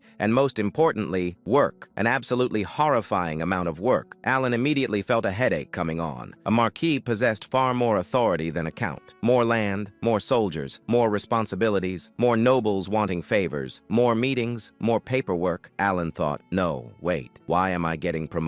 He looked at the queen in confusion. From what he knew, Critenia Sian wasn't the type to support growing factions. If anything, she should have been suppressing Kalpa's expansion. Yet instead, she had just handed him a promotion. Not a warning, not a punishment. A promotion, he thought. What is happening? The more Alan thought about it, the less sense it made. Kalpa's biggest weakness had always been its structure. Normally, the leader of a major faction would be at least a marquise. A count leading one was absurd. It was like putting a village chief on a royal throne and expecting people to act normal. Yet Kalpa had somehow survived despite that. Now, with a single sentence, Critenia had erased that weakness entirely. Which meant she wasn't limiting Kalpa, she was helping it. Alan stared at the queen. Why? Did I accidentally trigger some hidden event? Was there a quest line I forgot? Did I choose a dialogue option without realizing it? No matter how much he thought about it, nothing came to mind. Meanwhile, Critenia casually rested her chin on one hand. Critenia said, I heard the reports. They say you exterminated the creatures lurking in Asteria's shadows. Consider this your reward. Her tone was calm, reasonable, perfectly logical, and completely unhelpful. helpful. No, that explanation raises even more questions. Alan felt his confusion deepen. There was absolutely no reason for the queen to reward him this generously. Not for something like that. If anything, this felt more like an excuse to promote him. Does she just not care? Maybe she's simply confident she can crush Kalpa whenever she wants. That possibility suddenly crossed his mind. That explanation made the most sense. Slightly reassured, Alan looked at her again. Unfortunately, her expression remained completely unreadable. Then she suddenly spoke. Cretinia asked, "Why? Do you dislike it?" Alan immediately snapped back to reality. Alan replied, "Not at all, Your Majesty." The moment he answered, Cretinia stood up. The entire ballroom froze. Every noble held their breath, step by step. She descended from the throne and walked directly toward Alan. The closer she came, the more nervous he became. He thought, why is she coming here? Your Majesty, why are you still walking? Please stop walking. She did not stop walking. Instead, she stopped directly in front of him. The atmosphere instantly became unbearable. The surrounding nobles looked as though they were witnessing a historic moment. Alan felt like a criminal awaiting judgment. Then, Cretinia bent down, very close, far too close. The ballroom collectively forgot how breathing worked, and then she raised a finger. Before Alan could react, she pressed her finger against the corner of his mouth and pushed upward. His face instantly twisted into a strange, crooked smile, a very awkward smile, the kind of smile someone made when being held hostage. Cretinia examined her handiwork. Then, for the first time that evening, she smiled. A smile so small it would have gone unnoticed by most people. Unfortunately, every noble in the room noticed. The resulting damage was catastrophic. Cretinia said, "Smile. You look rather good that way." Meanwhile, Alan's soul temporarily left his body. What? What does that mean? Why did she do that? Is this some sort of royal ritual? Am I being threatened? Should I smile more? Should I smile less? What is happening? Completely satisfied, Cretinia withdrew her finger. The faint golden light of her golden chronicle eye shone softly. Cretinia said, "I shall retire now. Enjoy the banquet." Without waiting for a response, she turned around, walked away, and left. The massive doors opened, then closed. Silence followed. Absolute silence. Nobody moved, nobody spoke, nobody even blinked. Everyone simply stared. Some stared at the doors, others stared at Alan, and Alan stared at the doors as though expecting them to explain everything. The doors offered no explanation, unfortunately. Then, like a dam finally collapsing, noise exploded throughout the hall. The atmosphere completely reversed. The royalist nobles, who had arrived expecting Kalpa to be suppressed, now looked as though someone had informed them that their estates had burned down. Meanwhile, the nobles who had entered the ballroom behind Alan looked as though they had just won the lottery. In the midst of all this, Alan remained completely lost. What exactly happened here? Unfortunately, nobody seemed interested in answering that question. Instead, the nobles rushed toward him. A noble exclaimed, "My sincerest congratulations, Count Palladio." Another noble immediately corrected him. The noble said, "Count? Count? What nonsense are you saying? He will soon be Marquis Palladio." The first noble quickly bowed. The noble said, "Ah, my apologies, Marquis Palladio." Alan wanted to say that the promotion hasn't even happened yet. Nobody listened. A third noble joined in. The noble declared, "As expected. Indeed, everything makes sense now." Alan strongly disagreed, he thought. Nothing makes sense. Yet nobody asked for his opinion. A fifth noble lowered his voice dramatically. The noble whispered, "To think he had already reached Her Majesty herself." Several nearby nobles inhaled sharply. The atmosphere became even stranger. Reached her? Alan blinked and thought, she literally walked over here. I didn't reach anybody. I was standing still. Yet somehow the story had already begun mutating. In the minds of the nobles, the queen's actions could only mean one thing: a hidden alliance, a secret understanding, a deep relationship, some terrifying political maneuver beyond the comprehension of ordinary nobles. Duke Altia was watching him with renewed admiration. Altia remarked, "As expected of Count Palladio." Count Zenonia nodded in agreement. She said, "No, Marquis Palladio." Altia slowly crossed his arms. Altia continued, "To think he had already established such a relationship with Her Majesty." Zenonia sighed and replied, "We truly underestimated him." The two women looked toward Alan. Their gazes were filled with respect and fear, mostly fear. Meanwhile, Alan was wondering whether the queen had mistaken him for someone else. He thought, seriously, did she confuse me with another noble? There are a lot of people here. It could happen. Unfortunately, even he found that explanation difficult to believe. As the flood of congratulations continued, Alan slowly turned his gaze toward the doors through which Cretinia had departed. What was that? The question refused to leave his mind. He recalled everything he knew about Cretinia Sion, the 8th monarch of Asteria, one of the strongest individuals in the world, a woman famous for her indifference. She rarely smiled, rarely cared, rarely involved herself in anything. Yet today, not only had she promoted him, she had personally walked down from her throne, touched his face, smiled, and then left. He thought, no matter how I look at it, something is strange, very strange, terrifyingly strange, the kind of strange that usually led to future disasters, and that worried him far more than any promotion. While Alan was busy trying to understand reality, someone else was staring at him from across the ballroom. Marcus Filvoid. The noble ground his teeth so hard they almost cracked. Filvoid thought Count Palladio. Half a year ago, he had knelt before that man. Then he had been dragged to the Holy Kingdom, locked away, interrogated, humiliated, and subjected to an experience he never wished to remember again. For months, he had waited for today, waited to see Kalpa checked, waited to see Palladio punished, waited to see his faction collapse. Filvoid's eye twitched. Filvoid thought, how? Nothing made sense. No matter how much he thought about it, nothing. He looked around the ballroom, the smiling Kalpa nobles, the defeated royalists, the despairing aristocrats, the excited opportunists already preparing to switch factions, and in the center of it all, Alan Palladio, standing there with a confused expression, which only made Filvoid even angrier, because somehow that confused expression looked mysterious. It looked profound. It looked as though Alan had expected all of this from the beginning.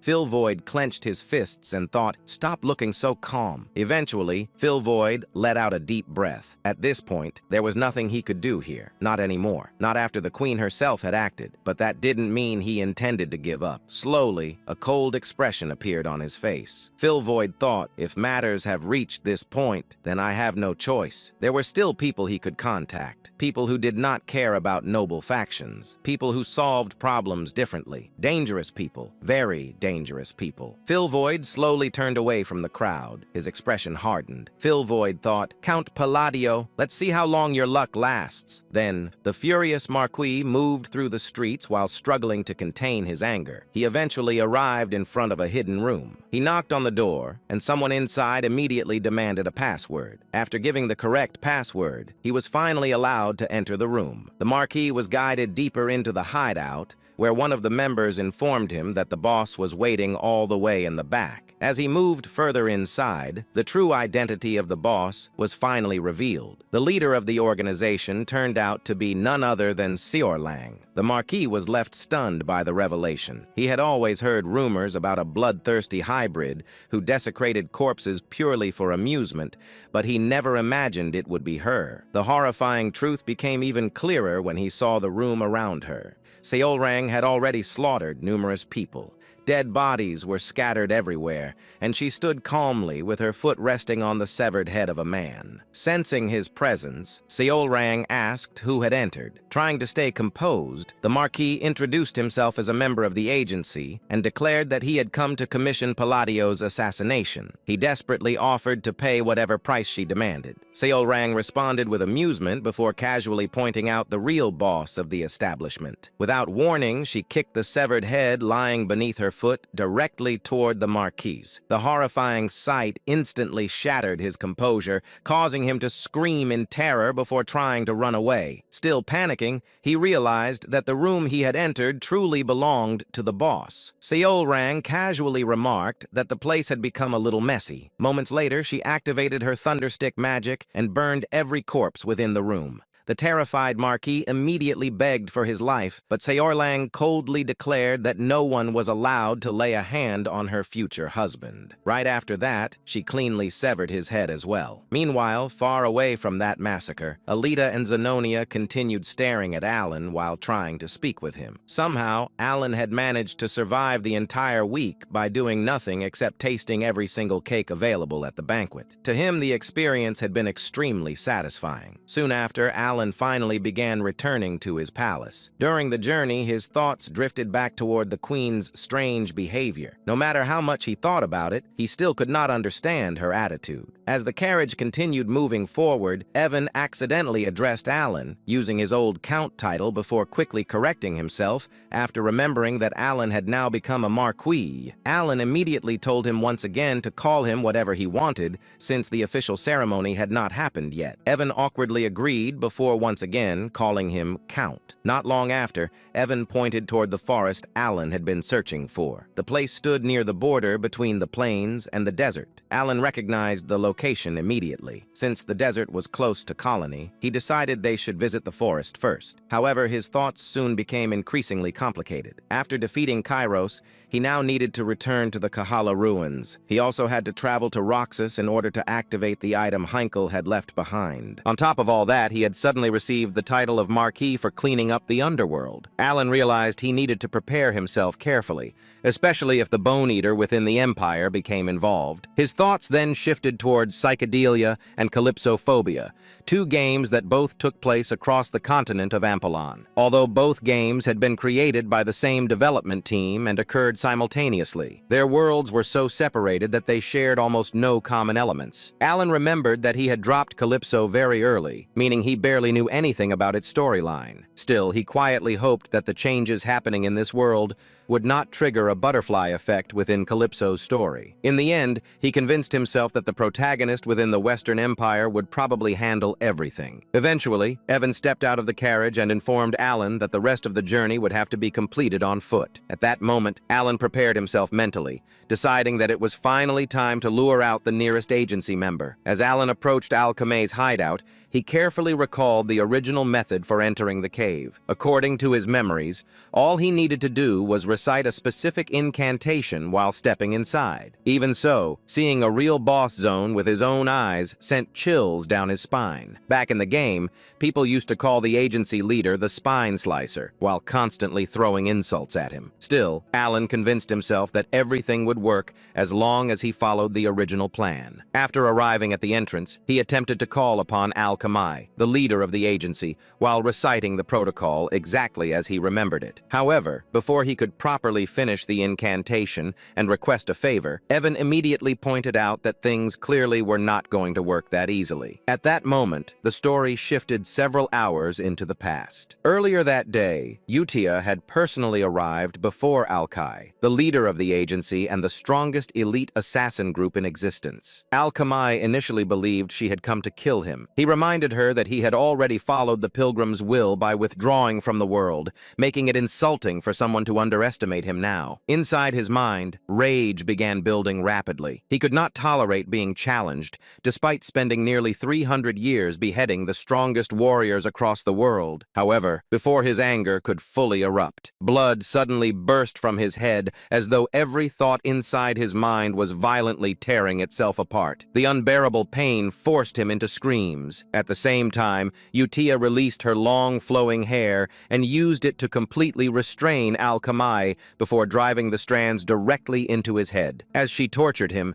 she spoke about endless fear and guilt, repeating over and over inside her mind until nothing remained except emptiness and dread. She then declared that even thinking about laying a hand on him was an unforgivable crime, and that punishment was now inevitable. Utia continued crushing him with her powers, while Alchemy screamed endlessly in agony. Watching his suffering, Utia smirked coldly and remarked that such a painful death was still far too gentle for him. She even stated that he should feel grateful toward Sorlong. Moments later, Utia read the letter Alan had sent her. A letter from Alan saying that it seemed he would be going to the desert city once again. She realized that she needed to hurry. And with that, the agency that had once ruled the entire underworld disappeared into darkness forever, never to return again. Soon after, the story returned back to the present. Standing inside the cave, Evan questioned whether this was truly the place Alan had been searching for, because absolutely nothing nothing seemed to be working. Alan confirmed that this was indeed the correct location, but even he could not understand what could possibly have happened there. Despite the eerie silence, the enormous mansion hidden inside the cave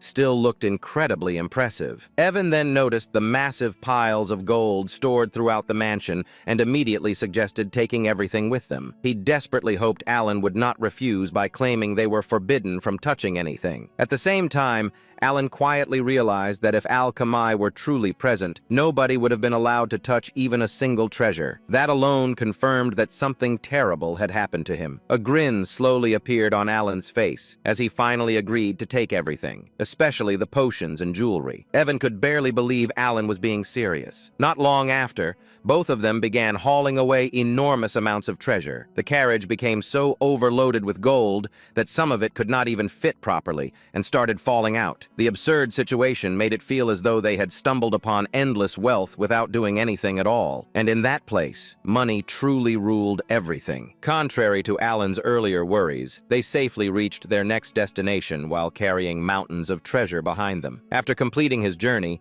Alan once again returned to Solrang Kingdom. The moment Solrang saw him, she immediately became unusually clingy and stayed close to him the entire time. As they traveled together toward her palace, Solrang suddenly mentioned that she wanted Alan to do her a favor. At that, Solrang smiled brightly, took a sheet of paper and handed it to Alan, and said, "Here, sign it for me." Solrang held a hand out the carriage window, and as if it had been waiting for that, an artifact pen was immediately placed into her hand. Passing it directly to Alan, Solrang said, "Sign it." At that, Alan thought, "A guarantee? Does she want me to co-sign something?" Alan looked down at the paper in reflexive tension. There were already signs of complex writing all over the document. Looking at the top of the paper with a puzzled expression, Alan read, "Marriage registration form?" Solrang smiled and repeated, "Sign it for me."